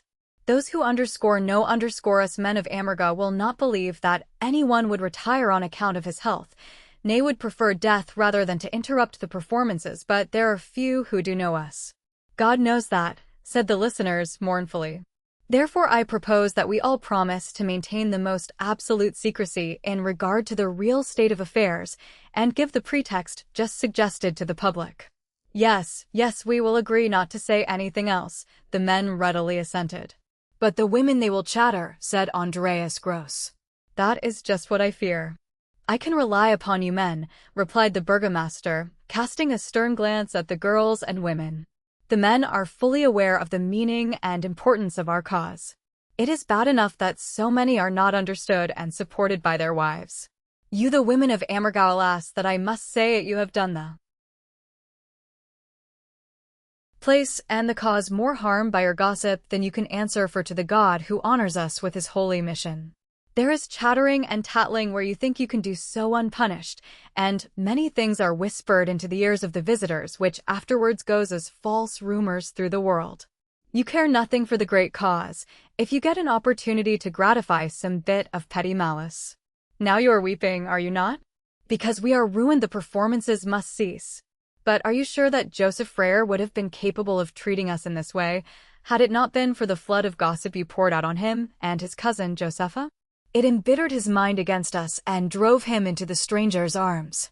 Has he not said 100 times that, if it were not for personating the Christ, he would have left Ammergau long ago? Where _1_ bond is destroyed, another tears all the more easily. Take it as a lesson and keep silence _this_ time at least, if you can govern your feminine weakness so far. I shall make your husbands accountable for every word which escapes concerning this matter." Several of the women murmured and cast spiteful glances at the burgomaster. "To whom does this refer? Who is said to have tattled?" asked a stout woman with a bold face. The burgomaster frowned. "It refers to those who feel guilty and does not concern those who do not," he cried, sternly. "The good silent women among you know very well that I do not mean them, and the others can take heed." A painful pause followed. The burgomaster's eyes rested threateningly upon the angry faces of the culprits. Those who felt that they were innocent gazed at him undisturbed. "I will answer for my wife, nothing shall go from my house," protested one after another, and thus at least every effort would be made to save the honor of Ammergau and conceal their disgrace from the world. But now came the question how to save the play. A warm debate followed. The people, thus robbed of their hopes, wished to continue the performances at any cost, with any cast of characters. But here they encountered the resolute opposition of the burgomaster. Either well or not at all, was his ultimatum. We cannot deceive ourselves for a moment. At present, there is not one of us who can personate the Christ except Thomas Renner, and where, in that case, could we find a pilot who could replace Thomas Renner? There was a violent discussion. The sacristan, Nathaniel, could play pilot. Who then would take Nathaniel? If this one and that one were still in the village. But they had gone away to seek their bread, like so many who could no longer earn a support since the Partenkirch School of Carving had competed with the one in Oberammergau. And many more would follow. If things went on in the same fashion and matters were not improved by the play, in 10 years more there might be none to fill the parts. Necessity would gradually drive everyone away. Yes, we are in a sore strait, my friends. The company melts away more and more. The danger to the passion play constantly increases. If we can find no help now, penury will deprive us of some of our best performers ere the next time. And yet, my friends, believe me, I say it with a heavy heart, if we now continue with a poor cast of characters we shall be lost wholly and forever, for then we shall have destroyed the reputation of the passion play. Thomas Renner will personate the Christ. Well, there is no danger on that score. And if he does, if Renner takes the Christ, the sacristan Pilate, and someone else Nathaniel, shall we not be obliged to study the whole piece again, and can that be done so rapidly? Can we commence our rehearsals afresh now? I ask you, is it possible? The people hung their heads in hopeless discouragement. Our sole resource would be to find a Christ among those who are not in the play, and all who have talent are already employed. The others cannot be used if we desire to present an artistic whole. Despair seized upon the listeners. There was not a single one among them who had not invested his little all in furniture and beds for the strangers, and even incurred debts for the purpose, to say nothing of the universal poverty. New proposals were made, all of which the hapless burgomaster was compelled to reject. The general welfare is at stake, and the burgomaster thinks only of the artistic whole . With these words, the wrath of the assembly was finally all directed against him, and those who fanned it were mainly the strangers attracted by the passion play for purposes of speculation, who cared nothing how much it suffered in future, if only they made their money. I know the elements which are stirring up strife here, said the burgomaster, scanning the assembly with his stern eyes. But they shall not succeed in separating us old citizens of Oberammergau, who have held together through every calamity. Friends, let the spirit which our forefathers have preserved for centuries save us from discord. Let us not deny the good old Oberammergau nature in misfortune. And with the good old nature you can starve, muttered the speculators. If the burgomaster does not consider your interests of more importance than the fame of his success as stage manager, he ought to go to Munich and get the position there. He could give as many model performances as he desired. Yes, cried another, he is sacrificing our interests to his own vanity. During this accusation the burgomaster remained standing with his figure drawn up to its full height. Only the dark swollen vein on his weary brow betrayed the indignation seething in his soul. I disdain to make any reply to such a charge. I know the hearts of my fellow citizens too well to fear that any one of them believes it. No, certainly not, exclaimed the wiser ones. But the majority were silent in their wrathful despair. I know that many of you misjudge me, and I bear you no resentment for it.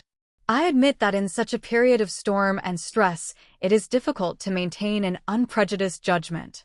I know also that I myself have often bewildered your judgment, for it is impossible to create such a work without giving offense here and there. I know that many who feel wounded and slighted secretly resent it, and I do not blame them. Only I beg you to visit the rancor on me personally not extend it to the cause and injure that out of opposition to me. In important moments like these, I beg you to let all private grudges drop and gather around me in this one decisive hour. Think only of the whole community, and not of all the wrongs the burgomaster may have done you individually. If I had only the interest of Oberammergau to guard, all would be well. But I have not only your welfare to protect, but the dignity of a cause for which I am responsible to God so long as it remains in my hands. Human nature is weak and subject to external impressions. The religious conceptions of thousands depend upon the greater or less powerful illusion produced by the passion play as a moral symbol. This is a heavy responsibility in a time when negation and materialism are constantly undermining faith and dragging everything sacred in the dust. In such a period, the utmost perfection of detail is necessary, that the form at least may command respect, where the essence is despised. I will try to make this dear to you by an example. The cynic who sneers at our worship of Mary and, with satirical satisfaction, paints the Virgin as the corpulent mother of 4 or 5 boys, will laugh at an all-taughting Virgin but grow silent and earnest before a Sistine Madonna. For here the divinity in which he does not wish to believe confronts him in the work of art and compels his reverence. It is precisely in a period of materialism like the present that religious representation has its most grateful task, for the deeper man sinks into sensualism, the more accessible he is to sensual impressions, and the more easily religion can influence him through visible forms, repelling or attracting according to the defective or artistic treatment of the material. The religious sensuous impetus is the only one which can influence times like these. That is why the Passion Play is more important now than ever. God has bestowed upon me the modest talent of organization and a little artistic culture, that I may watch over it, and see that those who come to us trustfully to seek their God do not go away with a secret disappointment, and that those who come to laugh may be quiet and ashamed. This is the great task allotted to me, which I have hitherto executed without regard for personal irritability and the injury of petty individual interests, and hope to accomplish even under stress of the most dire necessity. If you wished to oppose it, you should have given the office I occupy to someone who thinks the task less lofty, and who is complaisant enough to sacrifice the noble to the petty. But see where you will end with the complaisant man, who listens to every one. See how soon anarchy will enter among you, for where individual guidance is lacking, and every one can assert his will, the seed of discord shoots up, overgrowing everything. Now you are all against me, but then you will be against one another, and, while you are quarreling and disputing, time will pass unused, and at last the first antiquated model will be seized, because it can be most easily and quickly executed. But the modern world will turn away with a derisive laugh, saying, "We can't look at these peasant farces anymore." Then answer for robbing thousands of a beautiful illusion, and letting them return home poorer in faith and reverence than they came. Answer for it to God, whose sublime task you have degraded by an inferior performance. And lastly to yourselves for forgetting the future in the present gain, and to profit by the Passion Play a few more times now, ruin it for future decades. You do not believe it because, in this secluded village, you cannot know what the taste of our times demands. But I do, for I have lived in the outside world, and I tell you that whoever sees these incomplete performances will certainly not return, and will make us a reputation, stamping us as bunglers forever. The burgomaster pressed his hand to his head. A keen pang was piercing his brain and his heart also. "I have nothing more to add," he concluded, faintly. "But if you know anyone whom you believe could care for Oberammergau better than I am ready at any moment to place my office in his hands." Then, with one accord, every heart swelled with the old lofty feeling for the sacred cause of their ancestors and grateful appreciation of the man who had again roused it in them. No, he did not deserve that they should doubt him. He had again taught them to think like true natives of Oberammergau. They felt proudly that he was of the true stock. It was Oberammergau blood that flowed in his veins and streamed from the wounds which had been inflicted on his heart that day. They saw that they had wronged him, and they gathered with their old love and loyalty around the sorely beset man, ready to atone with their lives, for these hot-blooded, easily influenced artist natures were nevertheless true to the core. The malcontents were forced to keep silence. No one listened to them. All flocked around the burgomaster. "We will stand by you. Burgomaster, only tell us what we are to do and how we can help ourselves. We rely wholly upon you." Alas, my friends, I must reward your restored confidence with unpalatable counsel. Let us bear the misfortune like men. It is better to fell trees in the forest, go out as day laborers, starve rather than be faithless to the spirit of our ancestors. Am I not right? A storm of enthusiasm answered him. It was resolved to announce the close of the Passion Play for this decade. The document was signed by all the members of the community. "So it is ended for this year. For many of us, perhaps for this life," said the burgomaster. "I thank all who have taken part in the play up to this time. I will report the receipts and expenditures within a few days. In consideration of the painful cause, we will dispense with any formal close. A very different mood from the former one now took possession of the assembly. All anxiety concerning material things vanished in the presence of a deeper sorrow. It was the great, mysterious grief of parting, which seized all who had to do anything connected with the passion. It seemed as if the roots of their hearts had become completely interwoven with it and must draw blood in being torn away, as if a part of their lives went with it. The old men felt the pang most keenly. For the last time for this life, our words before whose dark portal we stand hesitating, be it where it may, but if this, for the last time, concerns the highest and dearest thing we possess on earth, they contain a fathomless gulf of sadness.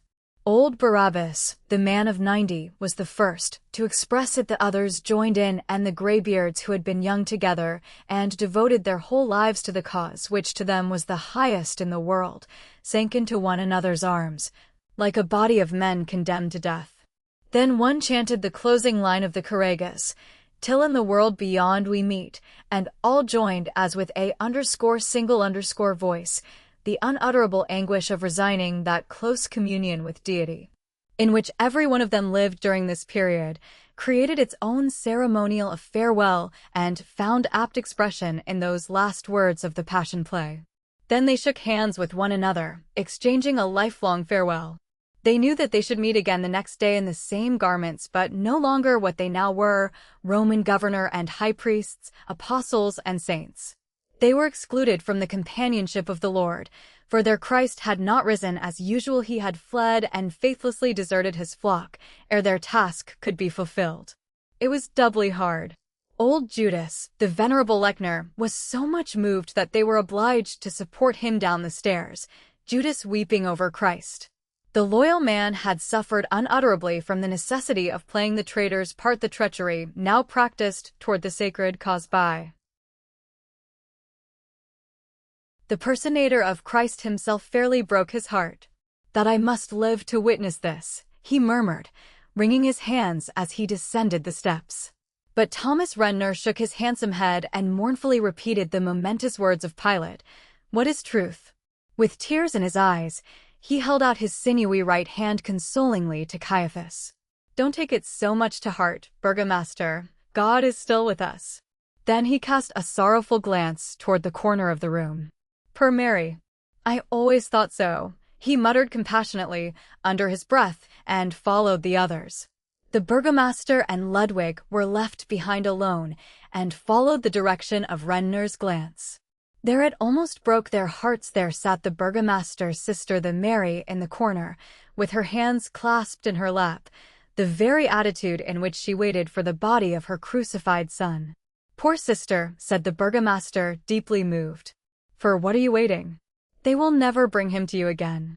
"He will come back, the poor martyr," she replied, her large eyes gazing with prophetic earnestness into vacancy. "He will come, weary and wounded, perhaps betrayed by all." "Then I will have nothing to do with him," said the burgomaster in a low, firm tone. "You can do as you please, you are a man. But I, who have so long personated his mother, I will wait and receive and comfort him, as a mother cheers her erring child." "Oh, Anastasia!" A cry of pain escaped Ludwig's lips, and, overwhelmed by emotion, he turned away. The burgomaster, with tender sympathy, laid his hand upon his shoulder. "Ah, sister, Freyer is not worthy that you should love him so." "How do I love him?" replied the girl. "I love him as eternal compassion loves the poor and suffering. He is poor and suffering. Oh, do not think evil of him. He does not deserve it. He is good and noble." "Believe me, a mother must know her child better," she added, with the smile that reveals a breaking heart. She looked the drawing master kindly in the face. "Ludwig, we both understand him, do we not? We believe in him, though all condemn." Ludwig could not speak. He merely nodded silently and pressed Anastasia's hand, as if in recognition of the pledge. He was undergoing a superhuman conflict, but, with the strength peculiar to him, succeeded in repressing any display of emotion. The burgomaster stood mutely watching the scene, and neither of the three could decide which suffered most. He gazed in speechless grief at the clasped hands of his sister and his friend. How often he had wished for this moment, and now, What underscore parted underscore alone united them, and what united divided. Aye, Freyr has brought much misery upon us, he said, with sullen resentment. I only hope that he will never set foot again upon the soil of his forefathers. Oh, brother, how can you speak so? You do not mean it. I know that his heart will draw him back here. He will seek his home again, and he shall find it. You will not thrust him from you when he returns from foreign lands sorrowing and repentant. God knows how earnestly I wish him happiness, but I do not believe that he will possess it. And as he will be loyal to us in his inmost soul, we will be true to him and prepare a resting place when the world has nailed his heart upon the cross. Shall we not, Ludwig? Yes, by heaven we will, faltered Ludwig, and his tears fell on the beautiful head of the girl, who still sat motionless, as if she must wait here for the lost one. Woman, behold thy son, behold thy mother, stirred the air like a breath. Chapter 18. The Marriage. On a wooded height, hidden in the heart of the forests of the Bavarian highlands, stood an ancient hunting castle, the property of the Wildenau family. A steep mountain path led up to it, and at its feet, like a stone sea, stretched the wide, dry bed of a river, a Greece, as it was called in that locality. Only a few persons knew the way. To the careless glance the path seemed wholly impassable. Bare, rugged cliffs towered like a wall around the hunting castle on its mossy height, harmonizing in melancholy fashion with the white sea of stone below, which formed a harsh foreground to the dreary scene. Ever and anon a stag emerged from the woods, crossing the grease with elastic tread, the brown silhouette of its antlers sharply relieved against the colorless monotony of the landscape. The hind came forward from the opposite side, slowly, reluctantly, with nostrils vibrating. The report of a rifle echoed from beyond the riverbed, the antlers drooped, the royal creature fell upon its knees, then rolled over on its back. Its huge antlers, flung backward in the death agony, were thrust deep down among the loose pebbles. The hind had fled, the poacher seized his prey, a slender rill of blood trickled noiselessly through the stones. Then everything was once more silent and lifeless. This was the hiding place where, for 7 years, Countess Wildenau had hidden the treasury filched from the cross-the-rock sepulchre in which she intended to keep the god whom the world believed dead. Built close against the cliff, half concealed by an overhanging precipice, the castle seemed to be set in a niche. Shut out from the sunshine by the projecting crag which cast its shadow over it even at noonday, it was so cold and damp that the moisture trickled down the walls of the building and, moreover, was surrounded by that strange atmosphere of wet moss and rotting mushrooms which awakens so strange a feeling when, after a hot walk, we pause to rest in the cool courtyard of some ruined castle, where our feet sink into wet masses of moldering brown leaves which for decades no busy hand has swept away. It seems as if the sun desired to associate with human beings. Where no mortal eyes behold its rays, it ceases to shine. It does not deem it worth while to penetrate the heaps of withered leaves, or the tangle of wild vines and bushes, or the veil of cobwebs and lime dust which, in the course of time, accumulates in heaps in the masonry of a deserted dwelling. As we see by a child's appearance whether or not it has a loving mother, so the aspect of a house reveals whether or not it is dear to its owner, and as a neglected child drags out a joyless existence, so a neglected house gradually becomes cold and inhospitable. This was the case with the deserted little hunting seat. No foot had crossed its threshold within the memory of man. What could the Countess Wildenau do with it? It was so remote, so far from all the paths of travel, so hidden in the woods that it would not even afford a fine view. It stood as an outpost on the chart containing the location of the Wildenau estates. It had never entered the owner's mind to seek it out in this far less in reality. Every year an architect was sent there to superintend the most necessary repairs, because it was not fitting for a Wildenau to let one of these family castles go to ruin. This was all that was done to preserve the building.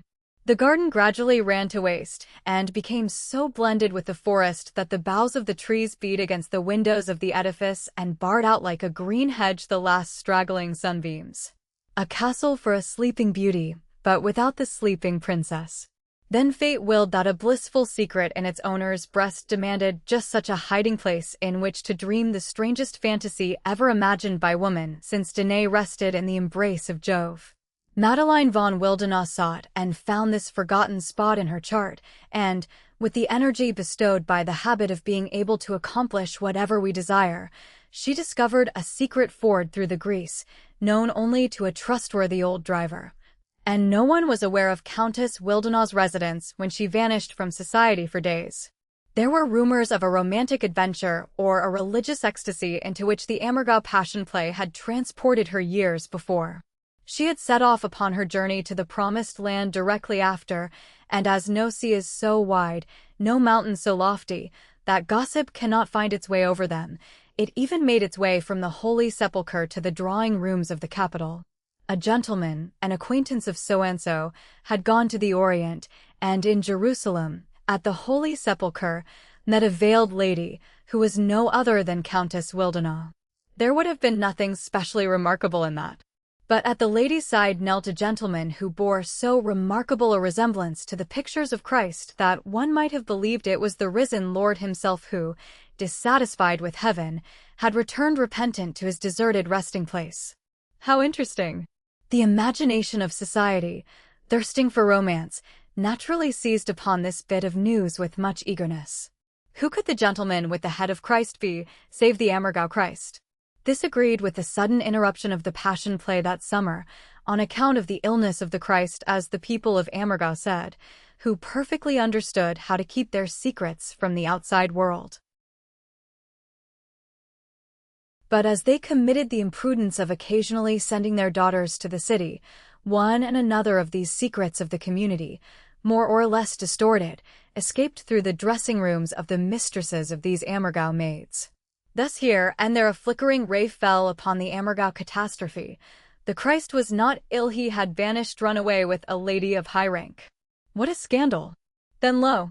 One day Countess Wildenau appeared after a journey of 3 years in the East, somewhat absent-minded, a little disposed to assume religious airs, but without any genuine piety.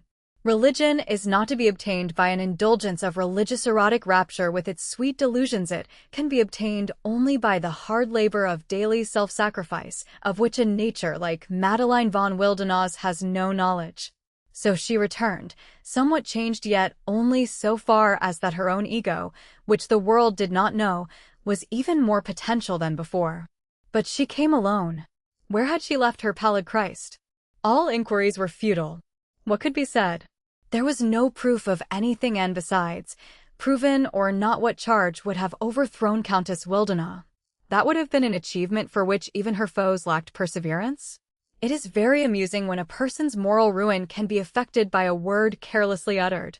But when the labor of producing proof is associated with it, people grow good-natured from sheer indolence, let the victim go, and seek an easier prey.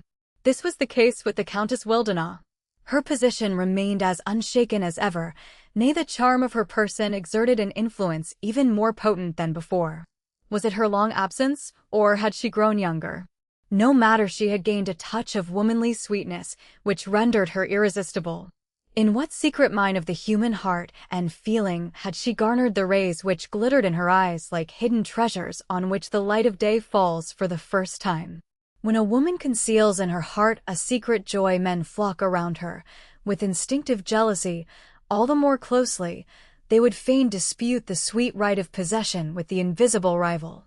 This is a trait of human nature. But one of the number did so consciously, not from a jealous instinct but with the full, intense resolve of unswerving fidelity. The prince, with quiet caution and the wise self-control peculiar to him, he steadily pursued his aim. Not with professions of love, he was only too well aware that love is no weapon against love. On the contrary, he chose a different way, that of cold reason. So long as she is aglow with love, she will be proof against any other feeling. She must first be cooled to the freezing point, then the chilled bird can be clasped carefully to the breast and given new warmth. It would be long ere that point was reached, but he knew how to wait. Meanwhile, he drew the Countess into a whirl of the most fascinating amusements. No word, no look betrayed the still hopeful lover. with the manner of one who had relinquished all claims, but was too thoroughly a man of the world to avoid an interesting woman because he had failed to win her heart. He again sought her society after her return. Had he betrayed the slightest sign of emotion, he would have been repulsive in her present mood. But the perfect frankness and unconcern with which he played the old friend, and nothing more, made his presence a comfort, nay, even a necessity of life. So he became her inseparable companion, her shadow, and by the influence of his high position stifled every breath of slander which floated from Oberammergau to injure his beautiful friend. During the first months after her return, she had the whim, as she called it, of retiring from society and spending more time upon her estates. But the wise caution of the prince prevented it. "For heaven's sake, don't do that. Will you give free play to the rumors about your Oberammergau episode and the pilgrimage to Jerusalem connected with it, by withdrawing into solitude and thus leaving the field to your slanderers, that they may disport at will in the deserted scenes of your former splendor? This," he argued, "is the very time when you must take your old position in society, or you will be pardoned my frankness, a fallen star." The countess evidently shrank from the thought. "Or have you some castle in the air whose delights outweigh the world in your eyes?" he asked with relentless insistence. This time the countess flushed to the fair curls which clustered around her forehead. Since that time the drawing-rooms of the Wildenau Palace had again been filled with the fragrance of roses, lighted and adorned with glowing oriental magnificence, and the motley tide of society, amid vivacious chatter, flooded the spacious apartments. Glittering with diamonds, intoxicated by the charm of her own beauty whose power she had not tested for years, the countess was the center of all this splendor, while in the lonely hunting seat beyond the pathless Greece, the solitary man whom she had banished thither vainly awaited his wife. The leaves in the forest were turning brown for the 6th time since their return from Jerusalem. The autumn gale was sweeping fresh heaps of withered leaves to add to the piles towering like walls around the deserted building. The height was constantly growing colder and more dreary. The drawing-rooms below were continually growing warmer. The Palace Wildenau, with its Persian hangings and rugs and cozy nooks behind gay screens, daily became more thronged with guests. People drew their chairs nearer and nearer the blazing fire on the hearth, which cast a rosy light upon pallid faces and made weary eyes sparkle with a simulated glow of passion. The intimate friends of the Countess Wildenau, reclining in comfortable armchairs, were gathered in a group, the gentlemen resting after the fatigues of hunting or the autumn man aux ouvres, the ladies after the first receptions and balls of the season, which are the more exhausting before habit again asserts its sway, to say nothing of the question of toilettes, always so trying to the nerves at these early balls. What is to be done at such times? It is certainly depressing to commence the season with last year's clothes, and one cannot get new ones because nobody knows what styles the winter will bring. Parisian novelties have not come. So one must wear an unassuming toilette of no special style in which one feels uncomfortable and casts aside afterwards, because one receives from Paris something entirely different from what was expected. So the ladies chatted and Countess Wildenau entered eagerly into the discussion. She understood and sympathized with these woes, though now, as the ladies said, she really could not chime in since she had a store of valuable oriental stuffs and embroideries, which would supply a store of exclusive toilettes for years. Only people of inferior position were compelled to follow the fashions great ladies set them. And the costliness of the material prevented the garments from appearing too fantastic. A Countess Wildenau could allow herself such bizarre costumes. She had a right to set the fashions and people would gladly follow her if they could, but two requirements were lacking, on one side the taste, on the other the purse. The Countess charmingly waved her friends envious compliments, but her thoughts were not on the theme they were discussing. Her eyes wandered to a crayon picture hanging beside the mantelpiece, the picture of a boy who had the marvelous beauty of one of Raphael's cherubs. "What child is that?" asked one of the ladies who had followed her glance. "Don't you recognize it?" replied the Countess with a dreamy smile. "It is the Christ in the picture of the Sistine Madonna." "Why, how very strange! If you had a son one might have thought it was his portrait. It resembles you so much."